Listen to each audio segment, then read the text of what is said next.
A Short History of Scotland by Andrew Lang.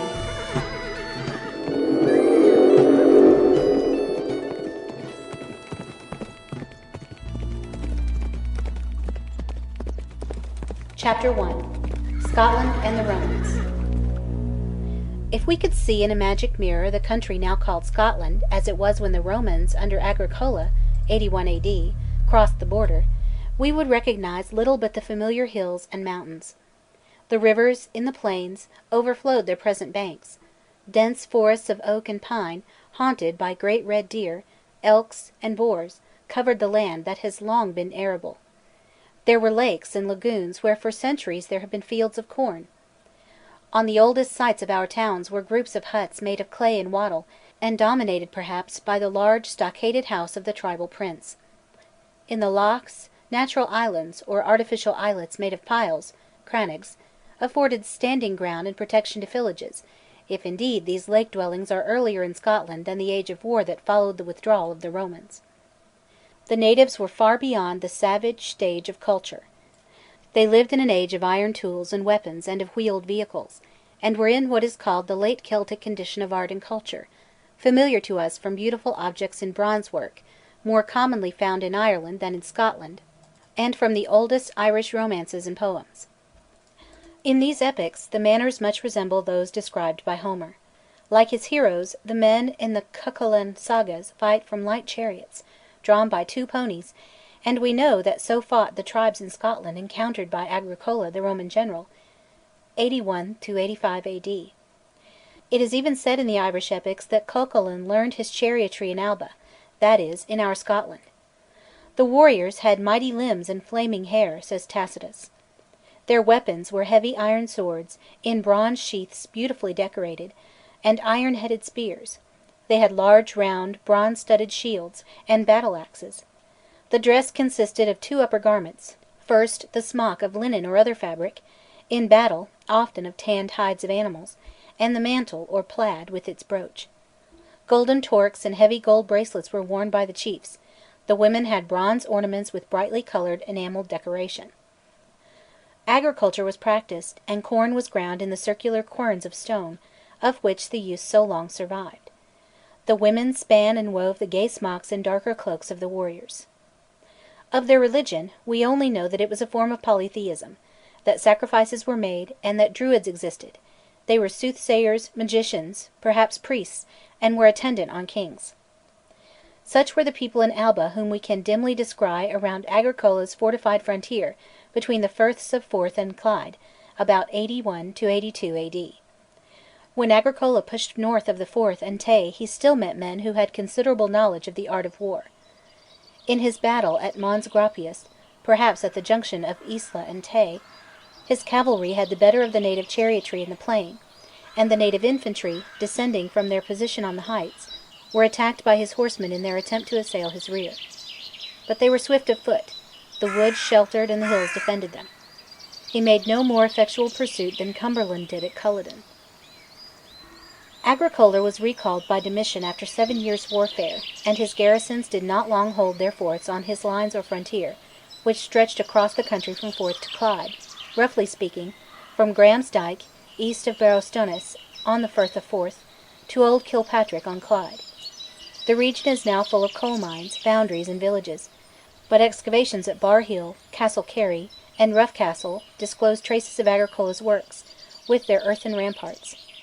The Roman station at Camelon, northwest of Falkirk, was connected with the southern passes of the Highland Hills by a road with a chain of forts. The remains of Roman pottery at Camelon are of the 1st century. 2 generations after Agricola, about 140 to 145, the Roman governor, Lollius Urbicus, refortified the line of Forth to Clyde with a wall of sods and a ditch, and forts much larger than those constructed by Agricola. His line, the Antonine Vallum, had its works on commanding ridges, and fire signals, in case of attack by the natives, flashed the news from one sea to the other sea, while the troops of occupation could be provisioned from the Roman fleet. Judging by the coins found by the excavators, the line was abandoned about 190, and the forts were wrecked and dismantled, perhaps by the retreating Romans. After the retreat from the Antonine Vallum, about 190, we hear of the vigorous unrest of the Meaitae and Caledonians, The later people are said, on very poor authority, to have been little better than savages. Against them Severus, 208, made an expedition indefinitely far to the north, but the enemy shunned a general engagement, cut off small detachments, and caused the Romans terrible losses in this march to a non-existent Moscow. Not till 306 do we hear of the Picts, about whom there is infinite learning but little knowledge. They must have spoken Gaelic by Severus's time, 208, whatever their original language, and were long recognised in Galloway, where the hill and river names are Gaelic. The later years of the Romans, who abandoned Britain in 410, were perturbed by attacks of the Scoti, Scots, from Ireland, and it is to a settlement in Argyll of Dalriadic, Scots from Ireland about 500 A.D., that our country owes the name of Scotland. Rome has left traces of her presence on Scottish soil, vestiges of the forts and vallum walls between the firths, a station rich in antiquities under the Eidents at Newstead, another, Ardagh, near Sheriffmuir, a third near Solway Moss, Baronsark, and others less extensive, with some roads extending towards the Moray Firth, and a villa at Musselburgh, found in the reign of James VI.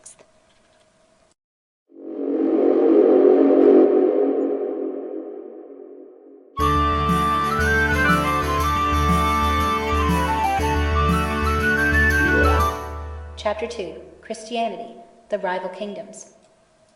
To the Scots, through St Columba, who, about 563, settled in Ionia, and converted the Picts as far north as Inverness, we owe the introduction of Christianity, for though the Roman Church of St Ninian, at Withern in Galway, left embers of the faith not extinct near Glasgow, St Kentigern's country, till Columba's time, the rites of Christian Scotland were partly of the Celtic Irish type, even after St Wilfrid's victory at the Synod of Whitby. St Columba himself was of the royal line in Ulster, was learned, as learning was then reckoned, and if he had previously been turbulent, he now desired to spread the Gospel. With 12 companions he settled in Ionia, established the cloister of cells, and journeyed to Inverness, the capital of Pictland. Here his miracles overcame the magic of the king's Druids, and his Majesty, Brude, came into the fold, his people following him. Columba was no less of a diplomatist than of an evangelist. In a crystal he saw revealed the name of the rightful king of the Dalriad Scots in Argyll, namely, Aidan, and in 575, at Drumceat in North Ireland, he procured the recognition of Aidan, and brought the king of the Picts also to confess Aidan's independent royalty. In the Life of Columba, by Adamnan, we get a clear and complete view of everyday existence in the Highlands during that age. We are among the red deer and the salmon and the cattle in the hills, among the second-sighted men too, of whom Columba was far the foremost. We see the saint's inkpot upset by a clumsy but enthusiastic convert; we even make acquaintance with the old white pony of the monastery, who mourned when St Columba was dying, while among secular men we observe the differences in rank, measured by degrees of wealth in cattle. Many centuries elapse before, in Froissart, we find a picture of Scotland so distinct as that painted by Adamnan. The discipline of St Columba was of the monastic model. There were settlements of clerics in fortified villages. The clerics were a kind of monks, with more regard for abbots than for their many bishops, and with peculiar tonsures, and a peculiar way of reckoning the date of Easter. Each missionary was popularly called a saint, and the kill, or cell, of many a Celtic missionary survives in hundreds of place names. The saltwater Loch Leven in Argyll was on the west the south frontier of Pictland, which on the east included all the country north of the Firth of Forth.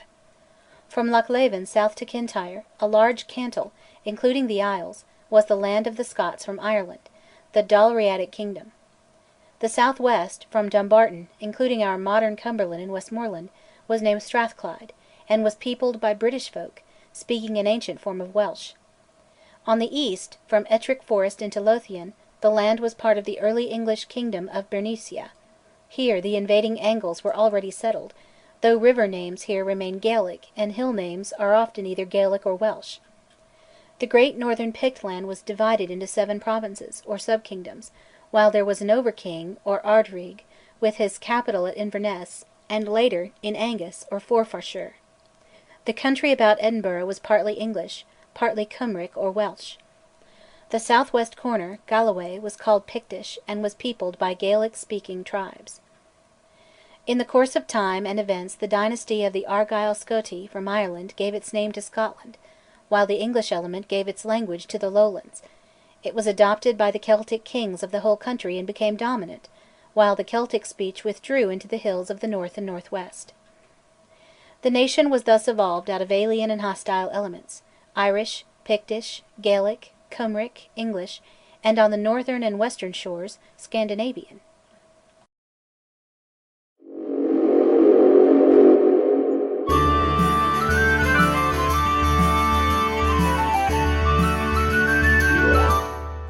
Chapter 3: Early Wars of Races. In a work of this scope, it is impossible to describe all the wars between the petty kingdoms peopled by races of various languages, which occupied Scotland. In 603, in the wild moors at Degsastane, between the Little Burn and the passes of the Upper Tyne, the English Ethelfrith of Deira, with an army of the still pagan ancestors of the Borderers, utterly defeated Aidan, king of Argyll, with the Christian converted Scots. Henceforth, for more than a century, the English between Forth and Humber feared neither Scot of the west nor Pict of the north. On the death of Ethelfrith (617), the Christian west and north exercised their influences.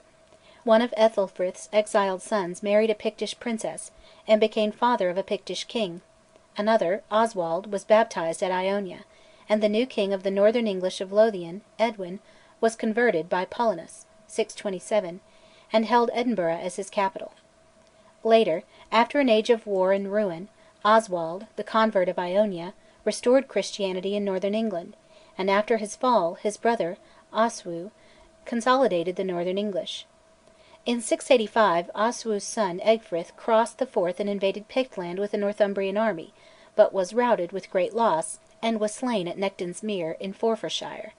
Thenceforth till 761 the Picts were dominant, as against Scots and North English, Angus MacFergus being then their leader (731 761). Now the invaders and settlers from Scandinavia, the Northmen on the west coast, ravaged the Christian Scots of the west, and burned Iona. Finally, in 844 860, Kenneth MacAlpine of Kintyre, a Scot of Dalriada on the paternal, a Pict on the mother's side, defeated the Picts and obtained their throne. By Pictish law the crown descended in the maternal line, which probably facilitated the coronation of Kenneth. To the Scots, and to all Europe, he was a Scot; to the Picts, as a son of a royal Pictish mother, he was a Pict. With him, at all events, Scots and Picts were interfused, and there began the Scottish dynasty, supplanting the Pictish, though it is only in popular tales that the Picts were exterminated. Owing to pressure from the Northmen sea rovers in the west, the capital and the seat of their chief bishop, under Kenneth MacAlpine (844 860), were moved eastwards from Iona to Scone, near Perth, and after an interval at Dunkeld, to St Andrews in Fife. The line of Kenneth MacAlpine, though disturbed by quarrels over the succession, and by Northmen in the west, north, and east, none the less in some way held a good grip o'er the gear against Vikings, English of Lothian, and Welsh of Strathclyde. In consequence of marriage with a Welsh princess of Strathclyde, or Cumberland, a Scottish prince, Donald, brother of Constantine II, became king of that realm (908), and his branch of the family of MacAlpine held Cumbria for a century. English claims over Scotland. In 924 the first claim by an English king, Edward, to the overlordship of Scotland appears in the Anglo-Saxon Chronicle. The entry contains a manifest error, and the topic causes war between modern historians, English and Scottish. In fact, there are several such entries of Scottish acceptance of English suzerainty under Constantine II, and later, but they all end in the statement, "This held not long." The submission of Malcolm I to Edmund is not a submission but an alliance. The Old English word for fellow worker or ally designates Malcolm as fellow worker with Edward of England. This word, midwerta, was translated fidelis, one who gives fealty, in the Latin of English chroniclers 2 centuries later, but Malcolm I held Cumberland as an ally, not as a subject prince of England. In 1092 an English chronicle represents Malcolm III as holding Cumberland by conquest. The main fact is that out of these and similar dim transactions arose the claims of Edward I to the overlordship of Scotland, claims that were urged by Queen Elizabeth's minister, Cecil, in 1568, and were boldly denied by Maitland of Lethington. From these misty pretensions came the centuries of war that made the hardy character of the folk of Scotland. The Scottish acquisition of Lothian. We cannot pretend within our scope to follow chronologically the fightings and flockings of kites and crows, in a wolf age, a war age, when the Northmen from all Scandinavian lands, and the Danes, who had acquired much of Ireland, were flying at the throat of England and hanging on the flanks of Scotland, while the Britons of Strathclyde struck in, and the Scottish kings again and again raided or sought to occupy the fertile region of Lothian between Forth and Tweed. If the dynasty of MacAlpin could win rich Lothian, with its English-speaking folk, they were made men, they held the granary of the north. By degrees, and by methods not clearly defined, they did win the Castle of the Maidens, the Acropolis of Dunedin, Edinburgh, and 50 years later, in some way, apparently by the sword, at the Battle of Carham, 1018, in which a Scottish king of Cumberland fought by his side, Malcolm II took possession of Lothian, the whole south-east region, by this time entirely Anglified, and this was the greatest step in the making of Scotland. The Celtic dynasty now held the most fertile district between Forth and Tweed, a district already English in blood and speech, the centre and focus of the English civilization accepted by the Celtic kings. Under this Malcolm, too, his grandson Duncan became ruler of Strathclyde, that is, practically of Cumberland. Malcolm is said to have been murdered at Haunted Glamis, in Forfarshire, in 1034. The room where he died is pointed out by legend in the ancient castle. His rightful heir, by the strange system of the Scots, should have been, not his own grandson, Duncan, but the grandson of Kenneth III. The rule was that the crown went alternately to a descendant of the house of Constantine, 863–877, son of Kenneth MacAlpine, and to a descendant of Constantine's brother, Aud, 877–888. These alterations went on till the crowning of Malcolm II, 1005–1034, and then ceased, for Malcolm II had slain the unnamed male heir of the house of Aud, a son of Boda, in order to open the succession to his own grandson, the gracious Duncan. Boda had left a daughter, Grach. She had, by the Mormaer, or under-king of the province of Murray, a son, Lulach. On the death of Mormaer she married Macbeth, and when Macbeth slew Duncan, 1040, he was removing a usurper, as he understood it, and he ruled in the name of his stepson, Lulach. The power of Duncan had been weakened by repeated defeats at the hands of the Northmen under Thorfinn. In 1057 Macbeth was slain in battle at Lumphanan, in Aberdeenshire, and Malcolm Canmore, son of Duncan, after returning from England, whither he had fled from Macbeth, succeeded to the throne. But he and his descendants for long were opposed by the house of Murray, descendants of Lulach, who himself had died in 1058. The world will always believe Shakespeare's version of these events, and suppose the gracious Duncan to have been a venerable old man, and Macbeth an ambitious thane, with a bloodthirsty wife, he himself being urged on by the predictions of witches. He was, in fact, Mormaer of Murray, and upheld the claims of his stepson Lulach, who was the son of a daughter of the wrongfully extruded house of Aud. Malcolm Canmore, Duncan's grandson, on the other hand, represented the European custom of direct lineal succession against the ancient Scots mode.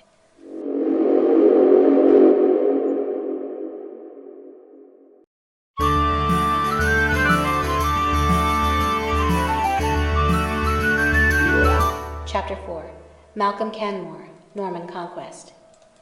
The reign of Malcolm Canmore, 1057–1093, brought Scotland into closer connection with Western Europe and Western Christianity. The Norman Conquest, 1066, increased the tendency of the English-speaking people of Lothian to acquiesce in the rule of a Celtic king, rather than in that of the adventurers who followed William of Normandy. Norman operations did not at first reach Cumberland, which Malcolm held, and on the death of his Norse wife, the widow of Duncan's foe Thorfinn, she left a son, Duncan. Malcolm allied himself with the English royal house by marrying Margaret, sister of Edgar Atheling, then engaged in the hopeless effort to rescue northern England from the Normans. The dates are confused. Malcolm may have won the beautiful sister of Edgar, rightful King of England, in 1068, or at the time, 1070, of his raid, said to have been of savage ferocity, into Northumberland, and his yet more cruel reprisals for Gospatric's harrying of Cumberland. In either case, St Margaret's biographer, who had lived at her court, whether or not he was her confessor, Turgot, represents the saint as subduing the savagery of Malcolm, who passed wakeful nights in weeping for his sins.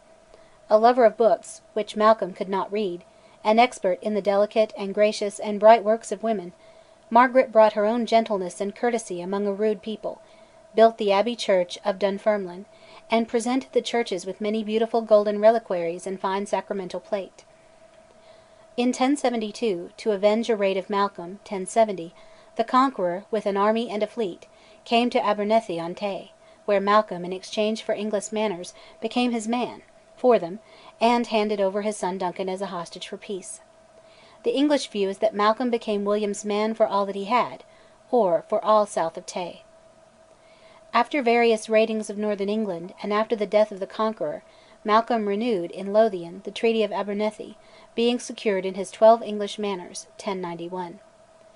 William Rufus then took and fortified Carlisle, seized part of Malcolm's lands in Cumberland, and summoned him to Gloucester, where the two kings, after all, quarrelled and did not meet. No sooner had Malcolm returned home than he led an army into Northumberland, where he was defeated and slain, near Alnwick, November 13, 1093. His son Edward fell with him, and his wife, St Margaret, died in Edinburgh Castle. Her body, under cloud of night, was carried through the host of rebel Celts and buried at Dunfermline. Margaret, a beautiful and saintly Englishwoman, had been the ruling spirit of the reign in domestic and ecclesiastical affairs. She had civilized the court, in matters of costume at least. She had read books to the devoted Malcolm, who could not read, and he had been her interpreter in her discussions with the Celtic-speaking clergy, whose ideas of ritual differed from her own. The famous Culdees, originally ascetic hermits, had before this day united in groups living under canonical rules, and, according to English observers, had ceased to be bachelors. Masses are said to have been celebrated by them in some barbarous rite. Saturday was Sabbath. On Sunday men worked. Lent began, not on Ash Wednesday, but on the Monday following. We have no clearer account of the Culdee peculiarities that St Margaret reformed. The hereditary tenure of benefices by lay protectors she did not reform, but she restored the ruined cells of Ionia, and established hospitia for pilgrims. She was decidedly unpopular with her Celtic subjects, who now made a struggle against English influences. In the year of her death died Fotada, the last Celtic bishop of St Andrews, and the Celtic clergy were gradually superseded and replaced by monks of English name, English speech, and English ideas, or rather the ideas of Western Europe. Scotland, under Margaret's influence, became more Catholic. The celibacy of the clergy was more strictly enforced; it had almost lapsed. But it will be observed throughout that, of all Western Europe, Scotland was least overawed by Rome. Yet for centuries the Scottish Church was, in a peculiar degree, the daughter of Rome, for not till about 1470 had she a metropolitan, the Archbishop of St Andrews. On the deaths, in 1 year, of Malcolm, Margaret, and Fotada, the last Celtic bishop of St Andrews, the see for many years was vacant or merely filled by transient bishops. York and Canterbury were at feud for their superiority over the Scottish Church, and the other sees were not constituted and provided with bishops till the years 1115 (Glasgow), 1150, and Argyll not having a bishop till 1200. In the absence of a metropolitan, episcopal elections had to be confirmed at Rome, which would grant no metropolitan, but forbade the Archbishop of York to claim a superiority which would have implied, or prepared the way for, English superiority over Scotland. Meanwhile, the expenses and delays of appeals from bishops direct to Rome did not stimulate the affection of the Scottish daughter of Rome. The rights of the chapters of the cathedrals to elect their bishops, and other appointments to ecclesiastical offices, in course of time were transferred to the Pope, who negotiated with the king, and thus all manner of jobbery increased, the nobles influencing the king in favour of their own needy younger sons, and the Pope being amenable to various secular persuasions, so that in every way the relations of Scotland with the Holy Father were anomalous and irksome. Scotland was indeed a country predestined to much ill fortune, to tribulations against which human foresight could erect no defence. But the marriage of the Celtic Malcolm with the English Margaret, and the friendly arrival of great nobles from the south, enabled Scotland to receive the new ideas of feudal law in pacific fashion. They were not violently forced upon the English-speaking people of Lothian. Dynasty of Malcolm. On the death of Malcolm the contest for the crown lay between his brother, Donald Ban, supported by the Celts, his son Duncan by his first wife, a Norse woman, Duncan being then a hostage at the English court, who was backed by William Rufus, and thirdly, Malcolm's eldest son by Margaret, Edmund, the favourite with the anglicised south of the country. Donald Ban, after a brief period of power, was driven out by Duncan (1094). Duncan was then slain by the Celts in 1094. Donald was next restored, north of Forth, Edmund ruling in the south, but was dispossessed and blinded by Malcolm's son Edgar, who reigned for 10 years (1097 to 1107), while Edmund died in an English cloister.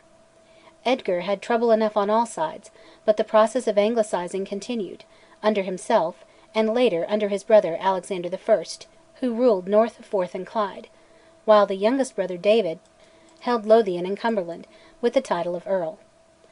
The sister of those sons of Malcolm, Edgith, Matilda, married Henry I of England in 1100. There seemed a chance that, north of Clyde and Forth, there would be a Celtic kingdom, while Lothian and Cumbria would be merged in England. Alexander was mainly engaged in fighting the Moray claimants of his crown in the north and in planting his religious houses, notably St Andrews, with English Augustinian canons from York. Canterbury and York contended for ecclesiastical superiority over Scotland. After various adventures, Robert, the prior of the Augustinians at Scone, was made Bishop of St Andrews, being consecrated by Canterbury in 1124, while York consecrated David's bishop in Glasgow. Thanks to the quarrels of the sees of York and Canterbury, the Scottish clergy managed to secure their ecclesiastical independence from either English see, and became, finally, the most useful combatants in the long struggle for the independence of the nation. Rome, on the whole, backed that cause.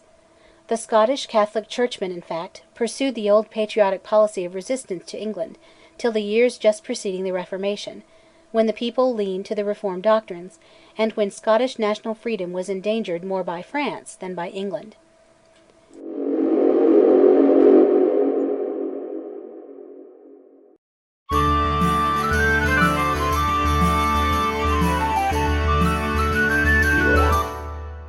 Chapter 5, Part 1.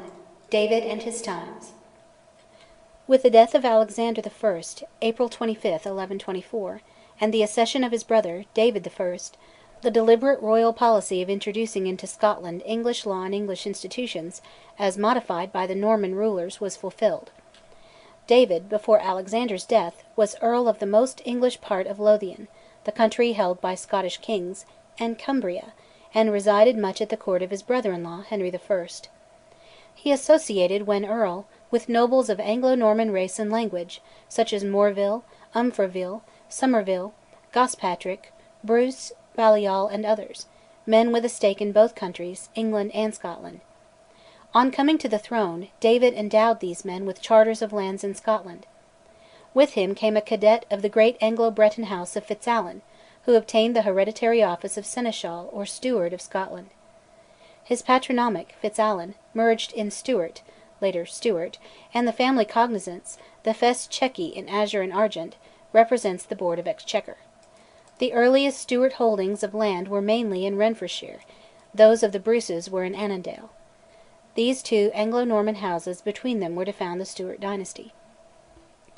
The wife of David, Matilda, widow of Simon de St Lez, was heiress of Waltheof, sometime the Conqueror's Earl in Northumberland, and to gain through that connection Northumberland for himself was the chief aim of David's foreign policy, an aim fertile in contentions. We have not space to disentangle the intricacies of David's first great domestic struggles. Briefly, there was eternal dispeace caused by the Celts, headed by claimants to the throne, the Macheaths, representing the rights of Lulach, the ward of Macbeth.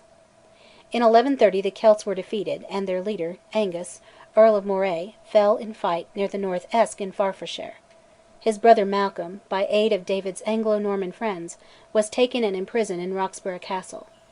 The result of this rising was that David declared the great and ancient Celtic earldom of Moray, the home of his dynastic Celtic rivals, forfeit to the crown. He planted the region with English, Anglo-Norman, and Lowland landholders, a great step in the Anglicisation of his kingdom. Thereafter, for several centuries, the strength of the Celts lay in the west in Moidart, Knoydart, Morar, Mamore, Lochaber, and Kintyre, and in the western islands, which fell into the hands of the sons of Somerled, the Macdonalds.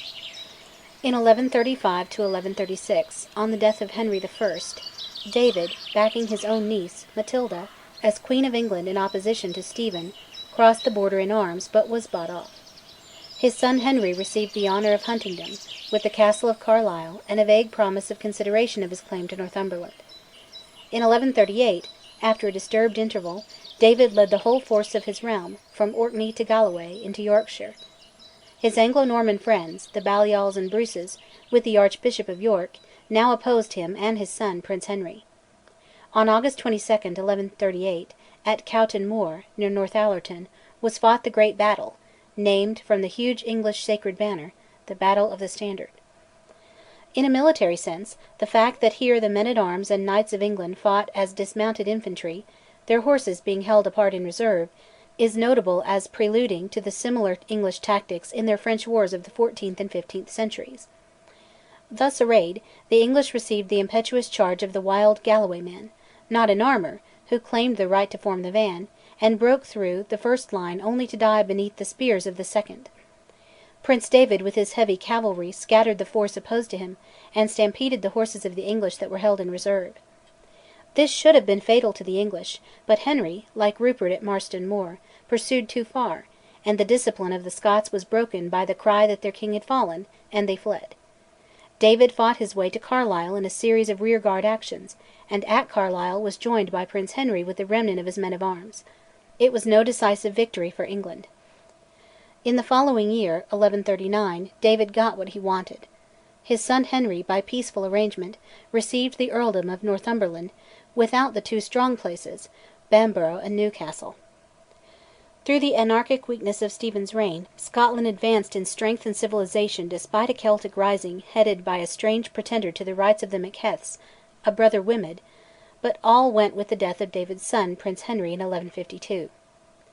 Of the prince's three sons, the eldest, Malcolm, was but 10 years old. Next came his brothers William, the Lion, and little David, Earl of Huntingdon. From this David's daughters descended the chief claimants to the Scottish throne in 1292, namely, Balliol, Bruce, and Comyn. The last also was descended in the female line from King Donald Ban, the son of Malcolm Canmore. David had done all that a man might do to settle the crown on his grandson Malcolm. His success meant that the standing curse of Scotland, "Woe to the kingdom whose king is a child," when, in a year, David died at Carlisle, May 22, 1153. Scotland becomes feudal. The result of the domestic policy of David was to bring all accessible territory under the social and political system of Western Europe, the feudal system. Its principles had been perfectly familiar to Celtic Scotland, but had rested on a body of traditional customs, as in Homeric Greece, rather than on written laws and charters signed and sealed. Among the Celts the local tribe had been, theoretically, the sole source of property in land. In proportion as they were near of kin to the recognised tribal chief, families held lands by a tenure of 3 generations, but if they managed to acquire abundance of oxen, which they let out to poorer men for rents in kind and labour, they were apt to turn the lands which they held only temporarily in possession into real permanent property. The poorer tribesmen paid rent in labour or services, also in supplies of food and manure. The Celtic tenants also paid military service to their superiors. The remotest kinsmen of each lord of land, poor as they might be, were valued for their swords, and were billeted on the unfree or servile tenants who gave them free quarters. In the feudal system of Western Europe these old traditional customs had long been modified and stereotyped by written charters. The king gave gifts of land to his kinsmen or officers, who were bound to be faithful (fidelis). In return, the inferior did homage, while he received protection. From grade to grade of rank and wealth, each inferior did homage to and received protection from his superior, who was also his judge. In this process, what had been the Celtic tribe became the new thanage. The Celtic king, Rig, of the tribe became the thane, the province or group of tribes, say Moray, became the earldom, the Celtic mormaer of the province became the earl, and the crown appointed vice-comites, sub-earls, that is, sheriffs, who administered the king's justice in the earldom. But there were regions, notably the West Highlands and Isles, where the new system penetrated slowly and with difficulty through a mountainous and almost townless land. The law and written leases came slowly up that way.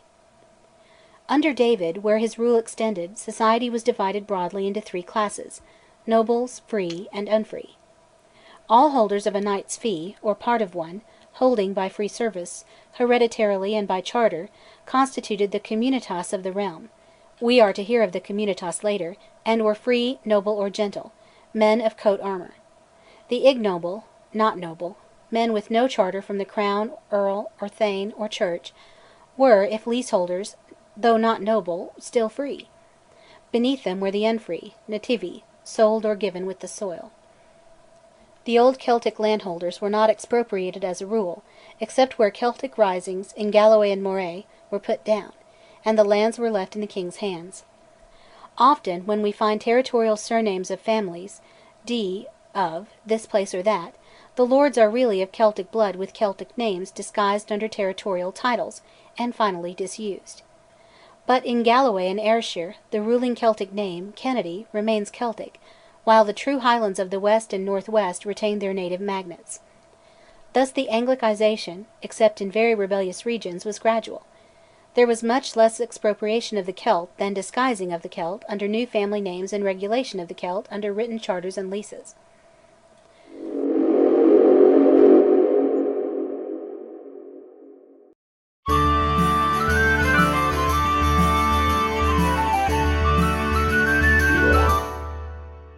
Chapter 5, Part 2. David I and his times. Church lands. David I was, according to James VI, nearly 5 centuries later, a sar saint for the crown. He gave crown lands in the southern lowlands to the religious orders with their priories and abbeys, for example, Holyrood, Melrose, Jedburgh, Kelso, and Dryburgh, centres of learning and art and of skilled agriculture. Probably the best service of the regular clergy to the state was its orderliness and attention to agriculture, for the monasteries did not, as in England, produce many careful chroniclers and historians. Each abbey had its lands divided into baronies, captained by a lay church baron to lead its levies in war. The civil centre of the barony was the great farm or grange, with its mill, for in the 13th century the Lowlands had water mills, which to the West Highlands were scarcely known, in 745, when the Highland husbandmen were still using the primitive hand quern of 2 circular stones. Near the mill was a hamlet of some 40 cottages. Each head of a family had a holding of 8 or 9 acres and pasturage for 2 cows, and paid a small money rent and many arduous services to the abbey. The tenure of these cottars was, and under lay landlords long remained, extremely precarious, but the tenure of the bonnet laird (houseburnus) was hereditary. Below even the free cottars were the unfree serfs or nativi, who were handed over, with the lands they tilled, to the abbeys by benefactors. The Church was forward in emancipating these serfs, nor were lay landlords backward, for the freedman was useful as a spearman in war. We have only to look at the many now ruined abbeys of the border to see the extent of civilization under David I, and the relatively peaceful condition, then, of that region which later became the cockpit of the English wars, and the home of the raiding clans, Scots, Elliots, and Armstrongs, Bells, Nixons, Robsons, and Croziers. The boroughs. David and his son and successor, William the Lion, introduced a stable middle and urban class by fostering, confirming, and regulating the rights, privileges, and duties of the already existing free towns. These became boroughs, royal, seigneurial, or ecclesiastical. In origin the towns may have been settlements that grew up under the shelter of a military castle. Their fairs, markets, rights of trading, internal organisation, and primitive police were now, mainly under William the Lion, David's successor, regulated by charters. The burghers obtained the right to elect their own magistrates, and held their own borough courts. All was done after the English model. As the state had its good men, probi homines, who formed its recognised community, so had the borough. Not by any means all dwellers in a borough were free burghers. These free burghers had to do service in guarding the royal castle; later this was commuted for a payment in money. Though with power to elect their own chief magistrate, the burghers commonly took as provost the head of some friendly local noble family, in which the office was apt to become practically hereditary. The noble was the leader and protector of the town. As to police, the burghers, each in his turn, provided men to keep watch and ward from curfew bell to cock-crow. Each ward in the town had its own elected baillie. Each borough had exclusive rights of trading in its area, and of taking toll on merchants coming within its octroi. An association of 4 boroughs, Berwick, Roxburgh, Edinburgh, and Stirling, was the root of the existing Convention of Boroughs. Justice. In early societies, justice is, in many respects, an affair to be settled between the kindreds of the plaintiff, so to speak, and the defendant. A man is wounded, killed, robbed, wronged in any way. His kin retaliate on the offender and his kindred. The blood feud, the taking of blood for blood, endured for centuries in Scotland after the peace of the whole realm became, under David I, the King's peace. Homicides, for example, were very frequently pardoned by royal grace, but the pardon was of no avail unless it had been issued with the full knowledge of the kin of the slaughtered man, who otherwise retained their legal right of vengeance on the homicide. They might accept pecuniary compensation, the blood fine, or they might not, as in Homer's time. At all events, under David, offences became offences against the king, not merely against this or that kindred. David introduced the judgment of the country, or visnet del pays, for the settlement of pleas. Every free man, in his degree, was tried by his peers, but the old ordeal by fire and trial by combat or duel were not abolished. Nor did compurgation cease wholly till Queen Mary's reign. A powerful man, when accused, was then attended at his trial by a host of armed backers. Men so unlike each other as Knox, Bothwell, and Lexington took advantage of this usage. All lords had their own courts, but murder, rape, arson, and robbery could now only be tried in the royal courts. These were the four pleas of the Crown. The Courts. As there was no fixed capital, the King's Court in David's time followed the king in his annual circuits through his realm, between Dumfries and Inverness.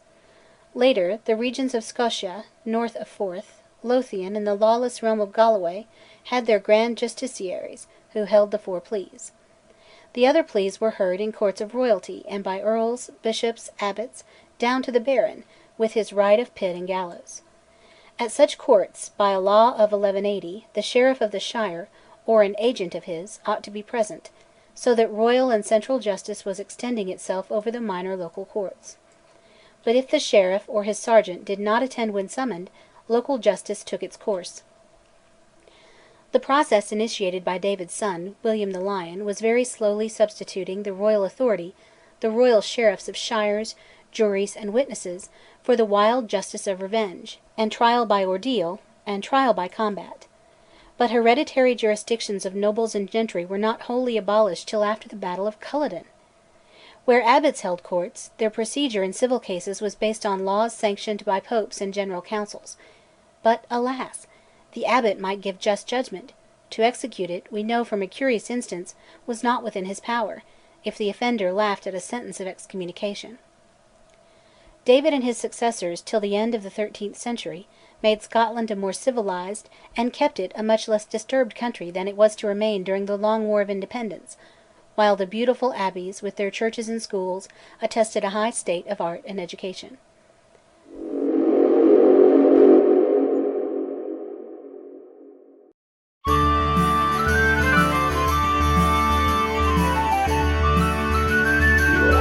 Chapter 6. Malcolm the Maiden. The prominent facts of the brief reign of David's son Malcolm the Maiden, crowned (1153) at the age of 11, were first a Celtic rising by Donald, a son of Malcolm MacHeth, now a prisoner in Roxburgh Castle, and a nephew of the famous Somerled Macgillivray of Argyll. Somerled won from the Norse Isle of Man and the Southern Hebrides. From his sons descend the great Macdonald lords of the Isles, always the leaders of the long Celtic resistance to the central authority in Scotland. Again, Malcolm resigned to Henry II of England the northern counties held by David I, and died after subduing Galloway, and, on the death of Somerled, said to have been assassinated, the tribes of the Isles in 1165. William the Lion. Ambition to recover the northern English counties revealed itself in the overtures of William the Lion, Malcolm's brother and successor, for an alliance between Scotland and France. The old alliance now dawned, with rich promise of good and evil. In hopes of French aid, William invaded Northumberland, later laid siege to Carlisle, and on July 13, 1174, was surprised in a morning mist and captured at Alnwick. Scotland was now kingless; Galloway rebelled, and William, taken a captive to Falaise in Normandy, surrendered absolutely the independence of his country, which for 15 years really was a fief of England. When William was allowed to go home, it was to fight the Celts of Galloway, and subdue the pretensions in Moray of the MacWilliams, descendants of William, son of Duncan, son of Malcolm Canmore. During William's reign (1188) Pope Clement III decided that the Scottish Church was subject, not to York or Canterbury but to Rome. 7 years earlier, defending his own candidate for the See of St Andrews against the chosen of the Pope, William had been excommunicated, and his country and he had unconcernedly taken the issue of an interdict. The Pope was too far away, and William feared him no more than Robert Bruce was to do. By 1188 William refused to pay to Henry II a Saladin tithe for a crusade, and in 1189 he bought, from Richard I, who needed money for a crusade, the abrogation of the Treaty of Falaise. He was still disturbed by Celts in Galloway and the north; he still hankered after Northumberland; but after preparations for war, he paid a fine and drifted into friendship with King John, who entertained his little daughters royally, and knighted his son Alexander. William died on December 4, 1214. He was buried at the Abbey of Arbroath, founded by him in honour of St Thomas of Canterbury, who had worked a strange posthumous miracle in Scotland. William was succeeded by his son, Alexander II, 1214 to 1249. Under this prince, who successfully put down the usual northern risings, the old suit about the claims to Northumberland was finally abandoned, for a trifling compensation (1237). Alexander had married Joanna, daughter of King John, and his brother-in-law Henry III did not press his demand for homage for Scotland. The usual Celtic pretenders to the throne were forever crushed. Argyll became a sheriffdom, Galloway was brought into order, and Alexander, who died in the Isle of Carrera in the Bay of Oban (1249), well deserved his title of a King of Peace. He was buried in Melrose Abbey. In his reign the clergy were allowed to hold provincial or synodal councils without the presence of a papal legate (1225), and the Dominicans and Franciscans appeared in Scotland. Alexander III. The term King of Peace was also applied to Alexander III, son of the second wife of Alexander II, Marie de Coucy. Alexander came to the throne (1249) at the age of 8. As a child he was taken and held, like James II, James III, James V, and James VI, by contending factions of the nobles, Henry of England intervening. In 1251 he wedded another child, Margaret, daughter of Henry III of England, but Henry neither forced a claim to hold Scotland during the boy's minority (his right if Scotland were his fief), nor in other respects pressed his advantage. In February 1261 1262 a girl was born to Alexander at Windsor; she was Margaret, later wife of Eric of Norway. Her daughter, on the death of Alexander III, March 19, 1286, was the sole direct descendant in the male line. After the birth of this heiress, Alexander won from Norway the isles of the western coast of Scotland, in which Norse chieftains had long held sway. They complained to Hakon of Norway concerning the raids made by them on the Earl of Ross, a Celtic potentate. Alexander's envoys to Hakon were detained, and in 1263 Hakon, with a great fleet, sailed through the islands. A storm blew most of his armada to shore near Largs, where his men were defeated by the Scots.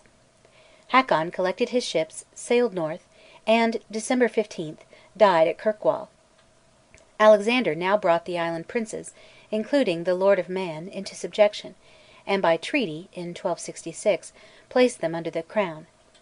In 1275 Benamund de Vichy, called Bagamont, at a council in Perth, compelled the clergy to pay a tithe for a crusade, the Pope insisting that the money should be assessed on the true value of benefices, that is, on Bagamont's roll, thenceforth recognised as the basis of clerical taxation.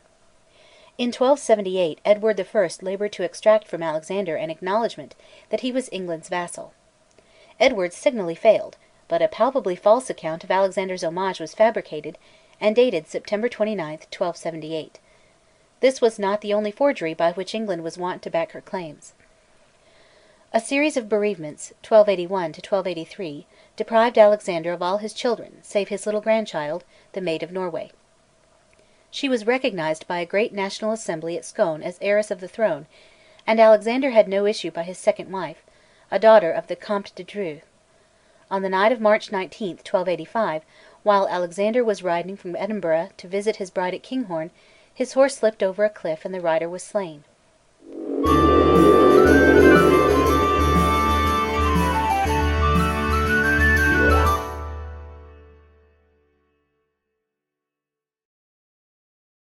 Chapter 7.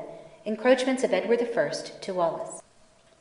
The Estates of Scotland met at Scone, April 11, 1286, and swore loyalty to their child queen, the Maid of Norway, granddaughter of Alexander III. 6 guardians of the kingdom were appointed on April 11, 1286.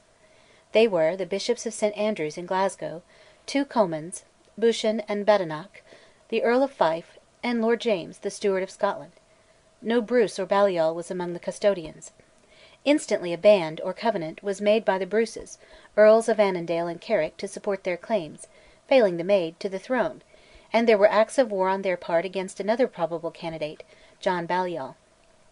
Edward, like Henry VIII. In the case of Mary Stuart, moved for the marriage of the infant queen to his son.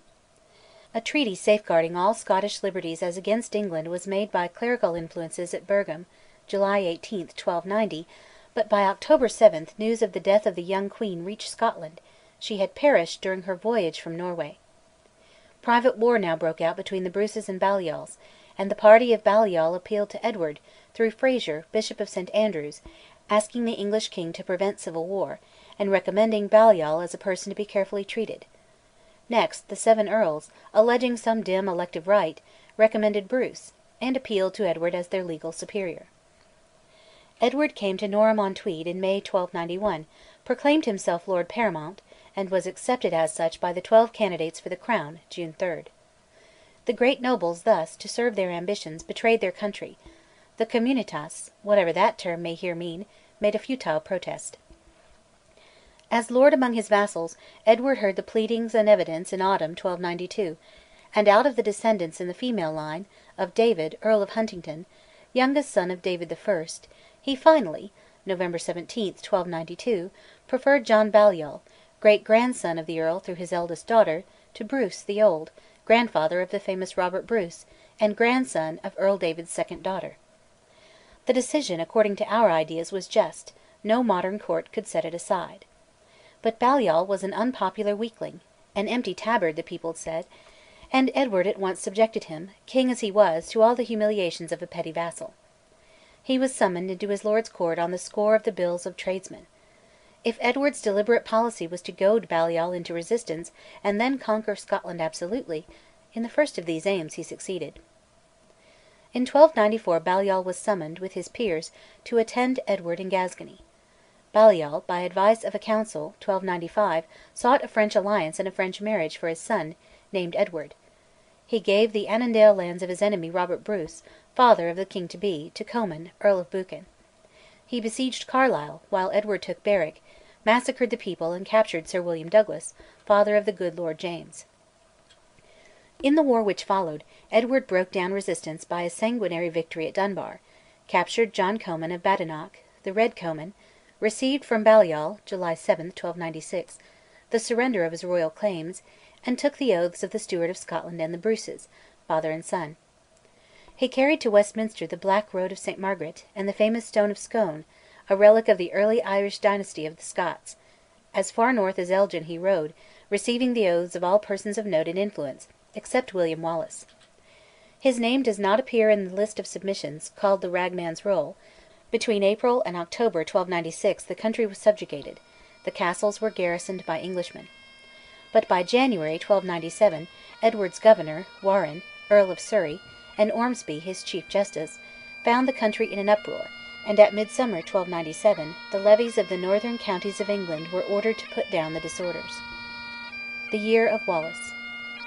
In May the Commune of Scotland, whatever the term may here mean, had chosen Wallace as their leader. Probably this younger son of Sir Malcolm Wallace of Elderslie, in Renfrewshire, had already been distinguished for his successes in skirmishes against the English, as well as for strength and courage. The popular account of his early adventures given in the poem by Blind Harry (1490) is of no historical value. His men destroyed the English at Lanark, May 1297; he was abetted by Wishart, Bishop of Glasgow, and the Steward, but by July 7 Percy and Clifford, leading the English army, admitted the Steward, Robert Bruce, the future king, and Wishart to the English peace at Irvine in Ayrshire. But the North was up under Sir Andrew Murray, and that thief Wallace, to quote an English contemporary, left the siege of Dundee Castle which he was conducting to face Warren on the north bank of the Forth. On September 11 the English, under Warren, manoeuvred vaguely at Stirling Bridge, and were caught on the flank by Wallace's army before they could deploy on the northern side of the river. They were cut to pieces; Cressingham was slain, and Warren galloped to Berwick, while the Scots harried Northumberland with great ferocity, which Wallace seems to have been willing, but not often able, to control.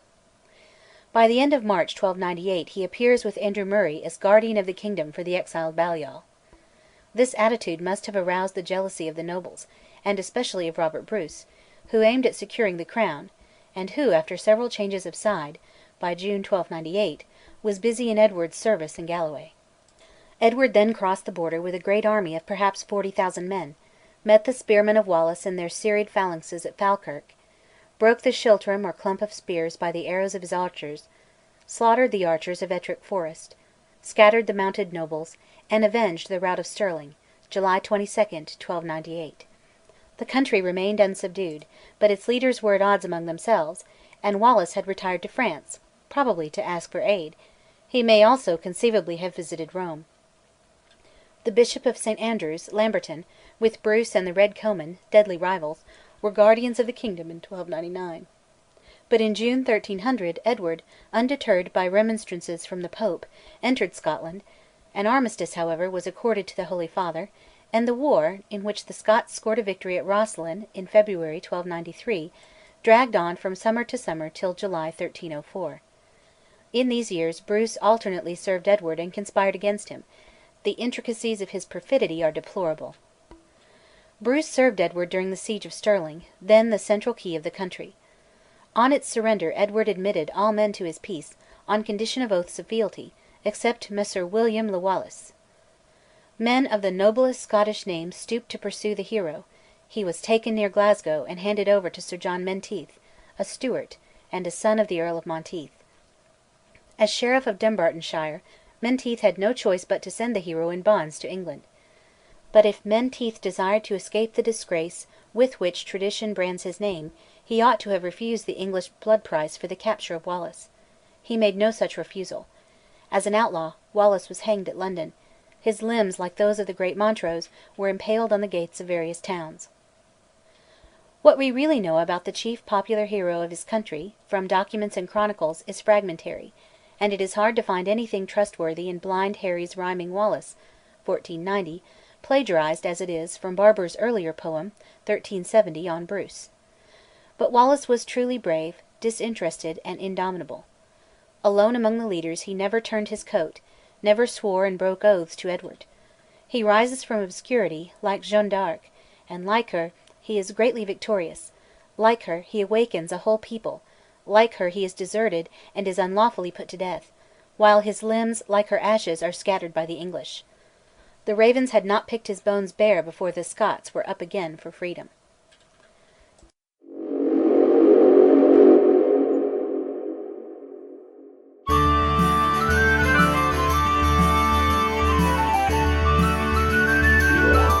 Chapter 8: Bruce and the War of Independence.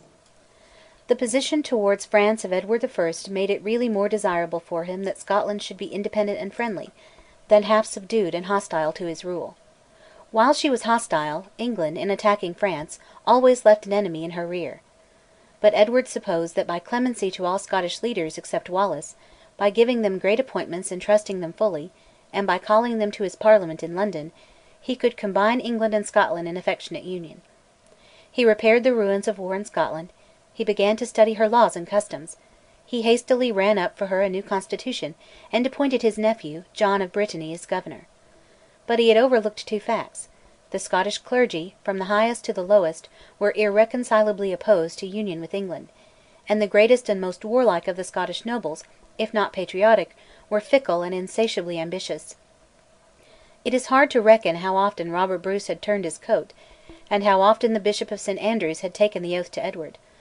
Both men were in Edward's favour in June 1304, but in that month they made against him a treasonable secret covenant. Through 1305 Bruce prospered in Edward's service; on February 10, 1306, Edward was conferring on him a new favour, little guessing that Bruce, after some negotiation with his old rival, the Red Comyn, had slain him (an uncle of his was also butchered) before the high altar of the Church of the Franciscans in Dumfries. Apparently Bruce had tried to enlist Comyn in his conspiracy, and had found him recalcitrant, or feared that he would be treacherous (February 10, 1306). The sacrilegious homicide made it impossible for Bruce again to waver. He could not hope for pardon; he must be victorious or share the fate of Wallace. He summoned his adherents, including young James Douglas, received the support of the Bishops of St Andrews and Glasgow, hurried to Scone, and there was hastily crowned with a slight coronet, in the presence of but 2 earls and 3 bishops. Edward made vast warlike preparations and forswore leniency, while Bruce, under papal excommunication, which he slighted, collected a few nobles, such as Lennox, Athol, Errol, and a brother of the chief of the Frasers. Other chiefs, kinsmen of the slain Comyn, among them Macdowall of Argyll, banded to avenge the victim. Bruce's little force was defeated at Methven Wood, near Perth, by Aymer de Valence, and prisoners of all ranks were hanged as traitors, while 2 bishops were placed in irons. Bruce took to the heather, pursued by the Macdowalls no less than by the English; his queen was captured; his brother Nigel was executed. He cut his way to the wild west coast, aided only by Sir Nial Campbell of Lochawe, who thus founded the fortune of his house, and by the Macdonalds, under Angus Og of Islay. He wintered in the Isle of Rathlin; some think he even went to Norway; and in spring, after surprising the English garrison in his own castle of Turnberry, he roamed, now lonely, now with a mobile little force, in Galloway, always evading and sometimes defeating his English pursuers. At Loch Trool and at London Hill (Drumclog) he dealt them heavy blows, while on June 7, 1307, his great enemy Edward died at Burgh on Sands, leaving the crown and the war to the weakling Edward II. Fortune had turned. We cannot follow Bruce through his campaign in the north, where he ruined the country of the Comyns (1308), and through the victories in Galloway of his hard-fighting brother Edward. With enemies on every side, Bruce took them in detail. Early in March 1309 he routed the Macdowalls at the west end of the Pass of Brander. Edward II was involved in disputes with his own barons, and Bruce was recognised by his country's church in 1310, and aided by his great lieutenants, Sir James Douglas and Thomas Randolph, Earl of Murray. By August 1311 Bruce was carrying the war into England, sacking Durham and Chester, failing at Carlisle, but in January 1313 capturing Perth. In summer, Edward Bruce, in the spirit of chivalry, gave to Stirling Castle (Randolph had taken Edinburgh Castle) a set day, Midsummer Day 1314, to be relieved or to surrender, and Bruce kept his tryst with Edward II and his English and Irish levies, and all his adventurous chivalry from France, Hainault, Bretagne, Gascony, and Aquitaine. All the world knows the story of the first battle, the Scottish Quatre Bras, the success of Randolph on the right, the slaying of Bohun when Bruce broke his battle axe. Next day Bruce's position was strong; beneath the towers of Stirling the Bannockburn protected his front; morasses, only to be crossed by narrow paths, impeded the English advance. Edward Bruce commanded the right wing, Randolph the centre, Douglas and the Steward the left, Bruce the reserve, the Islesmen. His strength lay in his spearmen's dark impenetrable wood; his archers were ill trained; of horse he had but a handful near Keith, the Marischal. But the heavy English cavalry could not break the squares of spears; Keith cut up the archers of England; the main body could not deploy, and the slow relentless advance of the whole Scottish line covered the plain with the dying and the flying. A panic arose, caused by the sight of an approaching cloud of camp followers on the Gillies Hill; Edward fled, and hundreds of noble prisoners, with all the waggons and supplies of England, fell into the hands of the Scots. In 8 strenuous years the generalship of Bruce and his war leaders, the resolution of the people, hardened by the cruelties of Edward, the sermons of the clergy, and the utter incompetence of Edward II, had redeemed desperate chance. From a fief of England, Scotland had become an indomitable nation. Later days of Bruce. Bruce continued to prosper, despite an ill-advised attempt to win Ireland, in which Edward Bruce fell (1318). This left the succession, if Bruce had no male issue, to the children of his daughter Marjorie, and her husband the Steward. In 1318 Scotland recovered Berwick; in 1319 routed the English at Mitten on Swale. In a Parliament at Aberbrothock (April 6, 1320), the Scots announced to the Pope, who had been interfering, that while 100 of them survive they will never yield to England. In October 1322 Bruce utterly routed the English at Byland Abbey. In the heart of Yorkshire, and chased Edward II. into York. In March 1324 a son was born to Bruce named David. On May 4, 1328, by the Treaty of Northampton, the independence of Scotland was recognised. In July the infant David married Joanna, daughter of Edward II. On June 7, 1329, Bruce died and was buried at Dunfermline. His heart, by his order, was carried by Douglas towards the Holy Land, and when Douglas fell in a battle with the Moors in Spain, the heart was brought back by Sir Simon Lockhart of the Lee. The later career of Bruce, after he had been excommunicated, is that of the foremost knight and most sagacious man of action who ever wore the crown of Scotland. The staunchness with which the clergy and estates disregarded papal fulminations (indeed, under William the Lion they had treated an interdict as waste paper) indicated a kind of Protestant tendency to independence of the Holy See. Bruce's inclusion of representatives of the boroughs in the first regular Scottish Parliament, at Cambuskenneth in 1326, was a great step forward in the constitutional existence of the country. The king in Scotland was expected to live of his own, but in 1326 the expenses of the war with England compelled Bruce to seek permission for taxation.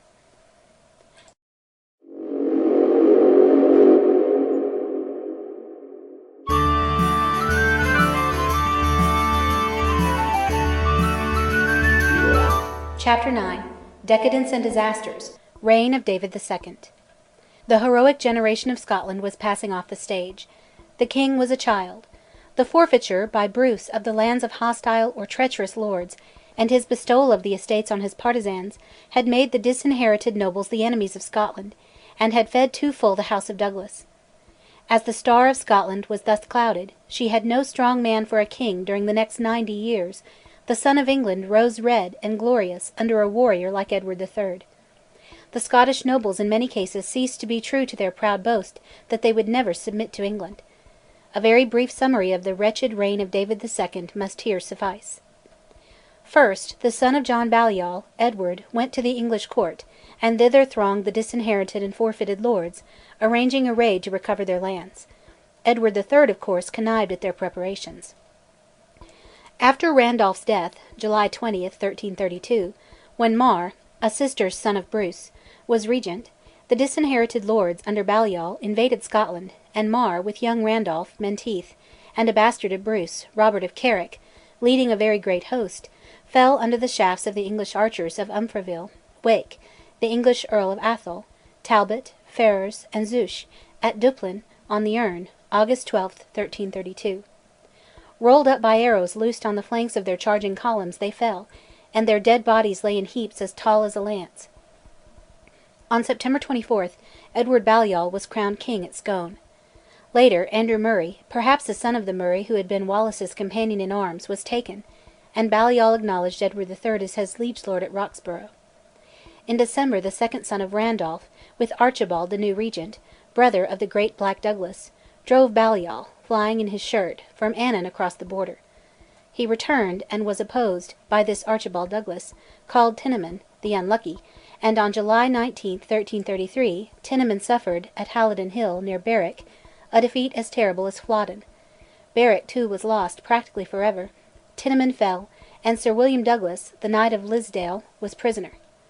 These Scots defeats were always due to rash frontal attacks on strong positions, the assailants passing between lines of English bowmen who loosed into their flanks. The boy King David was carried to France, 1334, for safety, while Balliol delivered to Edward, Berwick, and the chief southern counties, including that of Edinburgh with their castles. There followed internal wars between Balliol's partisans, while the patriots were led by young Randolph, by the young Steward, by Sir Arthur Murray, and the wavering and cruel Douglas, called the Knight of Liddesdale, now returned from captivity. In the desperate state of things, with Balliol and Edward ravaging Scotland at will, none showed more resolution than Bruce's sister, who held Kildrummy Castle, and Randolph's daughter, Black Agnes, who commanded that of Dunbar. By vast gifts Balliol won over John, Lord of the Isles. The Celts turned to the English party. Edward III harried the province of Moray, but in 1337 he began to undo his successes by formally claiming the crown of France. France and Scotland together could always throw off the English yoke. Thus diverted from Scotland, Edward lost strength there while he warred with Scotland's ally. In 1341 the Douglas, Knight of Liddesdale, recovered Edinburgh Castle by a romantic surprise. But David returned home in 1331, a boy of 18, full of the foibles of chivalry, rash, sensual, extravagant, who at once gave deadly offence to the Knight of Liddesdale by preferring to him, as Sheriff of Tiviotdale, the brave Sir Alexander Ramsay, who had driven the English from the siege of Dunbar Castle. Douglas threw Ramsay into Hermitage Castle in Liddesdale and starved him to death. In 1343 the knight began to intrigue traitorously with Edward III. After a truce, David led his whole force into England, where his rash chivalry caused his utter defeat at Neville's Cross, near Durham, October 17, 1346. He was taken, as was the Bishop of St Andrews. His ransom became the central question between England and Scotland. In 1353 Douglas, Knight of Liddesdale, was slain at Williamshope on Yarrow by his godson William, Lord Douglas. The fact is commemorated in a fragment of perhaps our oldest narrative border ballad. French men-at-arms now helped the Scots to recover Berwick, merely to lose it again in 1356. In 1357 David was set free. His ransom, 100,000 marks, was to be paid by instalment. The country was heavily taxed, but the full sum was never paid. Meanwhile the Steward had been regent; between him the heir of the crown falling issue to David, and the king, jealousies arose. David was suspected of betraying the kingdom to England. In October 1363 he and the Earl of Douglas visited London and made a treaty adopting a son of Edward as king on David's demise, and on his ransom being remitted, but in March 1364 his estates rejected the proposal, to which Douglas had assented. Till 1369 all was poverty and internal disunion. The feud, to be so often renewed, of the Douglas and the Steward raged. David was made contemptible by a second marriage with Margaret Logie, but the war with France drove Edward III to accept a 14 years' truce with Scotland. On February 22, 1371, David died in Edinburgh Castle, being succeeded without opposition by the Steward, Robert II, son of Walter, and of Marjorie, daughter of Robert Bruce. This Robert II, somewhat outworn by many years of honourable war in his country's cause, and the father of a family, by Elizabeth Muir over Wallen, which could hardly be rendered legitimate by any number of papal dispensations, was the first of the royal Stuart line. In him a cadet branch of the English FitzAlans, themselves of a very ancient Breton stock, blossomed into royalty. Parliament and the Crown. With the coming of a dynasty which endured for 3 centuries, we must sketch the relations, in Scotland, of Crown and Parliament till the days of the Covenant and the Revolution of 1688. Scotland had but little of the constitutional evolution so conspicuous in the history of England. The reason is that, while the English kings, with their fiefs and wars in France, had constantly to be asking their parliaments for money, and while Parliament first exacted the redress of grievances, in Scotland the king was expected to live of his own, on the revenue of crown lands, rents, feudal aids, and fines exacted in the courts of law, and duties on merchandise. No tenths or fifteenths were extracted from clergy and people. There could be no constitutional resistance when the Crown made no unconstitutional demands. In Scotland the germ of Parliament is the King's Court of vassals of the Crown. To the assemblies, now held in one place, now in another, would usually come the vassals of the district, with such officers of state as the Chancellor, the Chamberlain, the Steward, the Constable or Commander-in-Chief, the Justiciar, and the Mareschal, and such bishops, abbots, priors, earls, barons, and tenants-in-chief as chose to attend. At these meetings public business was done, charters were granted, and statutes were passed. Assent was made to such feudal aids as money for the king's ransom in the case of William the Lion. In 1295 the seals of 6 royal boroughs are appended to the record of a negotiation. In 1326 burgesses, as we saw, were consulted by Bruce on questions of finance. The misfortunes and extravagances of David II had to be paid for, and Parliament interfered with a royal prerogative in coinage and currency, directed the administration of justice, dictated terms of peace with England, called to account even hereditary officers of the Crown, such as the Steward, Constable, and Mareschal, controlled the king's expenditure, or tried to do so, and denounced the execution of royal warrants against the statutes and common form of law. They summarily rejected David's attempt to alter the succession of the Crown. At the same time, as attendance of multitudes during protracted parliaments was irksome and expensive, arose the habit of entrusting business to a mere committee of articles, later the Lords of the Articles, selected in various ways from the 3 estates, spiritual, noble, and commons. These committees saved the members of Parliament from the trouble and expense of attendance, but obviously tended to become an abuse, being selected and packed to carry out the designs of the Crown or of the party of nobles in power. All members, of whatever estate, sat together in the same chamber. There were no elected knights of the shires, no representative system. The reign of David II. saw two Scottish authors, or three, whose works are extant.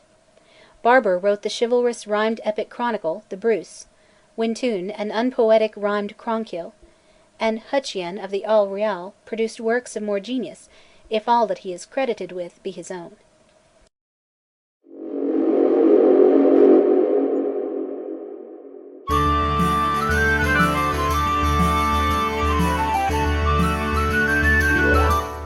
Chapter 10: Early Stuart Kings. Robert II, 1371 1390. Robert II was crowned at Scone on March 26, 1371. He was elderly, jovial, pacific, and had little to fear from England when the deaths of Richard III and the Black Prince left the crown to the infant Richard II. There was fighting against isolated English castles within the Scottish border to amuse the warlike Douglases and Percys, and there were truces, irregular and ill kept.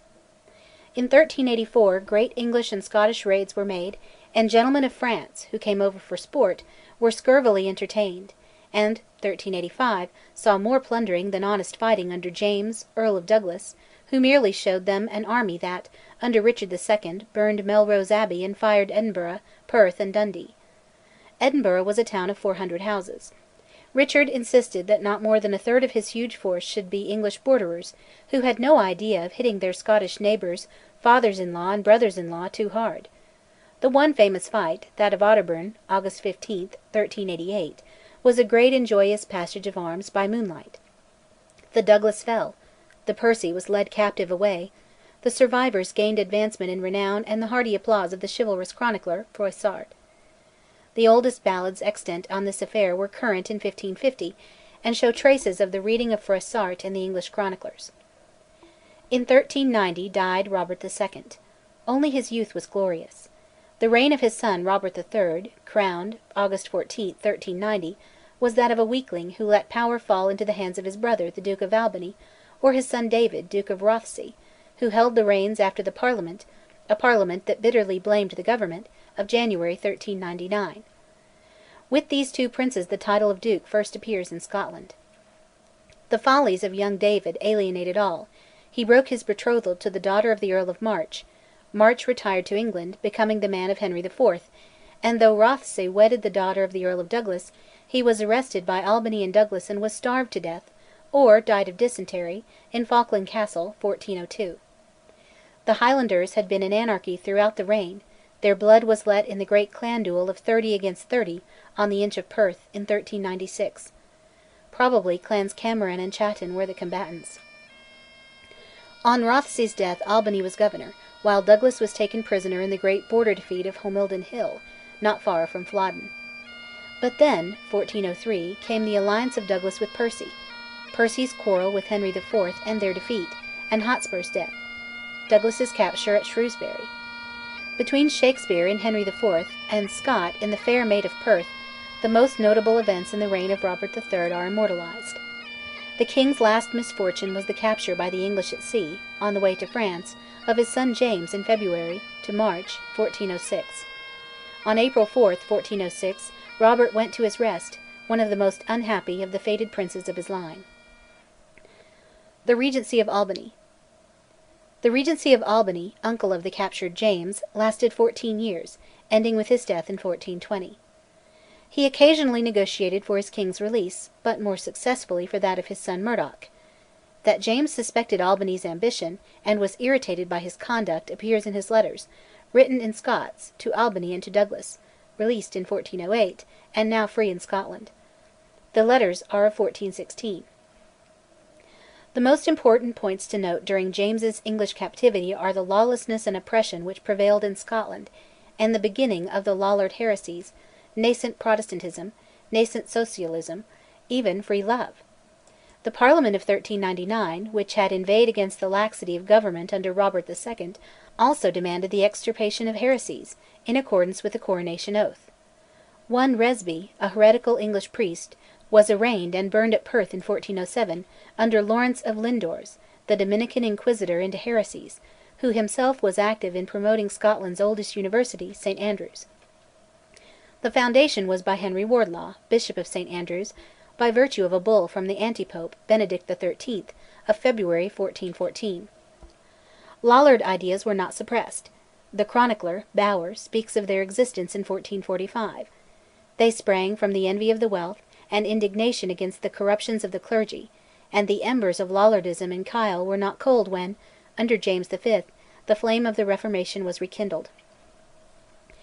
The Celtic North, never quiet, made its last united effort in 1411, when Donald, Lord of the Isles, who was in touch with the English government, claimed the earldom of Ross, in right of his wife, as against the Earl of Buchan, a son of Albany, mustered all the wild clans of the West and the Isles at Ardtornish Castle on the Sound of Mull, marched through Ross to Dingwall, defeated the great northern clan of Mackay, and was hurrying to sack Aberdeen when he was met by Alexander Stewart, Earl of Mar, the gentry of the northern lowlands, mounted knights, and the burgesses of the towns, some 18 miles from Aberdeen, at Harlaw.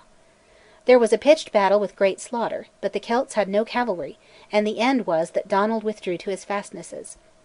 The event is commemorated by an old literary ballad, and in Elspeth's ballad in Scott's novel, The Antiquary.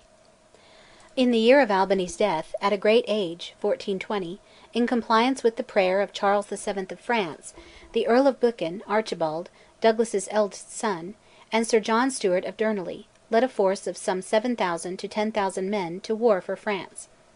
Henry V then compelled the captive James I to join him, and at 1421, at Boget Bridge, the Scots, with the famed La Hire, routed the army of Henry's brother, the Duke of Clarence, who, with 2,000 of the English, fell in action. The victory was fruitless. At Crevant, 1423, the Scots were defeated; at Verneuil, 1424, they were almost exterminated.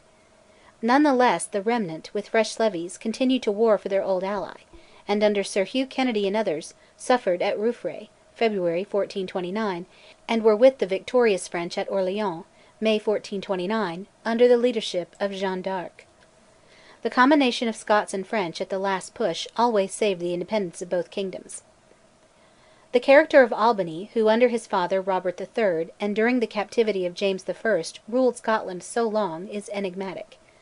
He is well spoken of by the contemporary Wyntoun, author of a chronicle in rhyme, and in the Latin of Wyntoun's continuator, Bower. He kept on friendly terms with the Douglases; he was popular in so far as he was adverse to imposing taxation, and perhaps the anarchy and oppression which preceded the return of James I to Scotland were not due to the weakness of Albany, but to that of his son and successor, Murdoch, and to the iniquities of Murdoch's sons. The death of Henry V, 1422, and the ambition of Cardinal Beaufort, determined to wed his niece Jane Beaufort to a crowned king, may have been among the motives which led the English government, their own king Henry VI being a child, to set free the royal captive, 1424.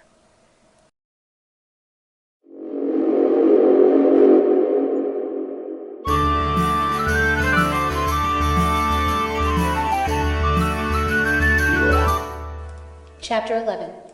James I. On March 28, 1424, James IV was released, on a ransom of 40,000 pounds, and after his marriage with Jane Beaufort, granddaughter of John of Gaunt, son of Edward III.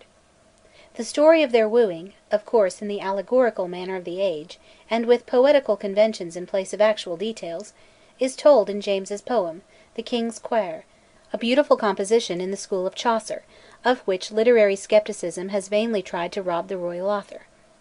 James was the ablest and not the most scrupulous of the Stuarts. His captivity had given him an English education, a belief in order and in English parliamentary methods, and a fiery determination to put down the oppression of the nobles. "If God gives me but a dog's life," he said, "I will make the key keep the castle, and the bracken bush keep the cow."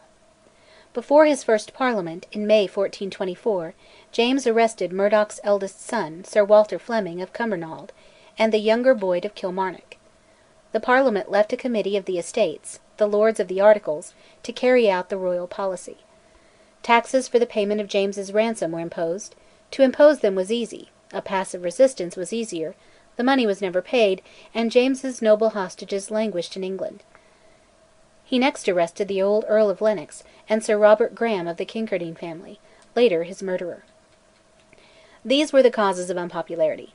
During a new Parliament (1425) James imprisoned the new Duke of Albany, Murdoch, and his son Alexander, and seized their castles.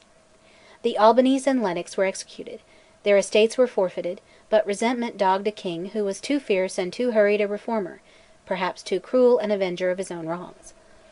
Our knowledge of the events of his reign is vague, but a king of Scotland could never, with safety, treat any of his nobles as criminals; the whole order was concerned to prevent or avenge severity of justice. At a Parliament in Inverness (1427) he seized the greatest of the Highland magnates, whom he had summoned; they were hanged or imprisoned, and, after resistance, Alastair, the new Lord of the Isles, did penance at Holyrood, before being immured in Tantallon Castle. His cousin, Donald Balloch, defeated Mar at Inverlochy, where Montrose later routed Argyll (1431). Not long afterwards Donald fled to Ireland, whence a head, said to be his, was sent to James, but Donald lived to fight another day. Without a standing army to garrison the inaccessible Highlands, the Crown could neither preserve peace in those regions nor promote justice. The system of violent and perfidious punishments merely threw the Celts into the arms of England. Execution itself was less terrible to the nobles than the forfeiting of their lands and the disinheriting of their families. None the less, James (1425 1427) seized the lands of the late Earl of Lennox, made Malise Graham surrender the earldom of Strathearn in exchange for the barren title of Earl of Menteith, and sent the sufferer as a hostage into England. The Earl of March, son of the Earl who, under Robert III, had gone over to the English cause, was imprisoned and stripped of his ancient domains on the eastern border, and James, disinheriting Lord Erskine, annexed the earldom of Mar to the Crown. In a Parliament at Perth (March 1428), James permitted the minor barons and freeholders to abstain from these costly assemblies on the condition of sending 2 wise men to represent each sheriffdom; a speaker was to be elected, and the shires were to pay the expenses of the wise men. But the measure was unpopular, and in practice lapsed. Excellent laws were passed, but were not enforced. In July to November 1428 a marriage was arranged between Margaret, the infant daughter of James, and the son, later Louis XI, of the still uncrowned Dauphin, Charles VIII of France. Charles announced to his subjects early in 1429 that an army of 6,000 Scots was to land in France, that James himself, if necessary, would follow, but Jeanne d'Arc declared that there was no help from Scotland, none save from God and herself. She was right. No sooner had she won her victories at Orleans, Jargeau, Pathay, and elsewhere (May to June 1429) than James made a truce with England which enabled Cardinal Beaufort to throw his large force of anti-Hussite crusaders into France, where they secured Normandy. The Scots in France nevertheless fought under the Maid in her last successful action, at Lagny (April 1430). An heir to the crown, James, was born in October 1430, while the king was at strife with the Pope, and asserting for king and Parliament power over the provincial councils of the Church. An interdict was threatened; James menaced the rich and lax religious orders with secular reformation, settled the Carthusians at Perth, to show an example of holy living, and pursued his severities against many of his nobles. His treatment of the Earl of Strathearn, despoiled and sent as hostage to England, aroused the wrath of the Earl's uncle, Robert Graham, who bearded James in Parliament, was confiscated, fled across the Highland line, and on February 20, 1437, aided, it is said, by the old Earl of Atholl, a grandson of Robert II by his second marriage, led a force against the king in the monastery of the Blackfriars at Perth, surprised him and butchered him. The energy of his queen brought the murderers, and Atholl himself, to die under unspeakable torments. James's reforms were hurried, violent, and, as a rule, incapable of surviving the anarchy of his son's minority. His new Court of Session, sitting in judgment thrice a year, was his most fortunate innovation.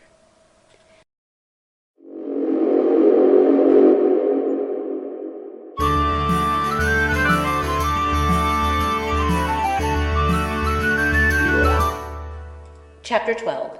James II. Scone, with its sacred stone, being so near Perth and the Highlands, was perilous, and the coronation of James II. Was therefore held at Holyrood, March 25, 1437. The child, who was but 7 years of age, was bandied to and fro like a shuttlecock between rival adventurers. The Earl of Douglas, Archibald, 5th Earl, died 1439, took no leading part in the strife of factions. one of them led by Sir William Crichton, who held the important post of commander of Edinburgh Castle, the other by Sir Alexander Livingston of Callander. The great old houses had been shaken by the severities of James I., at least for the time. In a government of factions influenced by private greed, there was no important difference in policy, and we need not follow the transference of the royal person from Crichton in Edinburgh to Livingston in Stirling Castle, the coalitions between these worthies, the battles between the Boyds of Kilmarnock and the Stuarts, who had to avenge Stewart of Durneley, constable of the Scottish contingent in France, who was slain by Sir Thomas Boyd. The Queen Mother married Sir James Stewart, the Black Knight of Lorne, and (August 3, 1439) she was captured by Livingston, while her husband, in the mysterious words of the chronicler, was put in a pit and boiled. In a month Jane Beaufort gave Livingston an amnesty; he, not the Stewart family, not the Queen Mother, now held James. To all this the new young Earl of Douglas, a boy of 18, tacitly assented. He was the most powerful and wealthiest subject in Scotland; in France he was the Duc de Touraine; he was descended in lawful wedlock from Robert II; he might have been the king, as the ballad says of the bonny Earl of Moray. But he held proudly aloof from both Livingston and Crichton, who were stealing the king alternately. They then combined, invited Douglas to Edinburgh Castle with his brother David, and served up the ominous bull's head at the black dinner recorded in a ballad fragment. They decapitated the two Douglas boys; the earldom fell to their grand uncle, James the Fat, and presently on his death to young William Douglas, after which bands, or illegal covenants, between the various leaders of factions, led to private wars of shifting fortune. Kennedy, Bishop of St Andrews, opposed the Douglas party, now strong both in lands newly acquired, till, July 3, 1449, James married Mary of Gueldres, imprisoned the Livingstons, and relied on the Bishop of St Andrews and the clergy. While Douglas was visiting Rome in 1450, the Livingstons had been forfeited, and Crichton became Chancellor. Fall of the Black Douglases. The Douglases, through a royal marriage of an ancestor to a daughter of the more legitimate marriage of Robert II, had a kind of claim to the throne which they never put forward. The country was thus spared dynastic wars, like those of the White and Red Roses in England, but none the less the Douglases were too rich and powerful for subjects. The Earl, at the moment, held Galloway and Annandale; two of his brothers were Earls of Moray and Ormond. In October 1448 Ormond had distinguished himself by defeating and taking Percy, urging a raid into Scotland, at a bloody battle on the water of Sark, near Gretna. During the Earl of Douglas's absence in Rome, James had put down some of his unruly retainers, and even after his return (1451) had persevered in this course. Later in the year Douglas resigned, and received back his lands, a not uncommon formula showing submission on the vassal's favour on the lord's part, as when Charles VII, at the request of Jeanne d'Arc, made this resignation to God. Douglas, however, was suspected of intriguing with England and with the Lord of the Isles, while he had a secret covenant or band with the Earls of Crawford and Ross. If all this were true, he was planning a most dangerous enterprise. He was invited to Stirling to meet the king under a safe conduct, and there, February 22, 1452, was dirked by his king at the sacred table of hospitality.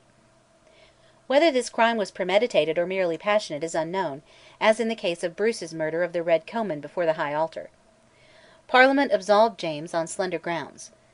James, the brother of the slain earl, publicly defied his king, gave his allegiance to Henry VI. Of England, withdrew it, intrigued, and after his brothers had been routed at Arkenholm, near Langholm, May 18, 1455, fled to England.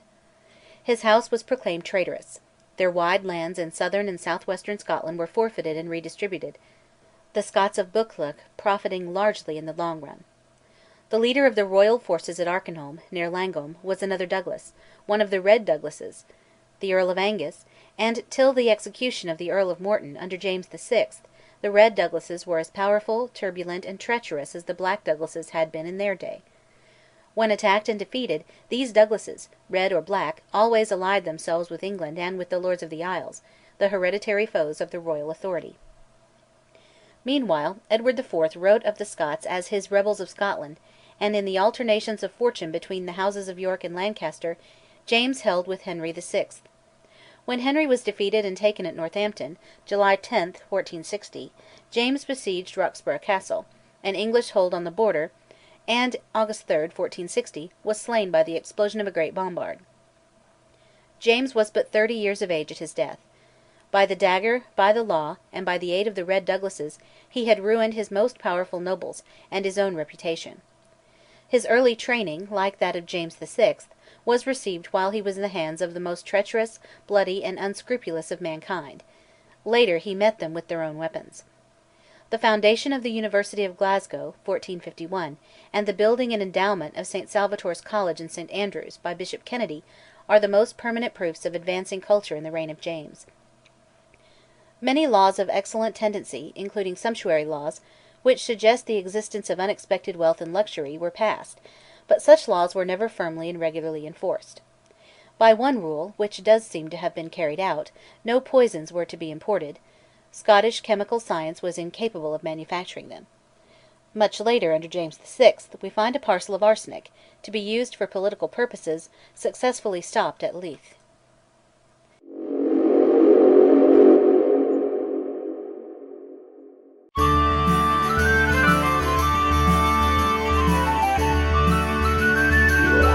Chapter 13.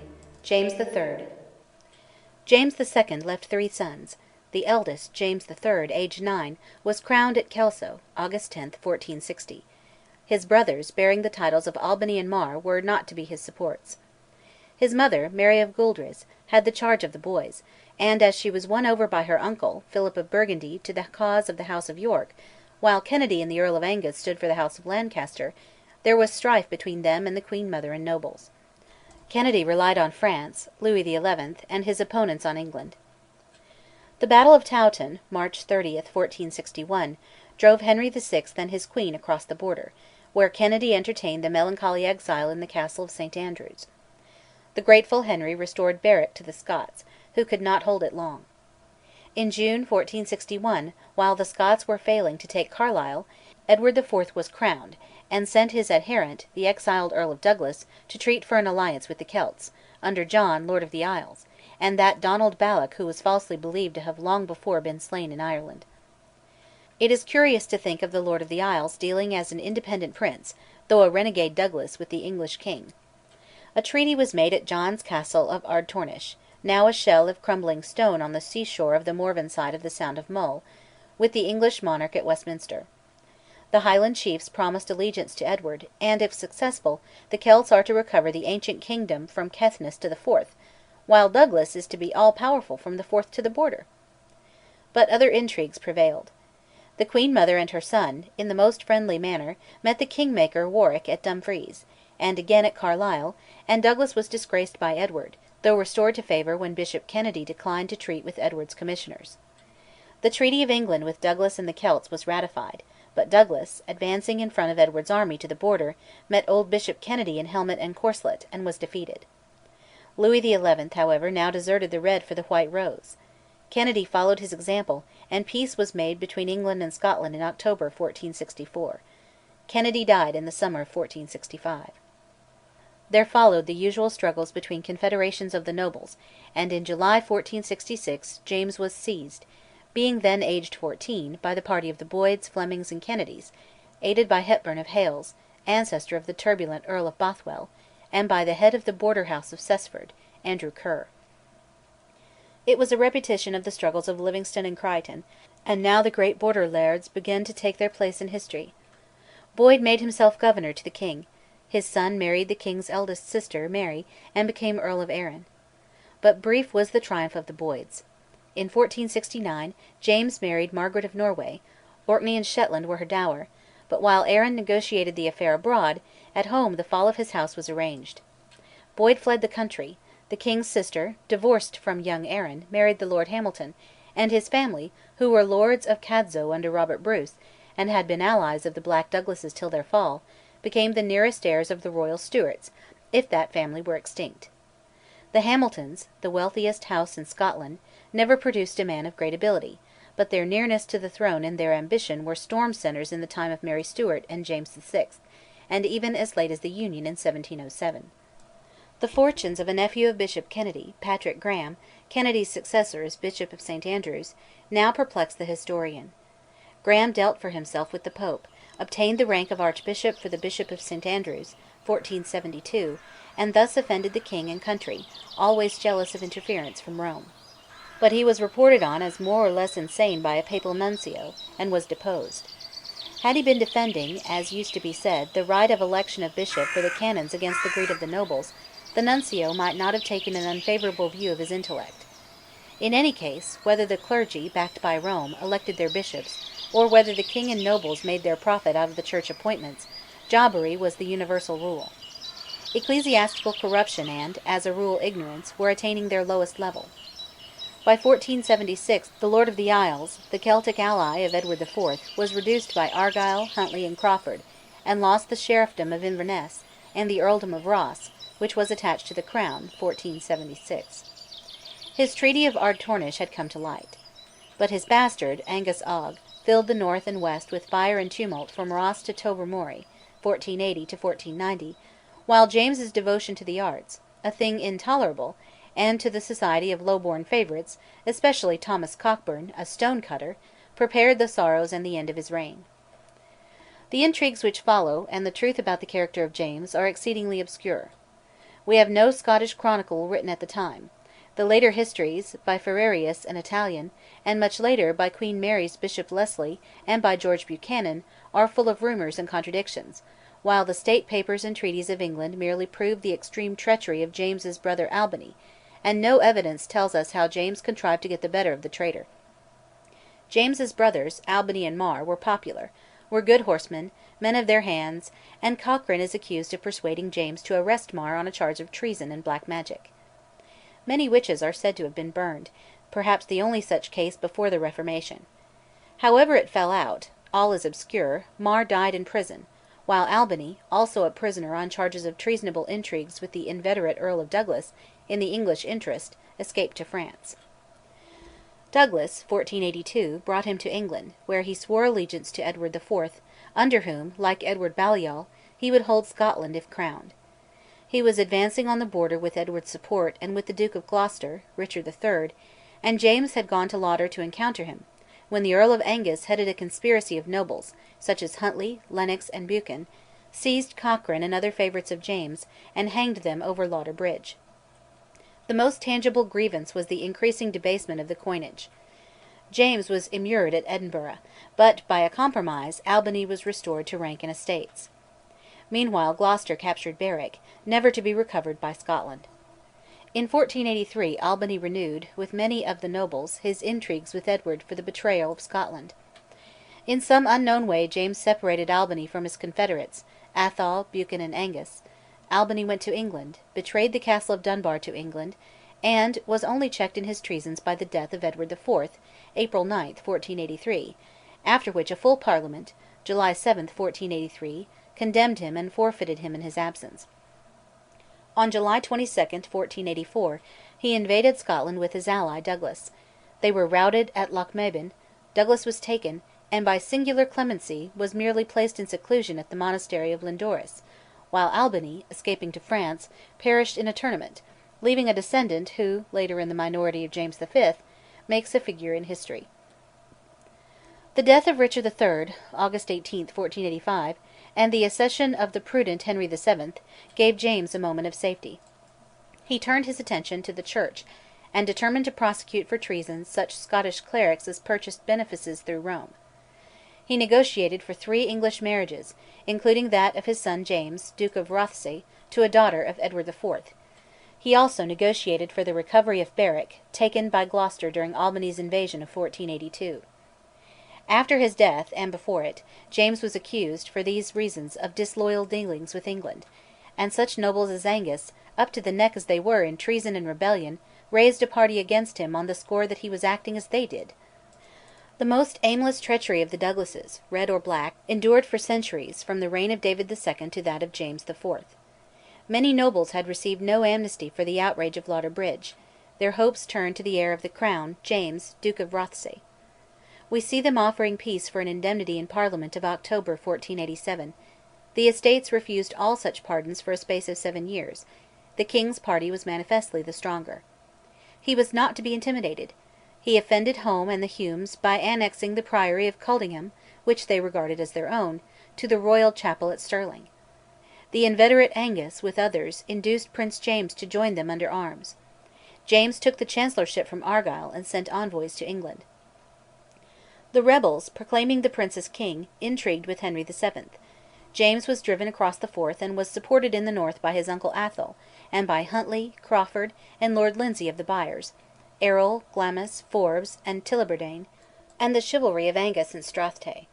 Attempts at pacification failed; Stirling Castle was betrayed to the rebels; and James's host, swollen by the loyal burgesses of the towns, met the border spears of Home and Hepburn, the Galloway men, and the levies of Angus at Sauchie Burn, near Bannockburn. In some way not understood, James, riding without a single knight or squire, fell from his horse, which had apparently run away with him, at Beaton's Mill, and was slain in bed, it is rumoured, by a priest, feigned or false, who heard his confession.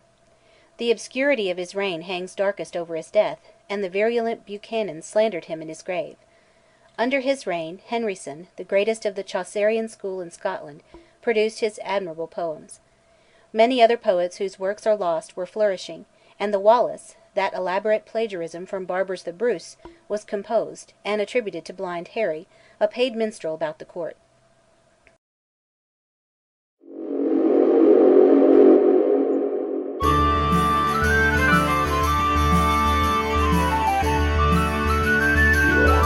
Chapter 14. James IV, Part 1.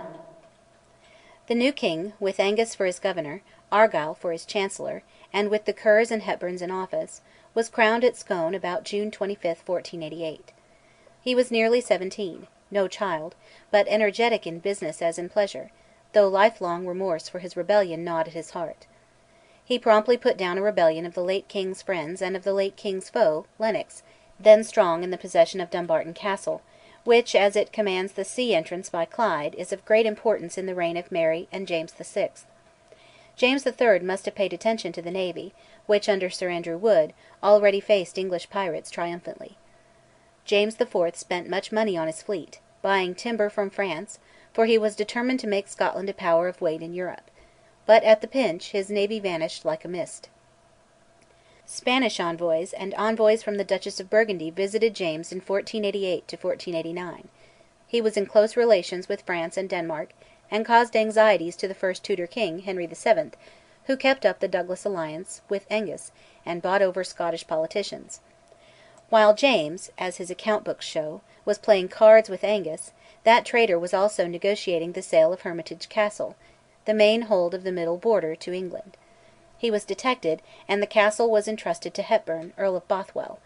It was still held by Queen Mary's Bothwell in 1567. The Hepburns rose to the earldom of Bothwell on the death of Ramsay, a favourite of James III., who, 1491, had arranged to kidnap James IV. With his brother, and hand them over to Henry VII. for £277 13 shillings 4d. Nothing came of this, and a truce with England was arranged in 1491. Through 4 reigns, till James VI. Came to the English throne, the Tudor policy was to buy Scottish traitors and attempt to secure the person of the Scottish monarch. Meanwhile, the Church was rent by jealousies between the holder of the newly created Archbishop of Glasgow and the Archbishop of St Andrews, and disturbed by the Lollards, in the region which was later the centre of the fiercest Covenanters, Kyle in Ayrshire. But James laughed away the charges against the heretics (1494), whose views were on many points those of John Knox. In 1493 1495 James dealt in the usual way with the Highlanders and the wicked blood of the Isles; some were hanged, some imprisoned, some became sureties for the peacefulness of their clans. In 1495, by way of tit for tat against English schemes, James began to back the claims of Perkin Warbeck, pretending to be Richard, Duke of York, escaped from the assassins employed by Richard III.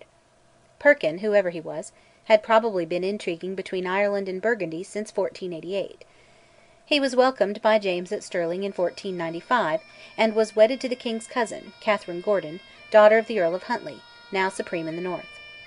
Rejecting a daughter of England, and Spanish efforts at pacification, James prepared to invade England in Perkin's cause. The scheme was sold by Ramsay, the would-be kidnapper, and came to no more than a useless raid of September 1496, followed by a futile attempt and a retreat in July 1497. The Spanish envoy, de Ayala, negotiated a 7 years' truce in September, after Perkin had failed and been taken at Taunton. The Celts had again risen while James was busy in the Border; he put them down and made Argyll Lieutenant of the Isles. Between the Campbells and the Huntly Gordons, as custodians of the peace, the fighting clans were expected to be more orderly. On the other hand, a son of Angus Og, himself usually reckoned a bastard of the Lord of the Isles, gave much trouble. Angus had married a daughter of the Argyll of his day; their son, Donald Dubh, was kidnapped, or rather his mother was kidnapped before his birth for Argyll; he now escaped and in 1503 found allies among the chiefs, did much scathe, was taken in 1506, but was as active as ever 40 years later. The central source of these endless Highland feuds was the family of the Macdonalds, Lords of the Isles, claiming the earldom of Ross, resisting the Lowland influences and those of the Gordons and Campbells, Huntly and Argyll, and seeking aid from England. With the capture of Donald Dubh (1506), the Highlanders became for the while comparatively quiescent; under Lennox and Argyll they suffered in the defeat of Flodden. From 1497 to 1503 Henry VII was negotiating for the marriage of James to his daughter Margaret Tudor; the marriage was celebrated on August 8, 1503, and a century later the great-grandson of Margaret, James VI, came to the English throne. But marriage does not make friendship. There had existed since 1491 a secret alliance, by which Scotland was bound to defend France if attacked by England. Henry's negotiations for the kidnapping of James were of April of the same year. Margaret, the young queen, after her marriage, was soon involved in bitter quarrels over her dowry with her own family. The slaying of a Sir Robert Kerr, Warden of the Marches, by Heron in a Border fray (1508) left an unhealed sore, as England would not give up Heron and his accomplice. Henry VII had been pacific, but his death in 1509 left James to face his hostile brother-in-law, the fiery young Henry VIII. In 1511 the Holy League under the Pope, against France, imperilled James's French ally. He began to build great ships of war; his sea captain Barton, pirating about, was defeated and slain by ships under two of the Howards, sons of the Earl of Surrey (August 1511).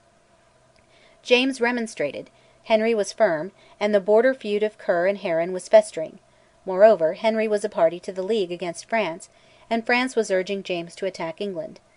He saw, and wrote to the King of Denmark, that if France were down, the turn of Scotland to fall would follow.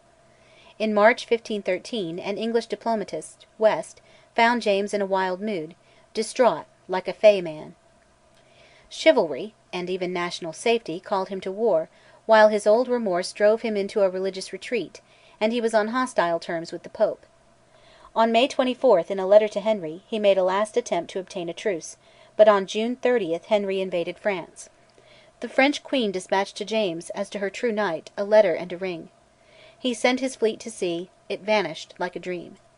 He challenged Henry through a herald on July 26, and, in face of strange and evil omens, summoned the whole force of his kingdom, crossed the Border on August 22, took Norham Castle on Tweed, with the holds of Etal, Chillingham, and Ford, which he made his headquarters, and awaited the approach of Surrey and the levies of the Stanleys. On September 5 he demolished Ford Castle, and took position on the crest of Flodden Edge, with the deep and sluggish water of Till at his feet. Surrey, commanding an army all but destitute of supplies, outmanoeuvred James, led his men unseen behind a range of hills to a position where, if he could maintain himself, he was upon James's line of communications, and thence marched against him to Braxton Ridge, under Flodden Edge. James was ignorant of Surrey's movements till he saw the approach of his standards.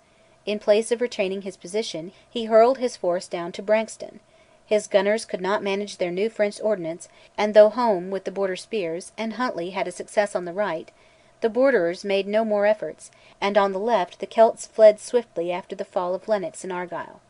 In the centre Crawford and Rothes were slain, and James, with the steady spearmen of his command, drove straight at Surrey. James, as the Spaniard Ayala said, was no general; he was a fighting man. He was outflanked by the Admiral Howard, and Dacre; his force was surrounded by charging horse and foot and rained on by arrows.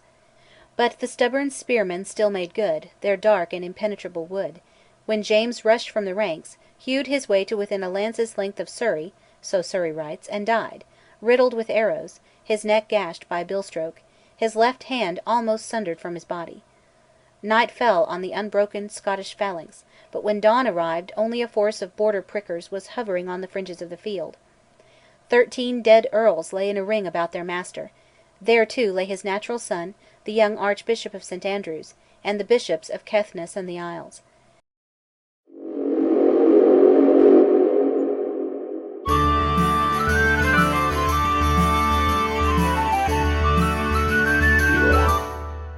Chapter 14. James IV, Part 2. Surrey did not pursue his victory, which was won, despite sore lack of supplies, by his clever tactics, by the superior discipline of his men, by their marching powers, and by the glorious rashness of the Scottish king. It is easy, and it is customary, to blame James's adherence to the French alliance as if it were born of a foolish chivalry. But he had passed through long stress of mind concerning this matter. If he rejected the allurements of France, if France were overwhelmed, he knew well that the turn of Scotland would soon come. The ambitions and the claims of Henry VIII were those of the first Edwards. England was bent on the conquest of Scotland at the earliest opportunity, and through the entire Tudor period England was the home, and her monarch the ally, of every domestic foe and traitor to the Scottish crown. Scotland, under James, had much prospered in wealth and even in comfort. Ayala might flatter in some degree, but he attests the great increase in comfort and in wealth. In 1495 Bishop Elphinstone founded the University of Aberdeen, while 1496 Parliament decreed a course of school and college for the sons of barons and freeholders of competent estate. Prior Hepburn founded the College of St Leonard's in the University of St Andrews, and in 1507 Chapman received a royal patent as a printer. Meanwhile Dunbar, reckoned by some the chief poet of Scotland before Burns, was already denouncing the luxury and vice of the clergy, though his own life set them a bad example. But with Dunbar, Henryson and others, Scotland had a school of poets much superior to any that England had reared since the death of Chaucer. Scotland now enjoyed her brief glimpse of the revival of learning, and James, like Charles II, fostered the early movements of chemistry and physical science. But Flodden ruined all, and the country, under the long minority of James V, was robbed and distracted by English intrigues, by the follies and loves of Margaret Tudor, by actual warfare between rival candidates for ecclesiastical place, by the ambitions and treasons of the Douglases and other nobles, and by the arrival from France of the son of Albany, that rebel brother of James III. The truth of the saying, "Woe to the kingdom whose king is a child," was never more bitterly proved than in Scotland between the day of Flodden and the day of the return of Mary Stuart from France, 1513 to 1561. James V was not only a child and fatherless, he had a mother whose passions and passionate changes in love resembled those of her brother Henry VIII. Consequently, when the inevitable problem arose, was Scotland during the minority to side with England or with France? The Queen Mother wavered ceaselessly between the party of her brother, the English king, and the party of France, while Henry VIII could not be trusted, and the policy of France in regard to England did not permit her to offer any stable support to the cause of Scottish independence. The great nobles changed sides constantly, each fighting for his own hand, and for the spoils of a church in which benefices were struggled for and sold like stocks in the exchange. The question, was Scotland to ally herself with England or with France, later came to mean, was Scotland to break with Rome or to cling to Rome, owing mainly to the selfish and unscrupulous perfidy of Henry VIII. James V was condemned, as the least of two evils, to adopt the Catholic side in the great religious revolution, while the statesmanship of the Beatons, Archbishops of St Andrews, preserved Scotland from English domination, thereby preventing the country from adopting Henry's Church, the Anglican, and giving Calvinism and Presbyterianism the opportunity which was resolutely taken and held. The real issue of the complex faction fight during James's minority was thus of the most essential importance, but the constant shiftings of parties and persons cannot be dealt with fully in our space. James's mother had a natural claim to the guardianship of her son, and was left regent by the will of James IV, but she was the sister of Scotland's enemy Henry VIII.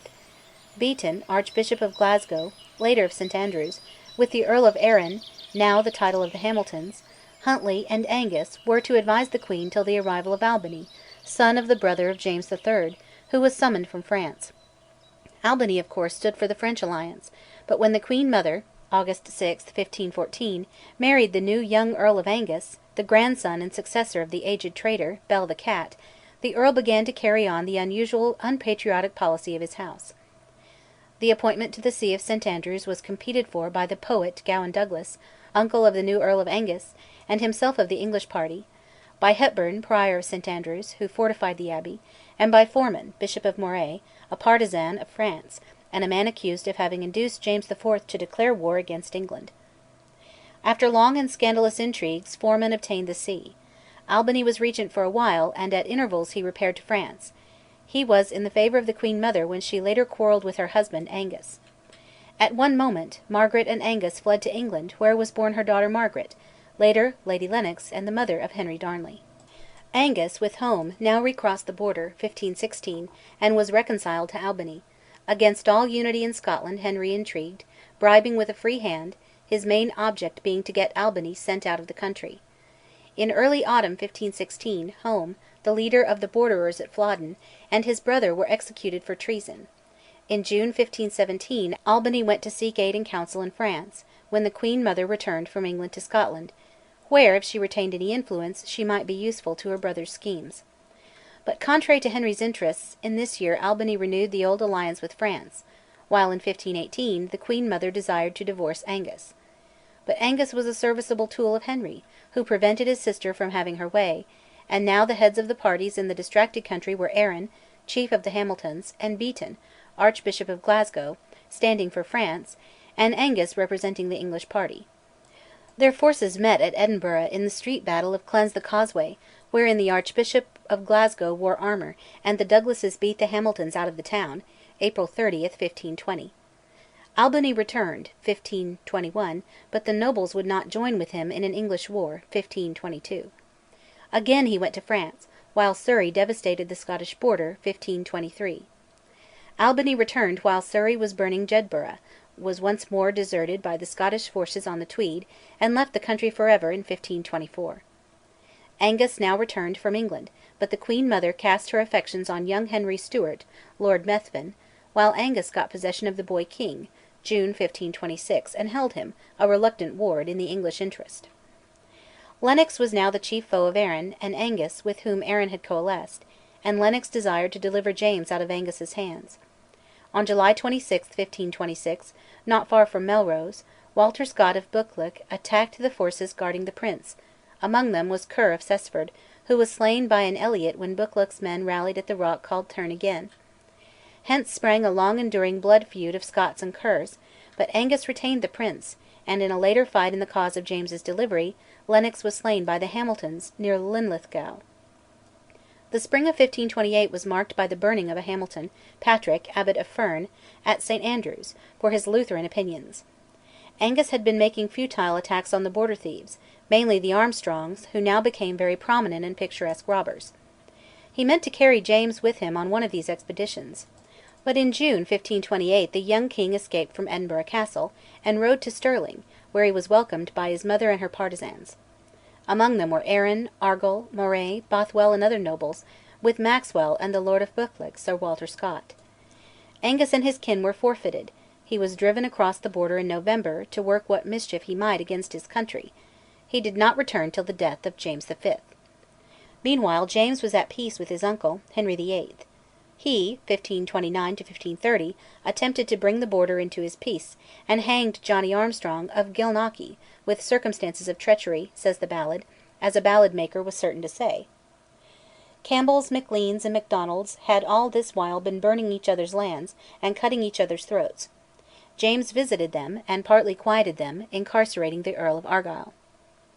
Bothwell and Angus now conspired together to crown Henry VIII in Edinburgh, but in May 1534 a treaty of peace was made, to last till the death of either monarch and a year longer.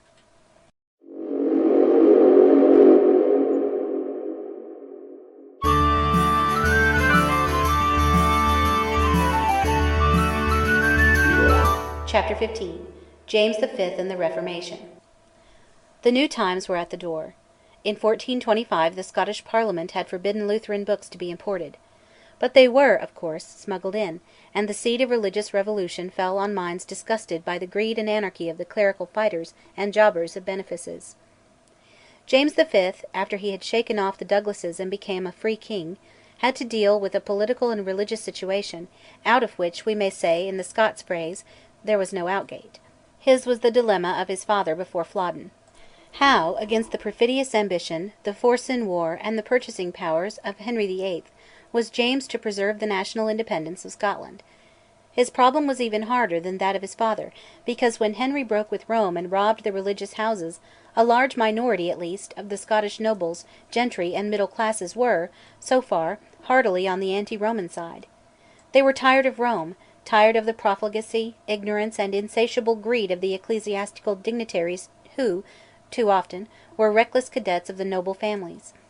Many Scots had read the Lutheran books and disbelieved in transubstantiation, thought that money paid for prayers to the dead was money wasted, preferred a married and preaching to a celibate and licentious clergy who celebrated Mass, were convinced that saintly images were idols, that saintly miracles were impostures. Above all, the nobles coveted the lands of the Church, the spoils of the religious houses. In Scotland as elsewhere the causes of the religious revolution were many. The wealth and luxury of the higher clergy and of the dwellers in the abbeys had long been the butt of satire and of the fiercer indignation of the people. Benefices, great and small, were jobbed on every side between the popes, the kings, and the great nobles. Ignorant and profligate cadets of the great houses were appointed to high ecclesiastical offices, while the minor clergy were inconceivably ignorant just at the moment when the new critical learning, with knowledge of Hebrew and Greek, was revolutionizing the study of the sacred books. The celibacy of the clergy had become a mere farce, and they got dispensations enabling them to obtain ecclesiastical livings for their bastards. The kings set the worst example. Both James IV and James V secured the richest abbeys, and in the case of James VI, the primacy for their bastard sons. All these abuses were of old standing. Early in the 13th century, certain of the abbots of Jedburgh, supported by their chapters, had granted certain of their appropriate churches to priests with a right of succession to their sons. See The Medieval Church in Scotland, by the late Bishop Dowden, Chapter 19, MacLehose, 1910. Oppressive customs by which the utmost claith, or a pecuniary equivalent, was extorted as a kind of death duty by the clergy, were sanctioned by excommunication. No grievance was more bitterly felt by the poor. The once dreaded curses on evildoers became a popular jest. Purgatory was a mere excuse for getting money for masses. In short, the whole medieval system was morally rotten. The statements drawn up by councils which made vain attempts to check the stereotyped abuses are as candid and copious concerning all these things as the satires of Sir David Lindsay. Then came disbelief in medieval dogmas. The Lutheran and other heretical books were secretly purchased and their contents assimilated.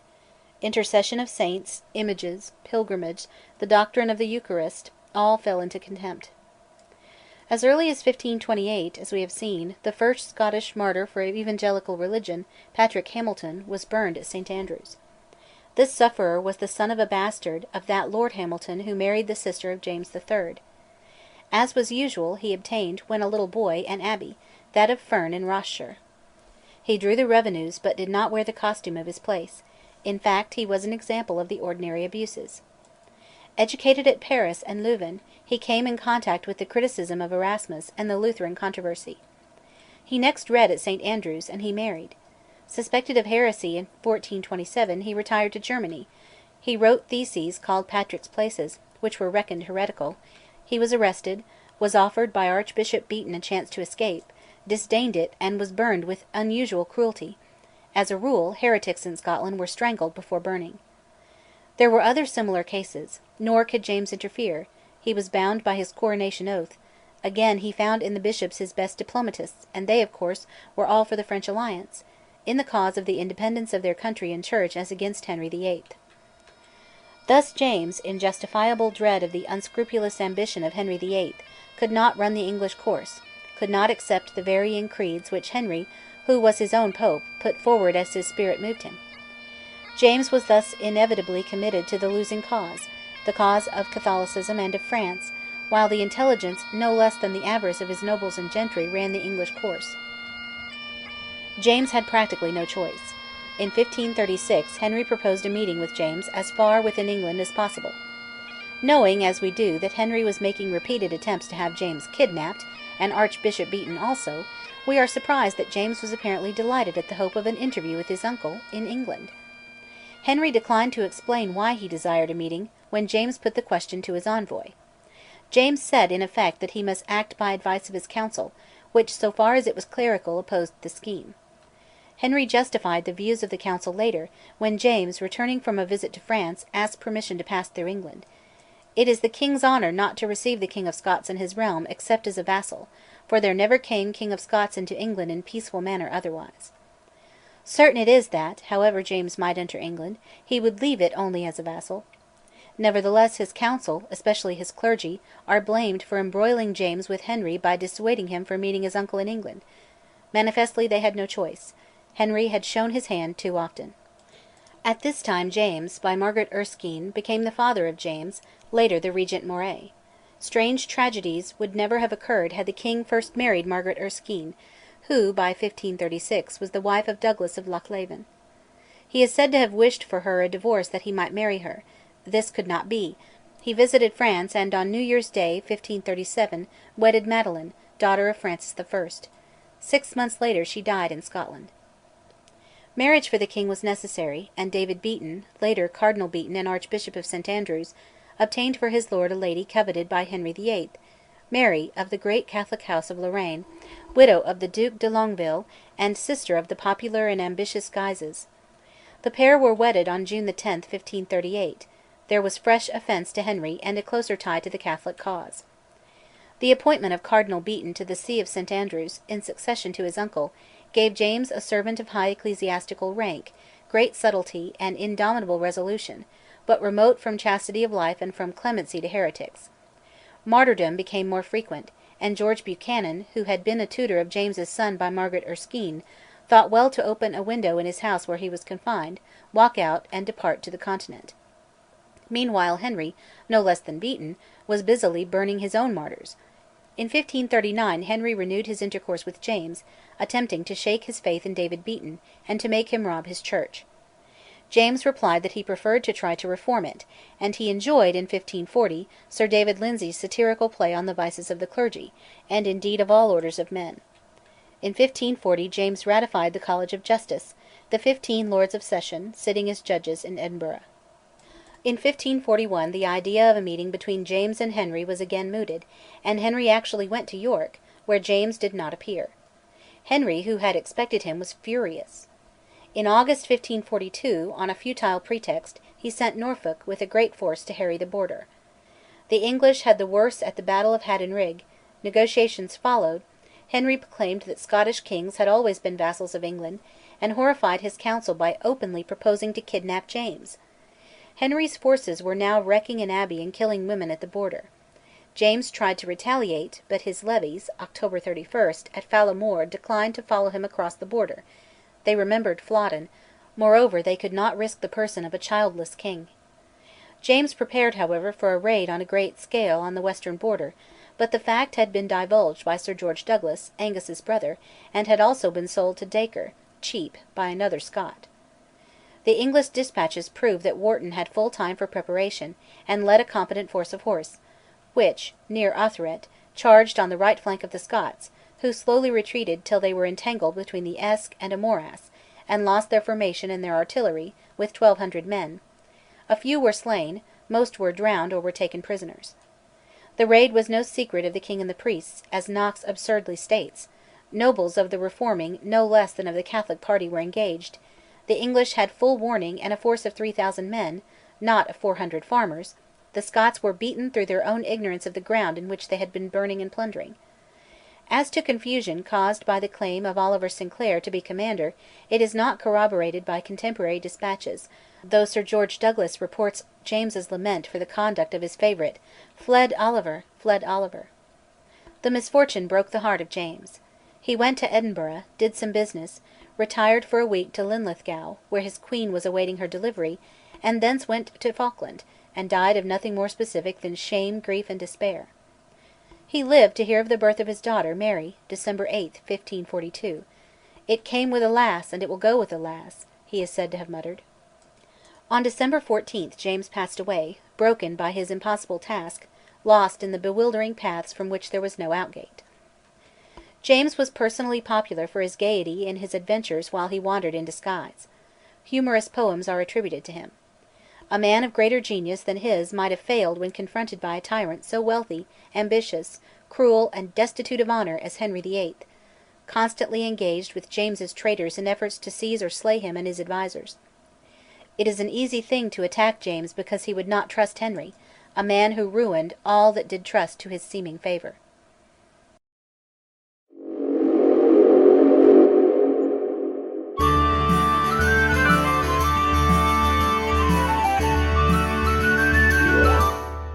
Chapter 16. The Minority of Mary Stuart. When James died, Henry VIII seemed to hold in his hand all the winning cards in the game of which Scotland was the stake. He held Angus and his brother George Douglas; when he slipped them they would again wield the whole force of their house in the interests of England and of Henry's religion. Moreover, he held many noble prisoners taken at Solway: Glencairn, Maxwell, Cassilis, Fleming, Grey, and others; and all of these, save Sir George Douglas, have not sticked, says Henry himself, to take upon them to set the crown of Scotland on our head. Henry's object was to get the child, the person of the Cardinal, and of such as be chief hindrances to our purpose, and also the chief holds and fortresses into our hands. By sheer brigandage the Reformer king hoped to succeed where the Edwards had failed. He took the oaths of his prisoners, making them swear to secure for him the child, Beaton, and the castles, and later released them to do his bidding. Henry's failure was due to the genius and resolution of Cardinal Beaton, heading the Catholic party. What occurred in Scotland on James's death is obscure. Later Beaton was said to have made the dying king's hand subscribe a blank paper filled up by appointment of Beaton himself as one of a Regency Council of 4 or 5. There is no evidence for the tale. What actually occurred was the proclamation of the Earls of Arran, Argyll, Huntly, Moray, and Beaton as regents, December 19, 1542. Arran, the chief of the Hamiltons, was, we know, unless ousted by Henry VIII, the next heir to the throne after the new-born Mary. He was a good-hearted man, but the weakest of mortals, and his constant veerings from the Catholic and National to the English and reforming side were probably caused by his knowledge of his very doubtful legitimacy. Either party could bring up the doubt. Beaton, having the ear of the Pope, could be specially dangerous, but so could the opposite party if once firmly seated in office. Arran, in any case, presently ousted the Archbishop of Glasgow from the chancellorship and gave the seals to Beaton, the man whom he presently accused of a shameless forgery of James's will. The regency soon came into Arran's own hands. The Solway Moss prisoners, learning this as they journeyed north, began to repent of their oaths of treachery, especially as their oaths were known or suspected in Scotland. George Douglas prevailed on Arran to seize and imprison Beaton till he answered certain charges, but no charges were ever made public, none were produced. The clergy refused to christen or bury during his captivity.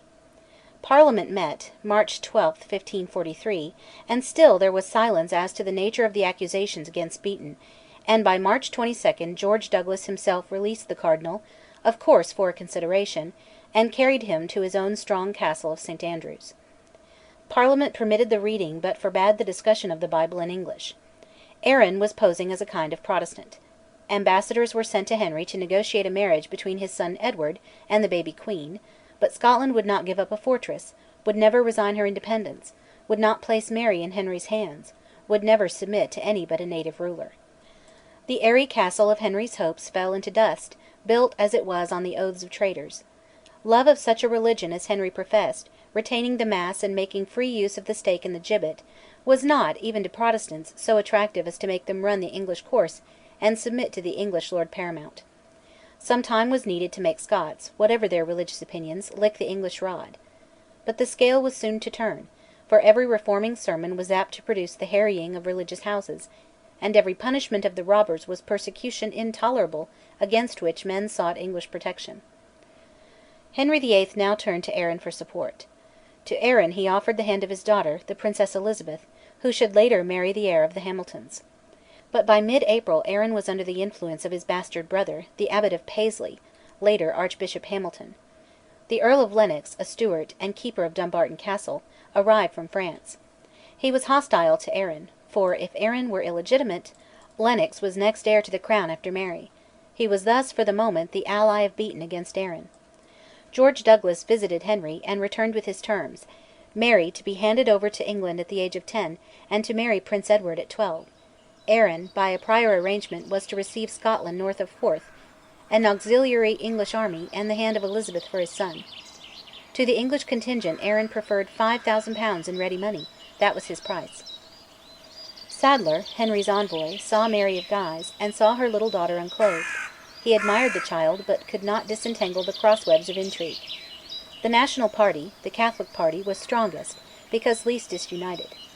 When the Scottish ambassadors who went to Henry in spring returned, July 21, the national party seized Mary and carried her to Stirling, where they offered Arran a meeting, and, he said, the child queen's hand for his son. But Arran's own partisans, Glencairn and Cassilis, told Sadler that he fabled freely. Representatives of both parties accepted Henry's terms, but delayed the ratification. Henry insisted that it should be ratified by August 24, but on August 16 he seized 6 Scottish merchant ships. Though the treaty was ratified on August 25, Arran was compelled to insist on compensation for the ships, but on August 28 he proclaimed Beaton a traitor. In the beginning of September, Arran favoured the wrecking of the Franciscan monastery in Edinburgh, and at Dundee the mob, moved by sermons from the celebrated martyr George Wishart, did sack the houses of the Franciscans and the Dominicans. Beaton's Abbey of Arbroath and Abbey of Lindores were also plundered. Clearly it was believed that Beaton was down, and that church pillage was authorised by Arran. Yet on September 3 Arran joined hands with Beaton. The Cardinal, by threatening to disprove Arran's legitimacy and ruin his hopes of the crown, or in some other way had dominated the waverer, while Henry (August 29) was mobilising an army of 20,000 men for the invasion of Scotland. On September 9 Mary was crowned at Stirling. But Beaton could not hold both Arran and his rival Lennox, who committed an act of disgraceful treachery. With Glencairn he seized large supplies of money and stores sent by France to Dumbarton Castle. In 1544 he fled to England and to the protection of Henry, and married Margaret, daughter of Angus and Margaret Tudor, widow of James IV. He became the father of Darnley, Mary's husband in later years, and the fortunes of Scotland were fatally involved in the feud between the Lennox Stuarts and the House of Hamilton. Meanwhile, November 1543, Arran and Beaton together broke and persecuted the abbey robbers of Perthshire and Angus, making martyrs, and incurring, on Beaton's part, fatal feuds with Leslies, Greys, Learmouths, and Kirkcaldys. Parliament, December 11, declared the treaty with England void. The party of the Douglases, equally suspected by Henry and Beaton, was crushed, and George Douglas was held a hostage, still betraying his country in letters to England. Martyrs were burned in Perth and Dundee, which merely infuriated the populace. In April 1544, while Henry was giving the most cruel orders to his army of invasion, one Wishart visited him with offers, which were accepted, for the murder of the Cardinal. Early in May the English army under Hertford took Leith, raised a jolly fire, says Hertford, in Edinburgh. He burned the towns on his line of march, and retired. On May 17 Lennox and Glencairn sold themselves to Henry; for ample rewards they were to secure the teaching of God's word, as the mere and only foundation whence proceeds all truth and honour. Arran defeated Glencairn when he attempted his godly task, and Lennox was driven back into England. In June Mary of Guise fell into the hands of nobles led by Angus, while the Fife, Perthshire, and Angus lairds, lately Beaton's deadly foes, came into the Cardinal's party. With him and Arran, in November, were banded the Protestants who were to be his murderers, while the Douglases, in December, were cleared by Parliament of all their offences, and Henry offered £3,000 for their trapping. Angus, in February 1545, protested that he loved Henry best of all men, and would make Lennox Governor of Scotland, while Wharton for Henry was trying to kidnap Angus. Enraged by the English desecration of his ancestors' graves at Melrose Abbey, Angus united with Arran, Norman Leslie, and Buccleuch to annihilate an English force at Ancrum Moor, where Henry's men lost 800 slain and 2,000 prisoners. The loyalty of Angus to his country was now, by innocents like Arran, thought assured. The plot for Beaton's murder was in 1545 negotiated between Henry and Cassilis, backed by George Douglas, and Crichton of Bunsted, as before, was engaged a godly lord in Lothian. In August the Douglases boast that, as Henry's friends, they have frustrated an invasion of England with a large French contingent, which they pretended to lead, while they secured its failure. Meanwhile, after 40 years, Donald Dubh, and all the great western chiefs, none of whom could write, renewed the old alliance of 1463 with England, calling themselves Old Enemies of Scotland. Their religious predilections, however, were not Protestant. They promised to destroy or reduce half of Scotland, and hailed Lennox as governor, as in Angus's offer to Henry in spring 1545. Lennox did make an attempt against Dumbarton in November with Donald Dubh. They failed, and Donald died, without legitimate issue, at Drogheda. the Macleans, Macleods, and Macneils then came into the national party. In September 1545 Hertford, with an English force, destroyed the religious houses at Melrose, Kelso, Dryburgh, and Jedburgh. Meanwhile the two Douglases skulked with the murderous traitor Cassilis in Ayrshire, and Henry tried to induce French deserters from the Scottish flag to murder Beaton and Arran. Beaton could scarcely escape for ever from so many plots. His capture, in January 1546, of George Wishart, an eminently learned and virtuous Protestant preacher, and an intimate associate of the murderous, double-dyed traitor Brunston and of other Lothian pietists of the English party, and his burning of Wishart at St Andrews, on March 1, 1546, sealed the Cardinal's doom. On May 29 he was surprised in his castle of St Andrews and slain by his former ally, Norman Leslie, Master of Rothes, with Kirkcaldy of Grange, and James Melville, who seems to have dealt the final stab after preaching at his powerless victim. They insulted the corpse, and held St Andrews Castle against all comers. How gallant a fight Beaton had waged against adversaries, how many and multifarious, how murderous, self-seeking, treacherous, and hypocritical, we have seen. He maintained the independence of Scotland against the most recklessly unscrupulous of assailants, though probably he was rather bent on defending the lost cause of a Church entirely and intolerably corrupt. The two causes were at the moment inseparable, and whatever we may think of the Church of Rome, it was not more bloodily inclined than the Church of which Henry was Pope, while it was less illogical, not being the creature of a secular tyrant. If Henry and his party had won their game, the Church of Scotland would have been Henry's Church, would have been Anglican. Thus it was Beaton who, by defeating Henry, made Presbyterian Calvinism possible in Scotland.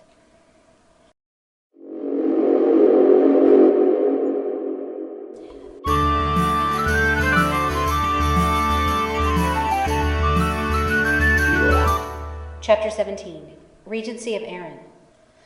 The death of Cardinal Beaton left Scotland and the Church without a skilled and resolute defender. His successor in the see, Archbishop Hamilton, a half-brother of the Regent, was more licentious than the Cardinal, who seems to have been constant to Mariette Ogilvy, and had little of his political genius. The murderers, with others of their party, held St Andrews Castle, strong in its new fortifications, which the Queen Mother and Arran, the Regent, were unable to reduce. Receiving supplies from England by sea, and abetted by Henry VIII, the murderers were in treaty with him to work all his will, while some nobles, like Argyll and Huntly, wavered, though the Douglases now renounced their compact with England and their promise to give the child Queen in marriage to Henry's son. At the end of November, despairing of success in the siege, Arran asked France to send men and ships to take St Andrews Castle from the assassins, who in December obtained an armistice. They would surrender, they said, when they got a pardon for their guilt from the Pope, but they begged Henry VIII to move the Emperor to move the Pope to give no pardon.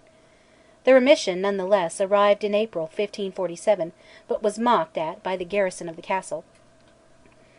The garrison and inmates of the castle presently welcomed the arrival of John Knox and some of his pupils. Knox, born in Haddington 1513 to 1515, a priest and a notary, had borne a two-handed sword and been of the bodyguard of Wishart. He was now invited by John Rowe, the chaplain, to take on him the office of preacher, which he did, weeping, so strong was his sense of the solemnity of his duties. He also preached and disputed with feeble clerical opponents in the town. The congregation in the castle, though devout, were ruffianly in their lives, nor did he spare rebukes to his flock. Before Knox arrived, Henry VIII and Francis II had died. The successor of Francis, Henri II, sent to Scotland Monsieur d'Ossel, who became the right-hand man of Mary of Guise in the government. Meanwhile the advance of an English force against the border, where they occupied Langholm, caused Arran to lead thither the national levies. But this gave no great relief to the besieged in the castle of St Andrews. In mid-July a well-equipped French fleet swept up the east coast, men were landed with guns, French artillery was planted on the cathedral roof and the steeple of St Salvator's College, and poured a plunging fire into the castle. In a day or two, on the last day of July, the garrison surrendered. Knox, with many of his associates, was placed in the galleys and carried captive to France. On one occasion the galleys were within sight of St Andrews, and the Reformer predicted, so he says, that he would again preach there, as he did to some purpose. But the castle had not fallen before the English party among the nobles had arranged to betray Scottish fortresses to England, and to lead 2,000 Scottish favourers of the Word of God to fight under the flag of St George against their country. An English host of 15,000 was assembled, and marched north accompanied by a fleet. On the 9th of September 1547 the leader, Somerset, found the Scottish army occupying a well chosen position near Musselburgh; on their left lay the Firth, on their front a marsh and the river Esk. By the next day the Scots, as when Cromwell defeated them at Dunbar, left an impregnable position on their eagerness to cut Somerset off from his ships, and were routed with great slaughter in the battle of Pinkie. Somerset made no great use of his victory; he took and held Broughty Castle on Tay, fortified Inchcolm on the Firth of Forth, and devastated Holyrood. Mischief he did, to little purpose. The child queen was conveyed to an isle in the Loch of Menteith, where she was safe, and her marriage with the Dauphin was negotiated. In July 1548 a large French force under the Sieur d'Essay arrived, and later captured Haddington, held by the English, while, despite some Franco-Scottish successes in the field, Mary was sent with her 4 Maries to France, where she landed in August, the only passenger who had not been seasick. By April 1550 the English made peace, abandoning all their holds in Scotland. The great essential prize, the child queen, had escaped them. The clergy burnt a martyr in 1550. In 1549 they had passed measures for their own reformation; too late and futile was the scheme. Early in 1549 Knox returned from France to England, where he was minister at Berwick and at Newcastle, a chaplain of the child Edward VI, and a successful opponent of Cranmer as regards kneeling at the celebration of the Holy Communion. He refused a bishopric, foreseeing trouble under Mary Tudor, from whom he fled to the Continent. In 1550–51 Mary of Guise, visiting France, procured for Arran the Duchy of Châtelherault, and for his eldest son the command of the Scottish Archer Guard, and, by way of exchange, in 1554 took from him the regency, surrounding herself with French advisers, notably de Roubaix and d'Oysel.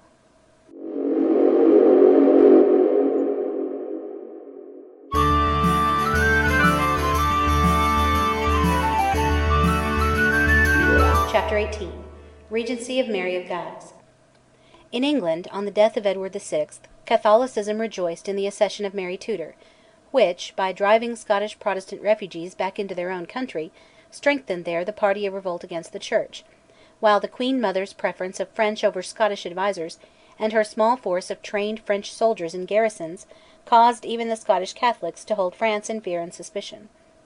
The French councillors (1556) urged increased taxation for purposes of national defence against England, but the nobles would rather be invaded every year than tolerate a standing army in place of their old irregular feudal levies.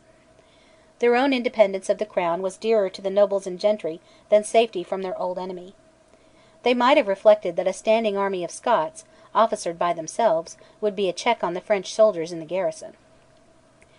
Perplexed and opposed by the great clan of Hamilton, whose chief, Arran, was nearest heir to the crown, Mary of Guise was now anxious to conciliate the Protestants, and there was a blink, as the Covenanters later said, a lull in persecution. After Knox's release from the French galleys in 1549, he had played, as we saw, a considerable part in the affairs of the English Church, and in the making of the second Prayer Book of Edward VI, but had fled abroad on the accession of Mary Tudor. From Dieppe he had sent a tract to England, praying God to stir up some Phineas or Jehu to shed the blood of abominable idolaters, obviously Mary of England and Philip of Spain. On earlier occasions he had followed Calvin in deprecating such sanguinary measures. The Scot, after a stormy period of quarrels with Anglican refugees in Frankfort, moved to Geneva, where the city was under a despotism of preachers and of Calvin. Here Knox found the model of church government which, in a form if possible more extreme, he later planted in Scotland. There, in 1549–52, the Church, under Archbishop Hamilton, Beaton's successor, had been confessing her iniquities in provincial councils, and attempting to purify herself on the lines of the tolerant and charitable catechism issued by the Archbishop in 1552. Apparently a modus vivendi was being sought, and Protestants were inclined to think they might be occasional conformists and attend Mass without being false to their convictions. But in this brief lull Knox came over to Scotland at the end of harvest, in 1555. On this point of occasional conformity he was fixed. The Mass was idolatry, and idolatry by the law of God was a capital offence. Idolaters must be converted or exterminated; they were no better than Amalekites. This was the central rock of Knox's position. Tolerance was impossible. He remained in Scotland, preaching and administering the sacrament in the Genevan way till June 1556.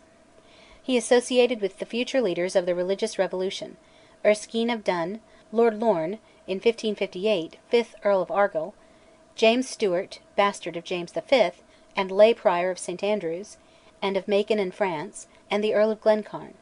William Maitland of Lethington, the flower of the wits of Scotland, was to Knox a less congenial acquaintance. Not till May 1556 was Knox summoned to trial in Edinburgh, but he had a strong backing of the laity, as was the custom in Scotland, where justice was overawed by armed gatherings, and no trial was held. By July 1556 he was in France, on his way to Geneva. The fruits of Knox's labours followed him, in March 1557, in the shape of a letter, signed by Glencairn, Lorne, Lord Erskine, and James Stewart, Mary's bastard brother. They prayed Knox to return. They were ready to jeopardy lives and goods in the forward setting of the glory of God. This has all the air of risking civil war. Knox was not eager. It was October before he reached Dieppe on his homeward way. Meanwhile there had been hostilities between England and Scotland, as ally of France, then at odds with Philip of Spain, consort King of England, and there were Protestant tumults in Edinburgh. Knox had scruples as to raising civil war by preaching at home. The Scottish nobles had no zeal for the English war, but Knox, who received at Dieppe discouraging letters from unknown correspondents, did not cross the sea. He remained at Dieppe, preaching, till the spring of 1558. In Knox's absence even James Stewart and Erskine of Dun agreed to hurry on the marriage between Mary, Queen of Scots, and Francis, Dauphin of France, a feeble boy younger than herself. Their faces are pitiably young as represented in their coronation medal. While negotiations for the marriage were begun in October, on December 3, 1557, a godly band or covenant for mutual aid was signed by Argyll, then near his death in 1558, his son, Lorne, the Earl of Morton, son of the traitor Sir George Douglas, Glencairn, and Erskine of Dun, one of the commissioners who were to visit France for the royal marriage. They vow to risk their lives against the congregation of Satan, the Church, and in defence of faithful Protestant preachers. They will establish the blessed word of God in his congregation, and henceforth the Protestant party was commonly styled the Congregation. Parliament, November 29, 1557, had accepted the French marriage, all the ancient liberties of Scotland being secured, and the right to the throne, if Mary died without issue, being confirmed to the House of Hamilton, not to the Dauphin. The marriage contract, April 19, 1558, did ratify these just demands, but on April 4 Mary had been induced to sign them all away to France, leaving Scotland and her own claims to the English crown to the French king. The marriage was celebrated on April 24, 1558. In that week the last Protestant martyr, Walter Milne, an aged priest and a married man, was burned for heresy at St Andrews. This only increased the zeal of the congregation. Among the Protestant preachers then in Scotland, of whom Willock, an Englishman, seems to have been the most reasonable, a certain Paul Methuen, a baker, was prominent. He had been summoned, July 28, to stand his trial for heresy, but his backing of friends was considerable, and they came before Mary of Guise in armour and with a bullying demeanour. She tried to temporise, and on September 3 a great riot broke out in Edinburgh. The image of St Gilles was broken, and the mob violently assaulted a procession of priests. The country was seething with discontent, and the death of Mary Tudor, November 17, 1558, with the accession of the Protestant Elizabeth, encouraged the congregation. Mary of Guise made large concessions, only she desired that there should be no public meetings in the capital. On January 1, 1559, church doors were placarded with the Beggars' Warning. The Beggars, really the Brethren in their name, claimed the wealth of the religious orders. Threats were pronounced, revolution was menaced at a given date, Whit Sunday, and the threats were fulfilled. All this was the result of a plan, not of accident. Mary of Guise was intending to visit France, not longing to burn heretics. But she fell into the worst of health, and her recovery was doubted, in April 1559. Willock and Methuen had been summoned to trial, February 2, 1559, for their preachings were always apt to lead to violence on the part of their hearers. The summons was again postponed in deference to renewed menaces. A convention had met at Edinburgh to seek for some remedy, and the last Provincial Council of the Scottish Church, March 1559, had considered vainly some proposals made by moderate Catholics for internal reform. Again the preachers were summoned to Stirling for May 10, but just a week earlier Knox arrived in Scotland. The leader of the French Protestant preachers, Morel, expressed to Calvin his fear that Knox may fill Scotland with his madness. Now was his opportunity. The Regent was weak and ill. The Congregation was in great force. England was at least not unfavourable to its cause. From Dundee Knox marched with many gentlemen, unarmed, he says, accompanying the preachers to Perth. Erskine of Dun went as envoy to the Regent at Stirling. She is accused by Knox of treacherous dealings. Other contemporary Protestant evidence says nothing of treachery. At all events, on May 10 the preachers were outlawed for non-appearance to stand their trial. The brethren, the whole multitude with their preachers, says Knox, who were in Perth, were infuriated, and after a sermon from the Reformer, wrecked the church, sacked the monasteries, and, says Knox, denounced death against any priest who celebrated Mass, a circumstance usually ignored by our historians, at the same time protesting, "We require nothing but liberty of conscience." On May 31 a composition was made between the Regent and the insurgents, whom Argyll and James Stewart promised to join if the Regent broke the conditions. Henceforth the pretext that she had broken faith was made whenever it seemed convenient, while the Congregation permitted itself a godly liberty in construing the terms of treaties. A band was signed for the destruction of idolatry by Argyll, James Stewart, Glencairn, and others, and the brethren scattered from Perth, breaking down altars and idols on their way home. Mary of Guise had promised not to leave a French garrison in Perth. She did leave some Scots in French pay, and on this slim pretext of her treachery, Argyll and James Stewart proclaimed the Regent perfidious, deserted her cause, and joined the crusade against idolatry.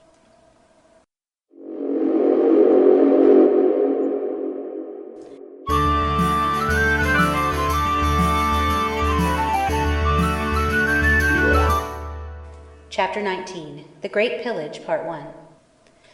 The Revolution was now under way, and as it had begun, so it continued. There was practically no resistance by the Catholic nobility and gentry. In the Lowlands, apparently, almost all were of the new persuasion. The Duc de Châteauherault might hesitate while his son, the Protestant Earl of Arran, who had been in France as captain of the Scots Guard, was escaping into Switzerland, and thence to England; but on Arran's arrival there, the Hamiltons saw their chance of succeeding to the crown in place of the Catholic Mary. The Regent had but a small body of professional French soldiers. But the other side could not keep their feudal levies in the field, and they could not coin the supplies of church plate which must have fallen into their hands, until they had seized the mint at Edinburgh, so money was scarce with them. It was plain to Knox and Kirkcaldy of Grange, and soon it became obvious to Maitland of Lethington, who, of course, forsook the Regent, that aid from England must be sought, aid in money, and if possible in men and ships. Meanwhile the Reformers dealt with the ecclesiastical buildings of St Andrews as they had done at Perth, Knox urging them on by his sermons. We may presume that the boys broke the windows and images with a sanctified joy. A mutilated head of the Redeemer has been found in a latrine of the monastic buildings. As commendator, or lay prior, James Stewart may have secured the golden sheath of the arm bone of the Apostle, presented by Edward I, and the other precious things, the sacred plate of the Church, in a fane which had been the Delphi of Scotland. Lethington appears to have obtained most of the portable property of St Salvator's College, except that beautiful monument of idolatry, the great silver mace presented by Kennedy, the founder, work of a Parisian silversmith, in 1461. This, with maces of rude native work, escaped the spoilers. The monastery of the Franciscans is now levelled with the earth; of the Dominicans' chapel a small fragment remains. Of the residential part of the abbey a house was left; when the lead had been stripped from the roof of the church it became a quarry. All churchmen's goods were spoiled and reft from them, for every man, for the most part, that could get anything pertaining to any churchman thought the same well won gear, says a contemporary diary. Arran himself, when he arrived in Scotland, robbed a priest of all that he had, for which Châteauherault made compensation. By the middle of June the Regent was compelled to remove almost all her French soldiers out of Fife. Perth was evacuated. The Abbey of Scone and the palace were sacked. The Congregation entered Edinburgh; they seemed to have found the monasteries already swept bare, but they seized Holyrood, and the stamps at the Mint. The Regent proclaimed that this was flat rebellion, and that the rebels were intriguing with England.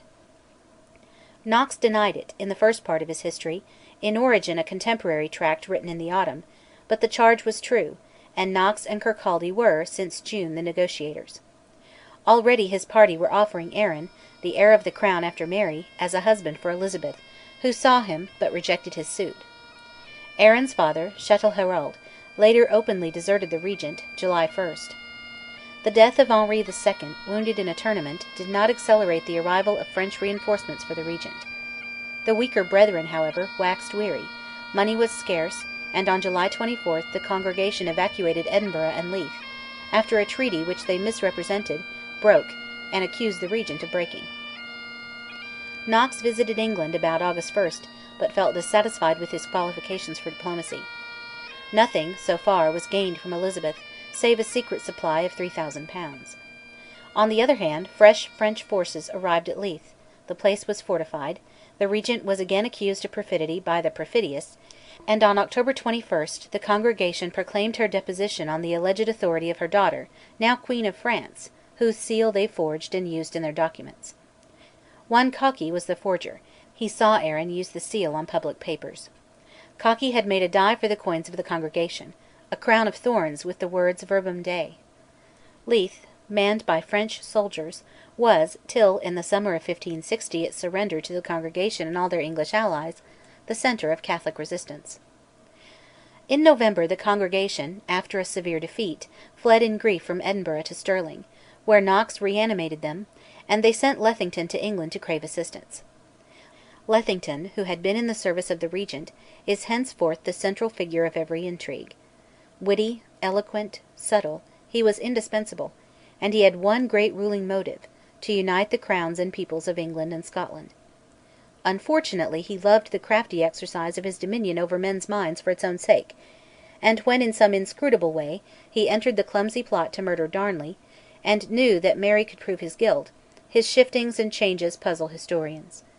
In Scotland he was called Michael Wily, that is, Machiavelli, and the necessary evil. In his mission to England Lethington was successful.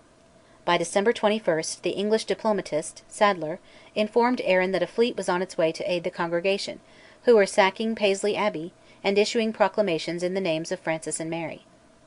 The fleet arrived while the French were about to seize St Andrews (January 23, 1560), and the French plans were ruined. The Regent, who was dying, found shelter in Edinburgh Castle, which stood neutral. On February 27, 1560, at Berwick, the Congregation entered into a regular league with England, Elizabeth appearing as protectress of Scotland, while the marriage of Mary and Francis endured. Meanwhile, owing to the Huguenot disturbances in France, such as the tumult of Amboise, directed against the lives of Mary's uncles, the Cardinal and Duc de Guise, Mary and Francis could not help the Regent, and Huntly, a Catholic, presently, as if in fear of the western clans, joined the Congregation. Mary of Guise had found the great northern chief treacherous, and had disgraced him, and untrustworthy he continued to be. On May 7 the garrison of Leith defeated, with heavy loss, an Anglo-Scottish attack on the walls, but on June 16 the Regent made a good end, in peace with all men. She saw Chatelherault, James Stewart, and the Earl Marischal. She listened patiently to the preacher Willock. She bade farewell to all and died, a notable woman, crushed by an impossible task. The garrison of Leith, meanwhile, was starving on rats and horseflesh. Negotiations began, and ended in the Treaty of Edinburgh, July 6, 1560. This treaty, as between Mary, Queen of France and Scotland, on the one hand, and England on the other, was never ratified by Mary Stuart. She appears to have thought that one clause implied her abandonment of all her claims to the English succession, typified by her quartering of the royal English arms on her own shield. Thus there never was nor could be amity between her and her sister and her foe, Elizabeth, who was justly aggrieved by her assumption of the English arms, while Elizabeth quartered the arms of France. Again, the ratification of the treaty as regarded Mary's rebels depended on their fulfilling certain clauses which, in fact, they instantly violated. Preachers were planted in the larger town, some of which had already secured their services. Knox took Edinburgh. Superintendents, by no means bishops, were appointed, an order which soon ceased to exist in the Kirk. Their duties were to wander about in their provinces, superintending and preaching. By request of the Convention, which was crowded by persons not used to attend, some preachers drew up, in 4 days, a Confession of Faith, on the lines of Calvin's rule at Geneva. This was approved and passed on August 17th. The makers of the document professed their readiness to satisfy any critic of any point from the mouth of God, out of the Bible, but the pace was so good that either no criticism was offered, or it was very rapidly satisfied. On August 24, 4 acts were passed in which the authority of the Bishop of Rome was repudiated. All previous legislation, not consistent with the new confession, was rescinded. Against celebrants and attendants of the Mass were threatened 1. Confiscation and corporal punishment, 2. Exile, and 3. For the third offence, death. The death sentence is not known to have been carried out in more than 1 or 2 cases. Professor Hume Brown writes that the penalties attached to the breach of these enactments, namely, the abjuration of papal jurisdiction, the condemnation of all practices and doctrines contrary to the new creed, and of the celebration of Mass in Scotland, were those approved and sanctioned by the example of every country in Christendom. But not, surely, for the same offences, such as the saying or hearing of Mass. Suits in ecclesiastical were removed into secular courts. August 29th.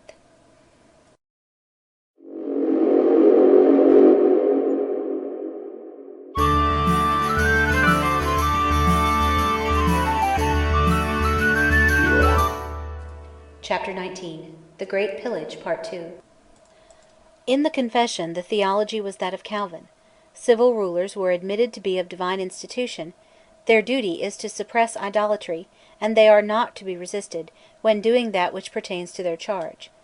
But a Catholic ruler, like Mary, or a tolerant ruler, as James VI would fain have been, apparently may be resisted for his tolerance. Resisted James was, as we shall see, whenever he attempted to be lenient to Catholics. The Book of Discipline, by Knox and other preachers, never was ratified by the Estates, as the Confession of Faith had been. It made admirable provisions for the payment of preachers and for teachers, for the universities, and for the poor, but somebody, probably Lethington, spoke of the proposals as devout imaginations. The Book of Discipline approved of what was later accepted by the General Assembly, the Book of Common Order in Public Worship.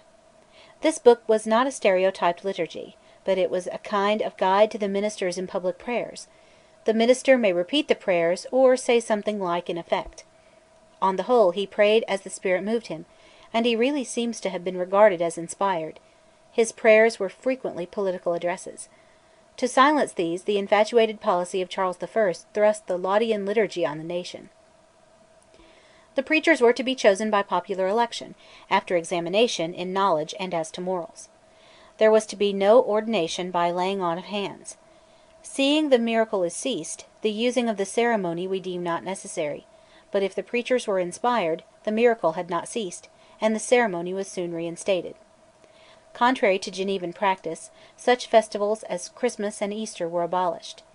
The Scottish Sabbath was established in great majesty. One rag of Rome was retained, clerical excommunication, the sword of church discipline. It was the cutting off from Christ of the excommunicated, who were handed over to the devil, and it was attended by civil penalties equivalent to universal boycotting, practical outlawry, and followed by hellfire, which sentence, lawfully pronounced on earth, is ratified in heaven. The strength of the preachers lay in this terrible weapon, borrowed from the armory of Rome. Private morals were watched by the elders, and offenders were judged in kirk sessions. Witchcraft, Sabbath desecration, and sexual laxities were the most prominent and popular sins. The mainstay of the system is the idea that the Bible is literally inspired, that the preachers are the perhaps inspired interpreters of the Bible, and that the country must imitate the old Hebrew persecution of idolaters, that is, mainly Catholics. All this meant a theocracy of preachers elected by the populace, and governing the nation by their General Assembly, in which nobles and other laymen sat as elders. These peculiar institutions came hot from Geneva, and the country could never have been blessed with them, as we have observed, but for that instrument of Providence, Cardinal Beaton. Had he disposed of himself and Scotland to Henry VIII, who would not have tolerated Presbyterian claims for an hour, Scotland would not have received the Genevan discipline, and the Kirk would have groaned under bishops.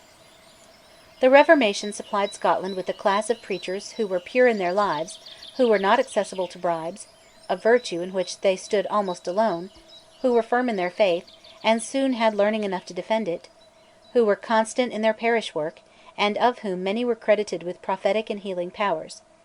They could exorcise ghosts from houses, devils from men possessed. The baldness of the services, the stern nature of the creed, were congenial to the people. The drawbacks were the intolerance, the spiritual pretension of the preachers to interference in secular affairs, and the superstition which credited men like Knox, and later Bruce, with the gifts of prophecy and other miraculous workings, and insisted on the burning of witches and warlocks, whereof the writer knows scarcely an instance in Scotland before the Reformation. The pulpit may be said to have discharged the functions of the press, a press which was all on one side, when, in 1562, Ninian Winzet, a Catholic priest and ex-schoolmaster, was printing a controversial tractate addressed to Knox. The magistrates seized the manuscript at the printer's house, and the author was fortunate in making his escape.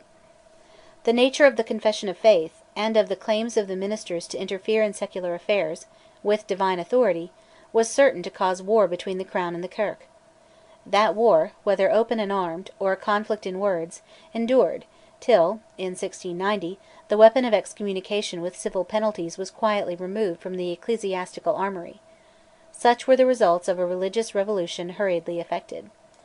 The Lords now sent an embassy to Elizabeth about the time of the death of Amy Robsart, and while Amy's husband, Robert Dudley, was very dear to the English Queen, to urge, vainly, her marriage with Arran. On December 5, 1560, Francis II died, leaving Mary Stuart a mere dowager, while her kinsmen, the Guises, lost power, which fell into the unfriendly hands of Catherine de' Medici.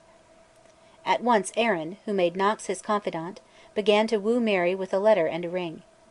Her reply perhaps increased his tendency to madness, which soon became open and incurable by the science of the day.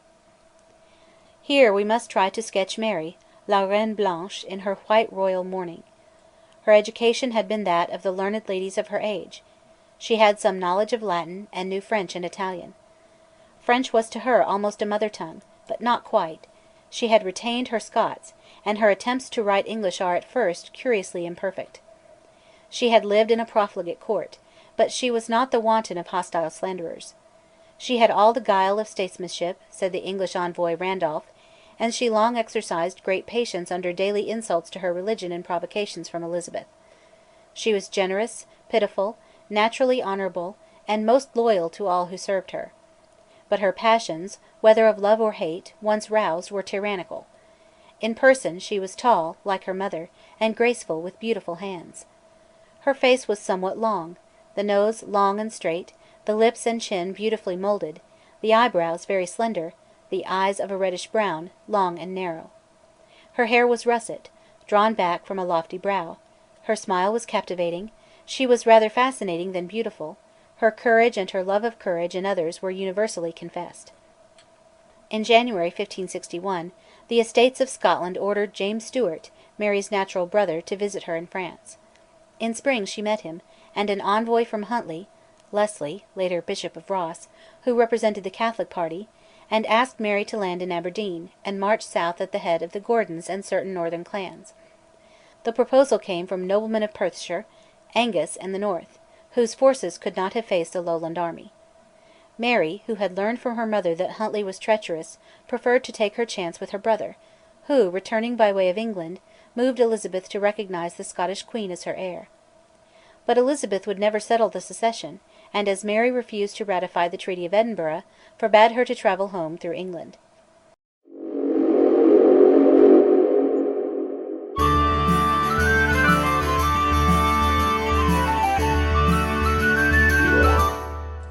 Chapter 20.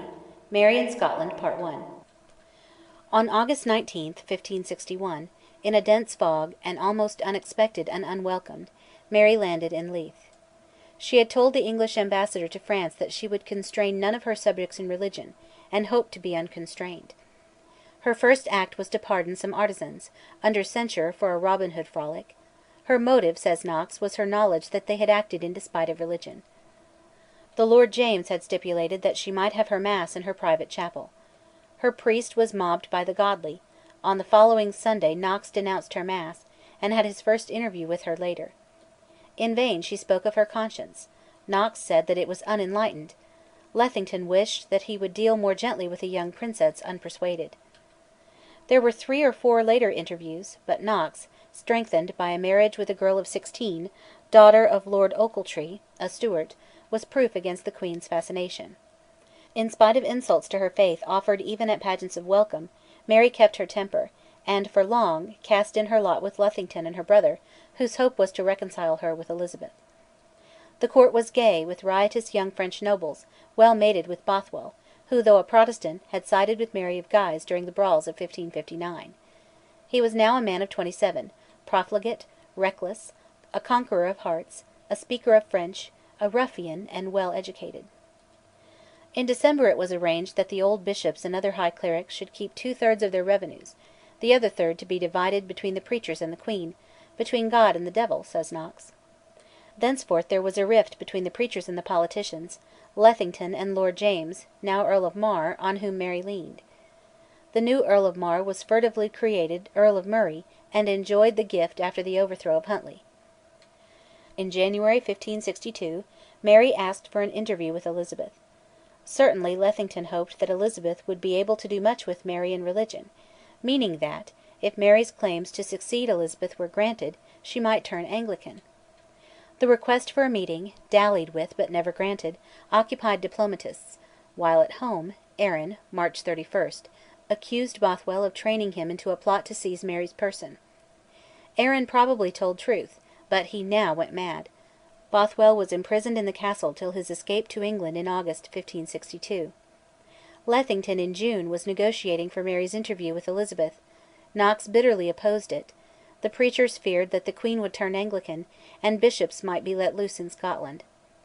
The masques for Mary's reception were actually being organised, when in July, Elizabeth, on the pretext of persecutions by the Guises in France, broke off the negotiations.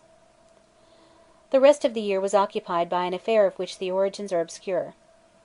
Mary, with her brother and Lethington, made a progress into the north, were affronted by and attacked Huntly, who died suddenly (October 28) at the fight of Corrickey, seized a son of his, who was executed (November 2), and spoiled his castle, which contained much of the property of the Church of Aberdeen.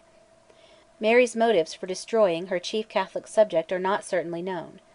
Her brother, Lord James, in February, made Earl of Mar, now received the lands and title of Earl of Murray. At some date in this year Knox preached against Mary because she gave a dance. He chose to connect her dance with some attack on the Huguenots in France. According to the Book of Discipline, he should have remonstrated privately, as Mary told him. The dates are inextricable. Till the spring of 1565 the main business was the question of the Queen's marriage. This continued to divide the ruling Protestant nobles from the preachers. Knox dreaded an alliance with Spain, a marriage with Don Carlos. But Elizabeth, to waste time, offered Mary the hand of Lord Robert Dudley, Leicester, and, strange as it appears, Mary would probably have accepted him, as late as 1565, for Elizabeth let it be understood that to marry a Catholic prince would be the signal for war, while Mary hoped that, if she accepted Elizabeth's favourite Dudley, she would be acknowledged as Elizabeth's heiress. Mary was young, and showed little knowledge of the nature of woman. In 1563 came the affair of Chatelard, a French minor poet, a Huguenot apparently, who, whether in mere fatuity or to discredit Mary, hid himself under her bed at Holyrood, and again at Burntisland. Mary had listened to his rhymes, had danced with him, and smiled on him, but Chatelard went too far. He was decapitated in the Market Street of St Andrews, February 22, 1563. It is clear, if we may trust Knox's account, singularly unlike Brantome's, that Chatelard was a Huguenot. About Easter priests were locked up in Ayrshire, the centre of Presbyterian fanaticism, for celebrating Mass. This was in accordance with law, and to soften Knox the girl queen tried her personal influence. He resisted the devil, Mary yielded, and allowed Archbishop Hamilton and some 50 other clerics to be placed in prison courteous. The Estates, which met on May 27 for the first time since the Queen landed, were mollified, but were as far as ever from passing the Book of Discipline. They did pass a law condemning witches to death, a source of unspeakable cruelties. Knox and Murray now ceased to be on terms till their common interest brought them together in 1565. In June 1563, Elizabeth requested Mary to permit the return to Scotland of Lennox, the traitor to the national cause and to Cardinal Beaton, and a rival of the Hamiltons for the succession to the thrones, apparently for the very purpose of entangling Mary in a marriage with Lennox's son Darnley, and then thwarting it. It was not Mary who asked Elizabeth to send Lennox. Knox's favourite candidate was Lord Robert Dudley. Despite his notorious character, he sometimes favoured the English Puritans. When Holyrood had been invaded by a mob, who, in Mary's absence in autumn 1563, broke up the Catholic attendance on Mass (such attendance in Mary's absence was illegal), and when both parties were summoned to trial, Knox called together the godly. The Council cleared him of the charge of making an unlawful convocation; they might want to make one, any day, themselves, and he was supported by the General Assembly.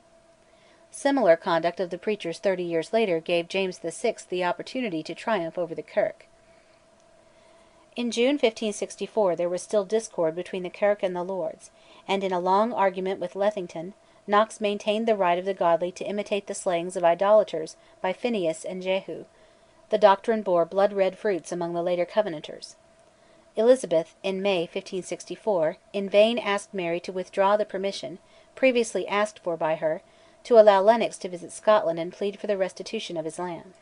The objection to Lennox's appearance had come, through Randolph, from Knox. "You may cause us to take the Lord Darnley," wrote Kirkcaldy to Cecil, "to stop Elizabeth's system of delays," and Sir James Melville, after going on a mission to Elizabeth, warned Mary that she would never part with her minion, now Earl of Leicester. Lennox, in autumn 1564, arrived and was restored to his estates, while Leicester and Cecil worked for the sending of his son Darnley to Scotland. Leicester had no desire to desert Elizabeth's court and his chance of touching her maiden heart. The intrigues of Cecil, Leicester, and Elizabeth resemble rather a chapter in a novel than a page in history. Elizabeth notoriously hated and, whenever she could, thwarted all marriages. She desired that Mary should never marry; a union with a Catholic prince she vetoed, threatening war, and Leicester she offered merely to drive time. But Mary, evasively tempted by hints, later withdrawn, of her recognition as Elizabeth's successor, was, till the end of March 1565, encouraged by Randolph, the English ambassador at her court, to remain in hope of wedding Leicester. Randolph himself was not in the secret of the English intrigue, which was to slip Darnley at Mary. He came, February 1565; Cecil and Leicester had used earnest means to ensure his coming. On March 17 Mary was informed that she would never be recognised as Elizabeth's successor till events should occur which could never occur. On receiving this news Mary wept. She also was indignant at the long and humiliating series of Elizabeth's treacheries. Her patience broke down. She turned to Darnley, thereby, as the English intriguers designed, breaking up the concord of her nobles. To marry Darnley involved the feud of the Hamiltons, and the return of Murray, whom Darnley had offended, of Châtelherault, Argyll, and many other nobles to the party of Knox and the preachers. Leicester would have been welcome to Knox; Darnley was a Catholic, if anything, and a weak, passionate young fool. Mary, in the clash of interests, was a lost woman, as Randolph truly said, with sincere pity. Her long endurance, her attempts to run the English course, were wasted. David Riccio, who came to Scotland as a musician in 1565, was now high in her and Darnley's favour. Murray was accused of a conspiracy to seize Darnley and Lennox; the godly began to organise an armed force (June 1565); Mary summoned from exile Bothwell, a man of the sword. On July 29 she married Darnley, and on August 6 Murray, who had refused to appear to answer the charges of treason brought against him, though a safe conduct was offered, was outlawed and proclaimed a rebel, while Huntly's son, Lord George, was to be restored to his estates. Thus everything seemed to indicate that Mary had been exasperated into a breaking with the party of moderation, the party of Murray and Lethington, and been driven into courses where her support, if any, must come from France and Rome. Yet she married without waiting for the necessary dispensation from the Pope. Her policy was henceforth influenced by her favour to Riccio, and by the jealous and arrogant temper of her husband. Mary well knew that Elizabeth had sent money to her rebels, whom she now pursued through all the south of Scotland. They fled from Edinburgh, where the valiant brethren, brave enough in throwing stones at pilloried priests, refused to join them; and despite the feuds in her own camp, where Bothwell and Darnley were already on the worst terms, Mary drove the rebel lords across the border at Carlisle on October 8.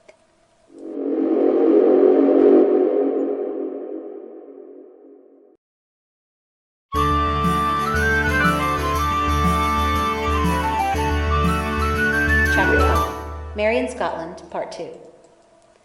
Mary seemed triumphant, but the men with her, Lethington and Morton the Chancellor, were disaffected. Darnley was mutinous; He thought himself neglected; he and his father resented Mary's leniency to Chatelherault, who had submitted and been sent to France.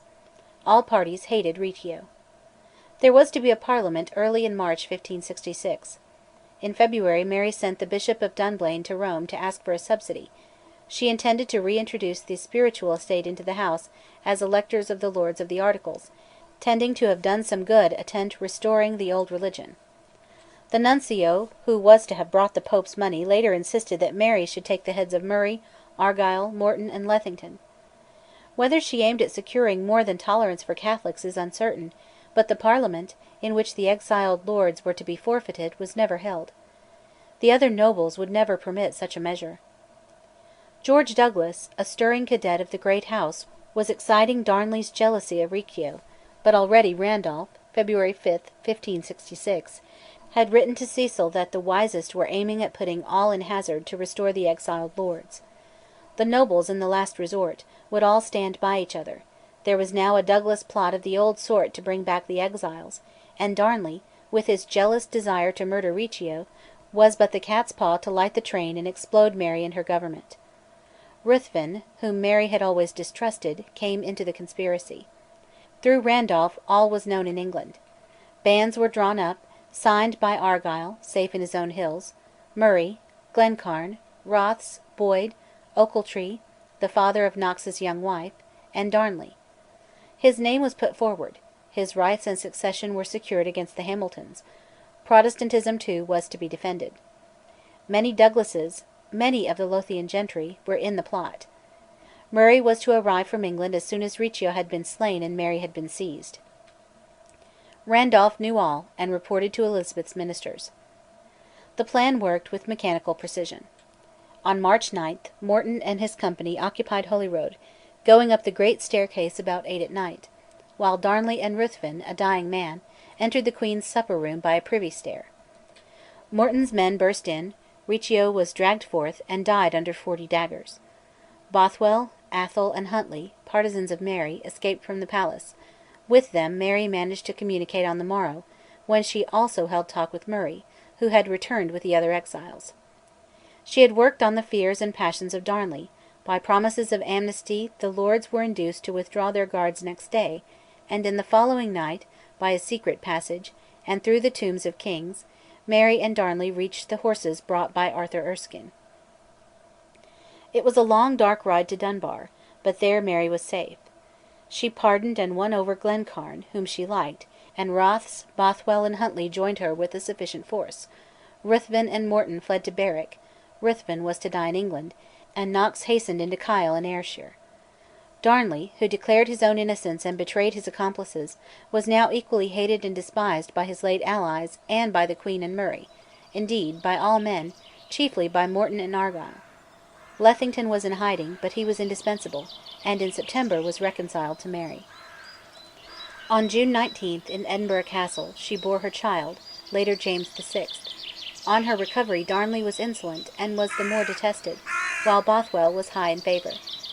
In October most of the lords signed, with Murray, a band for setting Darnley aside, not for his murder. He is said to have denounced Mary to Spain, France, and Rome for neglecting Catholic interests. In mid-October Mary was seriously ill at Jedburgh, where Bothwell, wounded in an encounter with a border river, was welcomed, while Darnley, coldly rejected, went to his father's house on the 4th.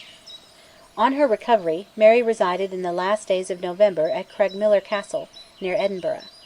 Here Murray, Argyll, Bothwell, Huntly, and Lethington held counsel with her as to Darnley. Lethington said that a way would be found, a way that Parliament would approve, while Murray would look through his fingers. Lennox believed that the plan was to arrest Darnley on some charge, and slay him if he resisted. At Stirling, December 17th, when the young prince was baptized with Catholic rites, Darnley did not appear; he sulked in his own rooms. A week later the exiles guilty of Riccio's murder were recalled, among them Morton, and Darnley, finding all his enemies about to be united, went to Glasgow, where he fell ill of smallpox. Mary offered a visit; she had had the malady as a child, and was rudely rebuffed (January 1–13, 1567), but she was with him by January 21. From Glasgow at this time was written the long and fatal letter to Bothwell, which places Mary's guilt in luring Darnley to his death beyond doubt, if we accept the letters as authentic. Darnley was carried in a litter to the lonely house of Kirk o' Field, on the south wall of Edinburgh. Here Mary attended him in his sickness. On Sunday morning, February 9, Murray left Edinburgh for Fife. On the night of Sunday the 9th through Monday the 10th, the house where Darnley lay was blown up by gunpowder, and he, with an attendant, was found dead in the garden. How he was slain is not known. That Bothwell, in accordance with a band signed by himself, Huntly, Argyll, and Lethington, and aided by some Border ruffians, laid and exploded the powder, is certain. Morton was apprised by Lethington and Bothwell of the plot, but refused to join it without Mary's written commission, which he did not obtain. Against the Queen there is no trustworthy direct evidence, if we distrust her alleged letters to Bothwell, but her conduct in protecting and marrying Bothwell, who was really in love with his wife, shows that she did not disapprove. The trial of Bothwell was a farce; Mary's abduction by him, April 24, and retreat with him to Dunbar was collusive. She married Bothwell on May 15. Her nobles, many of whom had signed a document urging her to marry Bothwell, rose against her; on June 15, 1567, she surrendered to them at Carberry Hill, while they, several of them deep in the murder plot, were not sorry to let Bothwell escape to Dunbar. After some piratical adventures, being pursued by Kirkcaldy, he made his way to Denmark, where he died a prisoner. Mary, first carried to Edinburgh and there insulted by the populace, was next hurried to Lochleven Castle. Her alleged letters to Bothwell were betrayed to the Lords, June 21, probably through Sir James Balfour, who commanded in Edinburgh Castle.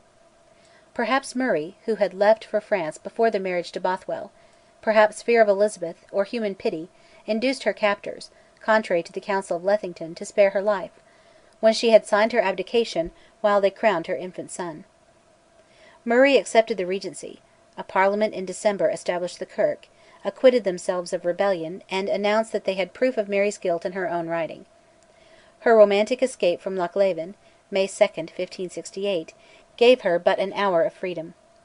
Defeated on her march to Dumbarton Castle in the Battle of Langside Hill, she lost heart and fled to the coast of Galloway; on May 16 crossed the Solway to Workington in Cumberland, and in a few days was Elizabeth's prisoner in Carlisle Castle. Mary had hitherto been convinced but not a very obedient daughter of the Church. For example, it appears that she married Darnley before the arrival of the Pope's dispensation. At this moment Philip of Spain, the French envoy to Scotland, and the French court had no faith in her innocence of Darnley's death, and the Pope said he knew not which of these ladies were the better, Mary or Elizabeth. But from this time, while a captive in England, Mary was the centre of the hopes of English Catholics. In miniature she appears as Queen, quartering the English arms; she might further the ends of Spain, of France, of Rome, of English rebels, while her existence was a nightmare to the Protestants of Scotland and a peril to Elizabeth. After Mary's flight, Murray was, as has been said, regent for the crowned baby James. In his council were the sensual, brutal, but vigorous Morton, with Mar, later himself regent, a man of milder nature; Glencairn, Ruthven, whom Mary detested, he had tried to make unwelcome love to her at Lochleven; and the necessary evil, Lethington. How a man so wily became a party to the murder of Darnley cannot be known. Now he began to perceive that, if Mary were restored, as he believed that she would be, his only safety lay in securing her gratitude by secret services. On the other side were the Hamiltons, with their ablest man, the Archbishop; the Border spears who were loyal to Bothwell; and two of the conspirators in the murder of Darnley, Argyll and Huntly, with Fleming and Herries, who were much attached to Mary. The two parties, influenced by Elizabeth, did not now come to blows, but awaited the results of English inquiries into Mary's guilt, and of Elizabeth's consequent action.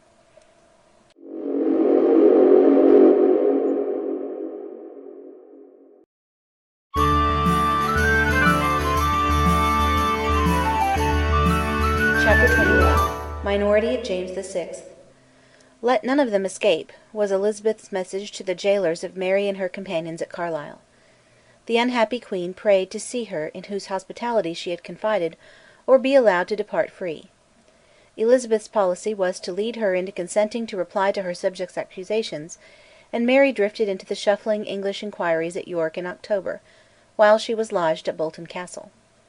Murray, George Buchanan, Lethington, now distrusted by Murray, and Morton produced, for Norfolk and other English commissioners at York, copies at least of the incriminating letters which horrified the Duke of Norfolk. Yet, probably through the guile of Lethington, he changed his mind, and became a suitor for Mary's hand. He bade her refuse compromise, whereas compromise was Lethington's hope: a free and full inquiry would reveal his own guilt in Darnley's murder. The inquiry was shifted to London in December, Mary always being refused permission to appear and speak for herself; nay, she was not allowed even to see the letters which she was accused of having written. Her own commissioners, Lord Herries and Bishop Leslie, who, as Mary knew in Herries's case, had no faith in her innocence, showed their want of confidence by proposing a compromise: this was not admitted. Morton explained how he got the silver casket with the fatal letters, poems to Bothwell, and other papers; they were read in translations, English and Scots; handwritings were compared, with no known result; evidence was heard, and Elizabeth at last merely decided that she could not admit Mary to her presence. The English lords agreed, as the case does now stand, and presently many of them were supporting Norfolk in his desire to marry the accused. Murray was told (January 10, 1669) that he had proved nothing which could make Elizabeth take any evil opinion of the Queen, her good sister; nevertheless, Elizabeth would support him in his government of Scotland, while declining to recognise James VI as king. All compromises Mary now utterly refused: she would live and die a queen. Henceforth the tangled intrigues cannot be disengaged in a work of this scope. Elizabeth made various proposals to Mary, all involving her resignation as queen, or at least the suspension of her rights. Mary refused to listen; her party in Scotland, led by Chatelherault, Herries, Huntly, and Argyll, did not venture to meet Murray and his party in war, and was counselled by Lethington, who still in semblance was of Murray's faction. Lethington was convinced that, sooner or later, Mary would return, and he did not wish to incur her particular ill will. He knew that Mary, as she said, had that in black and white which would hang him, for the murder of Darnley. Now Lethington, Huntly, and Argyll were daunted, without stroke of sword, by Murray, and a convention to discuss messages from Elizabeth and Mary met at Perth, July 25 to 28, 1569, and refused to allow the annulment of her marriage with Bothwell, though previously they had insisted on its annulment. Presently Lethington was publicly accused of Darnley's murder by Crawford, a retainer of Lennox, was imprisoned, but was released by Kirkcaldy, commander in Edinburgh Castle, which henceforth became the fortress of Mary's cause. The secret of Norfolk's plan to marry the Scottish Queen now reached Elizabeth, making her more hostile to Mary; an insurrection in the north broke out; the Earl of Northumberland was driven into Scotland, was betrayed by Heckie Armstrong, and imprisoned at Lochleven. Murray offered to hand over Northumberland to Elizabeth in exchange for Mary, her life to be guaranteed by hostages; but on January 23, 1570, Murray was shot by Hamilton of Bothwellhaugh from a window of a house in Linlithgow, belonging to Archbishop Hamilton. The murderer escaped and joined his clan. During his brief regency, Murray had practically detached Huntly and Argyll from armed support of Mary's cause; he had reduced the Border to temporary quiet by the free use of the gibbet, but he had not ventured to face Lethington's friends and bring him to trial; if he had, many others would have been compromised. Murray was sly and avaricious, but had he been legitimate, Scotland would have been well governed under his vigour and caution. Regencies of Lennox, Mar, and Morton. Randolph was now sent to Edinburgh to make peace between Mary's party and her foes impossible. He succeeded; the parties took up arms, and Sussex ravaged the Border in revenge of a raid by Buccleuch. On May 14 Lennox, with an English force, was sent north; he devastated the Hamilton country, was made regent in July, and in April 1571 had his revenge on Archbishop Hamilton, who was taken at the capture by Crawford of Dumbarton Castle, held by Lord Fleming, a post of vital moment to the Marians, and was hanged at Stirling for complicity in the slaying of Murray. George Buchanan, Mary's old tutor, took advantage of these facts to publish quite a fresh account of Darnley's murder; the guilt of the Hamiltons now made that of Bothwell almost invisible. Edinburgh Castle under Kirkcaldy with Lethington held out; Knox reluctantly retired from Edinburgh to St Andrews, where he was unpopular, but many of Mary's lords deserted her, and though Lennox was shot (September 4) in an attack by Buccleuch and Kerr of Fennyhurst on Stirling Castle, where he was holding a parliament, he was succeeded by Mar, who was inspired by Morton, a far stronger man. Presently the discovery of a plot between Mary, Norfolk, the English Catholics, and Spain, caused the Duke's execution, and more severe incarceration for Mary. In Scotland there was no chance of peace. Morton and his associates would not resign the lands of the Hamiltons, Lethington, and Kirkcaldy. Lethington knew that no amnesty would cover his guilt, though he had been nominally cleared in the slaying of Darnley. One after the other of Mary's adherents made their peace, but Kirkcaldy and Lethington, in Edinburgh Castle, seemed safe while money and supplies held out. Knox had prophesied that Kirkcaldy would be hanged, but did not live to see his desire on his enemy, or on Mary, whom Elizabeth was about to hand over to Mar for instant execution. Knox died on November 24, 1572. Mar, the regent, had predeceased him by a month, leaving Morton in power. On May 28, 1573, the castle, attacked by guns and engineers from England, and cut off from water, struck its flag. The brave Kirkcaldy was hanged. Lethington, who had been long moribund, escaped by an opportune death. The best soldier in Scotland and the most modern of her wits thus perished together. Concerning Knox, the opinions of his contemporaries differed. By his own account, the leader of his party deemed him too extreme, and David Hume finds his ferocious delight in chronicling the murders of his foes rather amusing, though sad. Quarrels of religion apart, Knox was a very good-hearted man, but where religion was concerned, his temper was remote from the Christian. He was a perfect agitator; he knew no tolerance; he spared no violence of language; and in diplomacy, when he diplomatized, he was no more scrupulous than another. Admirably vigorous and personal as literature, his history needs constant correction from documents. While to his secretary, Bannatyne, Knox seemed a man of God, the light of Scotland, the mirror of godliness, many silent, douce folk among whom he laboured probably agreed in the allegation quoted by a diarist of the day, that Knox had, as was alleged, the most part of the blame of all the sorrows of Scotland since the slaughter of the late Cardinal. In these years of violence, of the Douglas Wars, as they were called, two new tendencies may be observed. In January 1572, Morton induced an assembly of preachers at Leith to accept one of his clan, John Douglas, as Archbishop of St Andrews. Other bishops were appointed, called Tulkin bishops, from the tulkin or effigy of a calf employed to induce cows to yield their milk. The church revenues were drawn through these unapostolic prelates, and came into the hands of the state, or at least of Morton. With these bishops, superintendents coexisted, but not for long. The horns of the mitre already began to peer above Presbyterian parity, and Morton is said to have remarked that there would never be peace in Scotland till some preachers were hanged. In fact, there never was peace between Kirk and State till a deplorable number of preachers were hanged by the governments of Charles II and James II. A meeting of preachers in Edinburgh, after the Bartholomew massacre, in the autumn of 1572, demanded that it shall be lawful to all subjects in this realm to invade them, and every one of them to death. The persons to be invaded to the death are recalcitrant Catholics, great or small, persisting in remaining in Scotland. The alarmed demands of the preachers were merely disregarded by the Privy Council. The ruling nobles, as Bishop Leslie says, would never gratify the preachers by carrying out the bloody penal acts to their full extent against the Catholics. There was no expulsion of all Catholics who dared to stay, no popular massacre of all who declined to go. While Morton was in power he kept the preachers well in hand. He did worse: he starved the ministers, and thrust into the best livings wanton young gentlemen, of whom his kinsman, Archibald Douglas, an accomplice in Darnley's death and a trebly dyed traitor, was the worst. But in 1575 the great Andrew Melville, an erudite scholar and a most determined person, began to protest against the very name of bishop in the Kirk, and in Adamson, made by Morton's successor of John Douglas at St Andrews, Melville found a mark and a victim.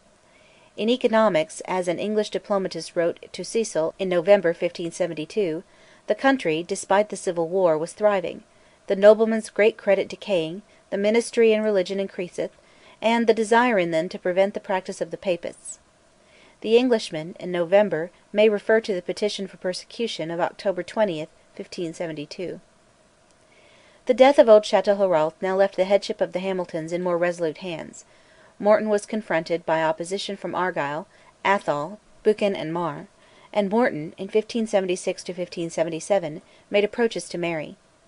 When the young James VI came to his majority, Morton's enemies would charge him with his guilty foreknowledge, through Bothwell, of Darnley's murder, so he made advances to Mary in hope of an amnesty. She suspected a trap, and held aloof.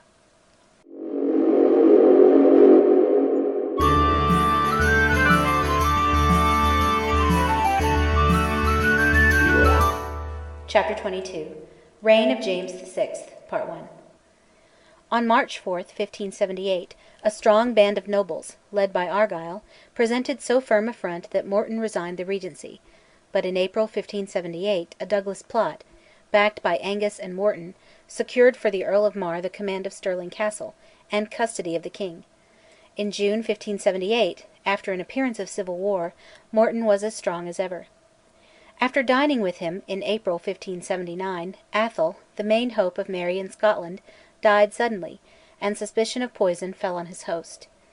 But Morton's ensuing success in expelling from Scotland the Hamilton leaders, Lord Claude and Arbroath, brought down his own doom.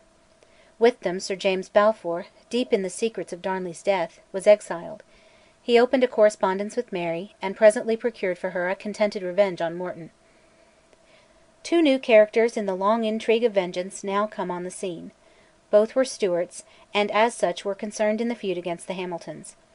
The first was a cousin of Darnley, brought up in France, namely Esme Stewart d'Aubigny, son of John, a brother of Lennox. He had all the accomplishments likely to charm the boy king, now in his 14th year. James had hitherto been sternly educated by George Buchanan, more mildly by Peter Young. Buchanan and others had not quite succeeded in bringing him to scorn and hate his mother. Lady Mar, who was very kind to him, had exercised a gentler influence. The boy had read much, had hunted yet more eagerly, and had learned dissimulation and distrust, so natural to a child weak and ungainly in body, and the conscious centre of the intrigues of violent men. A favourite of his was James Stewart, son of Lord Ochiltree, and brother-in-law of John Knox. Stewart was captain of the guard, a man of learning who had been in foreign service. He was skilled in all bodily feats, was ambitious, reckless, and resolute, and no friend of the preachers. The two Stewarts, d'Aubigny and the captain, became allies. In a Parliament at Edinburgh, November 1579, their foes, the chiefs of the Hamiltons, were forfeited; they had been driven to seek shelter with Elizabeth, while d'Aubigny got their lands and the key of Scotland, Dumbarton Castle, on the estuary of Clyde. The Kirk, regarding d'Aubigny, now Earl of Lennox, despite his Protestant professions, as a Papist or an atheist, had little joy in Morton, who was denounced in a printed placard as guilty in Darnley's murder. Sir James Balfour could show his signature to the band to slay Darnley, signed by Huntly, Bothwell, Argyll, and Lethington. This was not true. Balfour knew much, was himself involved, but had not the band to show, or did not dare to produce it. To strengthen himself, Lennox was reconciled to the Kirk. To help the Hamiltons, Elizabeth sent Bowes to intrigue against Lennox, who was conspiring in Mary's interest, or in that of the Guises, or in his own. When Lennox succeeded in getting Dumbarton Castle, an open door for France, into his power, Bowes was urged by Elizabeth to join with Morton and lay violent hands on Lennox, August 31, 1580, but in a month Elizabeth cancelled her orders. Bowes was recalled. Morton, to whom English aid had been promised, was left to take his chances. Morton had warning from Lord Robert Stewart, Mary's half-brother, to fly the country, for Sir James Balfour, with his information, had landed. On December 31, 1580, Captain Stewart accused Morton, in presence of the Council, of complicity in Darnley's murder. He was put in ward. Elizabeth threatened war. The preachers stormed against Lennox. A plot to murder him, a Douglas plot, and to seize James was discovered. Randolph, who now represented Elizabeth, was fired at, and fled to Berwick. James Stewart was created Earl of Arran. In March 1581 the king and Lennox tried to propitiate the preachers by signing a negative covenant against Rome, later made into a precedent for the famous Covenant of 1638. On June 1 Morton was tried for guilty foreknowledge of Darnley's death. He was executed deservedly, and his head was stuck on a spike of the Tolbooth. The death of this avaricious, licentious, and resolute, though unamiable Protestant, was a heavy blow to the preachers and their party, and a crook in the lot of Elizabeth. The War of Kirk and King.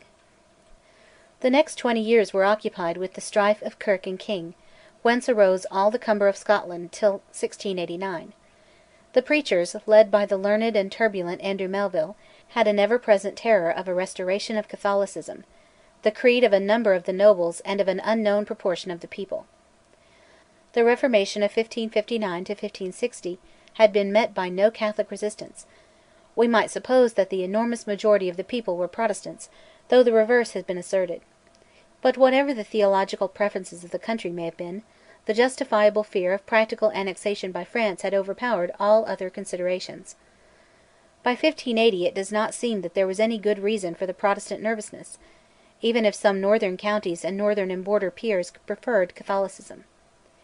The king himself, a firm believer in his own theological learning and acuteness, was thoroughly Protestant.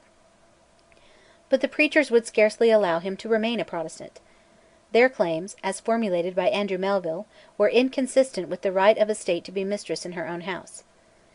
In a General Assembly at Glasgow, 1581, presbyteries were established, episcopacy was condemned, the Kirk claimed for herself a separate jurisdiction, uninvadable by the state. Elizabeth, though for state reasons she usually backed the Presbyterians against James, also warned him of a sect of dangerous consequence, which would have no king but a presbytery.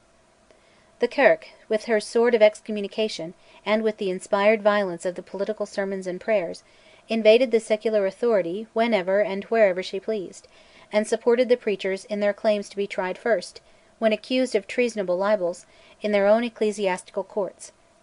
These were certain to acquit them.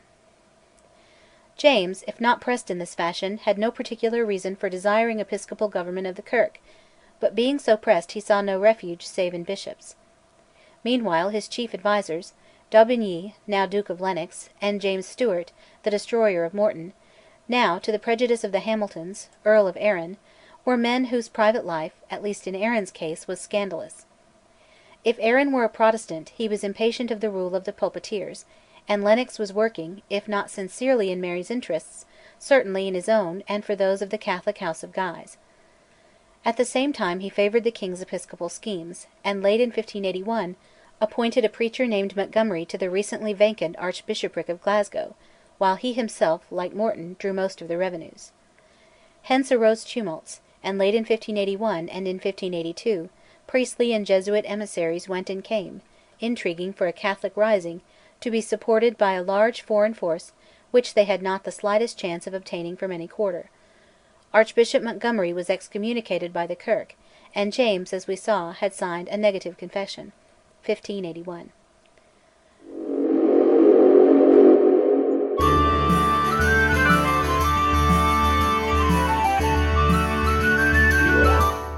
Chapter 22 Reign of James VI, Part 2. In 1582 Elizabeth was backing the exiled Presbyterian Earl of Angus and the Earl of Gowrie, Ruthven, while Lennox was contemplating a coup d'état in Edinburgh, August 27. Gowrie, with the connivance of England, struck the first blow. He, Mar, and their accomplices captured James at Ruthven Castle, near Perth, August 23, the raid of Ruthven, with the approval of the General Assembly of the Kirk. It was a Douglas plot managed by Angus and Elizabeth. James Stewart of the Guard, now Earl of Arran, was made prisoner. Lennox fled the country.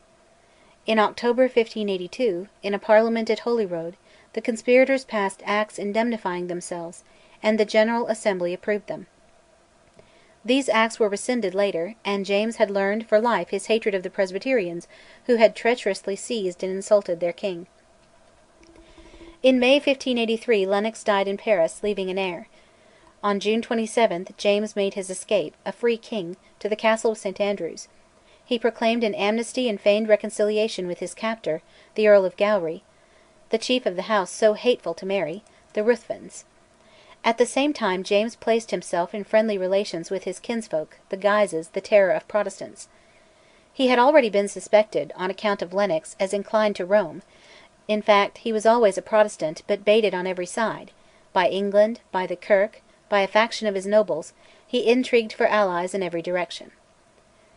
The secret history of his intrigues has never been written.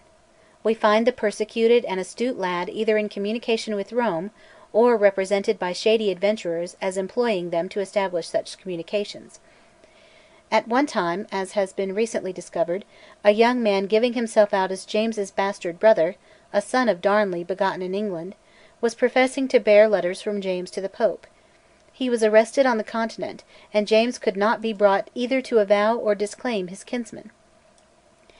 A new Lennox, son of the last, was created Duke; a new Bothwell, Francis Stewart, nephew of Mary's Bothwell, began to rival his uncle in turbulence. Knowing that Anglo-Scottish plots to capture him again were being woven daily by Angus and others, James, in February 1584, wrote a friendly and compromising letter to the Pope. In April Arran, James Stewart, crushed a conspiracy by seizing Gowrie at Dundee, and then routing a force with which Mar and Angus had entered Scotland. Gowrie, confessing his guilt as a conspirator, was executed at Stirling, May 2, 1584, leaving, of course, his feud to his widow and son. The chief preachers fled. Andrew Melville was already in exile, with several others. In England, Melville, in February, had been charged with preaching seditious sermons, had brandished a Hebrew Bible at the Privy Council, had refused secular jurisdiction and appealed to a spiritual court, by which he was certain to be acquitted. Henceforward, when charged with uttering treasonable libels from the pulpit, the preachers were wont to appeal, in the first instance, to a court of their own cloth, and on this point James in the long run triumphed over the Kirk. In a Parliament of May 18, 1584, such declinature of royal jurisdiction was, by the Black Acts, made treason. Episcopacy was established, the heirs of Gowrie were disinherited, Angus, Mar and other rebels were forfeited. But such forfeitures never held long in Scotland. In August 1584 a new turn was given to James's policy by Arran, who was a Protestant if anything, in belief, and hoped to win over Elizabeth, the harbourer of all enemies of James. Arran's instrument was the beautiful young Master of Gray, in France a Catholic, a partisan of Mary, and leagued with the Guises. He was sent to persuade Elizabeth to banish James's exiled rebels, but, like a Lethington on a smaller scale, he set himself to obtain the restoration of these lords as against Arran, while he gratified Elizabeth by betraying to her the secrets of Mary. This man was the adoring friend of the flower of chivalry, Sir Philip Sidney. As against Arran the plot succeeded.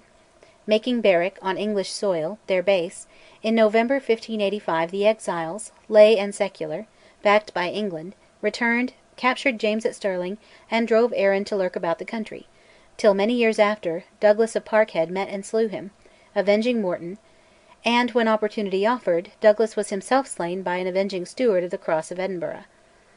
The age reeked with such blood feuds, of which the preachers could not cure their fiery flocks. In December 1585 Parliament restored Gowrie's forfeited family to their own; henceforth they were constantly conspiring against James, and the exiled preachers returned to their manses and pulpits. But bishops were not abolished, though the Kirk, through the Synod of Fife, excommunicated the Archbishop of St Andrews, Adamson, who replied in kind. He was charged with witchcraft, and in the long run was dragged down and reduced to poverty, being accused of dealings with witches and hares. In July 1586 England and Scotland formed an alliance, and Elizabeth promised to make James an allowance of £4,000 a year. This, it may be feared, was the blood price of James's mother. From her son, and any hope of aid from her son, Mary was now cut off. Walsingham laid the snares into which she fell, deliberately providing for her means of communication with Babington and his company, and deciphering and copying the letters which passed through the channel which he had contrived. A trifle of forgery was also done by his agent, Phillips. Mary, knowing herself deserted by her son, was determined, as James knew, to disinherit him. For this reason, and for the £4,000, he made no strong protest against her trial. One of his agents, in London, the wretched accomplice in his father's murder, Archibald Douglas, was consenting to her execution. James himself thought that strict imprisonment was the best course, but the Presbyterian Angus declared that Mary could not be blamed if she had caused the Queen of England's throat to be cut for detaining her so unjustly imprisoned. The natural man within us entirely agrees with Angus. A mission was sent from Holyrood, including James's handsome new favourite, the Master of Gray, with his cousin, Logan of Relestrig, who sold the Master to Walsingham. The envoys were to beg for Mary's life. The Master had previously betrayed her, but he was not wholly lost, and in London he did his best, contrary to what is commonly stated, to secure her life. He thus incurred the enmity of his former allies in the English court, and, as he had foreseen, he was ruined in Scotland, his previous letters, hostile to Mary, being betrayed by his aforesaid cousin, Logan of Restalrig. On February 8, 1567, ended the lifelong tragedy of Mary Stuart. The woman whom Elizabeth vainly moved Amyas Paulet to murder was publicly decapitated at Fotheringay. James vowed that he would not accept from Elizabeth the price of his mother's blood. But despite the fury of his nobles James sat still and took the money, at most some £4,000 annually, when he could get it.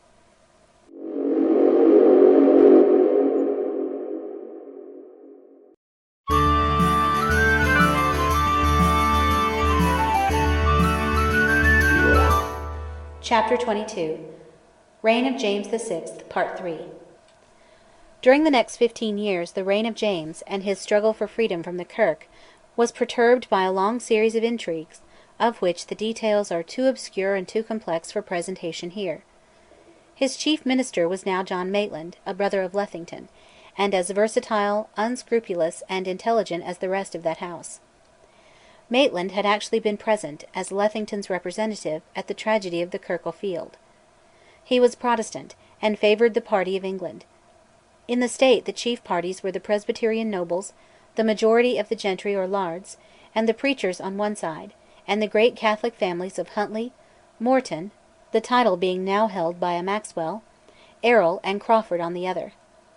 Bothwell, a sister's son of Mary's Bothwell, flitted meteor-like, more Catholic than anything else, but always plotting to seize James's person, and in this he was backed by the widow of Gowrie and the preachers, and encouraged by Elizabeth. In her fear that James would join the Catholic nobles, whom the preachers eternally urged him to persecute, Elizabeth smiled on the Protestant plots, thereby of course fostering any inclination which James may have felt to seek Catholic aid at home and abroad. The plots of Mary were perpetually confused by intrigues of priestly emissaries, who interfered with the schemes of Spain and mixed in the interests of the Guises. A fact which proved to be of the highest importance was the passing, in July 1587, of an Act by which much of the ecclesiastical property of the ancient Church was attached to the Crown, to be employed in providing for the maintenance of the clergy. But James used much of it in making temporal lordships. For example, at the time of the mysterious Gowrie conspiracy, August 1600, we find that the Earl of Gowrie had obtained the church lands of the Abbey of Scone, which his brother, the Master of Ruthven, desired. With the large revenues now at his disposal, James could buy the support of the baronage, who, after the execution in 1584 of the Earl of Gowrie, the father of the Gowrie of the conspiracy of 1600, are not found leading and siding with the ministers in a resolute way. By 1600 young Gowrie was the only hope of the preachers, and probably James's ability to enrich the nobles helped to make them stand aloof. Meanwhile, fears and hopes of the success of the Spanish Armada held the minds of the Protestants and of the Catholic earls. In this world wolter, as James said, no Scot moved for Spain except that Lord Maxwell, who had first received and then been deprived of the earldom of Morton. James advanced against him in Dumfriesshire and caused his flight. As for the Armada, many ships drifted northward around Scotland, and one great vessel, blown up in Tobermory Bay by Lachlan Maclean of Duart, still invites the attention of treasure hunters. The Catholic Earls. Early in 1589 Elizabeth became mistress of some letters which proved that the Catholic earls, Huntly and Errol, were intriguing with Spain. The offence was lightly passed over, but when the earls, with Crawford and Montrose, drew to a head in the north, James, with much more than his usual spirit, headed the army which advanced against them.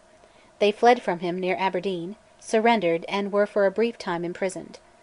As nobody knows how fortune's wheel may turn, and as James, hard pressed by the preachers, could neglect no chance of support, he would never gratify the Kirk by crushing the Catholic earls.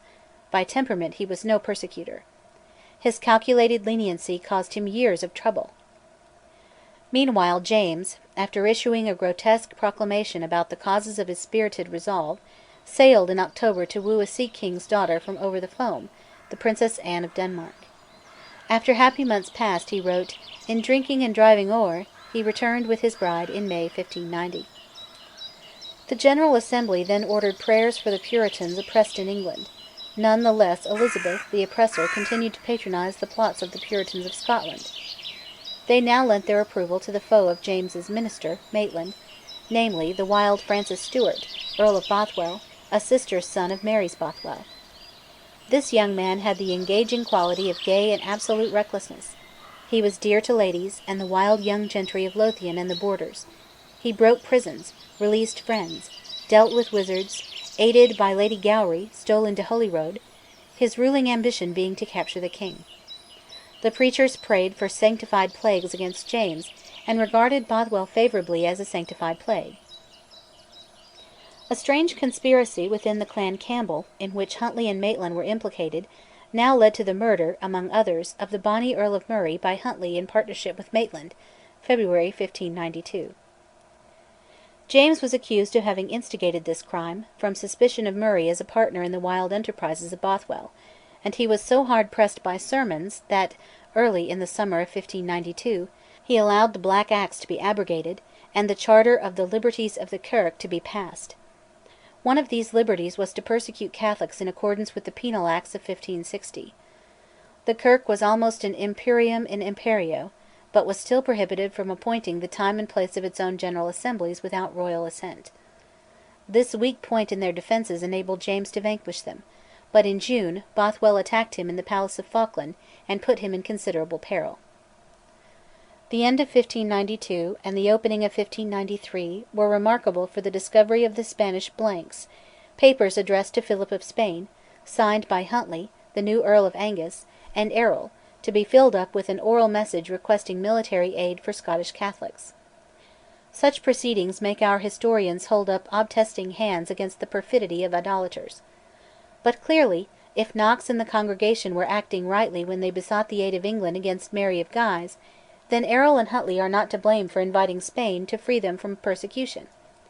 Some inkling of the scheme had reached James, and a paper in which he weighed the pros and cons is in existence.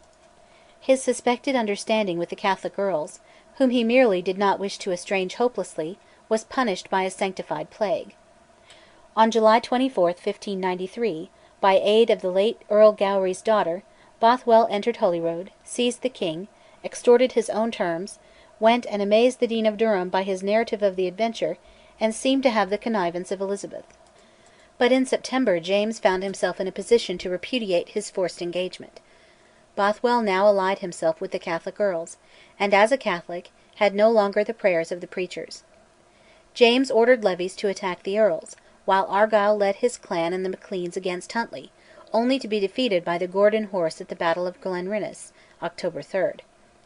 Huntly and his allies, however, dared not encounter King James and Andrew Melville, who marched together against them, and they were obliged to flee to the Continent. Bothwell, with his retainer Colville, continued, with Cecil's connivance, to make desperate plots for seizing James. Indeed, Cecil was intriguing with them and other desperadoes even after 1600.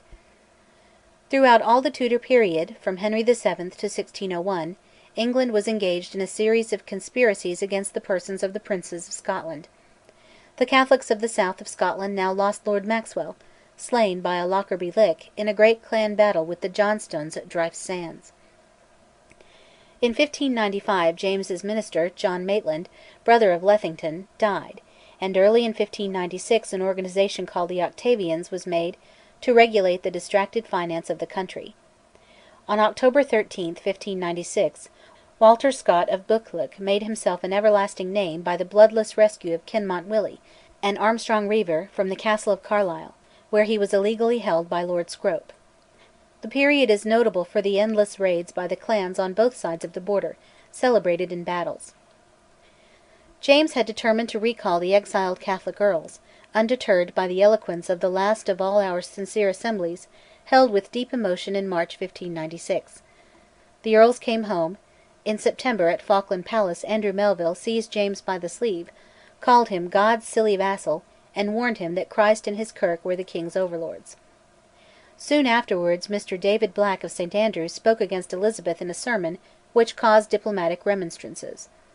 Black would be tried, in the first instance, only by a spiritual court of his brethren.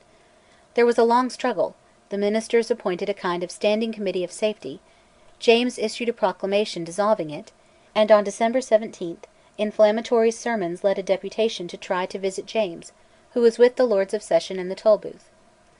Whether in alarm of a popish plot or not, the crowd became so fierce and menacing that the great Lachlan Maclean of Duart rode to Stirling to bring up Argyll in the king's defence, with such forces as he could muster. The king retired to Linlithgow; the Reverend Mr Bruce, a famous preacher credited with powers of prophecy, in vain appealed to the Duke of Hamilton to lead the godly. By threatening to withdraw the court and courts of justice from Edinburgh, James brought the citizens to their knees, and was able to take order with the preachers.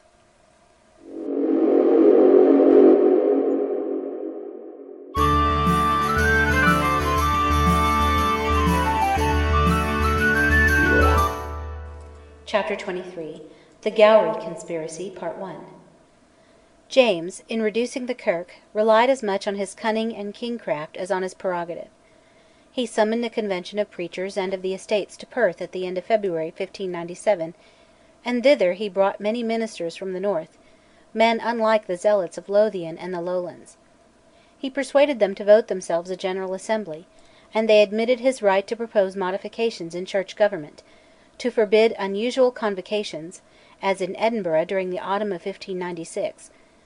They were not to preach against Acts of Parliament or of Council, nor appoint preachers in the great towns, without the royal assent, and were not to attack individuals from the pulpit. An attempt was to be made to convert the Catholic lords. A General Assembly at Dundee in May ratified these decisions, to the wrath of Andrew Melville, and the Catholic earls were more or less reconciled to the Kirk, which at this period had not one supporter among the nobility. James had made large grants of church lands among the noblesse, and they abstained from their wonted conspiracies for a while. The king occupied himself much in encouraging the persecution of witches, but even that did not endear him to the preachers. In the Assembly of March 1598 certain ministers were allowed to sit and vote in Parliament. In 1598 to 1599, a privately printed book by James, the Basilican Doron, came to the knowledge of the clergy. It revealed his opinions on the right of kings to rule the Church, and on the tendency of the preachers to introduce a democracy, with themselves as tribunes of the people, a very fair definition of their policy. It was to stop them that he gradually introduced a bastard kind of bishops, police to keep the pulpiteers in order. They were refusing, in the face of the king's licence, to permit a company of English players to act in Edinburgh, for they took various powers into their hands. Meanwhile James's relations with England, where Elizabeth saw with dismay his victory over her allies, his clergy, were unfriendly. Plots were encouraged against him, but it is not probable that England was aware of the famous and mysterious conspiracy of the young Earl of Gowrie, who was warmly welcomed by Elizabeth on his return from Padua, by way of Paris. He had been summoned by Bruce, James's chief clerical adversary, and the Kirk had high hopes of the son of the man of the raid of Ruthven. He led the opposition to taxation for national defence in a convention of June to July 1600. On August 5, in his own house at Perth, where James, summoned thither by Gowrie's younger brother, had dined with him, Gowrie and his brother were slain by John Ramsay, a page to the king. This affair was mysterious. The preachers, and especially Bruce, refused to accept James's own account of the events, at first, and this was not surprising. Gowrie was their one hope among the peers, and the story which James told is so strange that nothing could be stranger or less credible except the various and manifestly mendacious versions of the Gowrie party. James's version of the occurrences must be as much as possible condensed, and there is no room for the corroborating evidence of Lennox and others. As the king was leaving Falkland to hunt a buck early on August 5, the Master of Ruthven, who had ridden over from his brother's house in Perth, accosted him. The Master declared that he had on the previous evening arrested a man carrying a pot of gold, had said nothing to Gowrie, had locked up the man and his gold in a room, and now wished James to come instantly and examine the fellow. The king's curiosity and cupidity were less powerful than his love of sport; he would first kill his buck. During the chase James told the story to Lennox, who corroborated. Ruthven sent a companion to inform his brother, none the less, when the king, with a considerable following, did appear at Gowrie's house. No preparation for his reception had been made. The Master was now in a quandary: he had no prisoner and no pot of gold.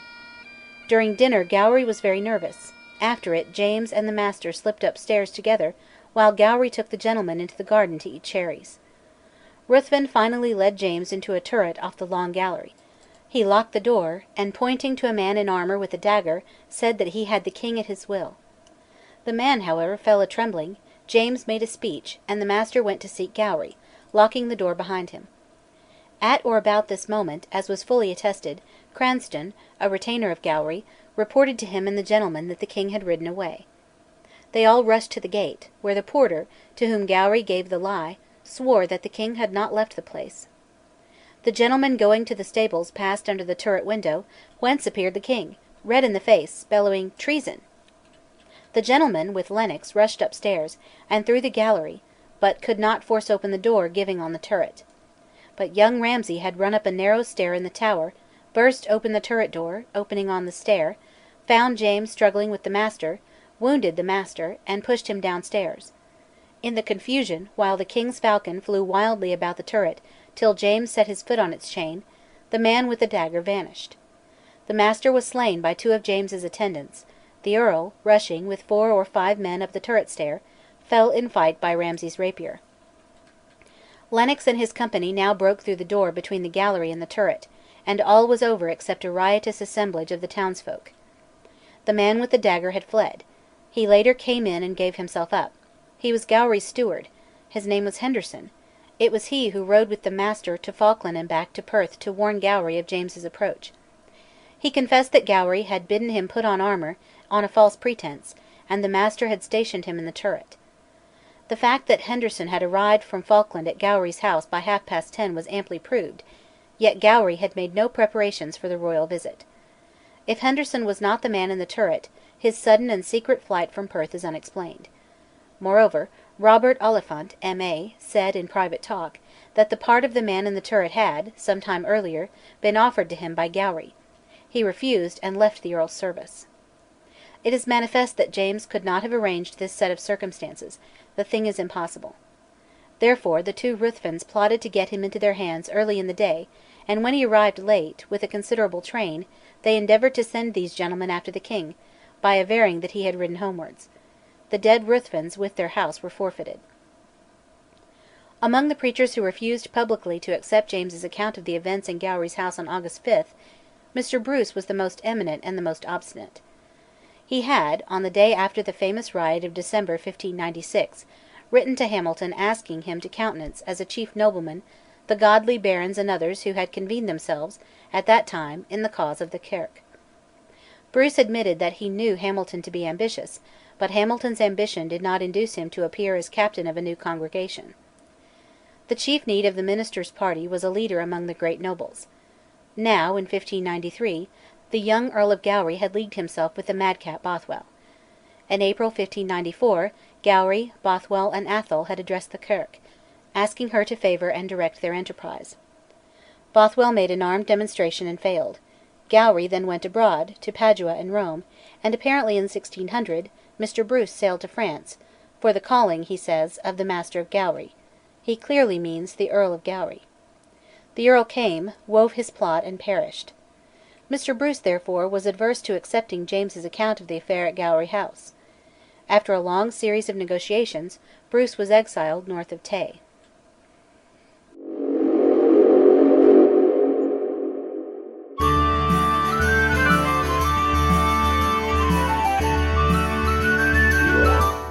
Chapter 23: The Gowrie Conspiracy, Part 2: The Union of the Crowns.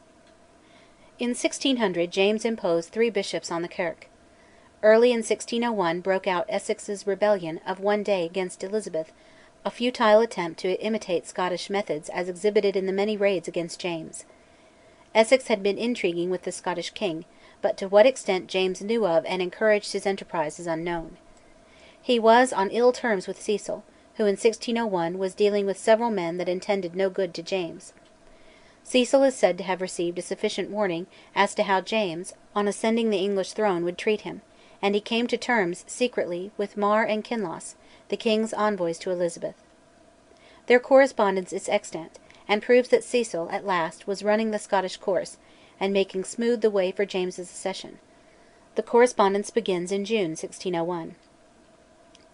Very early on Thursday, March 24, 1603, Elizabeth went to her account, and James received the news from Sir Robert Carey, who reached Holyrood on the Saturday night, March 26.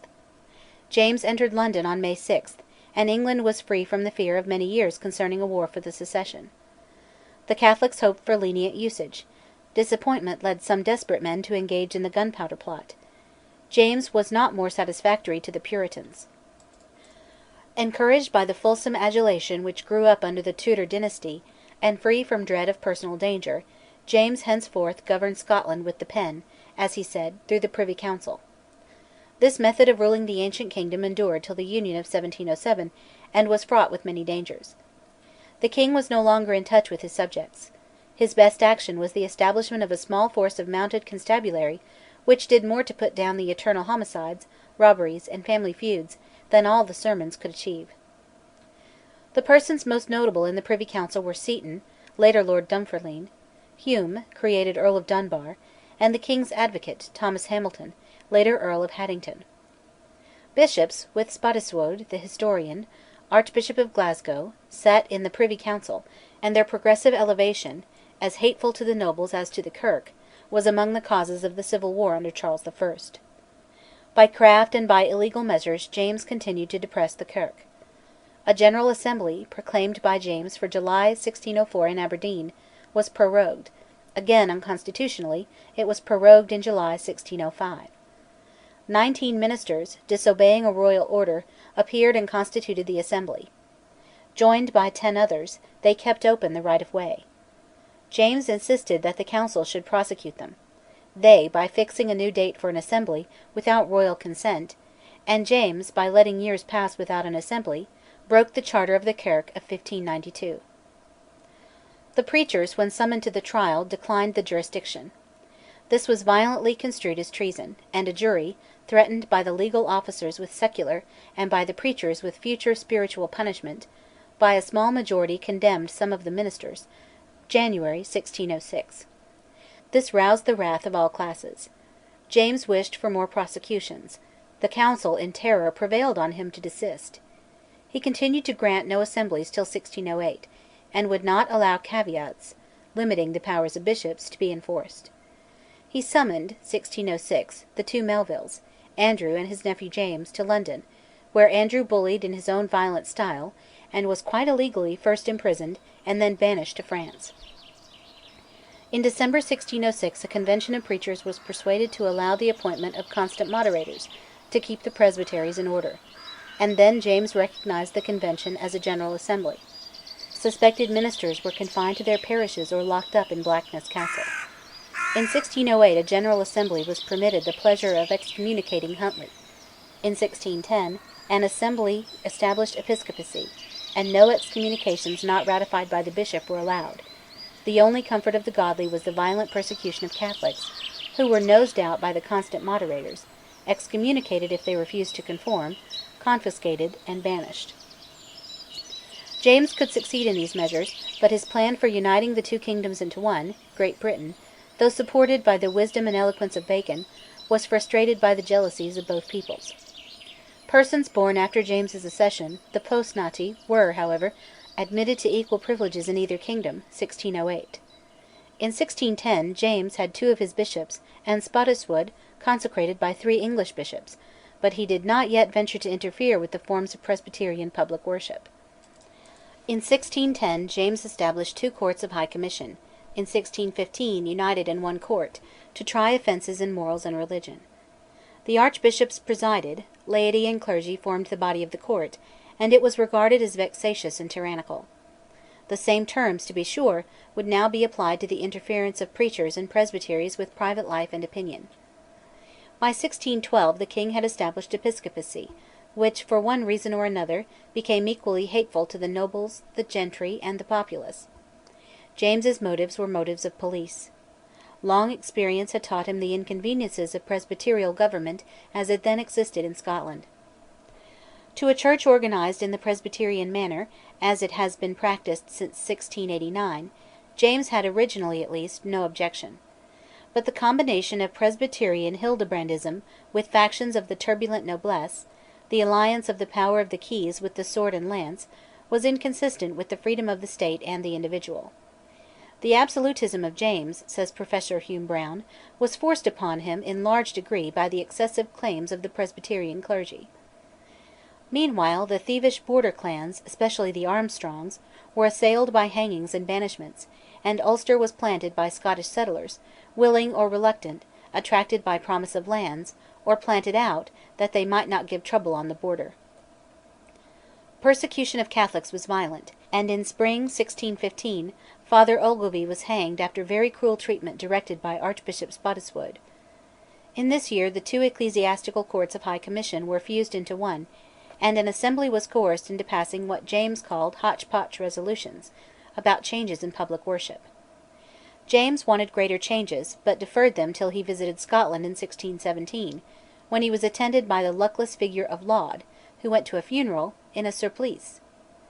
James had many personal bickerings with preachers, but his 5 main points, the Articles of Perth, of these the most detested were: 1. Communicants must kneel, not sit, at the communion; 4. Christmas, Easter, and Pentecost must be observed; and 5. Confirmation must be introduced, were accepted by an assembly in 1618. They could not be enforced, but were sanctioned by Parliament in 1621. The day was called Black Saturday, and omens were drawn by both parties from a thunderstorm which occurred at the time of the ratification of the Articles of Perth by Parliament in Edinburgh, August 4, 1621. By enforcing these articles James passed the limit of his subjects' endurance. In their opinion, as in Knox's, to kneel at the celebration of the Holy Communion was an act of idolatry, was Baal worship, and no pressure could compel them to kneel. The 3 great festivals of the Christian Church, whether Roman, Genevan, or Lutheran, had no certain warrant in Holy Scripture, but were rather repugnant to the Word of God. The king did not live to see the bloodshed and misery caused by his reckless assault on the liberties and consciences of his subjects. He died on March 27, 1625, just before the Easter season in which it was intended to enforce his decrees. The ungainliness of James's person, his lack of courage on certain occasions (he was by no means a constant coward), and the feebleness of his limbs might be attributed to prenatal influences. He was injured before he was born by the sufferings of his mother at the time of Riccio's murder. His deep dissimulation he learnt in his bitter childhood and harassed youth. His ingenuous mind was trained to pedantry; he did nothing worse, and nothing more congenial to the cruel superstitions of his age, than in his encouragement of witch trials and witch burnings promoted by the Scottish clergy down to the early part of the 18th century. His plantation of Ulster by Scottish settlers has greatly affected history down to our own times, while the most permanent result of the awards by which he stimulated the colonisation of Nova Scotia has been the creation of hereditary knighthoods or baronetcies. His encouragement of learning left its mark in the foundation of the town's College of Edinburgh, on the site of Kirk o' Field, the scene of his father's murder. The southwestern Highlands, from Lochaber to Islay and Cantyre, the scene of constant clan feuds and repressions, resulting in the fall of the Macdonalds and the rise of the Campbell chief, Argyll, to the perilous power later wielded by the Marquess against Charles I. Many of the sons of the dispossessed Macdonalds, driven into Ireland, were to constitute the nucleus of the army of Montrose. In the Orkneys and Shetlands the constant turbulence of Earl Patrick and his family ended in the annexation of the islands to the Crown, 1612, and the Earl's execution, 1615.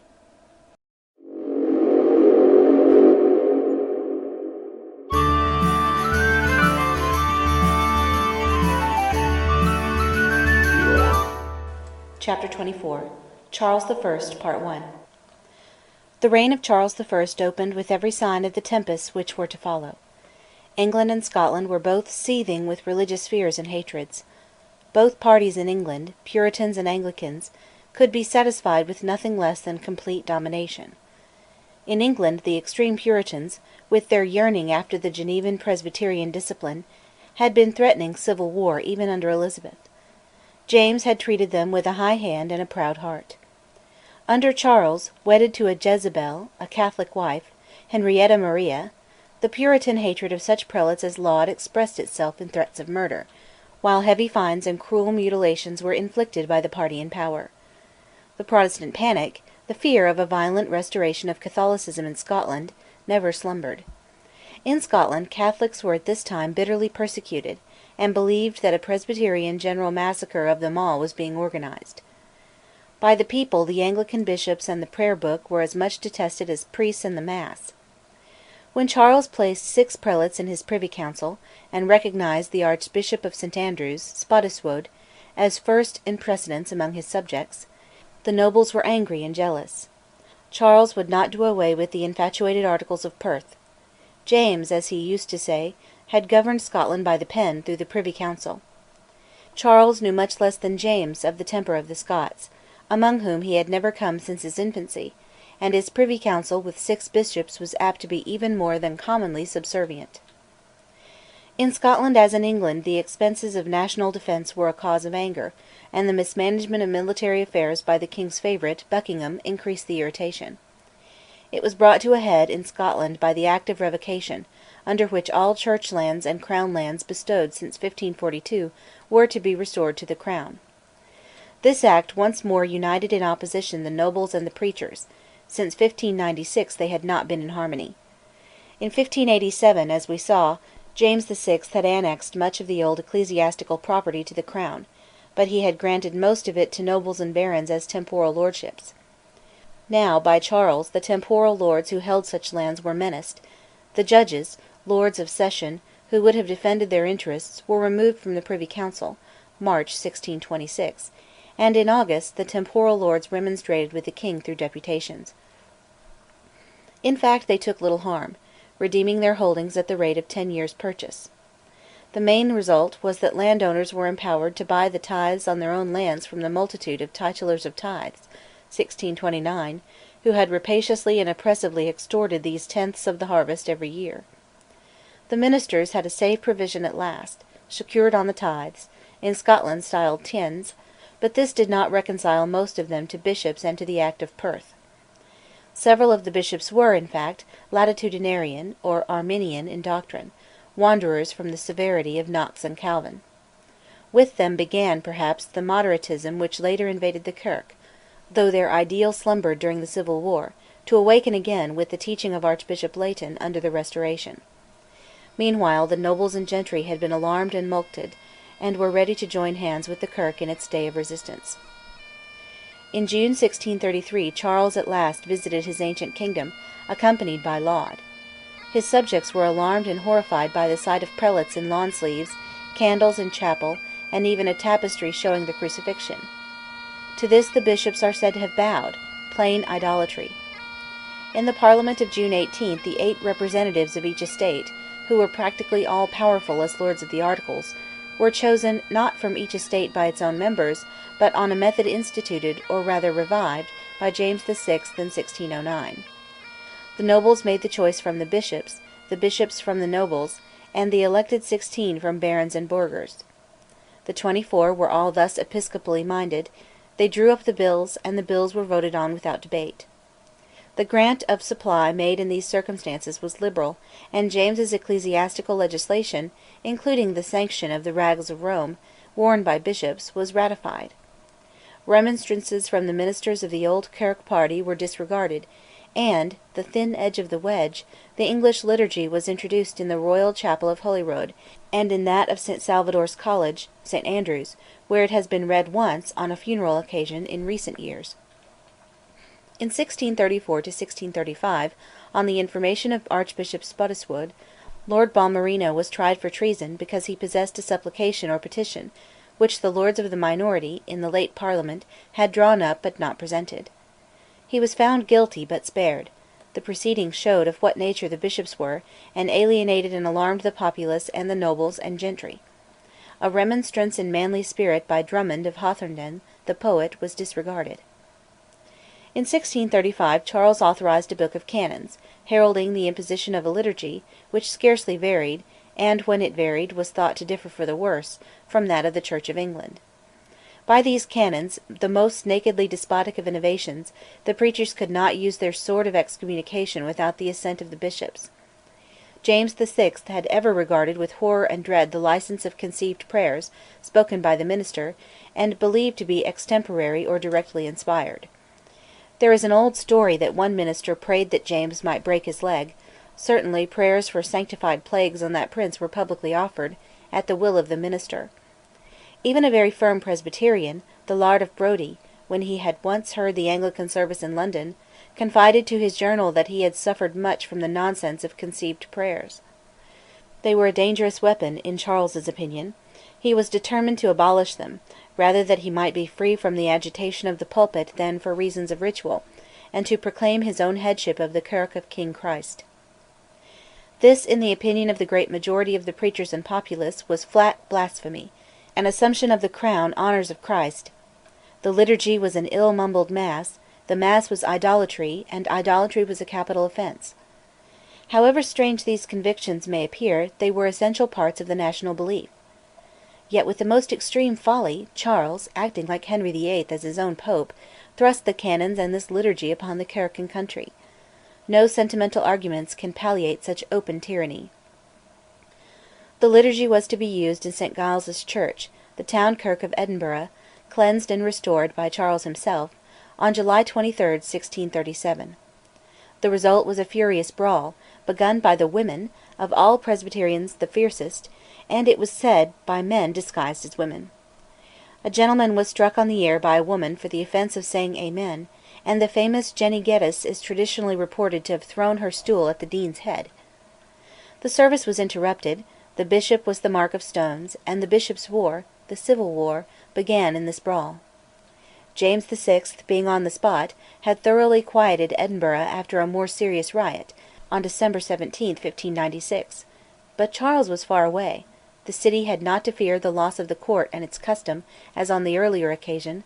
The removal of the council to Linlithgow in October 1637 was a trifle, and the council had to face a storm of petition from all classes of the community.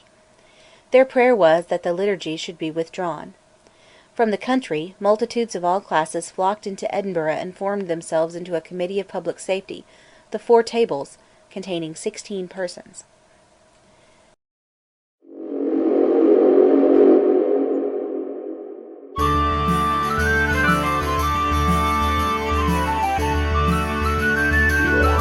Chapter 24. Charles I, Part 2. The Tables now demanded the removal of the bishops from the Privy Council, December 21, 1637. The question was, who were to govern the country, the Council or the Tables? The logic of the Presbyterians was not always consistent. The king must not force the liturgy on them, but later their quarrel with him was that he would not, at their desire, force the absence of the liturgy on England. If the king had the right to inflict Presbyterianism on England, he had the right to thrust the liturgy on Scotland. Of course he had neither one right nor the other. On February 19, 1638, Charles's proclamation, refusing the prayers of the Supplication of December, was read at Stirling. Nobles and people replied with protestations to every royal proclamation.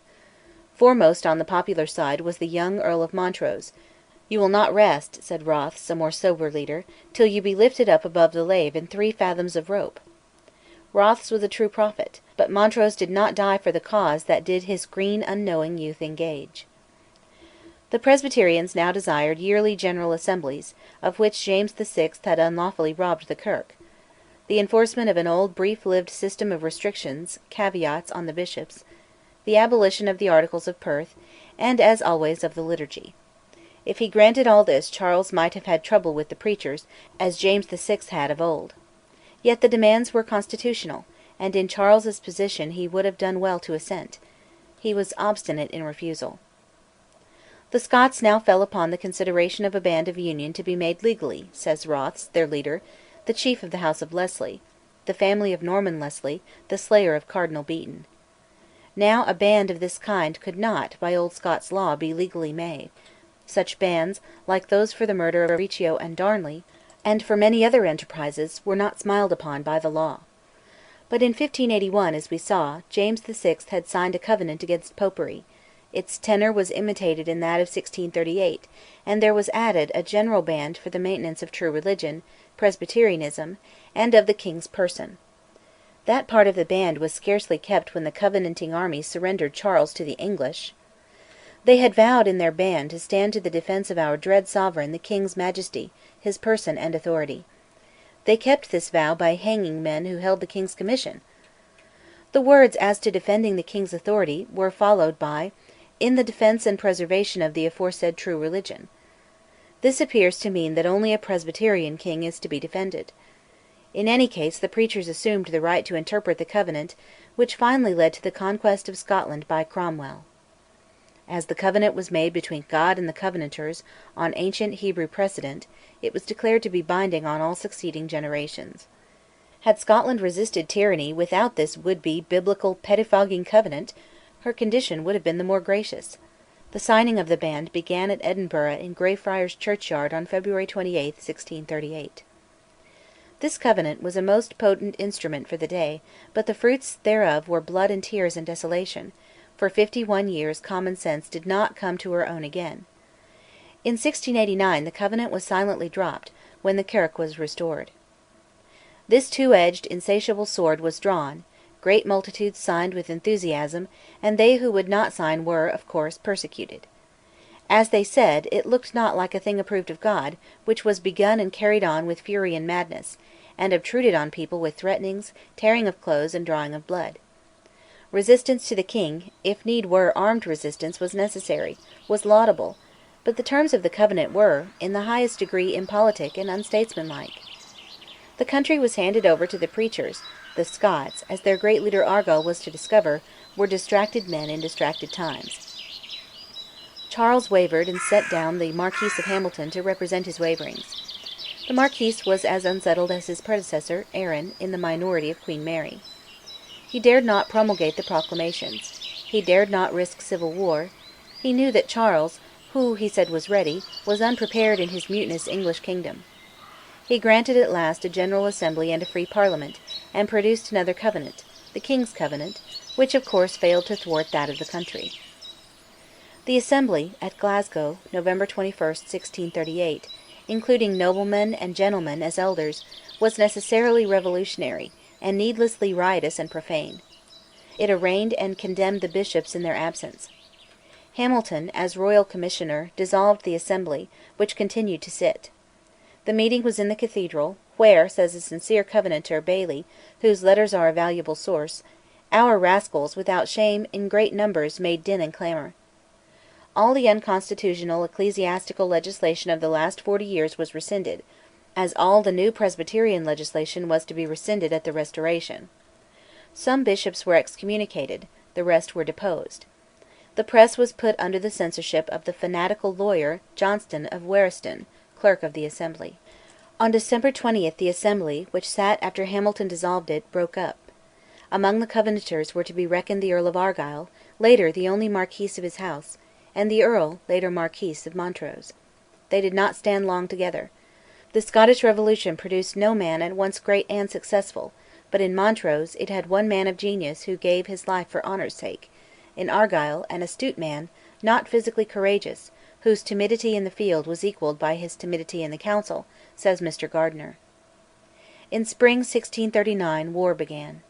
Charles was to move in force on the Border; the fleet was to watch the coasts; Hamilton, with some 5,000 men, was to join hands with Huntly; both men were wavering and incompetent. Antrim, from North Ireland, was to attack and contain Argyll; Ruthven was to hold Edinburgh Castle. But Alexander Leslie took that castle for the Covenanters; they took Dumbarton; they fortified Leith; Argyll ravaged Huntly's lands; Montrose and Leslie occupied Aberdeen; and their party, in circumstances supposed to be discreditable to Montrose, carried Huntly to Edinburgh. The evidence is confused. Was Huntly unwilling to go? Charles (York, April 23, 1639) calls him feeble and false. Mr Gardiner says that, in this case, and in this alone, Montrose stooped to a mean action. Hamilton merely dawdled and did nothing. Montrose had entered Aberdeen, June 19, and then came news of negotiations between the king and the Covenanters. As Charles approached from the south, Alexander Leslie, a continental veteran (very many of the Covenanters' officers were Dugald Dalgettys from the foreign wars), occupied Dunslaw, with a numerous army and great difficulties as to supplies. "A natural mind might despair," wrote Raraston, who was brought low before God indeed. Leslie was in a strait, but on the other side so was Charles, for a reconnaissance of Leslie's position was repulsed. The king lacked money and supplies; neither side was of a high fighting heart, and offers to negotiate came from the king, informally. The Scots sent in a supplication, and on June 18 signed a treaty which was a mere futile truce. There were to be a new Assembly and a new Parliament in August and September. Charles should have fought. If he fell he would fall with honour, and if he survived defeat, all England behoved to have risen in revenge, says the Covenanting letter writer, Baillie, later Principal of Glasgow University. The Covenanters at this time could not have invaded England, could not have supported themselves if they did, and were far from being harmonious among themselves. The defeat of Charles at this moment would have aroused English pride and united the country. Charles set out from Berwick for London on July 29, leaving many fresh causes of quarrel behind him. Charles supposed that he was merely giving way for the present when he accepted the ratification by the new Assembly of all the acts of that 1638. He never had a later chance to recover his ground. The new Assembly made the Privy Council pass an Act rendering the signature of the Covenant compulsory on men. "The new freedom is worse than the old slavery," a looker-on remarked. The Parliament discussed the method of electing the Lords of the Articles, a method which, in fact, though of prime importance, had varied and continued to vary in practice. Argyll protested that the constitutional course was for each estate to elect its own members. Montrose was already suspected of being influenced by Charles. Charles refused to call episcopacy unlawful, or to rescind the old acts establishing it. Traquair, as Commissioner, dissolved the Parliament; later Charles refused to meet envoys sent from Scotland, who were actually trying, as their party also tried, to gain French mediations or assistance help from idolaters.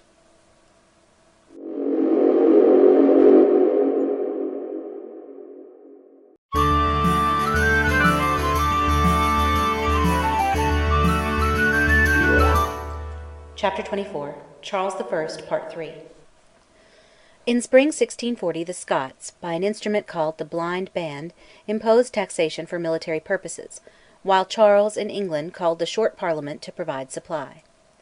The Parliament refused and was prorogued; words used by Strafford about the use of the army in Ireland to suppress Scotland were hoarded up against him.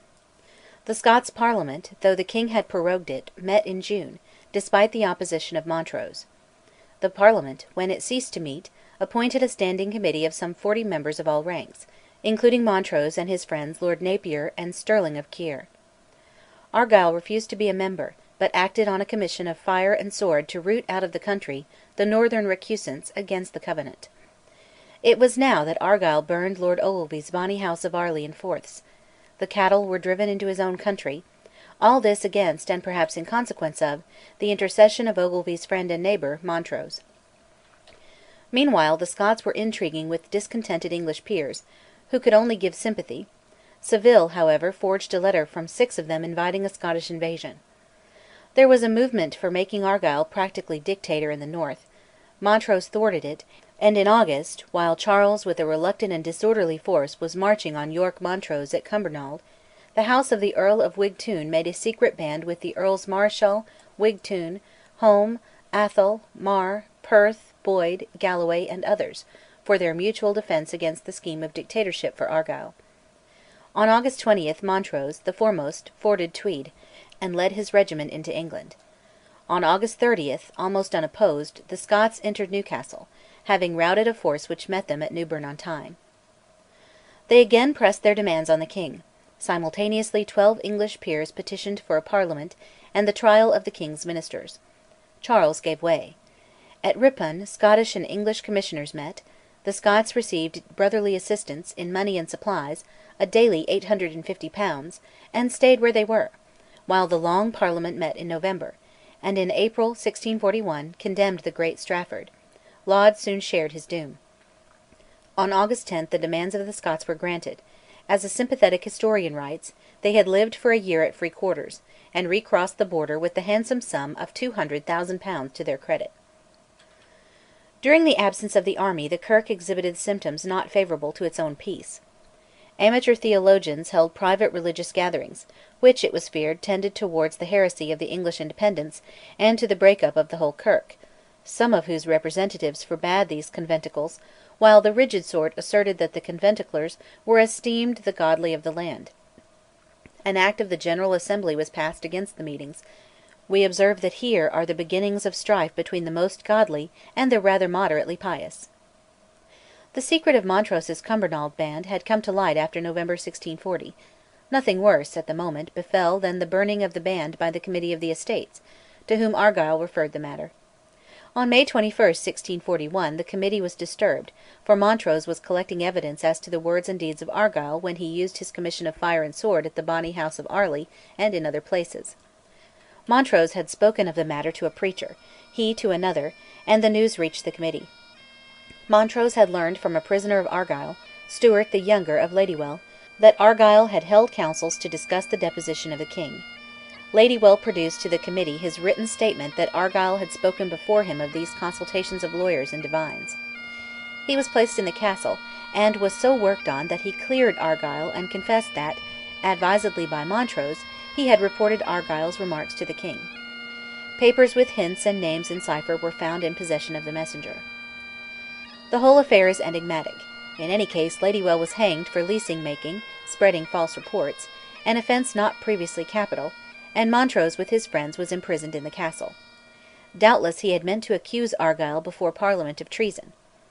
On July 27, 1641, being arraigned before Parliament, he said, "My resolution is to carry with me fidelity and honour to the grave." He lay in prison when the king, vainly hoping for support against the English Parliament, visited Edinburgh, August 14 through November 17, 1641. Charles was now servile to his Scottish Parliament, accepting an Act by which it must consent to his nominations of officers of state. Hamilton, with his brother Lanark, had courted the alliance and lived in the intimacy of Argyll. On October 12 Charles told the House a very strange story. On the previous day Hamilton had asked leave to retire from court, in fear of his enemies. On the day of the king's speaking, Hamilton, Argyll, and Lanark had actually retired. On October 22, from their retreat, the brothers said that they had heard of a conspiracy, by nobles and others in the king's favour, to cut their throats. The evidence is very confused and contradictory. Hamilton and Argyll were said to have collected a force of 5,000 men in the town, and on October 5 such a gathering was denounced in proclamation. Charles in vain asked for a public inquiry into the affair before the whole House. He now raised some of his opponents a step in the peerage. Argyll became a marquis, and Montrose was released from prison. On October 28 Charles announced the untoward news of an Irish rising and massacre. He was, of course, accused of having caused it, and the massacre was in turn the cause of, or pretext for, the shooting and hanging of Irish prisoners, men and women, in Scotland during the Civil War. On November 18 he left Scotland for ever. The events in England of the spring in 1642, the attempted arrest of the 5 members (January 4), the retreat of the Queen to France, Charles's retiral to York, indicated a civil war, and the king set up his standard at Nottingham on August 22. The Covenanters had received from Charles all that they asked; they had no quarrel with him, but they argued that if he were victorious in England he would use his strength and withdraw his concessions to Scotland. Sir Walter Scott leaves it to casuists to decide whether one contradicting party is justified in breaking a solemn treaty upon the suspicion that in future contingencies it might be infringed by the other. He suggests that to the needy nobles and Dougal Dalgettys of the Covenant, the good pay and free quarters and handsome sums of England were an irresistible temptation, while the preachers thought they would be allowed to set up the golden candlestick of Presbytery in England. Legend of Montrose, Chapter 1. Of the two, the preachers were the most grievously disappointed. A General Assembly of July to August 1642 was, as usual, concerned with politics, for politics and religion were inextricably intermixed. The Assembly appointed a standing commission to represent it, and the powers of the commission were of so high a strain that to some it is terrible already, says the Covenanting letter writer Bailey. A letter from the Kirk was carried to the English Parliament, which acquiesced in the abolition of episcopacy. In November 1642 the English Parliament, unsuccessful in war, appealed to Scotland for armed aid. In December Charles took the same course.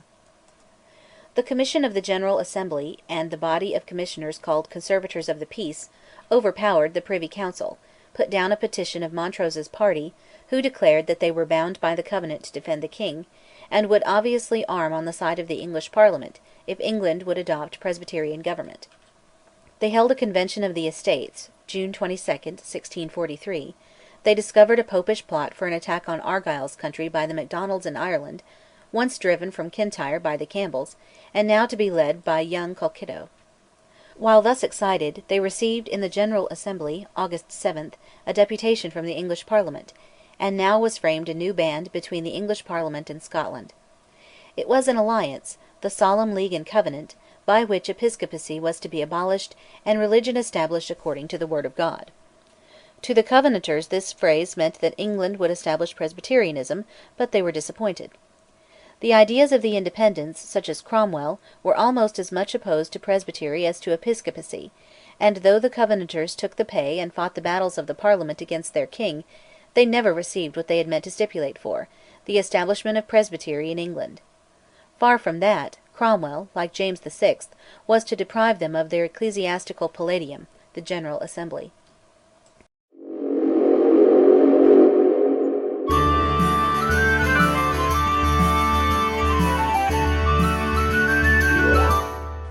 Chapter 24. Charles I, Part 4. Foreseeing nothing, the Scots were delighted when the English accepted the new band. Their army, under Alexander Leslie, Earl of Leven, now too old for his post, crossed Tweed in January 1644. They might never have crossed had Charles, in the autumn of 1643, listened to Montrose, and allowed him to attack the Covenanters in Scotland. In December 1643, Hamilton and Lanark, who had opposed Montrose's views and confirmed the king in his waverings, came to him at Oxford. Montrose refused to serve with them; rather he would go abroad, and Hamilton was imprisoned on charges of treason. In fact, he had been double-minded, inconsistent, and incompetent. Montrose's scheme implied clan warfare, the use of exiled Macdonalds, who were Catholics, against the Campbells. The obvious objections were very strong, but needs must when the devil drives. The Hanoverian kings employed foreign soldiers against their subjects in 1715 and 1745, but the Macdonalds were subjects of King Charles. Hamilton's brother, Lanark, escaped, and now frankly joined the Covenanters. Montrose was promoted to a marquisate, and received the royal commission as lieutenant general (February 1644), which alienated old Huntly, chief of the Gordons, who now and again divided and paralysed that gallant clan. Montrose rode north, where in February 1644, old Leslie, with 20 regiments of foot, 3,000 horse, and many guns, was besieging Newcastle. With him was the prototype of Scots Dugald Dalgetty, Sir James Turner, who records examples of Leslie's senile incompetency. Leslie, at least, forced the Marquis of Newcastle to a retreat, and a movement of Montrose on Dumfries was paralysed by the cowardice or imbecility of the Scottish magnates on the western border. He returned, took Morpeth, was summoned by Prince Rupert, and reached him the day after the disaster of Marston Moor (July 2, 1644), from which Buccleuch's Covenanting regiment ran without stroke of sword, while Alexander Leslie also fled, carrying news of his own defeat. It appears that the Scottish horse under David Leslie were at Marston Moor, as always, the pick of their army. Rupert took over Montrose's men, and the great Marquis, disguised as a groom, rode hard to the house of a kinsman near Tay, between Perth and Dunkeld. Alone and comfortless, in a little wood, Montrose met a man who was carrying the fiery cross, and summoning the country to resist the Irish Scots of Alastair Macdonald (Colkitto), who had landed with a force of 1,500 musketeers in Argyll, and was believed to be descending on Atholl, pursued by Seaforth and Argyll, and faced by the men of Badenoch. The two armies were confronting each other when Montrose, in plaid and kilt, approached Colkitto and showed him his commission. Instantly the two opposed forces combined into one, and with 2,500 men, some armed with bows and arrows, and others having only one charge for each musket, Montrose began his year of victories. The temptation to describe in detail his extraordinary series of successes and of unexampled marches over snow-clad and pathless mountains must be resisted. The mobility and daring of Montrose's irregular and capricious levies, with his own versatile military genius and the heroic valour of Colkitto, enabled him to defeat a large Covenanting force at Tippermuir, near Perth, where he had but his 2,500 men (September 1), to repeat his victory at Aberdeen (September 13), to evade and discourage Argyll, who returned to Inverary, to winter in and ravage Argyll's country, and to turn on his tracks from a northern retreat, and destroy the Campbells at Inverlochy, where Argyll looked on from his galley. February 2, 1645. General Baillie, a trained soldier, took the command of the Covenanting levies and regular troops, redcoats, and nearly surprised Montrose in Dundee. By a retreat showing even more genius than his victories, he escaped, appeared on the north-east coast, and scattered a Covenanting force under Hurry at Aldern, near Inverness, May 9, 1645. Such victories as Montrose's were more than counterbalanced by Cromwell's defeat of Rupert and Charles at Naseby, June 14, 1645, while Presbytery suffered a blow from Cromwell's demand that the English Parliament should grant freedom of conscience, not for Anglican or Catholic, of course, but for religious non-Presbyterians. The bloody sectaries, as the Presbyterians called Cromwell's independents, were now masters of the field. Never would the blue banner of the Covenant be set up south of Tweed. Meanwhile, General Baillie marched against Montrose, who outmanoeuvred him all over the eastern Highlands, and finally gave him battle at Alford on the Don. Montrose had not here Colkitto and the western clans, but his Gordon horse, his Irish, the Farquharsons, and the Badenoch men were triumphantly successful. Unfortunately Lord Gordon was slain; he alone could bring out and lead the clan of Huntly. Only by joining hands with Charles could Montrose do anything decisive. The king, hoping for no more than a death in the field, with honour and a good conscience, pushed as far north as Doncaster, where he was between Poyntz's army and a great cavalry force, led by David Leslie, from Hereford, to launch against Montrose. The hero snatched a final victory. He had but 100 horse, but he had Colkitto and the flower of the fighting clans, including the invincible Macleans. Baillie, in command of new levies of some 10,000 men, was thwarted by a committee of Argyll and other noble amateurs. He met the enemy south of Forth, at Kilsyth, between Stirling and Glasgow. The fiery Argyll made Baillie desert an admirable position; Montrose was on the plain, Baillie was on the heights, and exposed his flank by a march across Montrose's front. The Macleans and Macdonalds, on the lower slope of the hill, without orders, saw their chance, and, racing up a difficult glen, plunged into the Covenanting flank. Meanwhile the more advanced part of the Covenanting force were driving back some Gordons from a hill on Montrose's left, who were rescued by a desperate charge of Aboyne's handful of horse among the redcoats. Arley charged with the Ogilvies. The advanced force of the Covenant was routed, and the Macleans and Macdonalds completed the work they had begun (August 15). Few of the unmounted Covenanters escaped from Kilsyth, and Argyll, taking boat in the Forth, hurried to Newcastle, where David Leslie, coming north, obtained infantry regiments to back his 4,000 cavalry. In a year Montrose, with forces so irregular and so apt to go home after every battle, had actually cleared militant Covenanters out of Scotland. But the end had come. He would not permit the sack of Glasgow. 3,000 clansmen left him; Colkitto went away to harry Kintyre; Aboyne and the Gordons rode home on some private pique, and Montrose relied on men whom he had already proved to be broken reeds, the Holmes and Kerrs (Roxburgh) of the Border, and the futile and timid Traquair. When he came among them they forsook him and fled. On September 10, at Kelso, Sir Robert Spottiswoode recognised the desertion and the danger.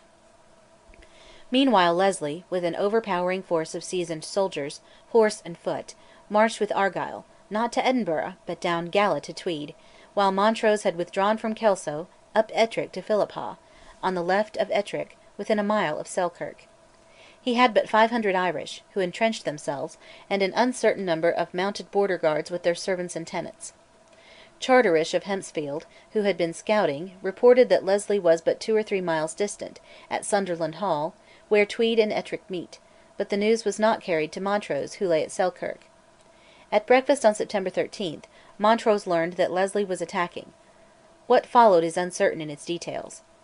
A so-called contemporary ballad is incredibly impossible in its anachronisms, and is modern. In this egregious doggerel we are told that a veteran who had fought at Solway Moss a century earlier, and at Cursed Dunbar a few years later, or under Edward I, advised Leslie to make a turning movement behind Lingley Hill. This is not evidence.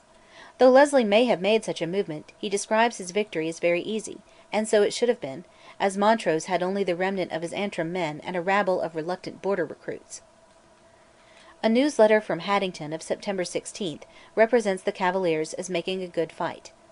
The mounted border lairds galloped away. Most of the Irish fell fighting; the rest were massacred, whether after the promise of quarter or not is disputed. Their captured women were hanged in cold blood, some months later. Montrose, the Napiers, and some 40 horse either cut their way through or evaded Leslie's overpowering cavalry, and galloped across the hills of Yarrow to the Tweed. He had lost only the remnant of his Scoto-Irish, but the Gordons, when Montrose was presently menacing Glasgow, were held back by Huntly, and Colkitto pursued his private adventures. Montrose had been deserted by the clans, and lured to ruin by the perfidious promises of the border lords and lairds. The aim of his strategy had been to relieve the Royalists of England by a diversion that would deprive the Parliamentarians of their paid Scottish allies, and what man might do Montrose had done. After his first victory Montrose, an excommunicated man, fought under an offer of £1,500 for his murder, and the Covenanters welcomed the assassin of his friend, Lord Kilpont. The result of Montrose's victories was hostility between the Covenanting army in England and the English, who regarded them as expensive and inefficient. Indeed they seldom, save for the command of David Leslie, displayed military qualities, and later were invariably defeated when they encountered the English under Cromwell and Lambert.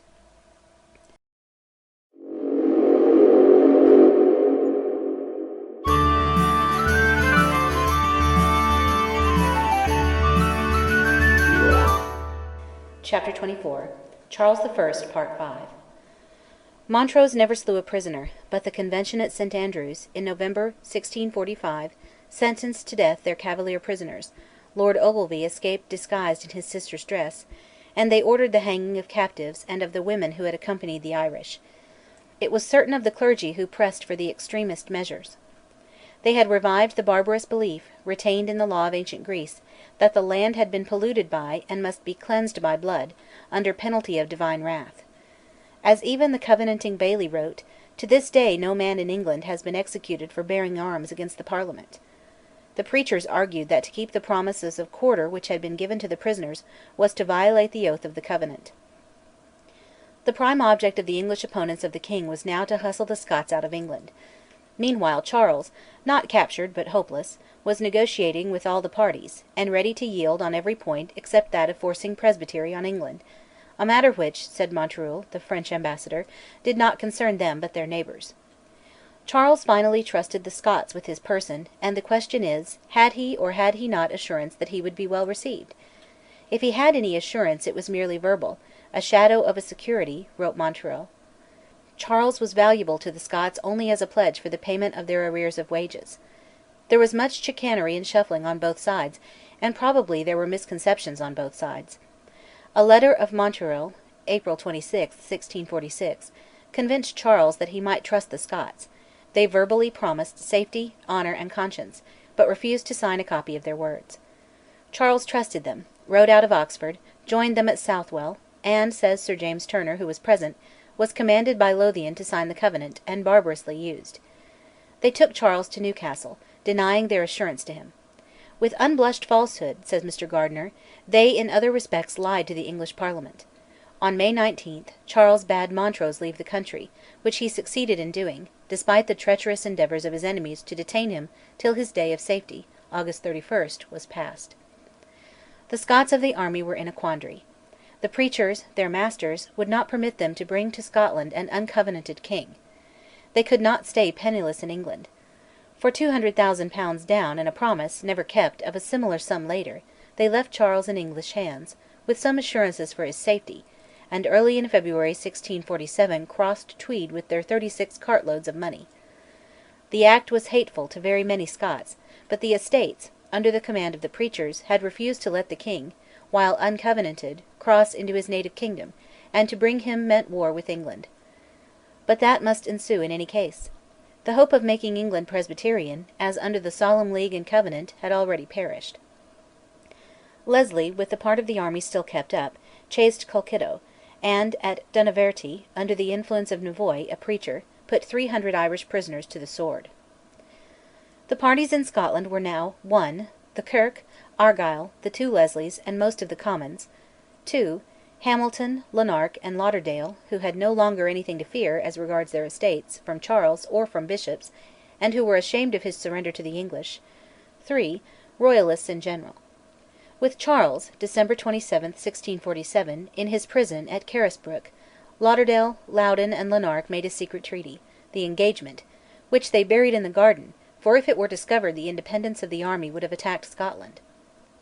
An assembly of the Scots Estates on March 3, 1648, had a large majority of nobles, gentry, and many burgesses in favour of aiding the captive king.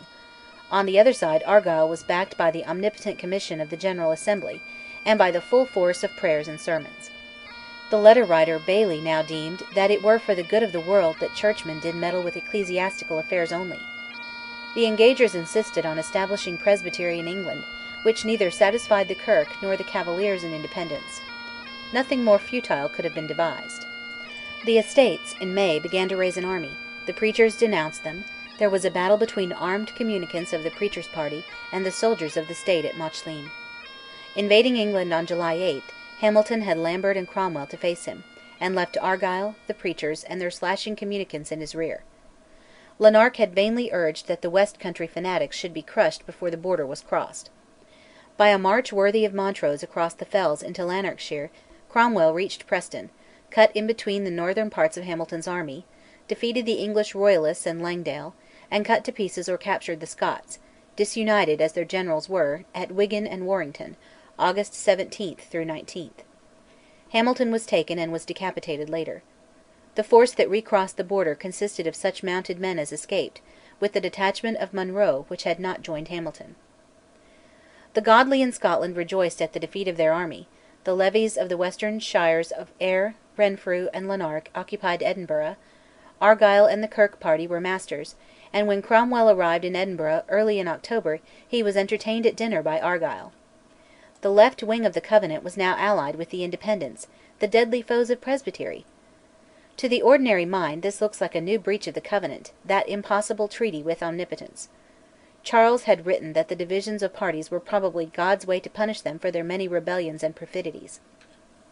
The punishment was now beginning in earnest, and the alliance of extreme Covenanters with bloody sectaries could not be maintained; yet historians admired the statesmanship of Argyll. If the edge which the sword of the Covenant turned against the English enemies of Presbytery were blunted, the edge that smote Covenanters less extreme than Argyll and the preachers was whetted afresh. In the Estates of January 5, 1649, Argyll, whose party had a large majority, and the fanatical Johnston of Waristoun, who made private covenants with Jehovah, demanded disengaging acts against all who had in any degree been tainted by the engagement for the rescue of the king. The engagers were divided into four classes, who were rendered incapable of the Act of Classes of holding any office, civil or military. This Act deprived the country of the services of thousands of men, just at the moment when the English army, the Independents, Argyll's allies, were holding the trial of Charles I., and, in defence of timid remonstrances from the Scottish Commissioners in England, cut off that comely head (January 30, 1649), which meant war with Scotland. Scotland and Charles II. This was certain, for on February 5, on the news of the deed done at Whitehall, the Estates proclaimed Charles II as Scottish king, if he took the Covenant. By an ingenious intrigue Argyll allowed Lauderdale and Lanark, whom the Estates had intended to arrest, to escape to Holland, where Charles was residing, and their business was to bring that uncovenanted prince to sign the Covenant, and to overcome the influence of Montrose, who with Clarendon of course resisted such a trebly dishonourable act of perjured hypocrisy. During the whole struggle, since Montrose took the king's side, he had been thwarted by the Hamiltons. They invariably wavered; now they were for a futile policy of dishonour, in which they involved their young king, Argyll, and Scotland. Montrose stood for honour and no Covenant; Argyll, the Hamiltons, Lauderdale, and the majority of the preachers stood for the Covenant with dishonour and perjury; the left wing of the preachers stood for the Covenant, but not for its dishonourable and forsworn acceptance by Charles.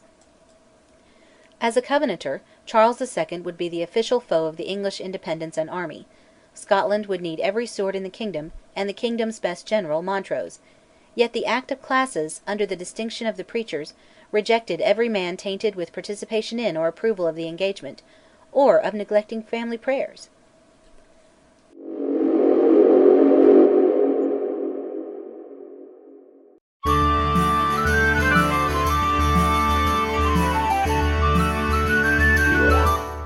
Chapter 24.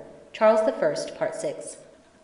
Charles, in fact, began (February 22) by appointing Montrose his lieutenant governor and captain general in Scotland, though Lauderdale and Lanark "abate not an acre of their damned Covenant in all their discourses," wrote Hyde. The dispute between Montrose, on the side of honour, and that of Lanark, Lauderdale, and other Scottish envoys, ended, as given the character of Charles II and his destitution, it must end. Charles, January 22, 1650, despatched Montrose to fight for him in Scotland, and sent him the Garter. Montrose knew his doom; he replied, "With the more alacrity shall I abandon still my life to search my death for the interests of your Majesty's honour and service." He searched his death, and soon he found it. On May 1, Charles, by the Treaty of Breda, vowed to sign the Covenant. A week earlier Montrose, not joined by the Mackenzies, had been defeated by Strachan at Carbisdale, on the south of the Kyle, opposite Invershin, in Sutherlandshire. He was presently captured, and crowned a glorious life of honour by a more glorious death on the gibbet, May 21. He had kept his promise; he had searched his death; he had loyally defended, like Jeanne d'Arc, a disloyal king; he had carried fidelity and honour with him to the grave. His body was mutilated; his limbs were exposed; they lie now in St Giles's Church, Edinburgh, where is his beautiful monument. Montrose's last words to Charles (March 26) from Kirkwall implored that prince to be just to himself, not to perjure himself by signing the Covenant. The voice of honour is not always that of worldly wisdom, but events proved that Charles and Scotland could have lost nothing and must have gained much had the king listened to Montrose. He submitted, we saw, to commissioners sent to him from Scotland. Says one of these gentlemen, "He sinfully complied with what we most sinfully pressed upon him; our sin was more than his." While his subjects in Scotland were executing his loyal servants taken prisoners in Montrose's last defeat, Charles crossed the sea, signing the Covenants on board ship, and landed at the mouth of Spey. What he gained by his dishonour was the guilt of perjury, and the consequent distrust of the wilder but more honest Covenanters, who knew that he had perjured himself, and deemed his reception a cause of divine wrath and disastrous judgments. Next he was separated from most of his false friends, who had urged him to his guilt, and from all Royalists, and he was not allowed to be with his army, which the preachers kept purging of all who did not come up to their standard of sanctity. Their hopeful scheme was to propitiate the Deity and avert wrath by purging out officers of experience, while filling up their places with godly but incompetent novices in war, ministers' sons, clerks, and such other sanctified creatures. This final and fatal absurdity was the result of playing at being the Israel described in the early historic books of the Old Testament, a policy initiated by Knox in spite of the humorous protests of Lethington. For the surer purging of that Achan, Charles, and to conciliate the party who deemed him the greatest cause of wrath of all, the king had to sign a false and disgraceful declaration that he was afflicted in spirit before God because of the impieties of his father and mother. He was helpless in the hands of Argyll, David Leslie, and the rest; he knew that they would desert him if he did not sign, and he yielded (August 16). Meanwhile Cromwell, with Lambert, Monk, 16,000 foot and horse, and a victualling fleet, had reached Musselburgh, near Edinburgh, by July 28. David Leslie very artfully evaded every attempt to force a fight, but hung about him in all his movements. Cromwell was obliged to retreat for lack of supplies in a devastated country, and on September 1 reached Dunbar by the coast road. Leslie, marching parallel along the hill ridges, occupied Dunoon, and secured a long, deep, and steep ravine, the Peaths, near Cockburnspath, barring Cromwell's line of march. On September 2 the controlling clerical committee was still busily purging and depleting the Scottish army. The night of September 2–3 was very wet, the officers deserting their regiments to take shelter. Says Leslie himself, "We might as easily have beaten them as we did James Graham at Philiphaugh, if the officers had stayed by their own troops and regiments." Several witnesses, and Cromwell himself, asserted that, owing to the insistence of the preachers, Leslie moved his men to the lower slopes on the afternoon of September 2. "The Lord hath delivered them into our hands," Cromwell is reported to have said. They now occupied a position where the banks of the lower Broxburn were flat and assailable, not steep and forming a strong natural moat as on the higher level.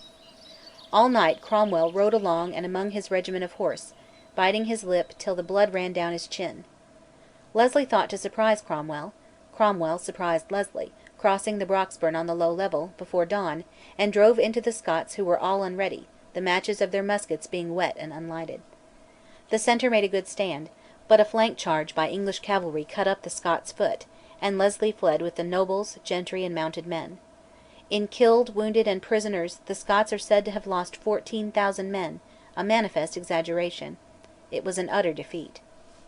"Surely," wrote Cromwell, "it is probable the Kirk has done her due." The Kirk thought not; purging must go on; nobody must blame the Covenant. Neglect of family prayers was selected as one cause of the defeat.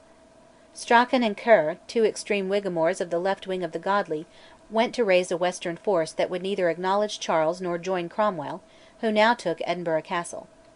Charles was reduced by Argyll to make to him the most slavish promises, including the payment of £40,000, the part of the price of Charles I which Argyll had not yet touched. On October 4 Charles made the start; he fled to the Royalists of Angus, Ogilvy and Airlie; he was caught, brought back, and preached at. Then came fighting between the Royalists and the Estates. Middleton, a good soldier, Atholl and others, declared that they must and would fight for Scotland, though they were purged out by the preachers. The Estates (November 4) gave them an indemnity. On this point the Kirk split into twain. The wilder men, led by the Rev. James Guthrie, refused reconciliation, the Remonstrants; the less fanatical would consent to it, on terms, the Resolutioners. The Committee of the Estates dared to resist the Remonstrants; even the Commissioners of the General Assembly cannot be against the raising of all sensible persons, and at last adopted the attitude of all sensible persons. By May 21, 1651, the Estates rescinded the insane Act of Classes, but the strife between clerical Remonstrants and Resolutioners persisted till after the Restoration, the Remonstrants later being named Protesters. Charles had been crowned at Scone on January 1, again signing the Covenants. Leslie now occupied Stirling, avoiding an engagement. In July, while a General Assembly saw the strife of the two sects, came news that Lambert had crossed the Forth at Queensferry, and defeated a Scots force at Inverkeithing, where the Macleans fell almost to a man. Monk captured a number of the General Assembly, and as Cromwell, moving to Perth, could now assail Leslie and the main Scottish force at Stirling, they, by a desperate resolution, with 4,000 horse and 9,000 foot, invaded England by the west marches, laughing, says one of them, at the ridiculousness of our own condition. On September 1 Monk stormed and sacked Dundee as Montrose sacked Aberdeen, but if he made a massacre like that by Edward I at Berwick, history is lenient to the crime. On August 22 Charles, with his army, reached Worcester, whither Cromwell marched with a force twice as great as that of the king. Worcester was a Sedan. Charles could neither hold it nor, though he charged gallantly, could he break through Cromwell's lines. Before nightfall on September 3 Charles was a fugitive; he had no army; Hamilton was slain; Middleton and David Leslie with thousands more were prisoners. Monk had already captured, at Elyth (August 28), the whole of the Government, the Committee of Estates, and had also caught some preachers, including James Sharp, later Archbishop of St Andrews. England had conquered Scotland at last, after 12 years of government by preachers acting as interpreters of the covenant between Scotland and Jehovah.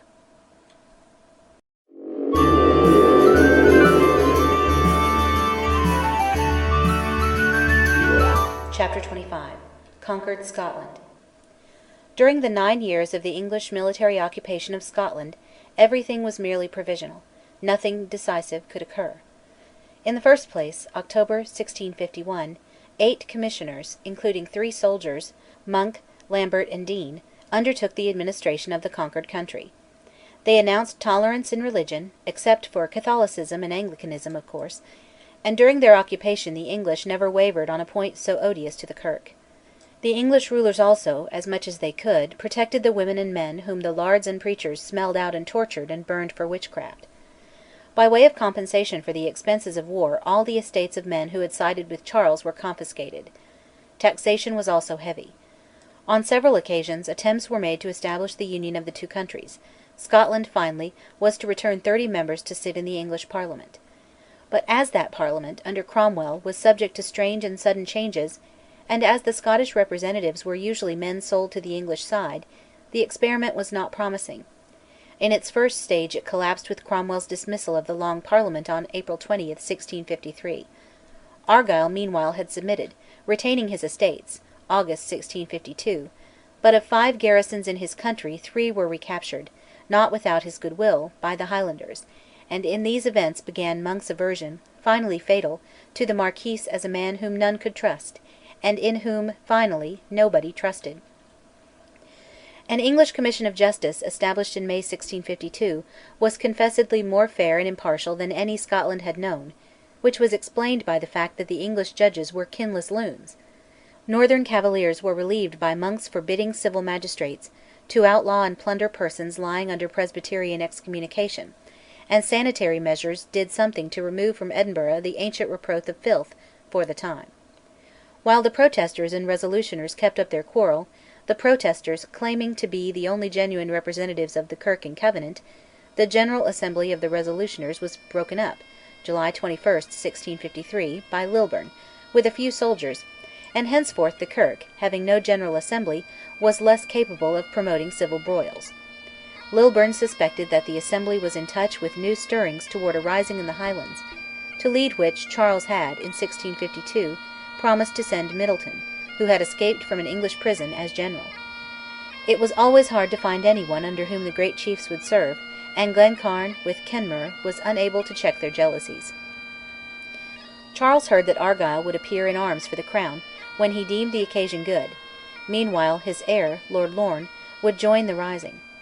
He did so in July 1653, under the curse of Argyll, who, by letters to Lilburne and Monk, and by giving useful information to the English, fatally committed himself as treasonable to the royal cause.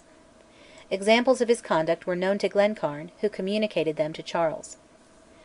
At the end of February 1654 Middleton arrived in Sutherland to lead the insurrection, but Monk chased the small and disunited force from county to county, and in July Morgan defeated and scattered its remnants at Lochgarry, just south of Dalnaspidal. The Armstrongs and other border clans, who had been moss trooping in their ancient way, were also reduced, and new fortresses and garrisons bridled the fighting clans of the west. With Cromwell as protector in 1654, free trade with England was offered to the Scots with reduced taxation; an attempt to legislate for the Union failed.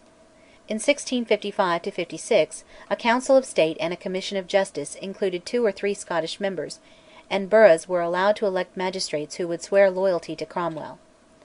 Cromwell died on the day of his fortunate star, September 3, 1658, and 21 members for Scotland sat in Richard Cromwell's Parliament. When that was dissolved, and when the Rump was reinstated, a new Bill of Union was introduced, and by reason of the provisions for religious toleration, a thing absolutely impious in Presbyterian eyes, was delayed till October 1659. The Rump was sent to its account. Conventions of boroughs and shires were now held by Monk, who, leading his army of occupation south in January 1660, left the Resolutioners and Protesters standing at gaze, as hostile as ever, awaiting what things should befall. Both parties cherished the Covenants, and so long as these documents were held to be forever binding on all generations, so long as the King's authority was to be resisted in defence of these treaties with omnipotence, it was plain that in Scotland there could neither be content nor peace. For 28 years, during a generation of profligacy and turmoil, cruelty and corruption, the Kirk and country were to reap what they had sown in 1638.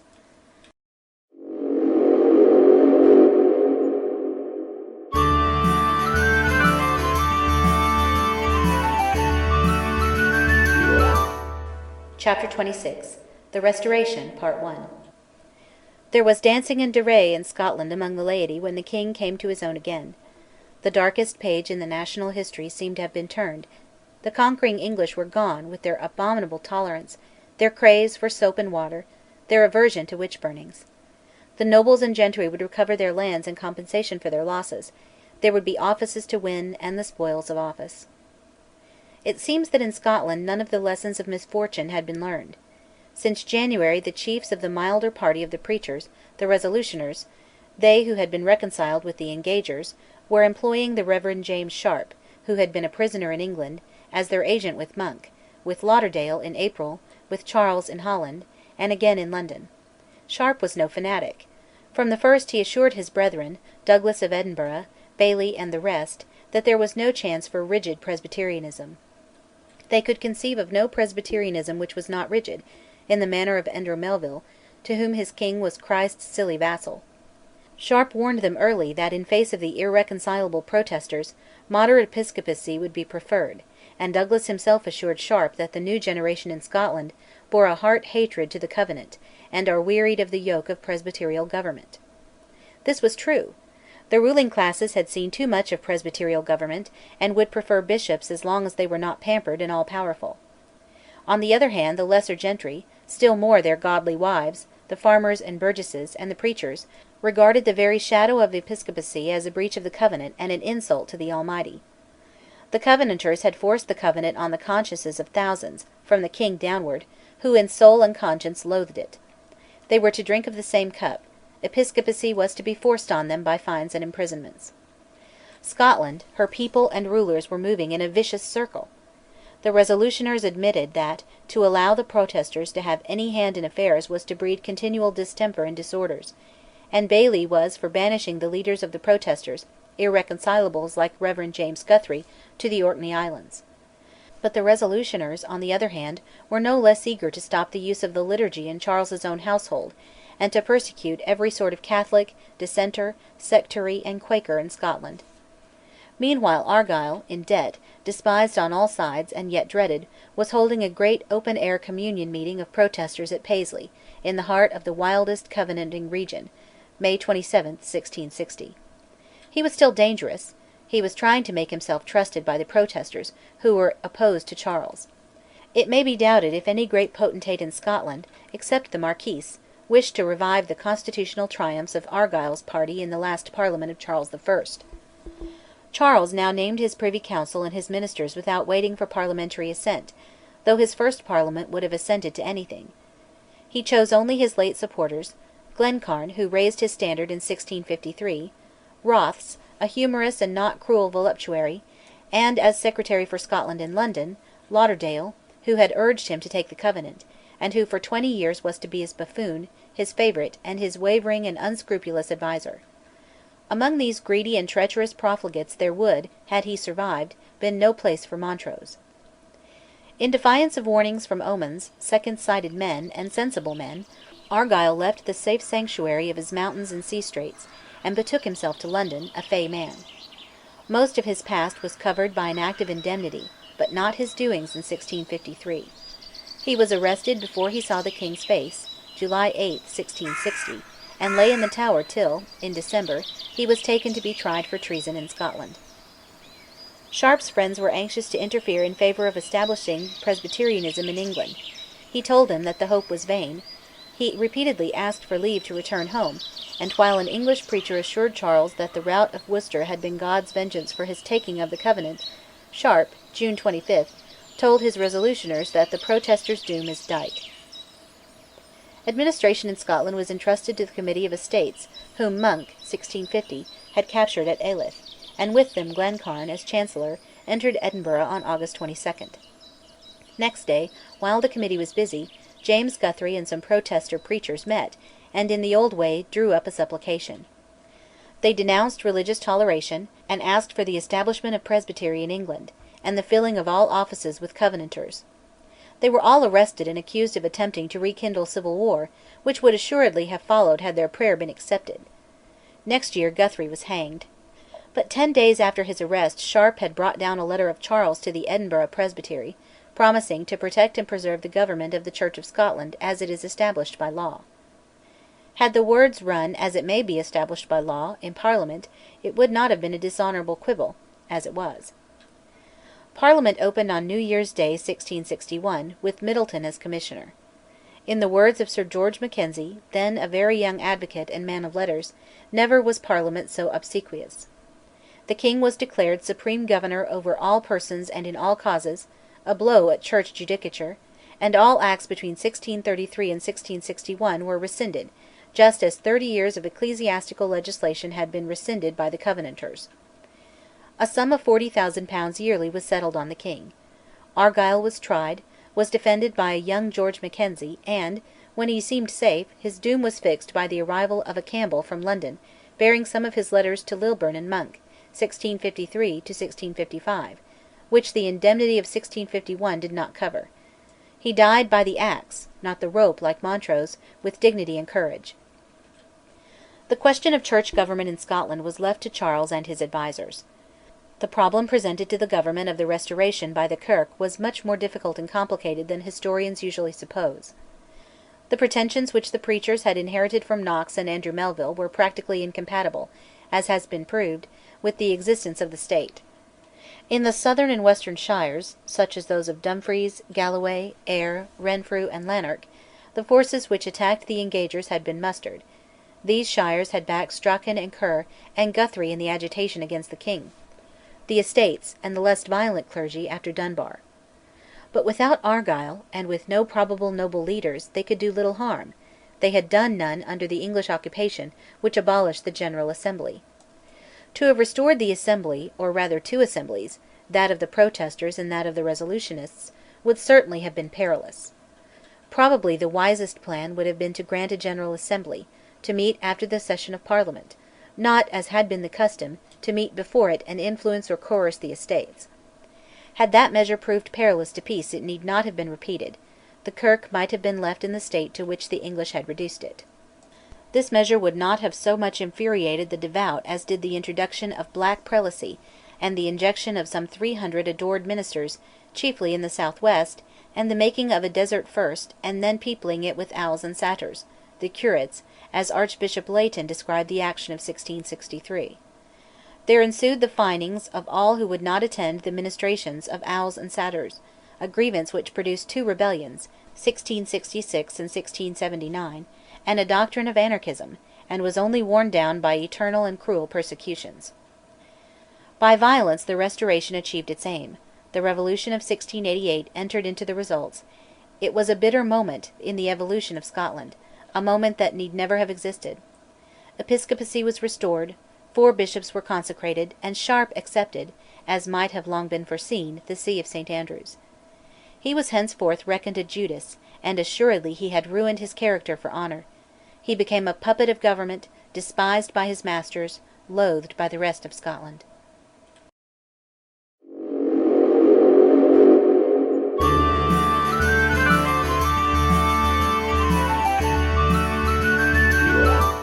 Chapter 26. The Restoration, Part 2. In May to September 1662, Parliament ratified the change to episcopacy. It seems to have been thought that few preachers except the Protesters would be recalcitrant, refuse collation from bishops, and leave their manses. In point of fact, though they were allowed to consult their consciences till February 1663, nearly 300 ministers preferred their consciences to their livings. They remained centres of the devotion of their flocks, and the curates, hastily gathered, who took their places, were stigmatised as ignorant and profligate, while, as they were resisted, rabbled, and daily insulted, the country was full of disorder. The government thus mortally offended the devout classes, though no attempt was made to introduce a liturgy. In the churches the services were exactly, or almost exactly, what they had been, but excommunications could now only be done by sanction of the bishops. Witch burnings, in spite of the opposition of George Mackenzie and the Council, were soon as common as under the Covenant. Oaths declaring it unlawful to enter into covenants or take up arms against the king were imposed on all persons in office. Middleton, of his own authority, now proposed the ostracism, by parliamentary ballot, of 12 persons reckoned dangerous. Lauderdale was mainly aimed at; it is a pity that the bullet did not find its billet, with Crawford, Cassilis, Tweeddale, Lothian, and other peers who did not approve of the recent measures. But Lauderdale, in London, seeing Charles Daly, won his favour; Middleton was recalled (March 1663), and Lauderdale entered freely on his wavering, unscrupulous, corrupt, and disastrous period of power. The Parliament of June 1663, meeting under Rothes, was packed by the least constitutional method of choosing the Lords of the Articles.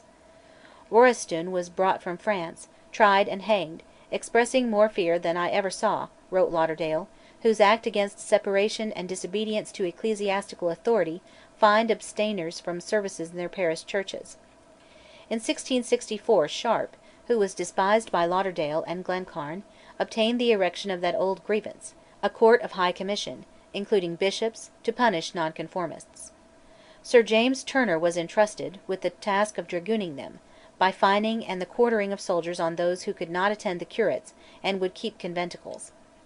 Turner was naturally clement and good-natured, but wine often deprived him of his wits, and his soldiery behaved brutally. Their excesses increased discontent, and war with Holland (1664) gave them hopes of a Dutch ally. Conventicles became common; they had an organisation of scouts and sentinels. The malcontents intrigued with Holland in 1666, and schemed to capture the 3 keys of the kingdom, the castles of Stirling, Dumbarton, and Edinburgh. The States General promised, when this was done, to send ammunition and 150,000 guilders (July 1666). When rebellion did break out, it had no foreign aid, and a casual origin. In the south-west Turner commanded but 70 soldiers, scattered all about the country. On November 14 some of them mishandled an old man in the Clachan of Dalry, on the Ken. A soldier was shot in revenge; Mackenzie speaks as if a conventicle was going on in the neighbourhood.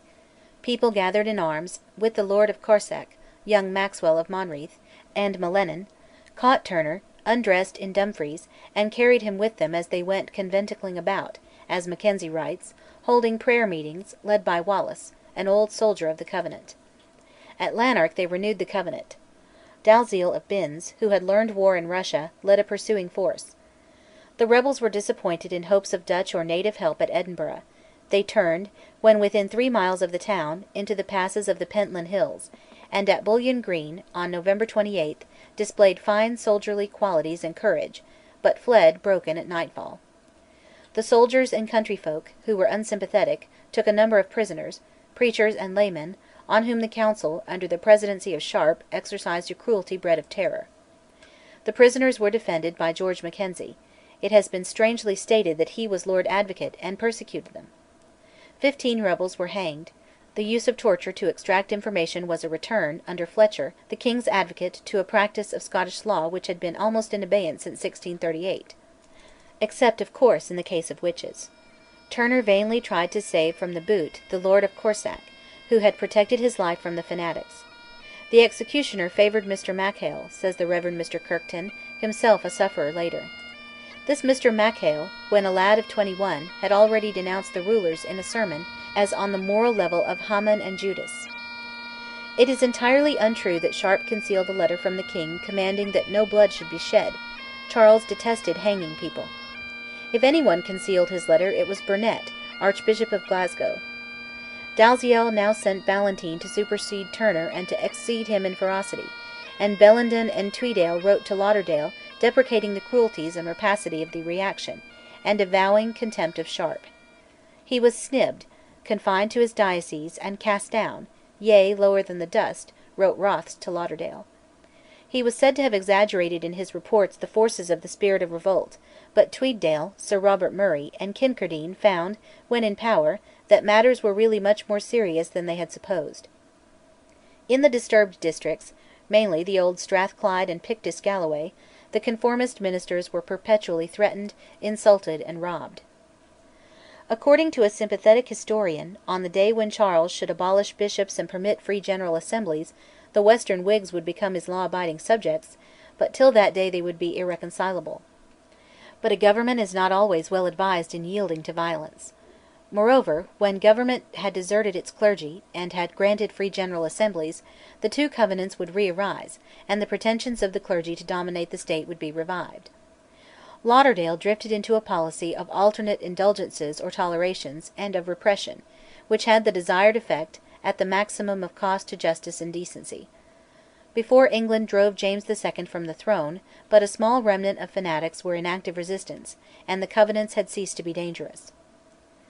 A scheme of partial toleration was mooted in 1667, and Rothes was removed from his practical dictatorship, while Turner was made the scapegoat of Rothes, Sharp, and Dalziel. The result of the scheme of toleration was an increase in disorder.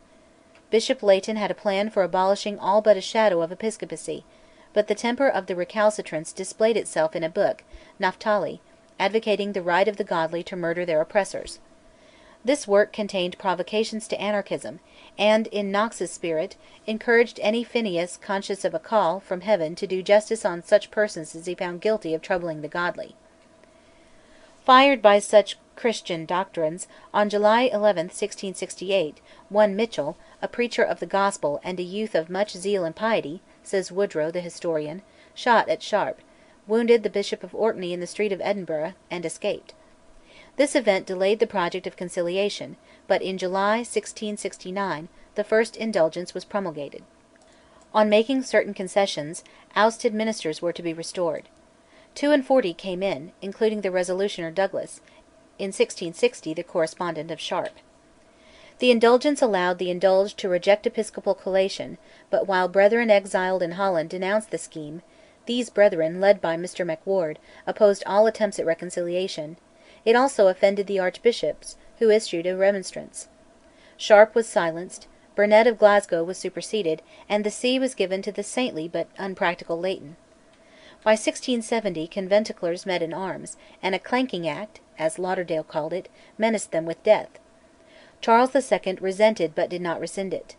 In fact, the disorders and attacks on conformist ministers were of a violence much overlooked by our historians. In 1672 a second Indulgence split the Kirk into factions, the exiles in Holland maintaining that preachers who accepted it should be held men unholy, false brethren. But the indulged increased in numbers, and finally in influence. To such a man as Leighton the whole quarrel seemed a scuffle of drunken men in the dark. An Englishman entering a Scottish church at this time found no sort of liturgy, prayers and sermons were what the minister chose to make them. In fact, there was no persecution for religion, says Sir George Mackenzie. But if men thought even a shadow of episcopacy an offence to omnipotence, and the king's authority in ecclesiastical cases a usurping of the crown honours of Christ, if they consequently broke the law by attending armed conventicles and assailing conformist preachers, and then were fined or imprisoned, from their point of view they were being persecuted for their religion. Meanwhile they bullied and rabbled the curates for their religion. Such was Leighton's drunken scuffle in the dark. In 1672 Lauderdale married the rapacious and tyrannical daughter of Will Murray, of old the whipping boy of Charles I, later a disreputable intriguer. Lauderdale's own ferocity of temper and his greed had created so much dislike that in Parliament of 1673 he was met by a constitutional opposition headed by the Duke of Hamilton, and with Sir George Mackenzie as its orator. Lauderdale consented to withdraw monopolies on salt, tobacco and brandy; to other grievances he would not listen; the distresses of the Kirk were not brought forward. And he dissolved the Parliament.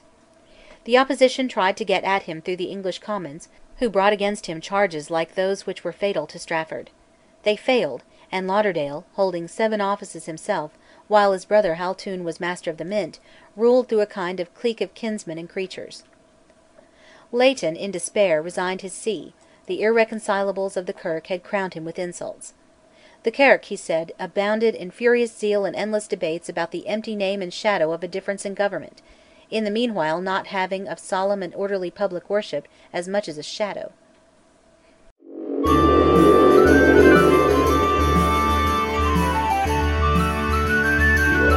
Chapter 26 The Restoration, Part 3 Woodrow, the historian of the sufferings of the Kirk, declares that through the riotous proceedings of the religious malcontents, the country resembled war as much as peace.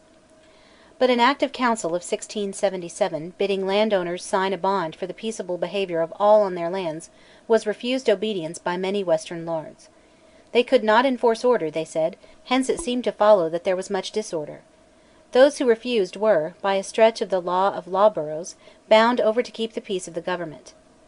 Lauderdale, having nothing that we would call a police, little money, and a small insufficient force of regulars, called in the Highland host, the retainers of Atholl, Glenorchy, Mar, Moray, and Arley, and other northern lords, and quartered them on the disturbed districts for a month. They were then sent home bearing their spoils (February 1678). Atholl and Perth, later to be the Catholic minister of James II, now went over to the party, the opposition, Hamilton's party. Hamilton and others rode to London to complain against Lauderdale, but he, aided by the silver tongue of Mackenzie, who had changed sides, won over Charles, and Lauderdale's assailants were helpless. Great unpopularity and disgrace were achieved by the treatment of the pious Mitchell, who, as we have seen, missed Sharp and shot the Bishop of Orkney in 1668. In 1674 he was taken, and confessed before the Council, after receiving from Rothes, then Chancellor, assurance of his life. This with Lauderdale's consent. But when brought before the judges he retracted his confession. He was kept a prisoner on the Bass Rock; in 1676 was tortured; in January 1678 was tried again. Haltoun, who in a letter of 1674 had mentioned the assurance of life, Rothes, Sharp, and Lauderdale, all swore that, to their memory, no assurance had been given in 1674. Mitchell's counsel asked to be allowed to examine the register of the Council, but for some invisible technical reasons, the Lords of the Justiciary refused. The request, they said, came too late. Mackenzie prosecuted; he had been Mitchell's counsel in 1674, and it is impossible to follow the reasoning by which he justifies the condemnation and hanging of Mitchell in January 1678. Sharp was supposed to have urged Mitchell's trial, and to have perjured himself, which is far from certain. Though Mitchell was guilty, the manner of his taking off was flagrantly unjust and most discreditable to all concerned. Huge armed conventicles, and others led by Welsh, a preacher, marched about through the country in December 1678 to May 1679. In April 1679 2 soldiers were murdered while in their bed; next day John Graham of Claverhouse, who had served under the Prince of Orange with credit, and now comes upon the scene, reported that Welsh was organising an armed rebellion, and that the peasants were seizing the weapons of the militia. Balfour of Kinloch, Burleigh, and Robert Hamilton, a laird in Fife, were the leaders of that extreme set which was feared as much by the indulged preachers as by the curates, and on May 2, 1679, Balfour, with Haxton of Rathlillet, who merely looked on, and other pious desperadoes, passed half an hour in clumsily hacking Sharp to death, in the presence of his daughter, at Magus Moor, near St Andrews. The slayers, says one of them, thanked the Lord for leading them by his Holy Spirit in every step they stepped in that matter, and it is obvious that mere argument was unavailing with gentlemen who cherished such opinions. In the portraits of Sharp we see a face of refined goodness which makes the physiognomist distrust his art. From very early times Cromwell had styled Sharp of that ilk. He was subtle, he had no fanaticism, he warned his brethren in 1660 of the impossibility of restoring their old authority and discipline. But when he accepted an archbishopric he sold his honour, his servility to Charles and Lauderdale was disgusting, fear made him cruel, his conduct at Mitchell's last trial is, at best, ambiguous, and the hatred in which he was held is proved by the falsehoods which his enemies told about his private life and his sorceries. The murderers crossed the country, joined the armed fanatics of the West under Robert Hamilton, and on Restoration Day, May 29, burned acts of the government at Rutherglen. Claverhouse rode out of Glasgow with a small force, to inquire into this proceeding, met the armed insurgents in a strong position defended by marshes and small lochs, sent to Lord Ross at Glasgow for reinforcements which did not arrive, and has himself told how he was defeated, pursued, and driven back into Glasgow. This may be accounted the beginning of the rebellion, in my opinion. Hamilton shot with his own hand one of the prisoners, and reckoned the sparing of the others one of our first steppings aside. Men so conscientious as Hamilton were rare in his party, which was ruined presently by its own distracted counsels. The forces of the victors of Drumclog were swollen by their success, but they were repulsed with loss in an attack on Glasgow. The commands of Ross and Claverhouse were then withdrawn to Stirling, and when Livingston joined them at Larbert, the whole army mustered about 1800 men, so weak were the regulars. The militia was raised, and the king sent down his illegitimate son, Monmouth, husband of the heiress of Buccleuch, at the head of several regiments of redcoats. Argyll was not of service. He was engaged in private war with the Macleans, who refused an appeal for help from the rebels. They, in Glasgow and at Hamilton, were quarrelling over the Indulgence. The extremists called Mr Welsh's party rotten-hearted. Welsh would not reject the king's authority. The Welshites were the more numerous. On June 22 the Clyde, at Bothwell Bridge, separated the rebels, whose preachers were inveighing against each other, from Monmouth's army.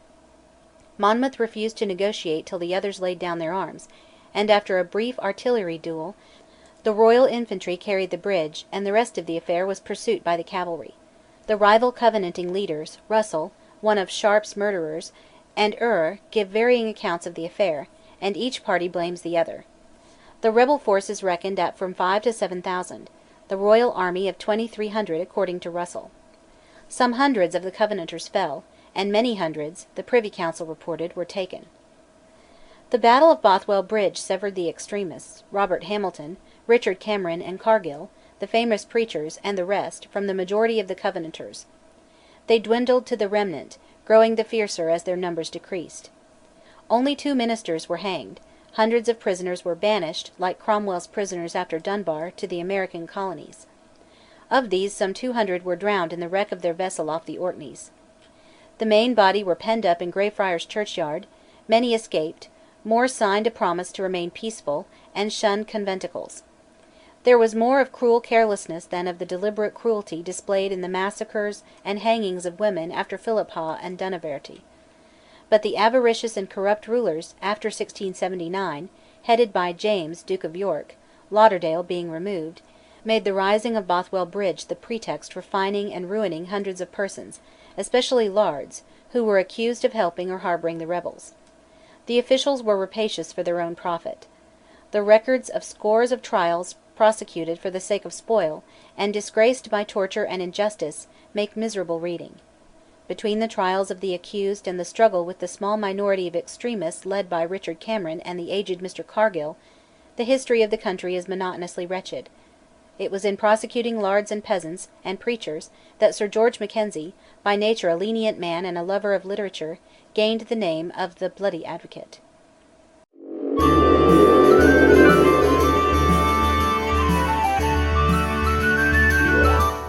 Chapter 26.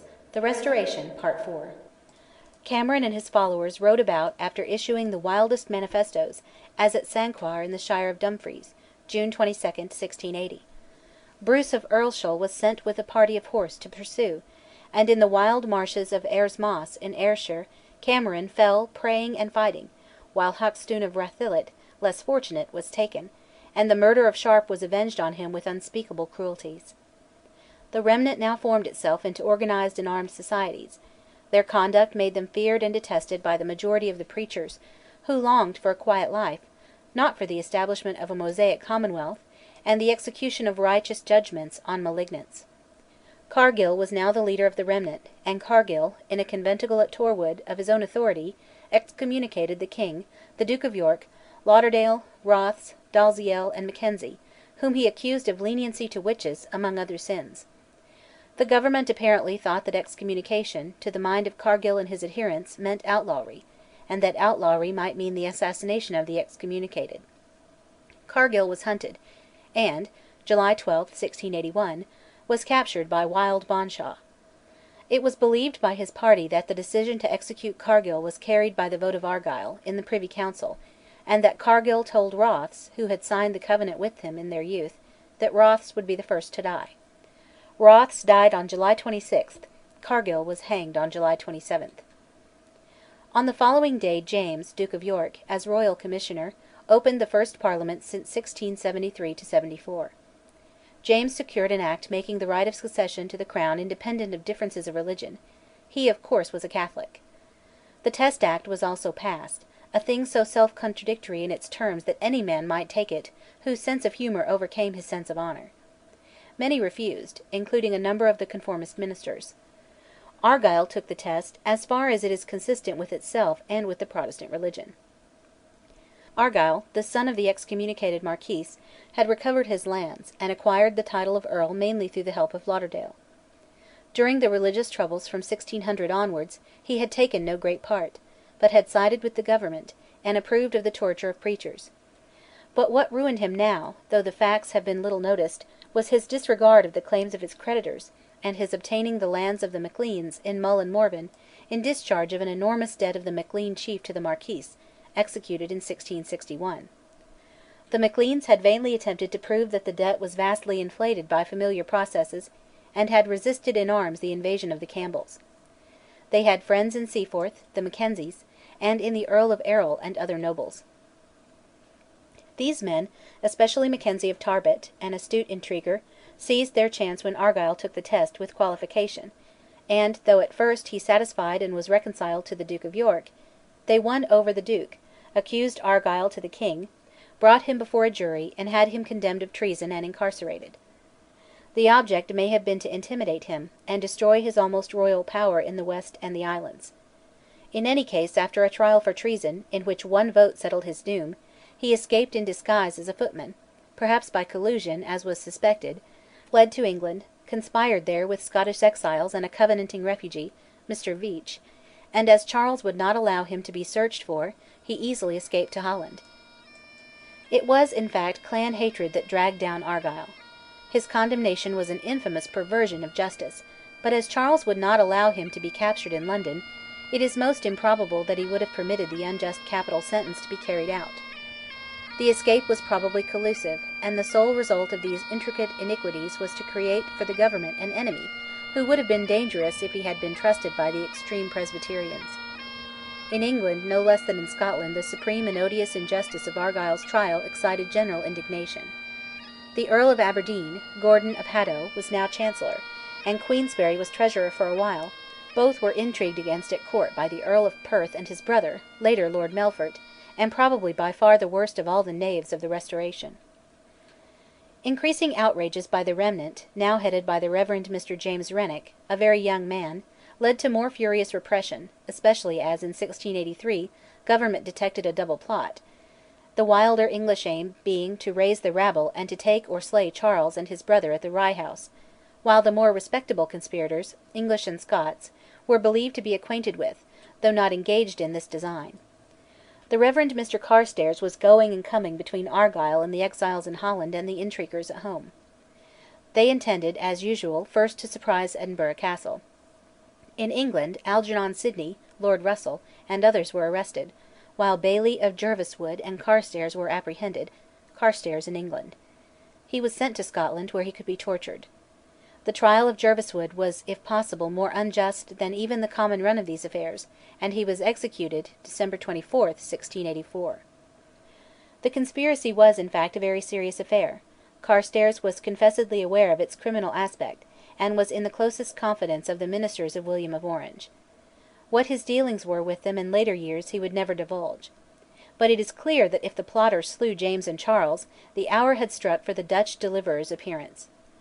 If we describe the Rye House plot as aiming merely at the exclusion of the Duke of York from the throne, we shut our eyes to evidence and make ourselves incapable of understanding the events. There were plotters of every degree and rank, and they were intriguing with Argyll, and through Carstairs who knew, though he refused a part in the murder plot, were in touch at once with Argyll and the intimates of William of Orange. Meanwhile the Hill-men, the adherents of Renwick, in October 1684, declared a war of assassination against their opponents, and announced that they would try malignants in courts of their own. Their manifesto, the Apologetical Declaration, caused an extraordinary measure of repression. A test, the abjuration of the criminal parts of Renwick's declaration, was to be offered by military authority to all and sundry. Refusal to abjure entailed military execution. The test was only obnoxious to sincere families, but among them must have been hundreds of persons who had no criminal designs, and merely deemed it a point of honour not to homologate any act of a government which was corrupt, prelatic, and unholy. Later victims of this view of duty were Margaret Lauchison and Margaret Wilson, an old woman and a young girl, cruelly drowned by the local authorities at Wigtown, May 1685. A myth represents Claverhouse as having been present. The shooting of John Brown, the Christian carrier, by Claverhouse in the previous week was an affair of another character. Claverhouse did not exceed his orders, and ammunition and treasonable papers were in Brown's possession. He was also sheltering a red-handed rebel. Brown was not shot merely because he was a nonconformist, nor was he shot by the hand of Claverhouse. These incidents of the killing time were in the reign of James II. Charles II had died, to the sincere grief of most of his subjects, on February 2, 1685. Lecherous and treacherous as he was humorous and good-humoured. The expected invasion of Scotland by Argyll, of England by Monmouth, did not encourage the government to use respective lenity in the Covenanting region, from Lanarkshire to Galloway. Argyll, who sailed from Holland on May 2, had a council of Lowlanders who thwarted him. His interests were in his own principality, but he found it occupied by Atholl and his clansmen, and the cadets of his own house as a rule would not rally to him. The Lowlanders with him, Sir Patrick Hume, Sir John Cochrane, and the rest, wished to move south and join hands with the remnant in the west and in Galloway, but the remnant distrusted the sudden religious zeal of Argyll, and they were cowed by Claverhouse. The coasts were watched by government vessels of war, and when, after vain movements round about his own castle, Inverary, Argyll was obliged by his Lowlanders to move on to Glasgow, he was checked at every turn. The leaders, weary and lost in the marshes, scattered from Kilpatrick on Clyde. Argyll crossed the river, and was captured by servants of Sir John Shaw of Greenock. He was not put to trial nor to torture; he was executed on the verdict of 1681. About 200 suspected persons were lodged by government in Dunnottar Castle at the time, and treated with abominable cruelty.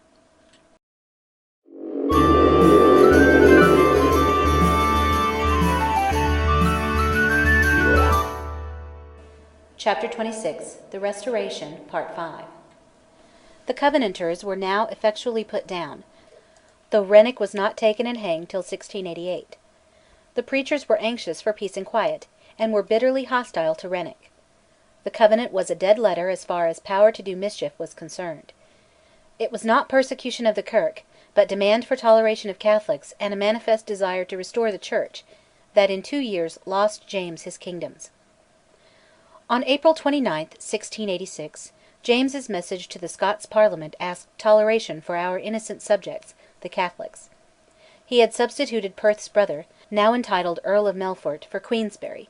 Perth was now Chancellor; both men had adopted their king's religion, and the infamous Melfort can hardly be supposed to have done so honestly. Their families lost all in the event except their faith.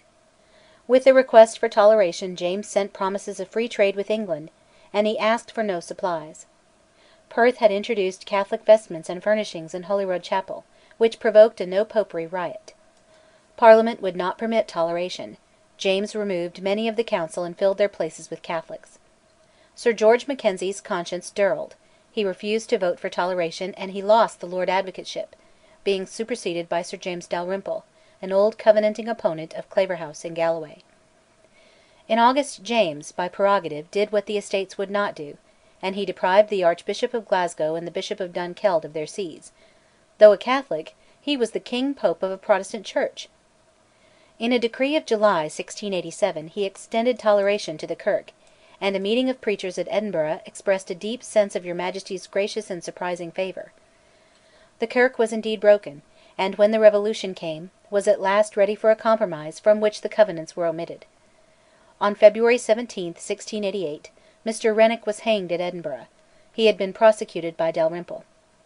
On the same day Mackenzie superseded Dalrymple as Lord Advocate. After the birth of the White Rose Prince of Wales (June 10, 1688), Scotland, like England, apprehended that a Catholic king would be followed by a Catholic son. The various contradictory lies about the child's birth flourished, all the more because James ventured to select the magistrates of the royal boroughs.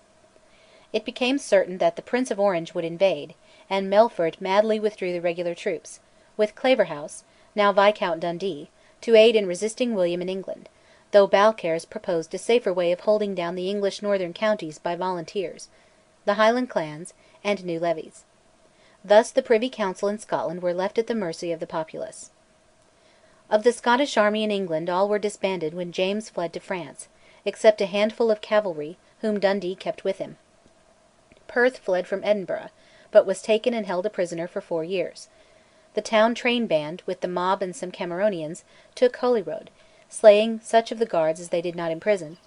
Many died of their wounds and hunger. The chapel and Catholic houses were sacked, and gangs of the armed Cameronian societies went about in the southwest, rabbling, robbing, and driving away ministers of the Episcopalian sort.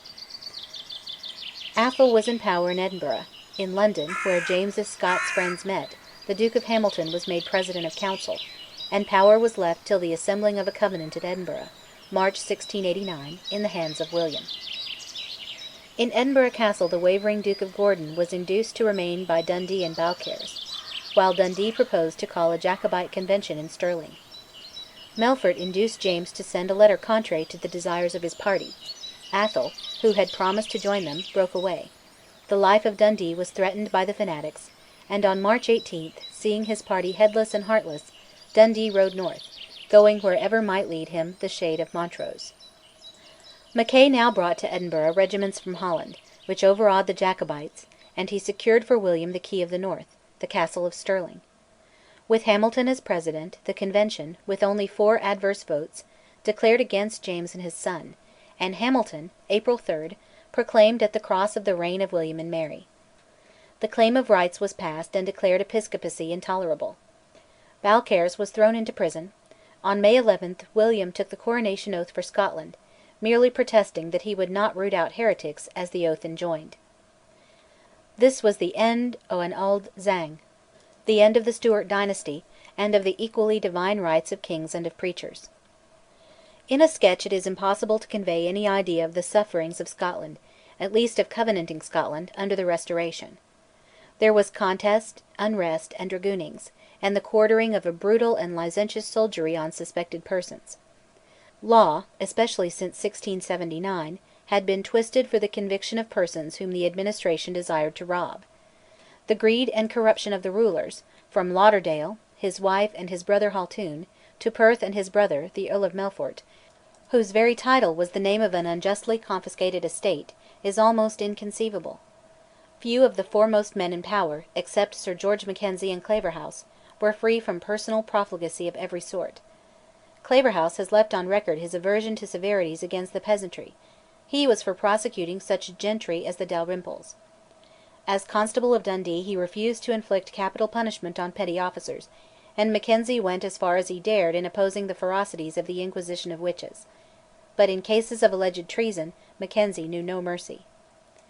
Torture, legal in Scotland, was used with barbarism unprecedented there after each plot or rising, to extract secrets which, save in 1 or 2 cases like that of Carstairs, the victims did not possess. They were peasants, preachers, and a few country gentlemen, The nobles had no inclination to suffer for the cause of the Covenants. The Covenants continued to be the idols of the societies of the Cameronians, and of many preachers who were no longer inclined to die for those documents, the expression of such strange doctrines, the cause of so many sorrows and of so many martyrdoms. However little we may sympathise with the doctrines, none the less the sufferers were idealists, and, no less than Montrose, preferred honour to life. With all its sins, the Restoration so far pulverised the pretensions which, since 1560, the preachers had made, that William of Orange was not obliged to renew the conflict with the spiritual sons of Knox and Andrew Melville. This fact is not so generally recognised as it might be. It is therefore proper to quote the corroborative opinion of the learned historiographer royal of Scotland, Professor Hume Brown. By concession and repression the once mighty force of Scottish Presbyterianism had been broken. Most deadly of the weapons in the accomplishment of this result had been the 3 Acts of Indulgence, which had successfully cut so deep into the ranks of uniformity. In succumbing to the threats and promises of the government, the indulged ministers had undoubtedly compromised the fundamental principles of Presbyterianism. The compliance of these ministers was, in truth, the first and necessary step towards that religious and political compromise which the force of circumstances was gradually imposing on the Scottish people. And the example of the indulged ministers, who composed the great mass of the Presbyterian clergy, was of the most potent effect in substituting the idea of toleration for that of the religious absolutism of Knox and Melville. It may be added that the pretensions of Knox and Melville, and all their followers, were no essential part of presbyterial church government, but were merely the continuation or survival of the claims of apostolic authority, as enforced by such popes as Hildebrand and such martyrs as St Thomas of Canterbury.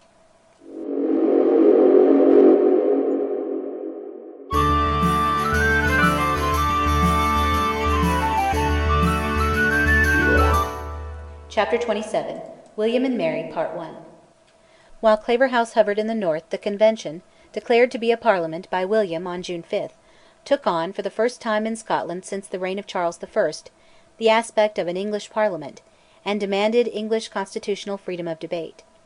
The Secretary in Scotland was William, Earl of Melville; that hereditary waverer, the Duke of Hamilton, was Royal Commissioner; but some official supporters of William, especially Sir James and Sir John Dalrymple, were criticised and thwarted by the club of more extreme Liberals.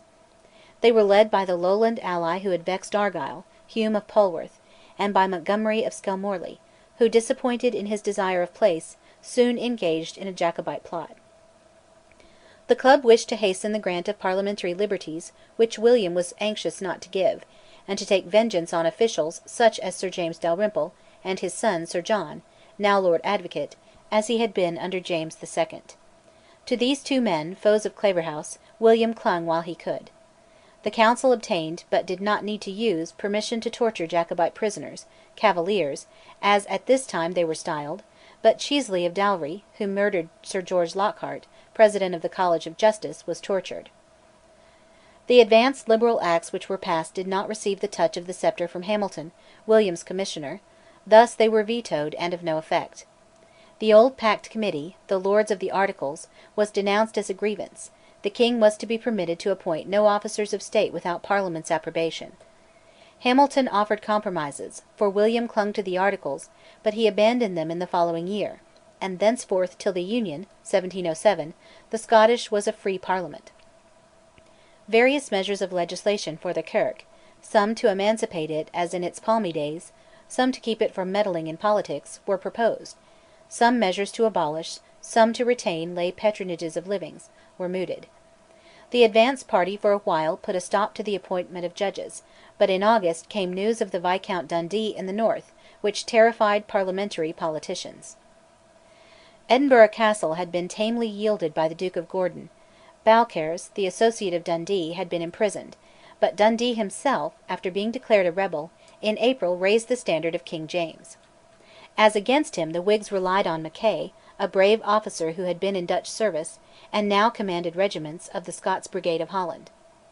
Mackay pursued Dundee, as Baillie had pursued Montrose, through the north.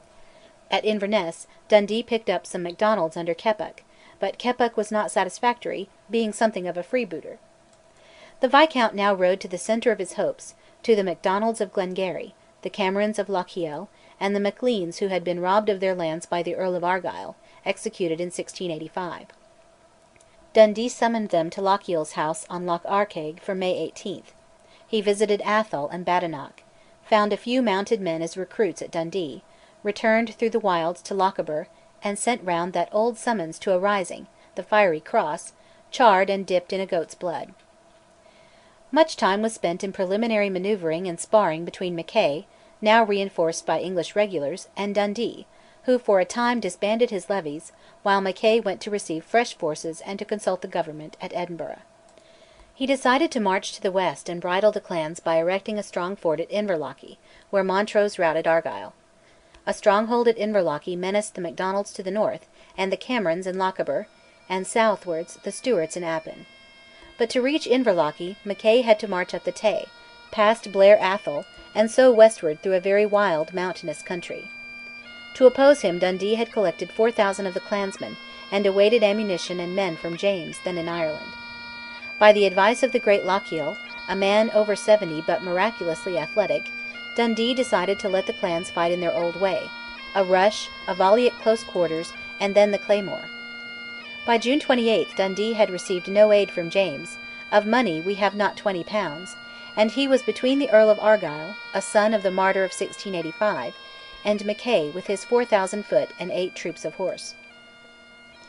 On July 23 Dundee seized the castle of Blair Atholl, which had been the base of Montrose in his campaigns, and was the key of the country between the Tay and Lochaber. The Atholl clans, Murrays and Stewarts, breaking away from the son of their chief, the fickle Marquis of Atholl, were led by Stewart of Ballakin, but did not swell Dundee's force at the moment. From James, Dundee now received but a battalion of half-starved Irishmen, under the futile General Cannon. On July 27 at Blair, Dundee learned that Mackay's force had already entered the steep and narrow pass of Killiecrankie, where the road skirted the brawling waters of the Garry. Dundee had not time to defend the pass; he marched his men from Blair, keeping the heights, while Mackay emerged from the gorge, and let his forces rest on the wide level haugh beside the Garry, under the house of Runrari, now called Urrard, with the deep and rapid river in their rear. On this haugh the tourist sees the tall standing stone which, since 1735 at least, has been known as Dundee's Stone. From the haugh rises a steep acclivity, leading to the plateau where the house of Runrari stood.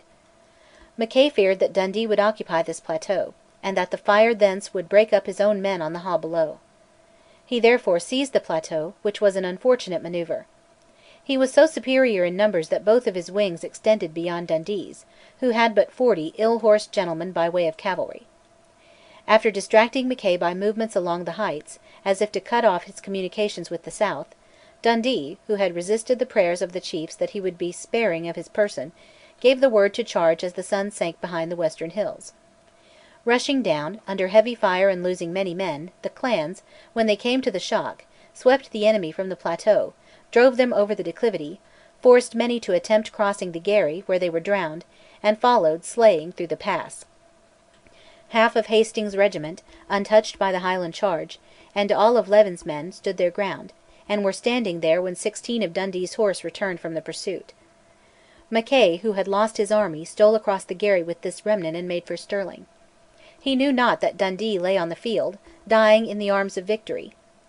Precisely when and in what manner Dundee is slain is unknown; there is even a fair presumption, from letters of the English government, that he was murdered by 2 men sent from England on some very secret mission. When last seen by his men, Dundee was plunged in the battle smoke, sword in hand, in advance of his horse. When the Whigs, terrified by the defeat and expecting Dundee at Stirling with the clans and the Cavaliers of the Lowlands, heard of his fall, their sorrow was changed into rejoicing. The cause of King James was mortally wounded by the death of the glory of the Grahams, who alone could lead and keep together a Highland host.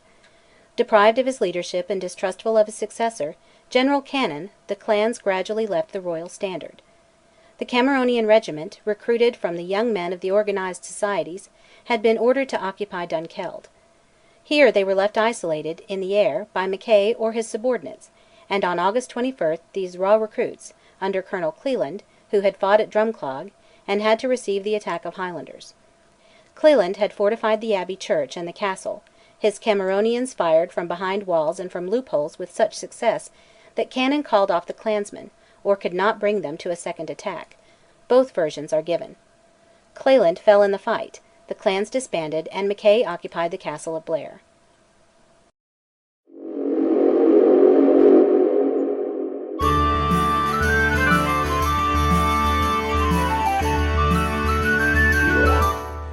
Chapter 27. William and Mary, Part 2. 3 weeks later the Cameronians, being unpaid, mutinied, and Ross, Annandale, and Polwarth, urging their demands for constitutional rights, threw the Lowlands into a ferment. Crawford, whose manner of speech was sanctimonious, was evicting from their parishes ministers who remained true to episcopacy, and would not pray for William and Mary. Polwarth now went to London with an address to these sovereigns framed by the Club, the Party of Liberty. But the other leaders of that party, Annandale, Ross, and Montgomery of Skelmorley, all of them eager for place and office, entered into a conspiracy of intrigue with the Jacobites for James's restoration. In February 1690 the Club was distracted, and to Melville as Commissioner in the Scottish Parliament, William gave orders that the Acts for re-establishing presbytery and abolishing lay patronage of livings were to be passed.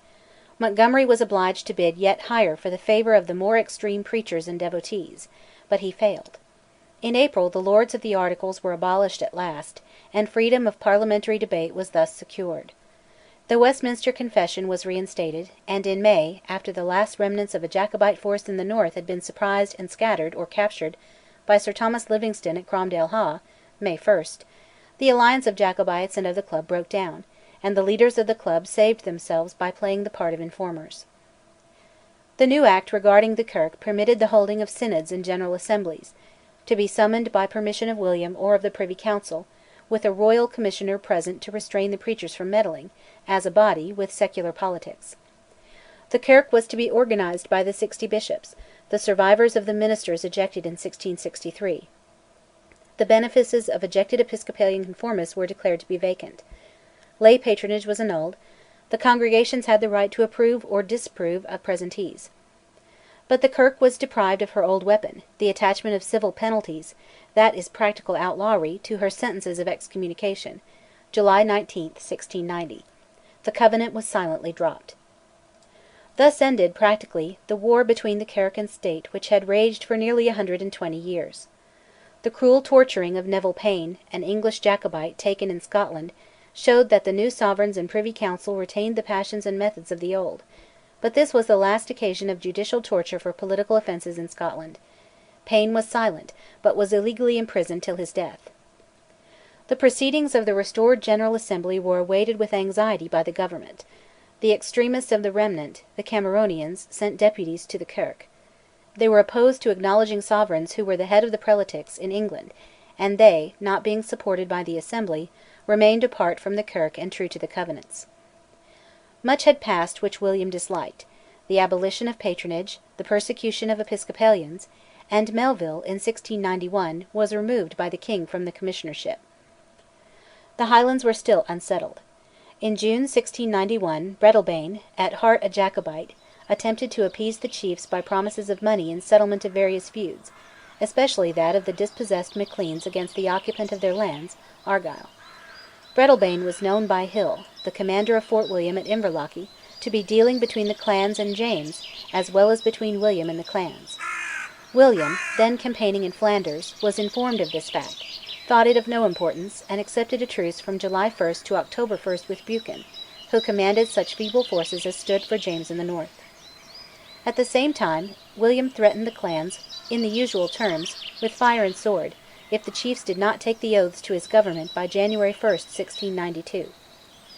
Money and titles under the rank of earldoms were to be offered to Macdonald of Sleat, Maclean of Dowart, Lochiel, Glengarry, and Clanranald, if they would come in. All declined the bait, if Breadalbane really fished with it. It is plain, contrary to Lord Macaulay's statement, that Sir John Dalrymple, William's trusted man for Scotland, at this time hoped for Breadalbane's success in pacifying the clans. But Dalrymple, by December 1691, wrote, "I think the Clan Donald must be rooted out, and Lochiel." He could not mean that he hoped to massacre so large a part of the population. He probably meant by punitive expeditions in the modern phrase, by fire and sword in the style current then, to break up the recalcitrants. Meanwhile it was Dalrymple's hope to settle ancient quarrels about the superiorities of Argyll over the Camerons, and the question of compensation for the lands reft by the Argyll family from the Macleans. Before December 31, in fear of fire and sword, the chiefs submitted, except the greatest, Glengarry, and the least in power, MacIan or Macdonald, with his narrow realm of Glencoe, whence his men were used to plunder the cattle of their powerful neighbour, Breadalbane. Dalrymple now desired not peace but the sword. By January 9, 1692, Dalrymple, in London, heard that Glencoe had come in; he had accidentally failed to come in by January 1, and Dalrymple was sorry. By January 11 Dalrymple knew that Glencoe had not taken the oath before January 1, and rejoiced in the chance to root out that damnable sect. In fact, in the end of December Glencoe had gone to Fort William to take the oaths before Colonel Hill, but found that he must do so before the sheriff of the shire at remote Inverary. Various accidents of weather delayed him. The sheriff, also, was not at Inverary when Glencoe arrived, but administered the oaths on January 6. The document was taken to Edinburgh, where Lord Stair, Dalrymple's father, and others caused it to be deleted. Glengarry was still unsworn, but Glengarry was too strong to be rooted out. William ordered his commanding officer, Livingston, to extirpate that sect of thieves, the Glencoe men, January 16. On the same day Dalrymple set down orders to hem in the Macleans, and to guard all the passes, by land or water, from their glen. Of the actual method of massacre employed Dalrymple may have been ignorant, but orders from Court to spare none and to take no prisoners were received by Livingston on January 23. On February 1 Campbell of Glenlyon, with 120 men, was hospitably received by MacIan, whose son Alexander had married Glenlyon's niece. On February 12 Hill sent 400 of his interlocky garrison to Glencoe to join hands with 400 of Argyll's regiment, under Major Duncanson. These troops were to guard the southern passes out of Glencoe, while Hamilton was to sweep the passes from the north. At 5 a.m. on February 13 the soldier guests of MacIan began to slay and plunder. Men, women, and children were shot or bayoneted; 1,000 head of cattle were driven away, but Hamilton arrived too late. Though the aged chief had been shot at once, his sons took to the hills, and the greater part of the population escaped with their lives, thanks to Hamilton's dilatoriness. "All I regret is that any of the sect got away," wrote Dalrymple on March 5, "and there is necessity to prosecute them to the utmost." News had already reached London that they are murdered in their beds. The newspapers, however, were silenced, and the story was first given to Europe in April by the Paris Gazette. The crime was unprecedented; it had no precedent, admits of no apology. Many an expedition of fire and sword had occurred, but never had there been a midnight massacre under trust of hosts by guests. King William, on March 6, went off to his glorious wars on the Continent, probably hoping to hear that the fugitive MacIans were still being prosecuted, if indeed he thought of them at all; but by October they were received into his peace.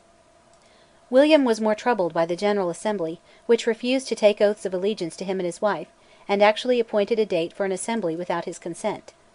When he gave it, it was on condition that the members should take the oaths of allegiance.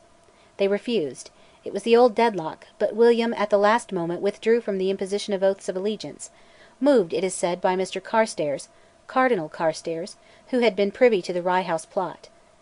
Under Queen Anne, however, the conscientious preachers were compelled to take the oaths, like mere laymen.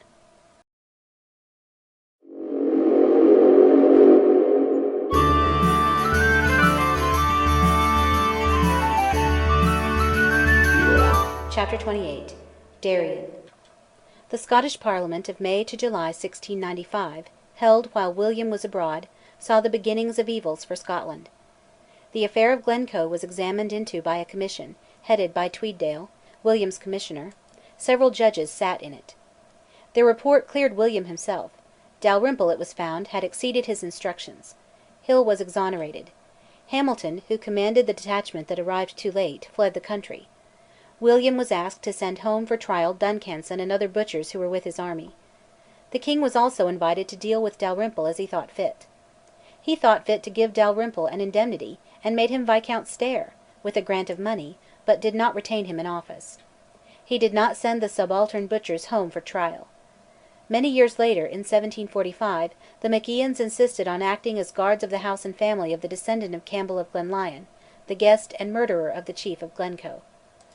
Perhaps by way of a sop to the Scots, William allowed an Act for the establishment of a Scottish East India Company to be passed on June 20, 1695. He afterwards protested that in this matter he had been badly served, probably meaning misinformed. The result was the Darien expedition, a great financial disaster for Scotland and a terrible grievance. Hitherto since the union of the crowns all Scottish efforts to found trading companies, as in England, had been wrecked on English jealousy. There had always been, and to this new East India Company there was, a rival, a pre-existing English company. Scottish acts for protection of home industries were met by English retaliations in a war of tariffs. Scotland had prohibited the exportation of her raw materials, such as wool, but was cut off from English and other foreign markets for her cloths. The Scots were more successful in secret and unlegalised trading with their kinsmen in the American colonies.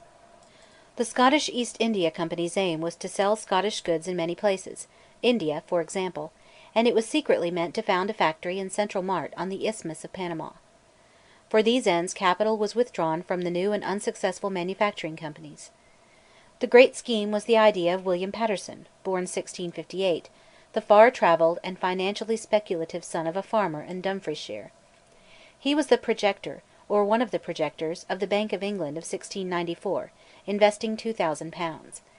He kept the Darien part of his scheme for an East India Company in the background, and it seems that William, when he granted a patent to that company, knew nothing of this design to settle in or near the Panama Isthmus, which was quite clearly within the Spanish sphere of influence. When the philosopher John Locke heard of the scheme, he wished England to steal the idea and seize a port in Darien. It thus appears that he too was unaware that to do so was to inflict an insult and injury on Spain. There is reason to suppose that the grant of the patent to the East India Company was obtained by bribing some Scottish politician or politicians unnamed, though one name is not beyond probable conjecture. In any case Paterson admitted English capitalists, who took up half of the shares, as the Act of Patent permitted them to do. By December William was writing that he had been ill served by some of my ministers. He had no notice of the details of the Act of Patent till he had returned to England, and found English capitalists and the English Parliament in a fury. The Act committed William to interposing his authority if the ships of the company were detained by foreign powers, and gave the adventurers leave to take reparation by force from their assailants. This they later did when they captured, in the Firth of Forth, an English vessel, the Worcester. On the opening of the books of the new company in London, October 1695, there had been a panic, and a fall of 20 points in the shares of the English East India Company. The English Parliament had addressed William in opposition to the Scots Company. The English subscribers of half the paid-up capital were terrorised and sold out. Later Hamburg investments were cancelled through William's influence. All Lowland Scotland hurried to invest, in the dark, for the Darien part of the scheme was practically a secret. It was vaguely announced that there was to be a settlement somewhere, in Africa or the Indies or both. Materials of trade, such as wigs, combs, Bibles, fish-hooks and kid gloves were accumulated. Offices were built, later used as an asylum for pauper lunatics.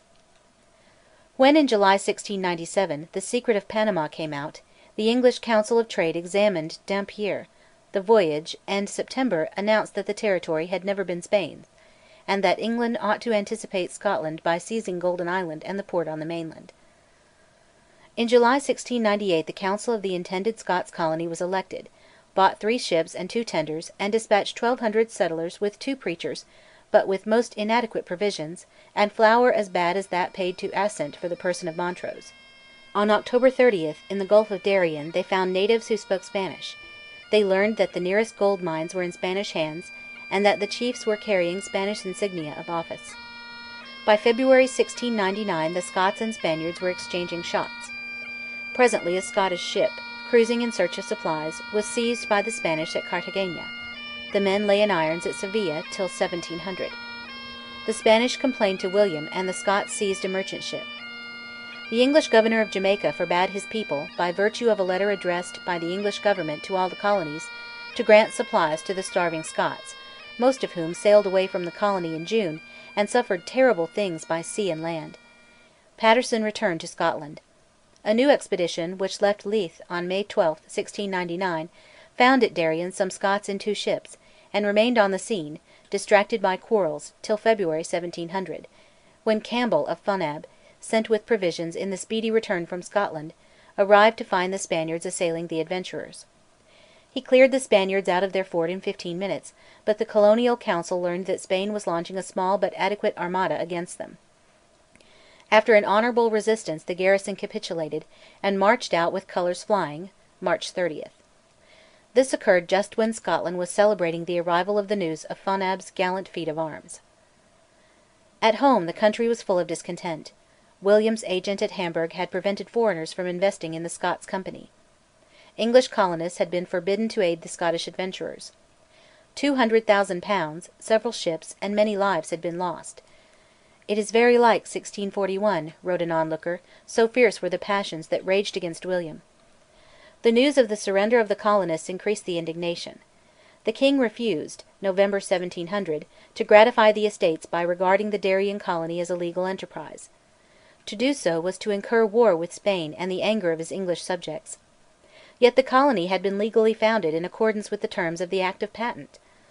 While the Scots dwelt on this fact, William replied that the colony being extinct, circumstances were altered. The Estates voted that Darien was a lawful colony, and, 1701, in an address to the Crown demanded compensation for the nation's financial losses. William replied with expressions of sympathy, and hopes that the two kingdoms would consider a scheme of union. A bill for union brought in through the English Lords was rejected by the English Commons. There was hardly an alternative between union and war between the two nations. War there would have been, had the exiled Prince of Wales been brought up as a Presbyterian. His father, James VII, died a few months before William III passed away, on March 7, 1702. Louis XIV acknowledged James, Prince of Wales, as James III of England and Ireland and VIII of Scotland, and Anne, the boy's aunt, ascended the throne. As a Stuart she was not unwelcome to the Jacobites, who hoped for various chances, as Anne was believed to be friendly to her nephew. In 1701 was passed an Act for preventing wrongous imprisonment, and against undue delay in trials. But Neville Payne continued to be untried and illegally imprisoned. Offenders, generally, could run their letters and protest, if kept in durance untried for 60 days. The Revolution of 1688–89, with William's very reluctant concessions, had placed Scotland in entirely new relations with England.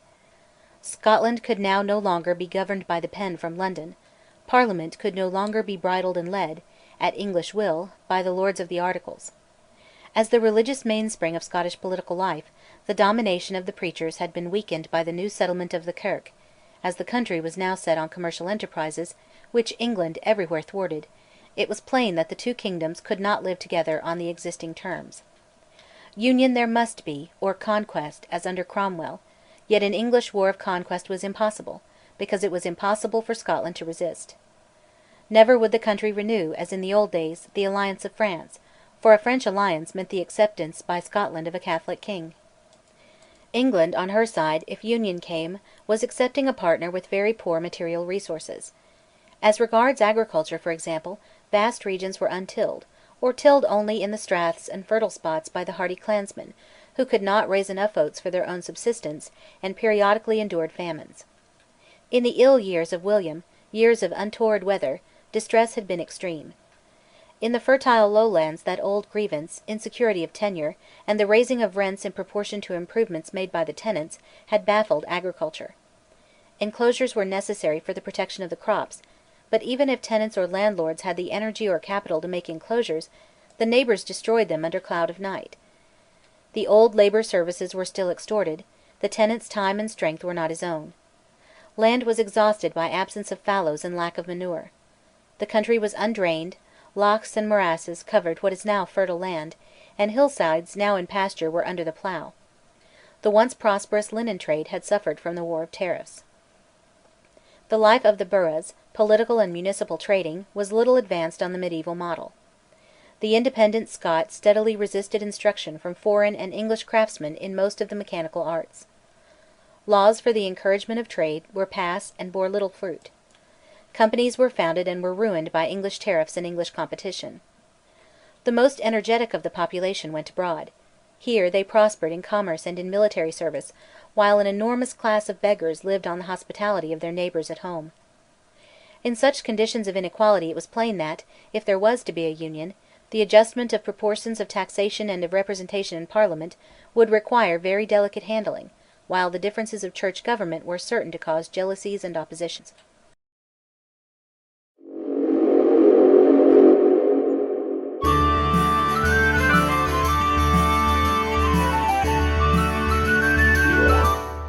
Chapter 29 Preliminaries to the Union. The Scottish Parliament was not dissolved at William's death, nor did it meet at the time when, legally, it ought to have met.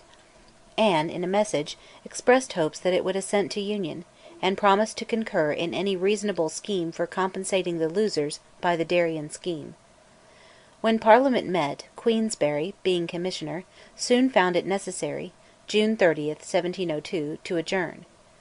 New officers of state were then appointed, and there was a futile meeting between English and Scottish commissioners chosen by the Queen to consider the Union. Then came a general election (1703), which gave birth to the last Scottish Parliament. The Commissioner, Queensberry, and the other officers of state, the Court party, were of course for Union. Among them was prominent that wavering Earl of Mar who was so active in promoting the Union, and later precipitated the Jacobite rising of 1715. There were in Parliament the party of courtiers, friends of England and Union, the party of Cavaliers, that is, Jacobites, and the country party, led by the Duke of Hamilton, who was in touch with the Jacobites, but was quite untrustworthy, and much suspected of desiring the crown of Scotland for himself. Queensberry cozened the Cavaliers, by promises of tolerating their Episcopalian religion, into voting a bill recognising Anne, and then broke his promise. The bill for tolerating worship as practised by the Episcopalians was dropped, for the Commissioner of the General Assembly of the Kirk declared that such toleration was the establishment of iniquity by law. Queensberry's one aim was to get supply voted, for war with France had begun. But the country and the Cavalier parties refused supply till an Act of Security for religion, liberty, law and trade should be passed. The majority decided that, on the death of Anne, the Estates should name as King of Scotland a Protestant representative of the House of Stuart, who should not be the successor to the English crown, save under conditions guaranteeing Scotland as a sovereign state, with frequent parliaments, and security for Scottish navigation, colonies, trade and religion, the Act of Security. It was also decided that landholders and the boroughs should drill and arm their tenants and dependents, if Protestant. Queensberry refused to pass this Act of Security; supply, on the other side, was denied, and after a stormy scene Queensberry prorogued Parliament, September 16, 1703. In the excitement Atholl had deserted the Court party and voted with the majority. He had a great Highland following; he might throw it on the Jacobite side, and the infamous intriguer, Simon Fraser, the Lord Lovat of 1745, came over from France, and betrayed to Queensberry a real or a feigned intrigue of Atholl with France, and with the ministers of James VIII, called the Pretender. Atholl was the enemy of Fraser, a canting, astute, and unscrupulous ruffian.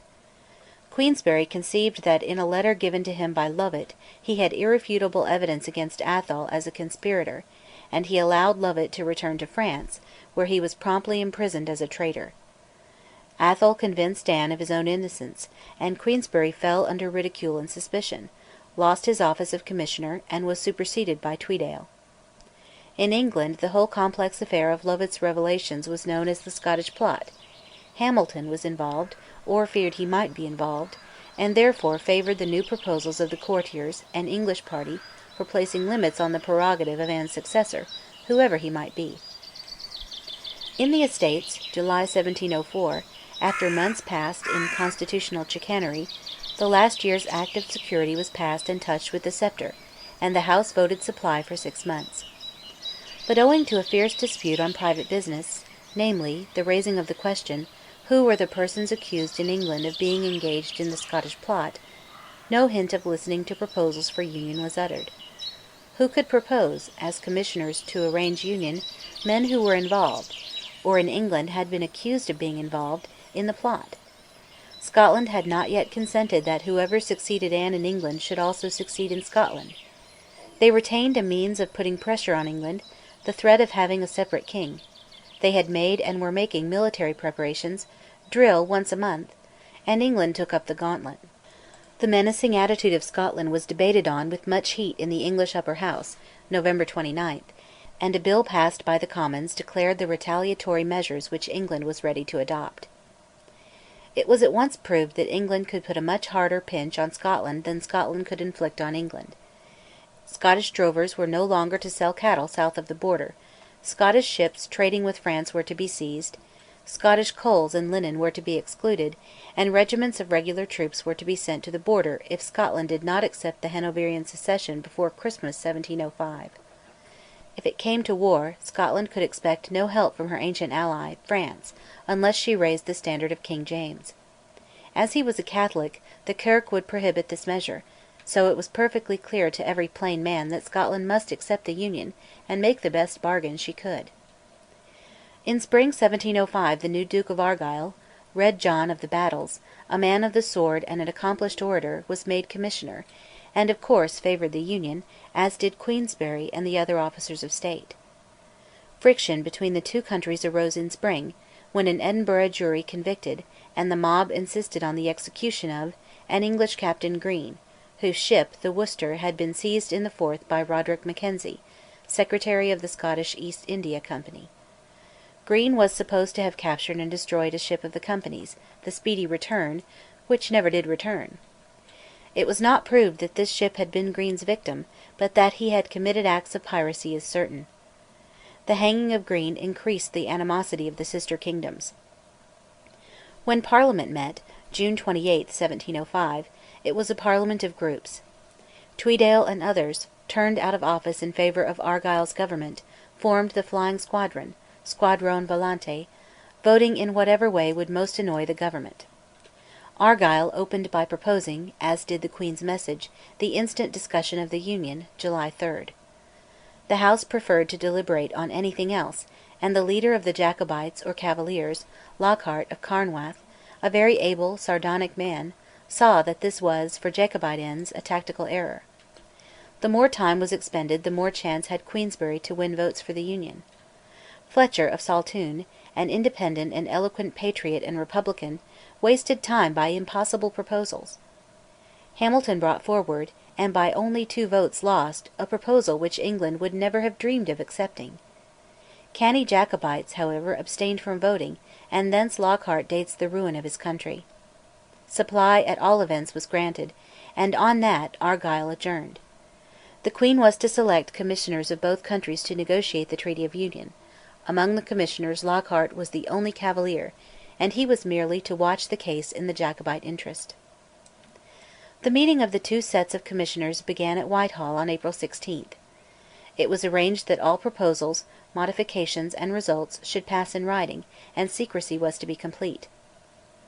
The Scots desired union with Home Rule, with a separate Parliament. The English would negotiate only on the lines that the Union was to be complete, incorporating, with one Parliament for both peoples. By April 25, 1706, the Scots Commissioners saw that on this point they must acquiesce. The defeat of the French at Ramillies, May 23, proved that, even if they could have leaned on the French, France was a broken reed.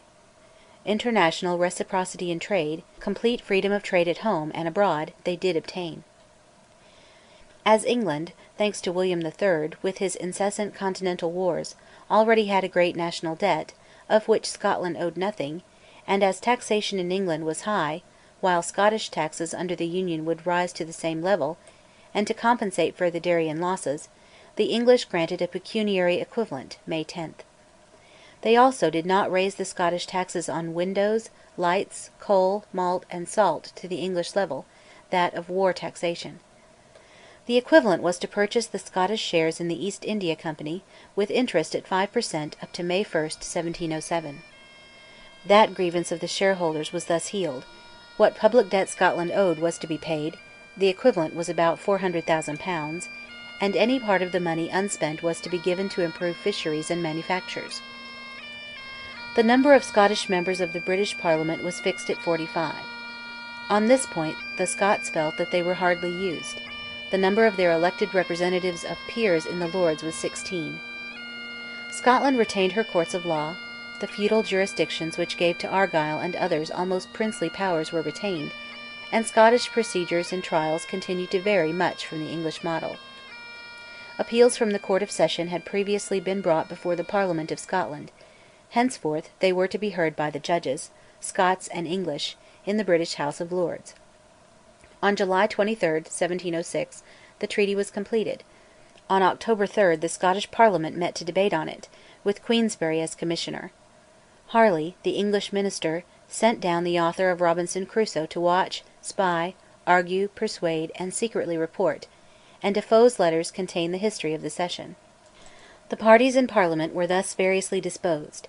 The Cavaliers, including Hamilton, had been approached by Louis XIV. And King James the Pretender, but had not committed themselves. Queensberry always knew every risky step taken by Hamilton, who began to take several, but in each case received a friendly warning which he dared not disregard. At the opposite pole, the Cameronians and other extreme Presbyterians loathed the Union, and at last (November-December) a scheme for the Cameronians and the clans of Angus and Perthshire to meet in arms in Edinburgh and clear out the Parliament caused much alarm. But Hamilton, before the arrangement came to a head, was terrorised, and the intentions of the Cameronians, as far as their records prove, had never been officially ratified by their leaders. There was plenty of popular rioting during the session, but Argyll rode into Edinburgh at the head of the Horse Guards, and Leven held all the gates with drafts from the garrison of the castle. The Commissioners of the General Assembly made protests on various points, but were pacified after the security of the Kirk had been guaranteed. Finally, Hamilton prepared a parliamentary mine, which would have blown the Treaty of Union sky high, but on the night when he should have appeared in the House and set the match to his petard, he had toothache. This was the third occasion on which he had deserted the Cavaliers; the opposition fell to pieces. The Squadrone Volante and the majority of the peers supported the bill, which passed. On January 16, 1707, the Treaty of Union was touched with the sceptre, and "there is the end of an auld sang," said Seafield.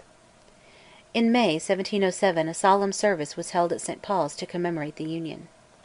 There was much friction in the first year of the Union over excisemen and tax collectors. Smuggling began to be a recognised profession. Meanwhile, since 1707, a Colonel Hooke had been acting in Scotland, nominally in Jacobite, really rather in French interests. Hooke's intrigues were in part betrayed by Defoe's agent, Ker of Kersland, an amusing impudent knave, and were thwarted by jealousies of Argyll and Hamilton. By deceptive promises, for he was himself deceived into expecting the aid of the Ulster Protestants, Hooke induced Louis XIV. To send 5 men of war, 21 frigates, and only 2 transports, to land James in Scotland, March 1708. The equinoctial gales and the severe illness of James, who insisted on sailing, delayed the start; the men on the outlook for the fleet were intoxicated, and Forbin, the French commander, observing English ships of war coming towards the Firth of Forth, fled, refusing James's urgent entreaties to be landed anywhere on the coast, March 24. It was believed that, had he landed only with a valet, the discontented country would have risen for their native king. In Parliament, 1710 1711, the Cavalier Scottish members, by Tory support, secured the release from prison of a Reverend Mr Greenshields, an Episcopalian who prayed for Queen Anne, indeed, but had used the liturgy. The preachers were also galled by the imposition on them of an abjuration oath, compelling them to pray for prelatical Queen Anne. Lay patronage of livings was also restored (1712), after many vicissitudes, and this thorn rankled in the Kirk, causing ever-widening strife for more than a century. The imposition of a malt tax produced so much discontent that even Argyll, with all the Scottish members of Parliament, was eager for the repeal of the Act of Union, and proposed it in the House of Peers, where it was defeated by a small majority. In 1712, when about to start on a mission to France, Hamilton was slain in a duel by Lord Mohun. According to a statement of Lockhart's, Cavaliers were to look for the best from Hamilton's mission; it is fairly clear that he was to bring over James in disguise to England, as in Thackeray's novel Esmond. But the sword of Mohun broke the Jacobite plans. Other hopes expired when Bolingbroke and Harley quarrelled, and Queen Anne died, August 1, 1714. "The best cause in Europe was lost," cried Bishop Atterbury, "for want of spirit." He would have proclaimed James as king, but no man supported him, and the Elector of Hanover, George I., peacefully accepted the throne.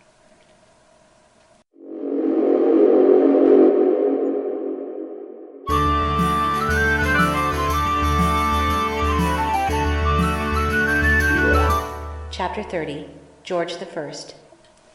For a year the Scottish Jacobites and Bolingbroke, who fled to France and became James's minister, mismanaged the affairs of that most unfortunate of princes.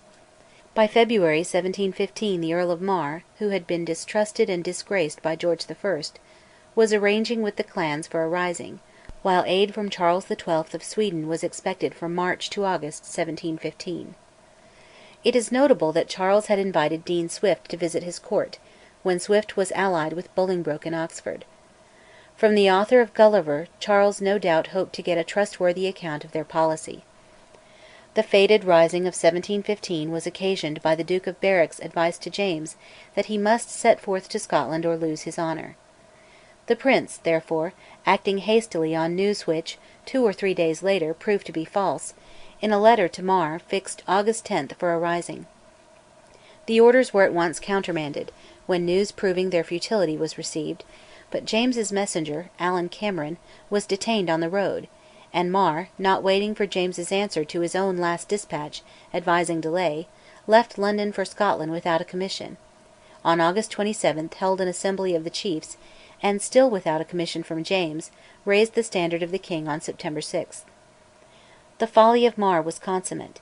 He knew that Ormond, the hope of the English Jacobites, had deserted his post and had fled to France. Meanwhile Louis XIV was dying; he died on August 30, and the Regent d'Orléans, at the utmost, would only connive at, not assist, James's enterprise. Everything was contrary; everywhere was ignorance and confusion. Lord Drummond's hopeful scheme for seizing Edinburgh Castle, September 8, was quieted pulveris exiguo jactu; the gentlemen were powdering their hair, drinking at a tavern, and bungled the business. The folly of government offered a chance. In Scotland they had but 2,000 regulars at Stirling, where Forth bridles the wild Highlandman. Mar, who promptly occupied Perth, though he had some 12,000 broadswords, continued till the end to make Perth his headquarters. A Montrose, a Dundee, even a Prince Charles, would have masked Argyll at Stirling and seized Edinburgh. In October 21 to November 3, Berwick, while urging James to sail, absolutely refused to accompany him. The plans of Ormond for a descent on England were betrayed by Colonel Maclean, in French service, November 4. In disguise and narrowly escaping from murderous agents of Stair, British ambassador to France, on his road, James journeyed to St Malo, November 8. In Scotland the Macgregors made a futile attempt on Dumbarton Castle, while Glengarry and the Macleans advanced on Inverary Castle, negotiated with Argyll's brother, the Earl of Ischay, and marched back to Strathfillan. In Northumberland Forster and Derwentwater, with some Catholic fox hunters, in Galloway the pacific Viscount Kenmure, cruised vaguely about and joined forces. Mackintosh of Borlum, by a well concealed movement, carried a Highland detachment of 1,600 men across the Firth of Forth by boats, October 12 to 13, with orders to join Forster and Kenmure and arouse the border. But on approaching Edinburgh Mackintosh found Argyll with 500 dragoons ready to welcome him. Mar took no advantage of Argyll's absence from Stirling, and Mackintosh, when Argyll returned thither, joined Kenmure and Forster, occupied Kelso, and marched into Lancashire. The Jacobite forces were pitifully ill supplied; they had very little ammunition; the great charge against Bolingbroke was that he sent none from France. They seem to have had no idea that powder could be made by the art of man. They were torn by jealousies, and dispirited by their observation of Mar's incompetence. We cannot pursue in detail the story of the futile campaign. On November 12 the mixed Highland, Lowland, and English command found itself cooped up in Preston, and, after a very gallant defence of the town, the English leaders surrendered to the King's mercy, after arranging an armistice which made it impossible for Mackintosh to cut his way through the English ranks and retreat to the north. About 1,600 prisoners were taken. Derwentwater and Kenmure were later executed. Forster and Nithsdale made escapes. Charles Wogan, a kinsman of the chivalrous Wogan of 1650, and Mackintosh, with 6 others, forced their way out of Newgate prison on the night before their trial. Wogan was to make himself heard of again. Mar had thrown away his Highlanders, with little ammunition and without orders, on a perfectly aimless and hopeless enterprise. Meanwhile he himself, at Perth, had been doing nothing, while in the north Simon Fraser, Lord Lovat, escaped from his French prison, raised his clan and took the castle of Inverness for King George. He thus earned a pardon for his private and public crimes, and he lived to ruin the Jacobite cause and lose his own head in 1745 46. While the north, Ross-shire and Inverness, were daunted and thwarted by the success of Lovat, Mar led his whole force from Perth to Dunblane, apparently in search of a ford over Forth. His Frasers and many of his Gordons deserted on November 11. On November 12 Mar, at Ardagh, the site of an old Roman camp, learned that Argyll was marching through Dunblane to meet him. Next day Mar's force occupied the crest of rising ground on the wide swell of Sheriffmuir. His left was all disorderly, horse mixed with foot; his right, with the fighting clans, was well ordered, but the nature of the ground hid the two wings of the army from each other. On the right the Macdonalds and Macleans saw Clanronald fall, and on Glengarry's cry, "Vengeance today!" they charged with the claymore and swept away the regulars of Argyll, as at Killiecrankie and the Prestonpans. But as the clans pursued and slew, their officers whispered that their own centre and left were broken and flying. Argyll had driven them to Allanwater; his force, returning, came within close range of the victorious right of Mar. "Oh for 1 hour of Dundee!" cried Gordon of Glenbucket; but neither party advanced to the shock. Argyll retired safely to Dunblane, while Mar deserted his guns and powder carts, and hurried to Perth. He had lost the gallant young Earl of Strathmore, and the brave Clanronald. On Argyll's side his brother Ishay was wounded, and the Earl of Forfar was slain. Though it was a drawn battle, it proved that Mar could not move; his forces began to scatter; Huntly was said to have behaved ill. It was known that Dutch auxiliaries were to reinforce Argyll, and men began to make terms of surrender. Huntly rode off to his own country, and on December 22, Old Style, James landed at Peterhead. James had no lack of personal courage. He had charged again and again at Malplaquet with the household cavalry of Louis XIV, and he had encountered great dangers of assassination on his way to St Malo. But constant adversity had made him despondent and resigned, and he saw facts as they really were with a sad lucidity. When he arrived in his kingdom the Whig clans of the north had daunted Seaforth's Mackenzies, while in the south Argyll, with his Dutch and other fresh reinforcements, had driven Mar's men out of Fife. Writing to Bolingbroke, James described the situation. Mar, with scarcely any ammunition, was facing Argyll with 11,000 men. The north was held in force by the Whig clans, Mackays, Rosses, Munros, and Frasers. Deep snow alone delayed the advance of Argyll, now stimulated by the hostile Cadogan, Marlborough's favourite, and it was perfectly plain that all was lost.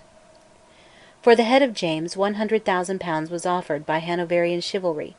He was suffering from fever and ague; the Spanish gold that had at last been sent to him was lost at sea off Dundee, and it is no wonder that James, never gay, presented to his troops a disconsolate and discouraging aspect. On January 29 his army evacuated Perth. James wept at the order to burn the villages on Argyll's line of march, and made a futile effort to compensate the people injured. From Montrose (February 3 14) he wrote for aid to the French regent, but next day, urged by Mar, and unknown to his army, he, with Mar, set sail for France.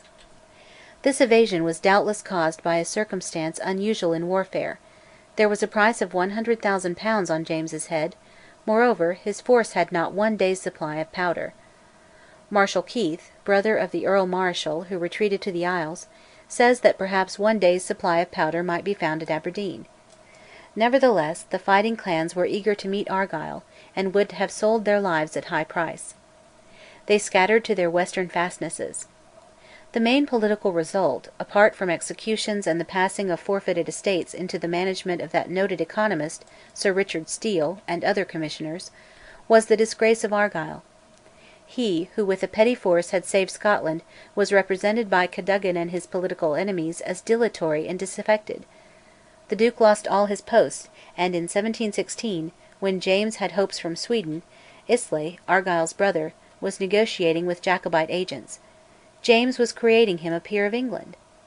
In Scotland much indignation was aroused by the sending of Scottish prisoners of war out of the kingdom for trial, namely to Carlisle, and by other severities. The Union had never been more unpopular; the country looked on itself as conquered, and had no means of resistance, for James, now residing at Avignon, was a Catholic, and any insults and injuries from England were more tolerable than a restored nationality with a Catholic king.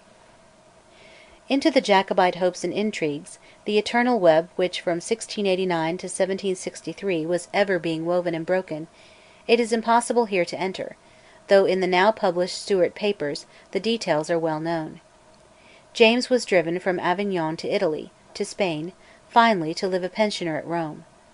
The luckless attempt of the Earl Marischal, Keith, his brother, and Lord George Murray, brother of the Duke of Atholl, to invade Scotland on the west with a small Spanish force, was crushed on June 10, 1719, in the pass of Glenshiel. 2 or 3 months later James, returning from Spain, married the fair and hapless Princess Clementina Sobieska, whom Charles Wogan, in an enterprise truly romantic, had rescued from prison at Innsbruck and conveyed across the Alps. From this wedding, made wretched by the disappointment of the bride with her melancholy lord, always busied with political secrets from which she was excluded, was born, on December 31, 1720, Charles Edward Stuart, from his infancy the hope of the Jacobite party, from his cradle surrounded by the intrigues, the jealousies, the adulations of an exiled court, and the quarrels of Protestant and Catholics, Irish, Scottish, and English. Thus, among changes of tutors and ministers, as the discovery or suspicion of treachery, the bigotry of Clementina, and the pressure of other necessities might permit, was that child reared whose name, at least, has received the crown of Scottish affection and innumerable tributes of Scottish song.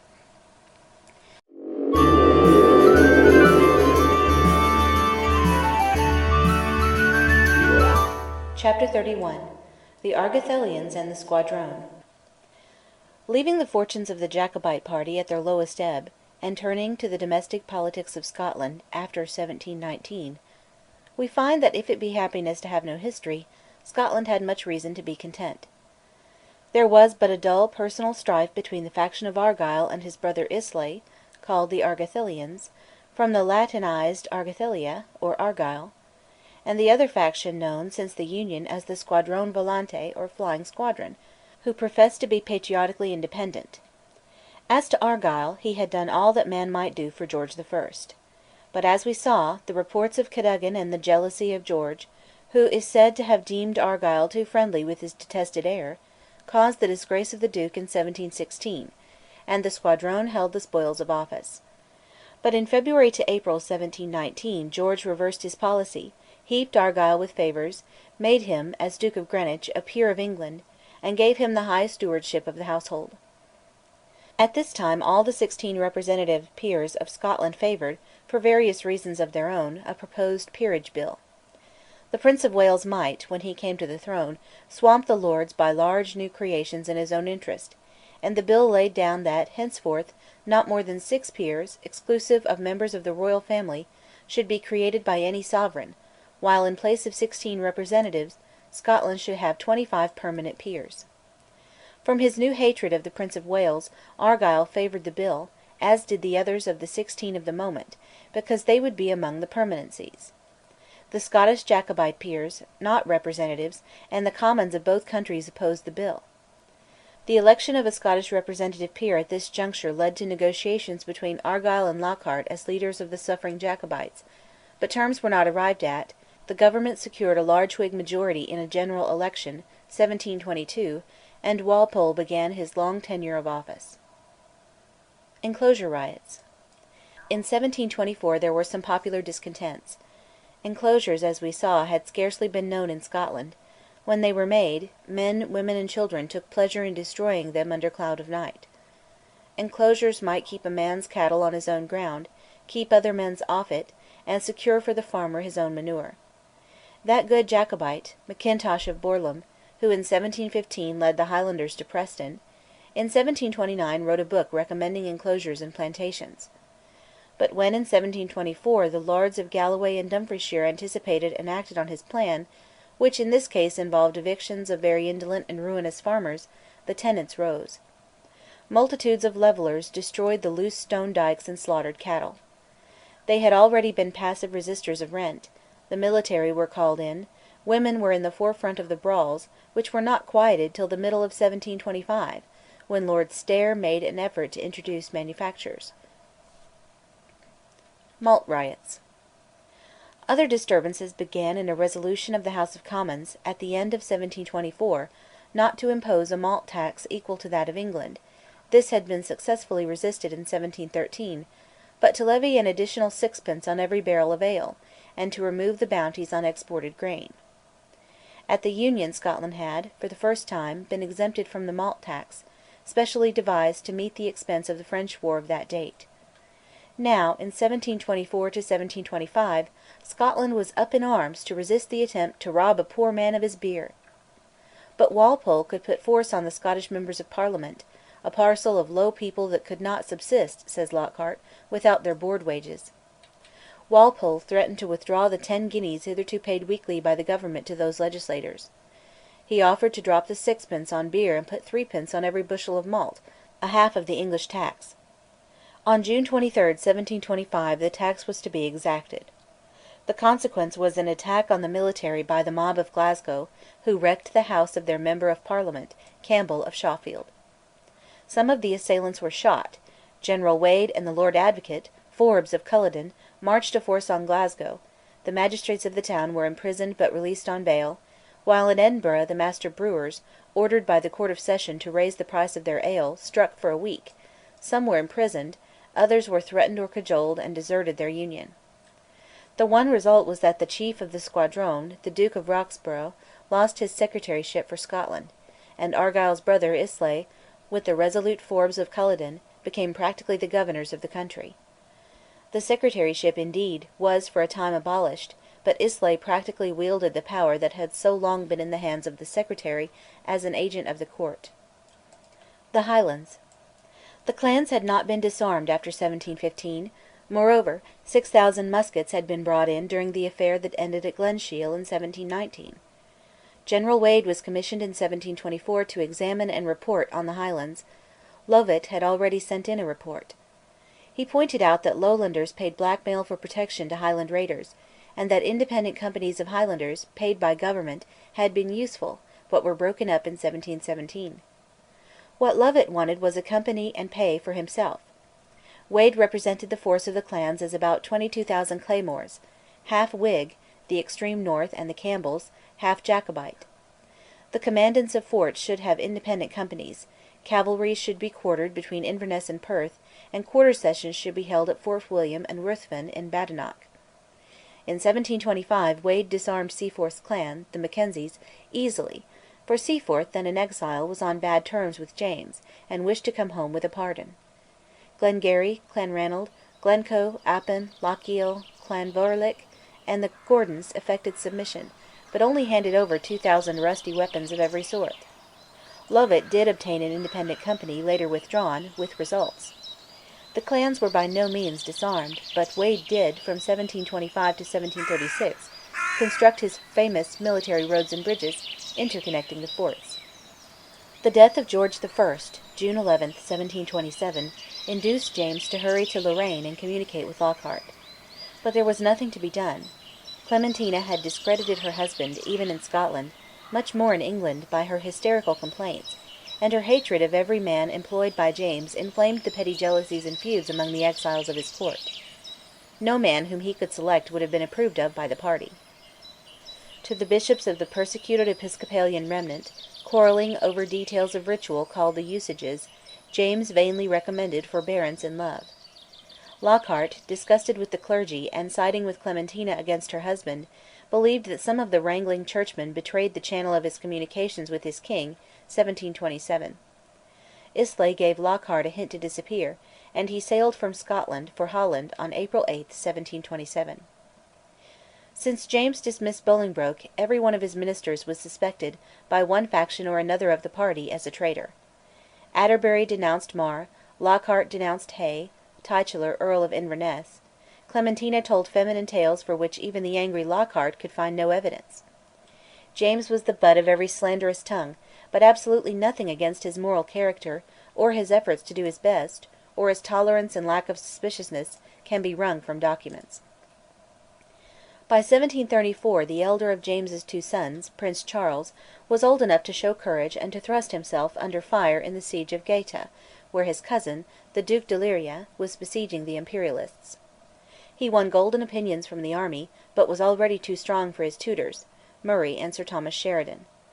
He had both Protestant and Catholic governors; between them he learned to spell execrably in 3 languages, and sat loose to Catholic doctrines. In January 35 died his mother, who had found refuge from her troubles in devotion. The grief of James and of the boys was acute. In 1736 Lovat was looking towards the rising son of Prince Charles, was accused by a witness of enabling John Roy Stuart, Jacobite and poet, to break prison at Inverness, and of sending by him a message of devotion to James, from whom he expected a dukedom. Lovat therefore lost his sheriffship and his independent company, and tried to attach himself to Argyll, when the affair of the Porteous riot caused a coldness between Argyll and the English government, 1736 1737. The Porteous riot. The affair of Porteous is so admirably well described in the Heart of Midlothian, and recent research has thrown so little light on the mystery, if mystery there were, that a brief summary of the tale may suffice. In the spring of 1736 2 noted smugglers, Wilson and Robertson, were condemned to death. They had, while in prison, managed to widen the space between the window bars of their cell, and would have escaped, but Wilson, a very stoutly built man, went first and stuck in the aperture, so that Robertson had no chance. The pair determined to attack their guards in church, where, as usual, they were to be paraded and preached at on the Sunday preceding their execution. Robertson leaped up and fled, with the full sympathy of a large and interested congregation, while Wilson grasped a guard with each hand and a third with his teeth. Thus Robertson got clean away, to Holland, it was said, while Wilson was to be hanged on April 14. The acting lieutenant of the Town Guard, an unpopular body, mainly Highlanders, was John Porteous, famous as a golfer, but, by the account of his enemies, notorious as a brutal and callous ruffian. The crowd in the Grassmarket was great, but there was no attempt at a rescue. The mob, however, threw large stones at the guard, who fired, killing or wounding, as usual, harmless spectators. The case for Porteous, as reported in the State Trials, was that the attack was dangerous, that the plan was to cut down and resuscitate Wilson, that Porteous did not order but tried to prevent the firing, and that neither at first nor in a later skirmish at the West Bow did he fire himself. There was much cross-swearing at the trial of Porteous, July 20. The jury found him guilty, and he was sentenced to be hanged on September 8. A petition from him to Queen Caroline (George II was abroad) drew attention to palpable discrepancies in the hostile evidence. Both parties in Parliament backed his application, and on August 28 a delay of justice for 6 weeks was granted. Indignation was intense. An intended attack on the Tolbooth, where Porteous lay, had been matter of rumour 3 days earlier; the prisoners should have been placed in the castle. At 10 p.m. on the night of September 7 the magistrates heard that boys were beating a drum, and ordered the Town Guard under arms, but the mob, who had already secured the town's gates, disarmed the veterans. Mr. Lindsay, lately Provost, escaped by the Potter Row Gate, near the old fatal Kirk of Field, and warned General Moyle in the castle. But Moyle could not introduce soldiers without a warrant. Before a warrant could arrive the mob had burned down the door of the Tolbooth, captured Porteous, who was hiding up the chimney, carried him to the Grassmarket, and hanged him to a dyer's pole. The only apparent sign that persons of rank above that of the mob were concerned was the leaving of a guinea in a shop whence they took the necessary rope. The magistrates had been guilty of gross negligence. The mob was merely a resolute mob, but Islay in London suspected that the political foes of the government were engaged, or that the Cameronians, who had been renewing the Covenants, were concerned. Islay hurried to Edinburgh, where no evidence could be extracted. "The high flyers of our Scottish Church," he wrote, "have made this infamous murder a point of conscience. All the lower rank of the people who have distinguished themselves by the pretensions of superior sanctity speak of this murder as the hand of God doing justice." They went by the precedent of the murder of Archbishop Sharp, it appears. In the Lords, February 1737, a bill was passed for disabling the Provost, one Wilson, for public employment, destroying the town charter, abolishing the Town Guard, and throwing down the gate of the Netherbow. Argyll opposed the bill; in the Commons all Scottish members were against it. Walpole gave way. Wilson was dismissed, and a fine of £2000 was levied and presented to the widow of Porteous. An Act commending preachers to read monthly for a year, in church, a proclamation bidding their hearers aid the cause of justice against the murderers, was an insult to the Kirk, from an assembly containing bishops. It is said that at least half of the ministers disobeyed with impunity. It was impossible, of course, to evict half the preachers in the country. Argyll now went into opposition against Walpole, and at least listened to Keith, later the great Field Marshal of Frederick the Great, and brother of the exiled Earl Marischal. In 1737 the Jacobites began to stir again; a committee of 5 chiefs and lords was formed to manage their affairs. John Murray of Broughton went to Rome, and lost his heart to Prince Charlie, now a tall handsome lad of 17, with large brown eyes, and, when he pleased, a very attractive manner. To Murray, more than to any other man, was due the rising of 1745. Meanwhile, in secular affairs, Scotland showed nothing more remarkable than the increasing dislike, strengthened by Argyll, of Walpole's government.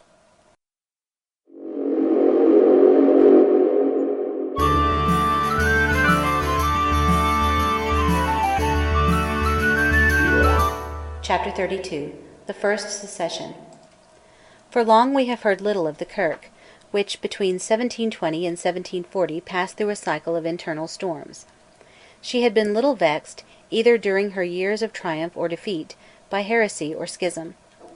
But now the doctrines of Antoinette Bourignon, a French lady mystic, reached Scotland, and won the sympathies of some students of divinity, including the Reverend John Simpson, of an old clerical family which had been notorious since the Reformation for the turbulence of its members. In 1714, and again in 1717, Mr Simpson was acquitted by the Assembly on charges of being a Jesuit, a Socinian, and an Arminian, but was warned against a tendency to attribute too much to natural reason. In 1726–29 he was accused of minimising the doctrines of the Creed of St Athanasius, and tending to the Arian heresy, lately raked out of hell, said the Kirk Session of Portmoak, 1725, addressing the sympathetic presbytery of Kirkcaldy. At the Assembly of 1726 that presbytery, with others, assailed Mr Simpson, who was in bad health, and could talk of nothing but the Council of Nice. A committee, including Mar's brother, Lord Grange, who took such strong measures with his wife, Lady Grange, forcibly translating her to the Isle of St Kilda, inquired into the views of Mr Simpson's own presbytery, that of Glasgow. This presbytery cross-examined Mr Simpson's pupils, and Mr Simpson observed that the proceedings were an unfruitful work of darkness. Moreover, Mr Simpson was of the party of the Squadrone, while his assailants were Argathelians. A large majority of the Assembly gave the verdict that Mr Simpson was a heretic. Finally, though in 1728 his answers to questions would have satisfied good St Athanasius, Mr Simpson found himself in the ideal position of being released from his academic duties, but confirmed in his salary. The lenient good nature of this decision, with some other grievances, set fire to a mine which blew the Kirk in twain. The presbytery of Auchterarder had set up a kind of standard of their own, the Auchterarder Creed, which included this formula: "It is not sound or orthodox to teach that we must forsake sin in order to our coming to Christ, and instating us in the covenant with God." The General Assembly condemned this part of the Creed of Auchterarder. The Reverend Mr Hogg, looking for weapons in defence of Auchterarder, republished part of a forgotten book of 1646, The Marrow of Modern Divinity. The work appears to have been written by a speculative hairdresser, and independent. A copy of The Marrow was found by the famous Mr Boston of Ettrick in the cottage of a parishioner. From The Marrow he sucked much advantage; its doctrines were grateful to the sympathisers with Auchterarder, and the republication of the book rent the Kirk. In 1720 a committee of the General Assembly condemned a set of propositions in The Marrow as tending to antinomianism, the doctrine that the saints cannot sin, professed by Trusty Tomkins in Woodstock.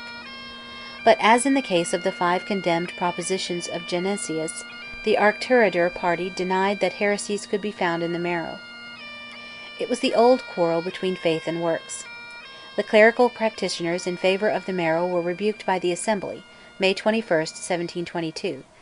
They protested; against a merely human majority in the majority they appealed to the Word of God, to which the majority also appealed, and there was a period of passion, but schism had not yet arrived. The 5 or 6 friends of the Marrow really disliked moral preaching, as opposed to weekly discourses on the legal technicalities of justification, sanctification, and adoption.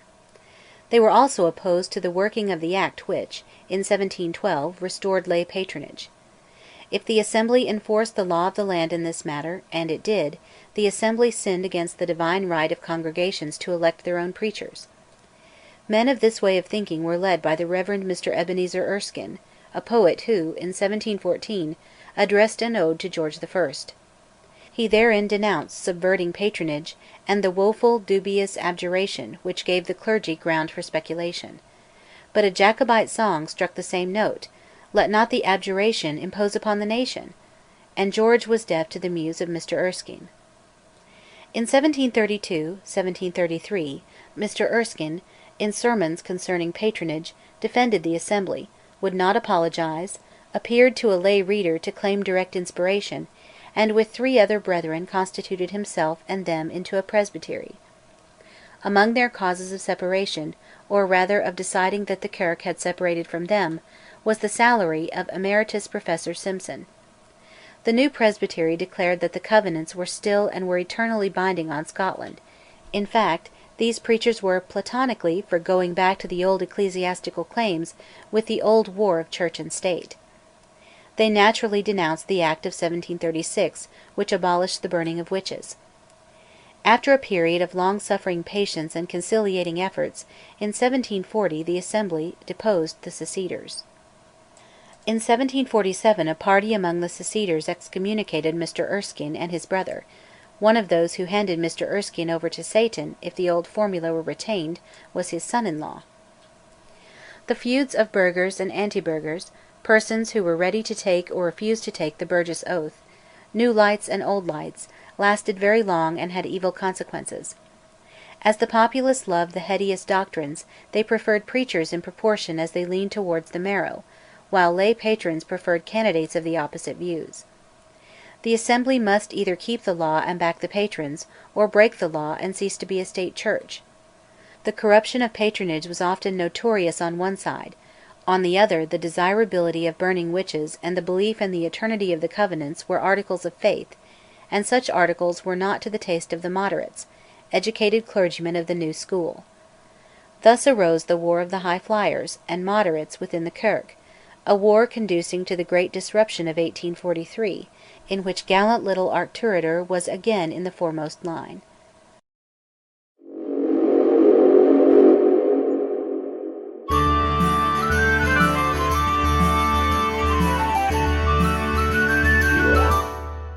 Chapter 33: The Last Jacobite Rising, Part 1.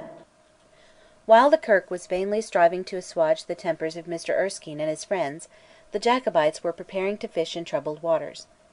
In 1739 Walpole was forced to declare war against Spain, and Walpole had previously sounded James as to his own chances of being trusted by that exiled prince. James thought Walpole was merely angling for information. Meanwhile Jacobite affairs were managed by 2 rivals, Macgregor, calling himself Drummond, of Balhaldy, and Murray of Broughton. The sanguine Balhaldy induced France to suppose that the Jacobites in England and Scotland were much more united, powerful, and ready for action than they really were, when Argyll left office in 1742, while Walpole fell from power, Carteret and the Duke of Newcastle succeeding. In 1743 Murray found that France, though now at war with England over the Spanish succession, was holding aloof from the Jacobite cause, though plied with flourishing and fabulous reports from Balhaldy and the Jacobite Lord Sempill. But in December 1743, on the strength of alleged Jacobite energy in England, Balhaldy obtained leave from France to visit Rome and bring Prince Charles. The prince had kept himself in training for war, and was eager. Taking leave of his father for the last time, Charles drove out of Rome on January 9, 1744, evaded, in disguise, every last trap that was set for him, and landed at Antibes, reaching Paris on February 10. Louis did not receive him openly, if he received him at all.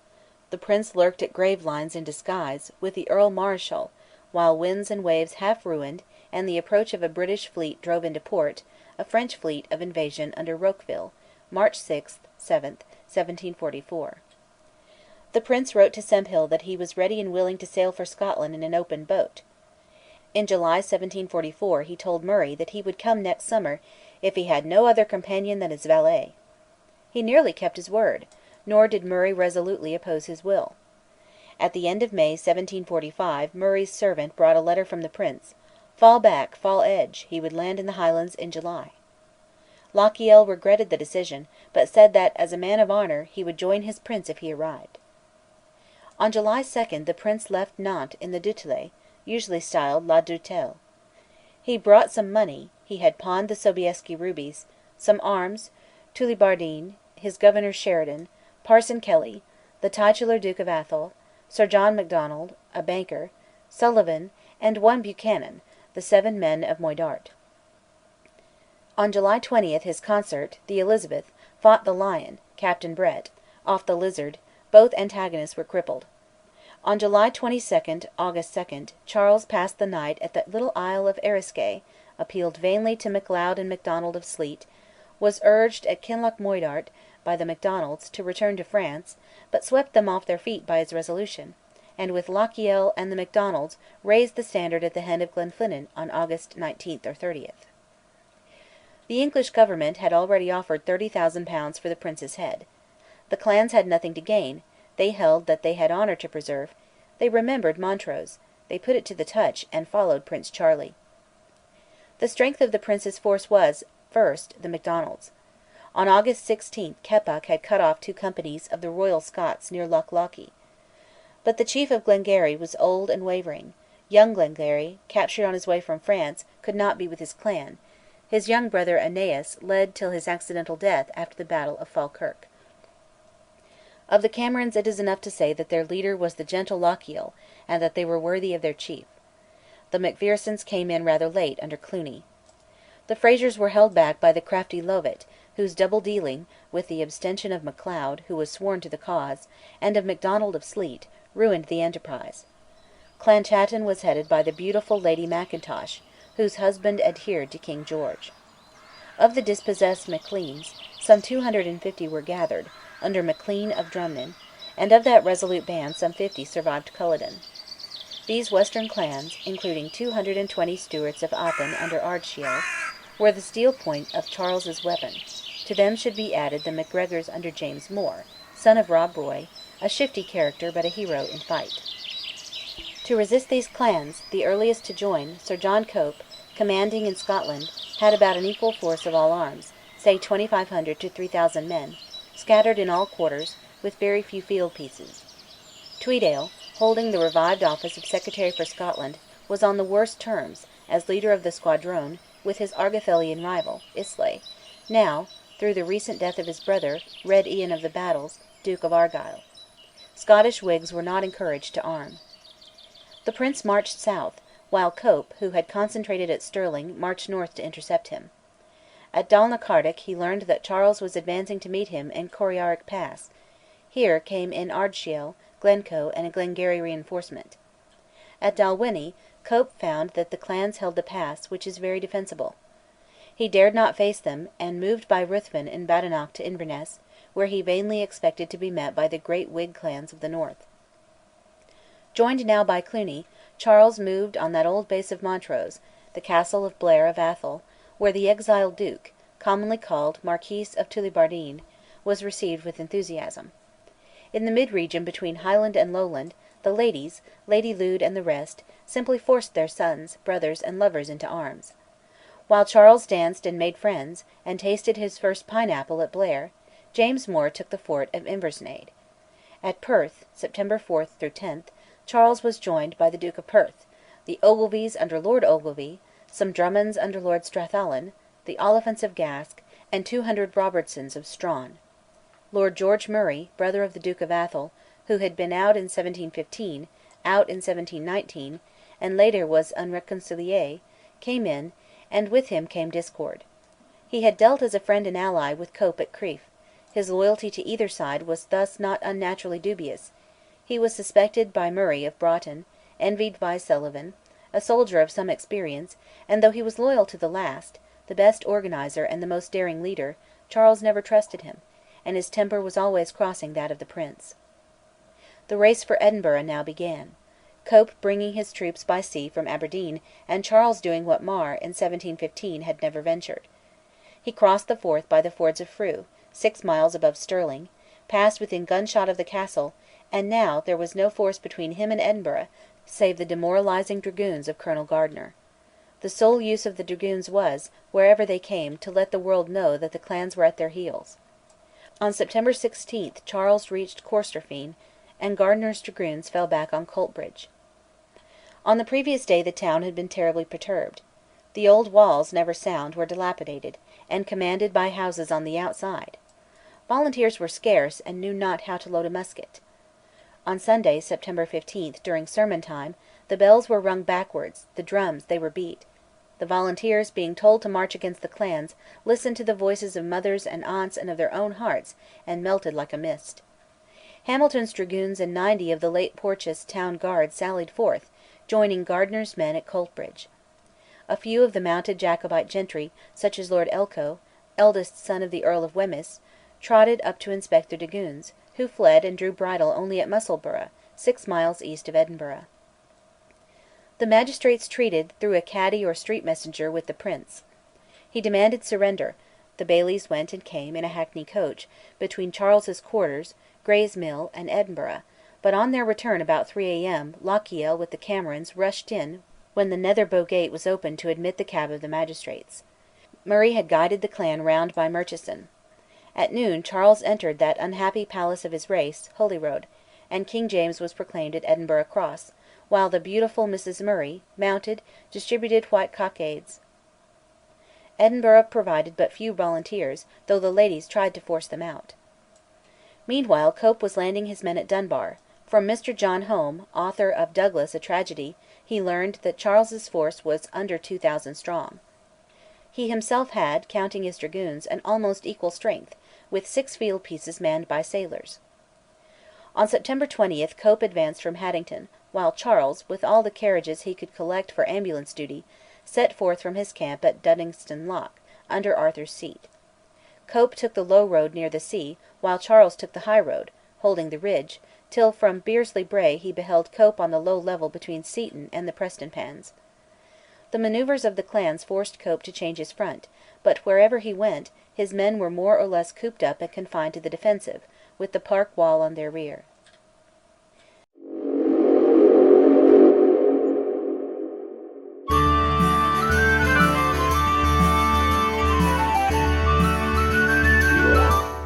Chapter 33 The Last Jacobite Rising, Part 2 Meanwhile Mr Anderson of Whitborough, a local sportsman who had shot ducks in the morass on Cope's left, brought to Charles news of a practicable path through the marsh. Even so, the path was wet as high as the knee, says Ker of Graydon, who had reconnoitred the British under fire. He was a Roxburghshire lad, and there was with the Prince no better officer. In the grey dawn the clans waded through the marsh and leaped the ditch. Charles was forced to come with the second line 50 yards behind the first. The Macdonalds held the right, as they said they had done at Bannockburn; the Camerons and Macgregors were on the left; they cast their plaids, drew their blades, and, after enduring an irregular fire, swept the redcoat ranks away. "They ran like rabbits," wrote Charles in a genuine letter to James. Gardiner was cut down, his entire troop having fled, while he was directing a small force of foot which stood its ground. Charles stated his losses at 100 killed and wounded, all by gunshot. Only 2 of the 6 field pieces were discharged, by Colonel Whiteford, who was captured.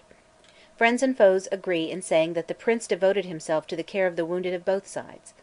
Lord George Murray states Cope's losses, killed, wounded, and taken, at 3,000; Murray at under 1,000. The Prince would fain have marched on England, but his force was thinned by desertions, and English reinforcements would have been landed in his rear.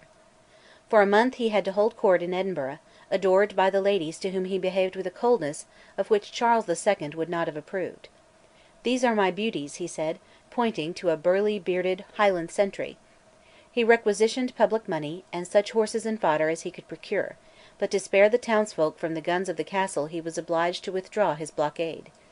He sent messengers to France, asking for aid, but received little, though the Marquis Boyer d'Anguies was granted as a kind of representative of Louis XV. His envoys to Sleat and Macleod sped ill, and Lovat only dallied; France only hesitated, while the Dutch and English regiments landed in the Thames and marched to join General Wade at Newcastle. Charles himself received reinforcements amounting to some 1,500 men, under Lord Ogilvy, old Lord Pitsligo, the Master of Strathallan, Drummond, the brave Lord Balmerino, and the Viscount Dundee. A treaty of alliance with France, made at Fontainebleau, neutralised, under the Treaty of Tournay, 6,000 Dutch who might not, by that treaty, fight against the ally of France. The Prince entertained no illusions. "Without French forces," he told d'Anguillez, "I cannot resist English, Dutch, Hessians, and Swiss." On October 15th–26th, he wrote his last extant letter from Scotland to King James. He puts his force at 8,000, more truly 6,000, with 300 horse. "With these, as matters stand, I shall have one decisive stroke for it; but if the French do not land, perhaps none; as matters stand, I must either conquer or perish in a little while." Defeated in the heart of England, and with a prize of £30,000 offered for his head, he could not hope to escape. A victory for him would mean a landing of French troops, and his invasion of England had for its aim to force the hand of France. Her troops, with Prince Henry among them, dallied at Dunkirk till Christmas, and were then dispersed, while the Duke of Cumberland arrived in England from Flanders on October 19th. On October 30th the Prince held a council of war. French supplies and guns had been landed at Stonehaven, and news came that 6,000 French were ready at Dunkirk. At Dunkirk they were, but they were never ready. The news probably decided Charles to cross the Border, while it appears that his men preferred to be content with simply making Scotland again an independent kingdom, with a Catholic king. But to do this with French aid was to return to the state of things under Mary of Guise. The Prince, judging correctly, wished to deal his decisive stroke near home, at the old and now futile Wade in Northumberland. A victory would have disheartened England, and left Newcastle open to France. If Charles were defeated, his own escape by sea, in a country where he had many well-wishers, was possible, and the clans would have retreated through the Cheviots. Lord George Murray insisted on a march by the western road, Lancashire being expected to rise and join the Prince. But this plan left Wade, with a superior force, on Charles's flank. The one difficulty, that of holding a bridge, say Kelso Bridge, over Tweed, was not insuperable. Rivers could not stop the Highlanders. Macdonald of Morar thought Charles the best general in the army, and to the layman, considering the necessity for an instant stroke, and the advantages of the East as regards France, the Prince's strategy appears better than Lord George's. But Lord George had his way. On October 31 Charles, reinforced by Cluny with 400 Macphersons, concentrated at Dalkeith. On November 1 the less trusted part of his force, under Tullibardine, with the Atholl men, moved south by Peebles and Moffat to Lockerbie, menacing Carlisle, while the Prince, Lord George, and the fighting clans marched to Kelso, a feint to deceive Wade. The main body then moved by Jedburgh, up Brule Water, and down through Liddesdale, joining hands with Tullibardine on November 9, and bivouacking within 2 miles of Carlisle. On the 10th the Atholl men went to work at the trenches; on the 11th the army moved 7 miles towards Newcastle, hoping to discuss Wade at Brampton on the hilly ground. But Wade did not gratify them by arriving. On the 13th the Atholl men were kept at their spade work, and Lord George in dudgeon resigned his command, November 14, but at night Carlisle surrendered, Murray and Perth negotiating. Lord George expressed his anger and jealousy to his brother, Tullibardine, but Perth resigned his command to pacify his rival.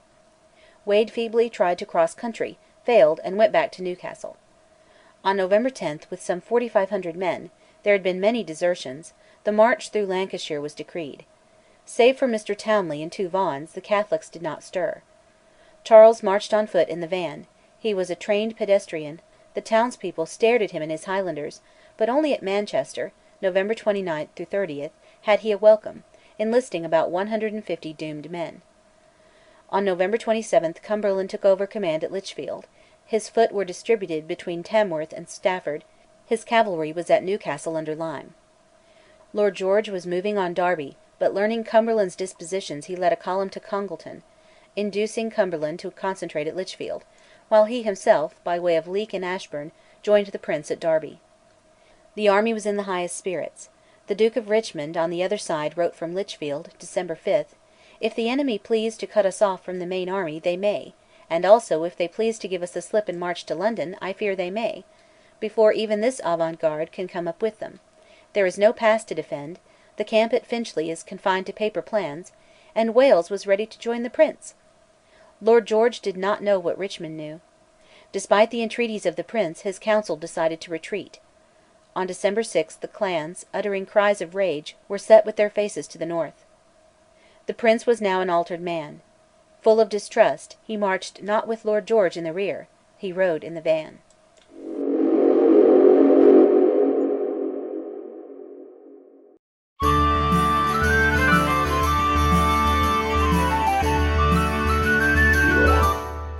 Chapter 33 The Last Jacobite Rising, Part 3 Meanwhile Lord John Drummond, who, on November 22, had landed at Montrose with 800 French soldiers, was ordered by Charles to advance with large Highland levies, now collected, and meet him as he moved north. Lord John disobeyed orders, received about December 18. Expecting his advance, Charles most unhappily left the Manchester men and others to hold Carlisle, to which he would return. Cumberland took them all. Many were hanged.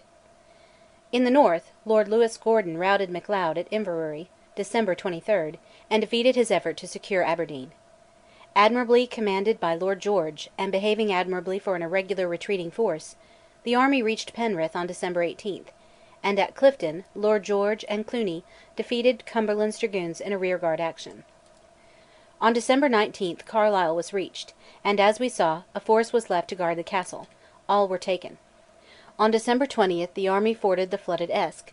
The ladies, of whom several had been with them, rode it on their horses; the men waded breast high, as, had there been need, they would have forded Tweed if the eastern route had been chosen, and if retreat had been necessary.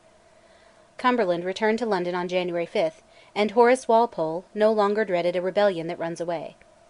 By different routes Charles and Lord George met, December 26, at Hamilton Palace. Charles stayed a night at Dumfries. Dumfries was hostile, and was fined. Glasgow was also disaffected; the ladies were unfriendly.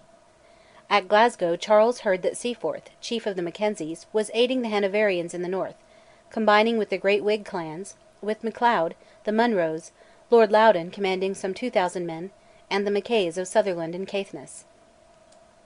Meanwhile Lord John Drummond, Strathallan, and Lord Lewis Gordon, with Lord MacLeod, were concentrating to meet the Prince at Stirling, the purpose being the hopeless one of capturing the castle, the key of the north. With weak artillery, and a futile and foolish French engineer officer to direct the siege, they had no chance of success. The Prince, in bad health, stayed, January 4–10, at Sir Hugh Paterson's place, Bannockburn House. At Stirling, with his northern reinforcements, Charles may have had some 7,000 or 8,000 men wherewith to meet General Hawley, a veteran of Sheriffmuir, advancing from Edinburgh. Hawley encamped at Falkirk, and while the Atholl men were deserting by scores, Lord George skilfully deceived him, arrived on the Falkirk moor unobserved, and held the ridge above Hawley's position, while the general was lunching with Lady Kilmarnock. In the first line of the Prince's force the Macdonalds held the right wing; the Camerons, whom the Great Wolfe describes as the bravest of the brave, held the left, with Stewarts of Appin, Frasers, and Macphersons in the centre. In the second line were the Atholl men, Lord Lewis Gordon's levies, and Lord Ogilvy's. The Lowland Horse and Drummond's French details were in the rear. The ground was made up of eminences and ravines, so that in the second line the various bodies were invisible to each other, as at Sheriffmuir, with similar results. When Hawley found that he had been surprised, he arrayed his 13 battalions of regulars and 1,000 men of Argyll on the plain, with 3 regiments of dragoons, by whose charge he expected to sweep away Charles's right wing. Behind his cavalry were the luckless militia of Glasgow and the Lothians. In all he had from 10,000 to 12,000 men against, perhaps, 7,000 at most, for 1,200 of Charles's force were left to contain Blakeney and Stirling Castle. Both sides, on account of the heavy roads, failed to bring forward their guns. Hawley then advanced his cavalry uphill; their left faced Keppoch's Macdonalds, their right faced the Frasers, under the Master of Lovat, in Charles's centre. Hawley then launched his cavalry, which were met at close range by the reserved fire of the Macdonalds and Frasers. Through the mist and rain the townsfolk, looking on, saw in 5 minutes the break in the battle. Hamilton's and Ligonier's cavalry turned and fled; Cobham's wheeled and rode across the Highland left under fire, while the Macdonalds and Frasers pursuing the cavalry found themselves among the Glasgow militia, whom they followed, slaying. Lord George had no pipers to sound the recall; They had flung their pipes to their gillies and gone in with the claymore. Thus the prince's right, far beyond his front, were lost in the tempest, while his left had discharged their muskets at Cobham's horse, and could not load again, their powder being drenched with rain. They received the fire of Hawley's right, and charged up with the claymore, but were outflanked and enfiladed by some battalions drawn up en potence. Many of the second line had blindly followed the first, the rest shunned the action. Hawley's officers led away some regiments in an orderly retreat. Night fell. No man knew what had really occurred till young Gask and young Strathallan, with the French and Atholl men, ventured into Falkirk, and found Hawley's camp deserted. The darkness, the rain, the nature of the ground, and the clan's want of discipline, prevented the annihilation of Hawley's army, while the behaviour of his cavalry showed that the prince might have defeated Cumberland's advanced force beyond Derby with the greatest ease, as the Duke of Richmond had anticipated. Perhaps the right course now was to advance on Edinburgh, but the hopeless siege of Stirling Castle was continued, Charles perhaps hoping much from Hawley's captured guns. The accidental shooting of young Aeneas MacDonald, second son of Glengarry, by a Clanranald man, begat a kind of blood feud between the clans, and the unhappy cause of the accident had to be shot. Lochgarry, writing to young Glengarry after Culloden, says that there was a general desertion in the whole army, and this was the view of the chiefs, who, on news of Cumberland's approach, told Charles, January 29th, that the army was depleted and resistance impossible. The chiefs were mistaken in point of fact. A review at Crieff later showed that even then only 1,000 men were missing. As at Derby, and with right on his side, Charles insisted on meeting Cumberland. He did well. His men were flushed with victory, had sufficient supplies, were to encounter an army not yet encouraged by a refusal to face it, and if defeated had the gates of the hills open behind them. In a very temperately written memorial Charles placed these ideas before the chiefs. "Having told you my thoughts, I am too sensible of what you have already ventured and done for me, not to yield to your unanimous resolution if you persist." Lord George, Lovat, Lochgarry, Keppoch, Ardshiel, and Cluny did persist. The fatal die was cast, and the men who, well fed and confident, might have routed Cumberland, fled in confusion rather than retreated, to be ruined later, when, starving, outwearied, and with many of their best forces absent, they staggered his army at Culloden. Charles had told the chiefs, "I can see nothing but ruin and destruction to us in case we should retreat." This retreat embittered Charles's feelings against Lord George, who may have been mistaken, who indeed at Crieff seemed to have recognised his error, February 5th, but he had taken his part, and during the campaign, henceforth as at Culloden, distinguished himself by every virtue of a soldier. After the retreat Lord George moved on Aberdeen, Charles to Blair and Atholl, thence to Moy, the house of Lady Mackintosh, where a blacksmith and 4 or 5 men ingeniously scattered Loudon and the Macleods, advancing to take him by a night surprise. This was the famous rout of Moy. Charles next, February 20th, took Inverness Castle, and Loudon was driven into Sutherland, and cut off by Lord George's dispositions from any chance of joining hands with Cumberland. The Duke had now 5,000 Hessian soldiers at his disposal; these he would not have commanded had the Prince's army met him near Stirling. Charles was now at or near Inverness. He lost, through illness, the services of Murray, whose successor, Hay, was impotent as an officer of commissariat. A gallant movement of Lord George into Atholl, where he surprised all Cumberland posts, but was foiled by the resistance of his brother's castle, was interrupted by a recall to the north, and on April 2nd he retreated to the line of the Spey. Forbes of Culloden and Macleod had been driven to take refuge in Skye, but 1,500 men of the Prince's best had been sent into Sutherland, when Cumberland arrived at Nairn, April 14th, and Charles concentrated his starving forces on Culloden Moor. The Macphersons, the Frasers, the 1,500 Macdonalds, and others in Sutherland were absent on various duties when the wicked day of destiny approached. The men on Culloden Moor, a flat waste unsuited to the tactics of the clans, had but 1 biscuit apiece on the eve of the battle. Lord George did not like the ground, and proposed to surprise by a night attack Cumberland's force at Nairn. The Prince eagerly agreed, and, according to him, Clanranald's advanced men were in touch with Cumberland's outposts before Lord George convinced the Prince that retreat was necessary. The advance was lagging, the way had been missed in the dark, dawn was at hand. There are other versions; in any case, the hungry men were so outworn that many are said to have slept through the next day's battle.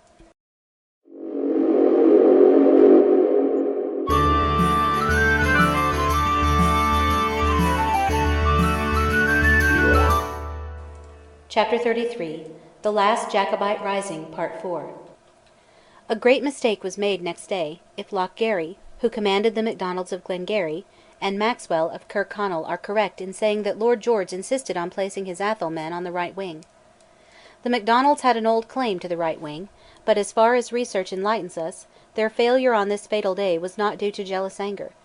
The battle might have been avoided, but to retreat was to lose Inverness and all chance of supplies.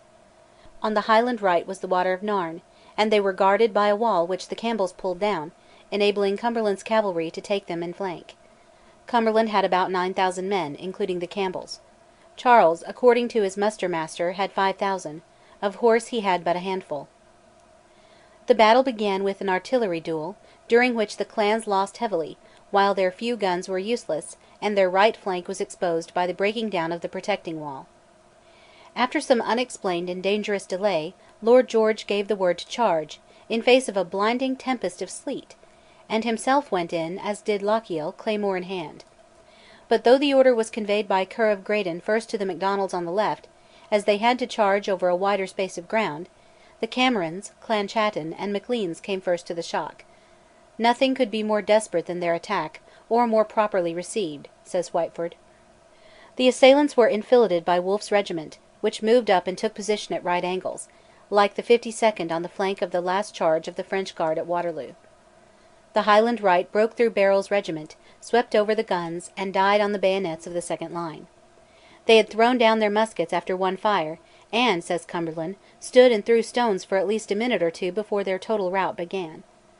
Probably the fall of Lochiel, who was wounded and carried out of action, determined the flight. Meanwhile the left, the Macdonalds, menaced on the flank by cavalry, were plied at 100 yards by grape. They saw their leaders, the gallant Keppoch and Macdonald of Scothouse, with many others, fall under the grape shot. They saw the right wing broken, and they did not come to the shock. If we may believe 4 sworn witnesses in a court of justice, July 24, 1752, whose testimony was accepted as the basis of a judicial decree, January 10, 1756, Keppoch was wounded while giving his orders to some of his men not to outrun the line in advancing, and was shot dead as a friend was supporting him. When all retreated they passed the dead body of Keppoch. The tradition constantly given in various forms that Keppoch charged alone, deserted by the children of his clan, is worthless if sworn evidence may be trusted. As for the unhappy Charles, by the evidence of Sir Robert Strange, who was with him, he had ridden along the line to the right animating the soldiers, and endeavouring to rally the soldiers who, annoyed by the enemy's fire, were beginning to quit the field. He was got off the field when the men in general were betaking themselves precipitately to flight, nor was there any possibility of their being rallied. York, an English officer, says that the Prince did not leave the field till after the retreat of the second line. So far the Prince's conduct was honourable and worthy of his name. But presently, on the advice of his Irish entourage, Sullivan and Sheridan, who always suggested suspicions, and doubtless not forgetting the great price on his head, he took his own way towards the west coast in place of joining Lord George and the remnant with him at Ruthven and Badenoch. On April 26 he sailed from Borrowdale in a boat, and began that course of wanderings and hairbreadth escapes in which only the loyalty of Highland hearts enabled him at last to escape the ships that watched the Isles, and troops that netted the hills. Some years later General Wolfe, when residing at Inverness, reviewed the occurrences, and made up his mind that the battle had been a dangerous risk for Cumberland, while the pursuit, though ruthlessly cruel, was inefficient. Despite Cumberland's insistent orders to give no quarter, orders justified by the absolutely false pretext that Prince Charles had set the example, Lochgarry reported that the army had not lost more than 1,000 men. Fire and sword and torture, the destruction of tilled lands, and even of the shellfish on the shore, did not break the spirit of the Highlanders.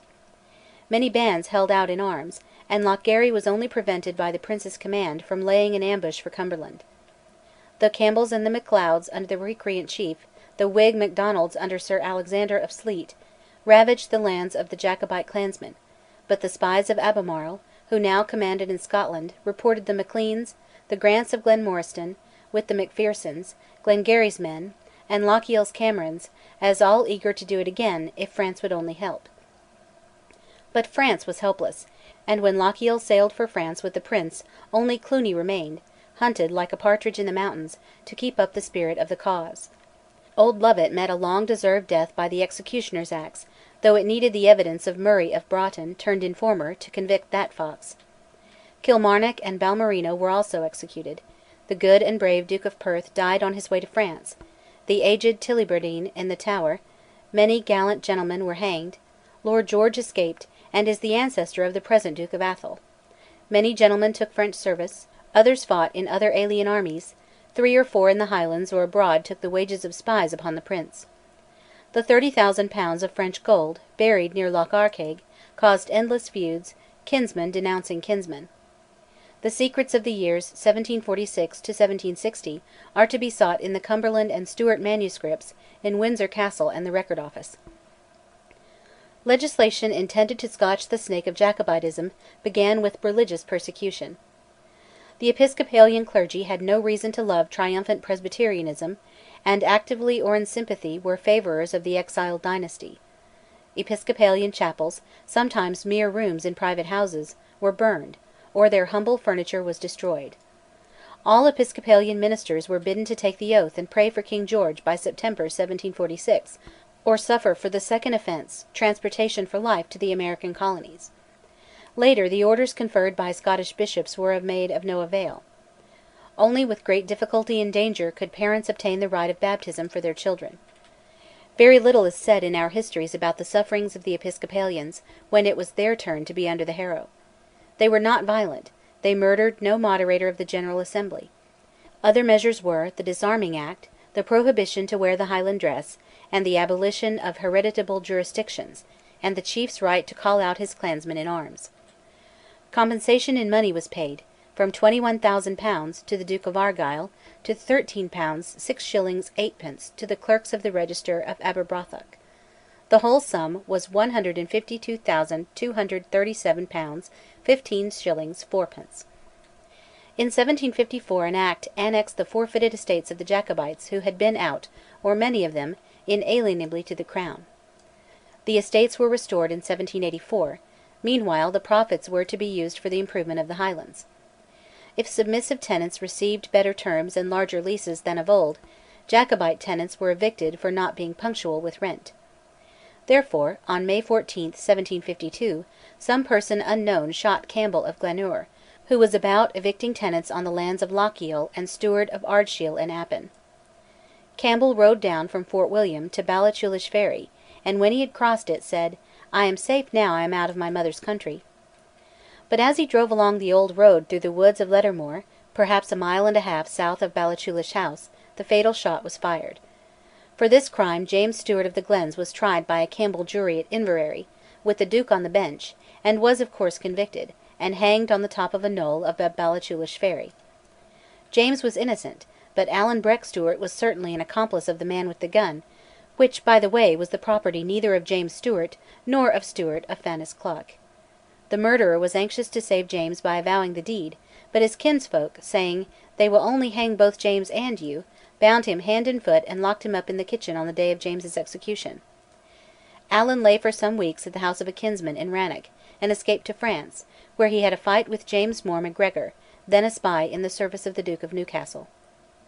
The murder of the Red Fox caused all the more excitement, and is all the better remembered in Lochaber and Glencoe, because agrarian violence in revenge for eviction has scarcely another example in the history of the Highlands.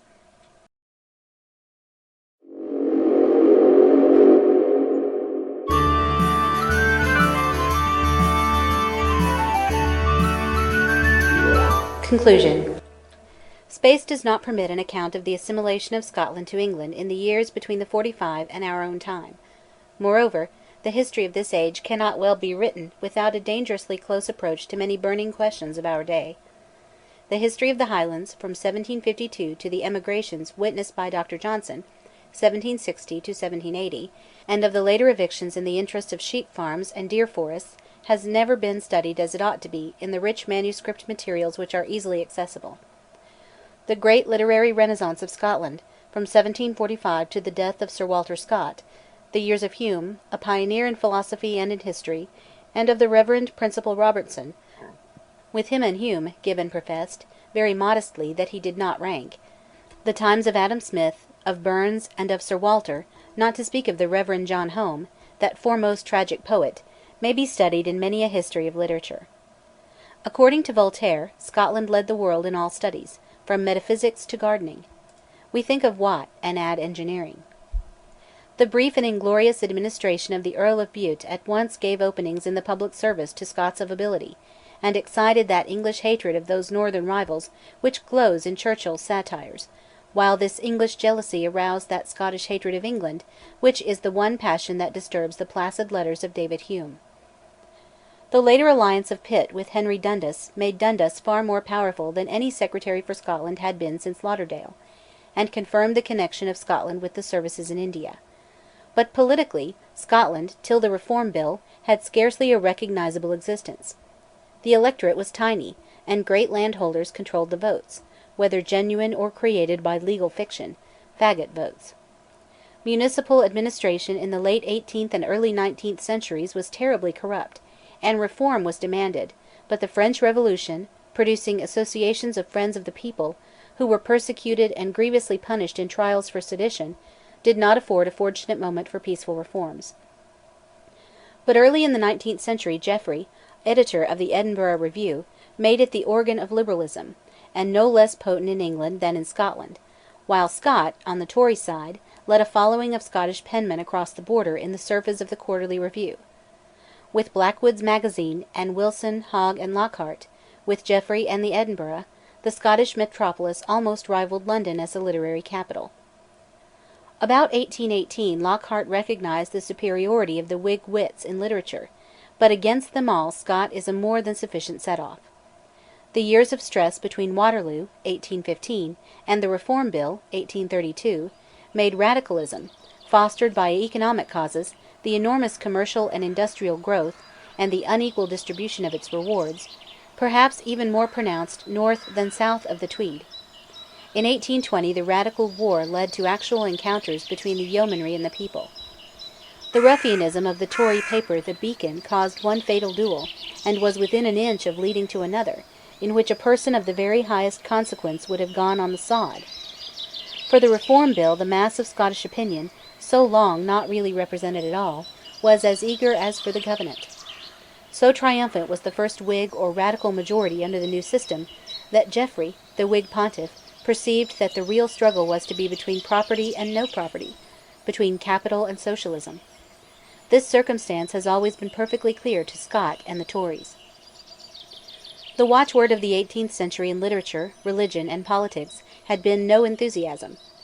But throughout the century, since 1740, enthusiasm, the return to nature, had gradually conquered, till the rise of the Romantic school with Coleridge and Scott. In religion the enthusiastic movement of the Wesleys had altered the face of the Church in England, while in Scotland the moderates had lost position, and zeal or enthusiasm pervaded the Kirk. The question of lay patronage of livings had passed through many phases since Knox wrote, "It pertaineth to the people, and to every several congregation, to elect their minister." In 1833, immediately after the passing of the Reform Bill, the return to the primitive Knoxian rule was advocated by the evangelical or high-flying opponents of the moderates. Dr. Chalmers, a most eloquent person, whom Scott regarded as truly a man of genius, was the leader of the movement. The Veto Act, by which the votes of a majority of heads of families were to be fatal to the claims of a patron's presentee, had been passed by the General Assembly. It was contrary to Queen Anne's Patronage Act of 1711, a measure carried, contrary to Harley's policy, by a coalition of English churchmen and Scottish Jacobite members of Parliament. The rejection, under the Veto Act, of a presentee by the Church of Auchterarder was declared illegal by the Court of Session and the judges in the House of Lords, May 1839. The Strathbogie imbroglio, with two presbyteries, one taking its orders from the Court of Session, the other from the General Assembly, 1837 to 1841, brought the Assembly into direct conflict with the law of the land. Dr. Chalmers would not allow the spiritual claims of the Kirk to be suppressed by the State. King Christ's Crown honours were once more in question. On May 18, 1843, the followers of the principles of Knox and Andrew Melville marched out of the Assembly into Tanfield Hall, and made Dr. Chalmers moderator, and themselves the Free Church of Scotland. In 1847 the hitherto separated synods of various dissenting bodies came together as United Presbyterians, and in 1902 they united with the Free Church as the United Free Church, while a small minority, mainly Highland, of the former Free Church, now retains that title, and apparently represents Knoxian ideals. Thus the Knoxian ideals have modified, even to this day, the ecclesiastical life of Scotland, while the Church of James I., never by persecution extinguished, nec tamen consumatur, has continued to exist and develop, perhaps more in consequence of love of the Liturgy than from any other cause.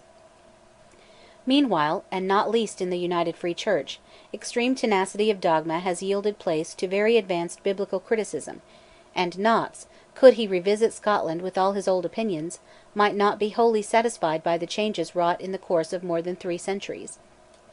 The Scottish universities, discouraged and almost destitute of pious benefactors since the end of the 16th century, have profited by the increase of wealth and a comparatively recent outburst of generosity. They always provided the cheapest, and now they provide the cheapest and most efficient education that is offered by any homes of learning of medieval foundation. End of conclusion. End of A Short History of Scotland by Andrew Lang.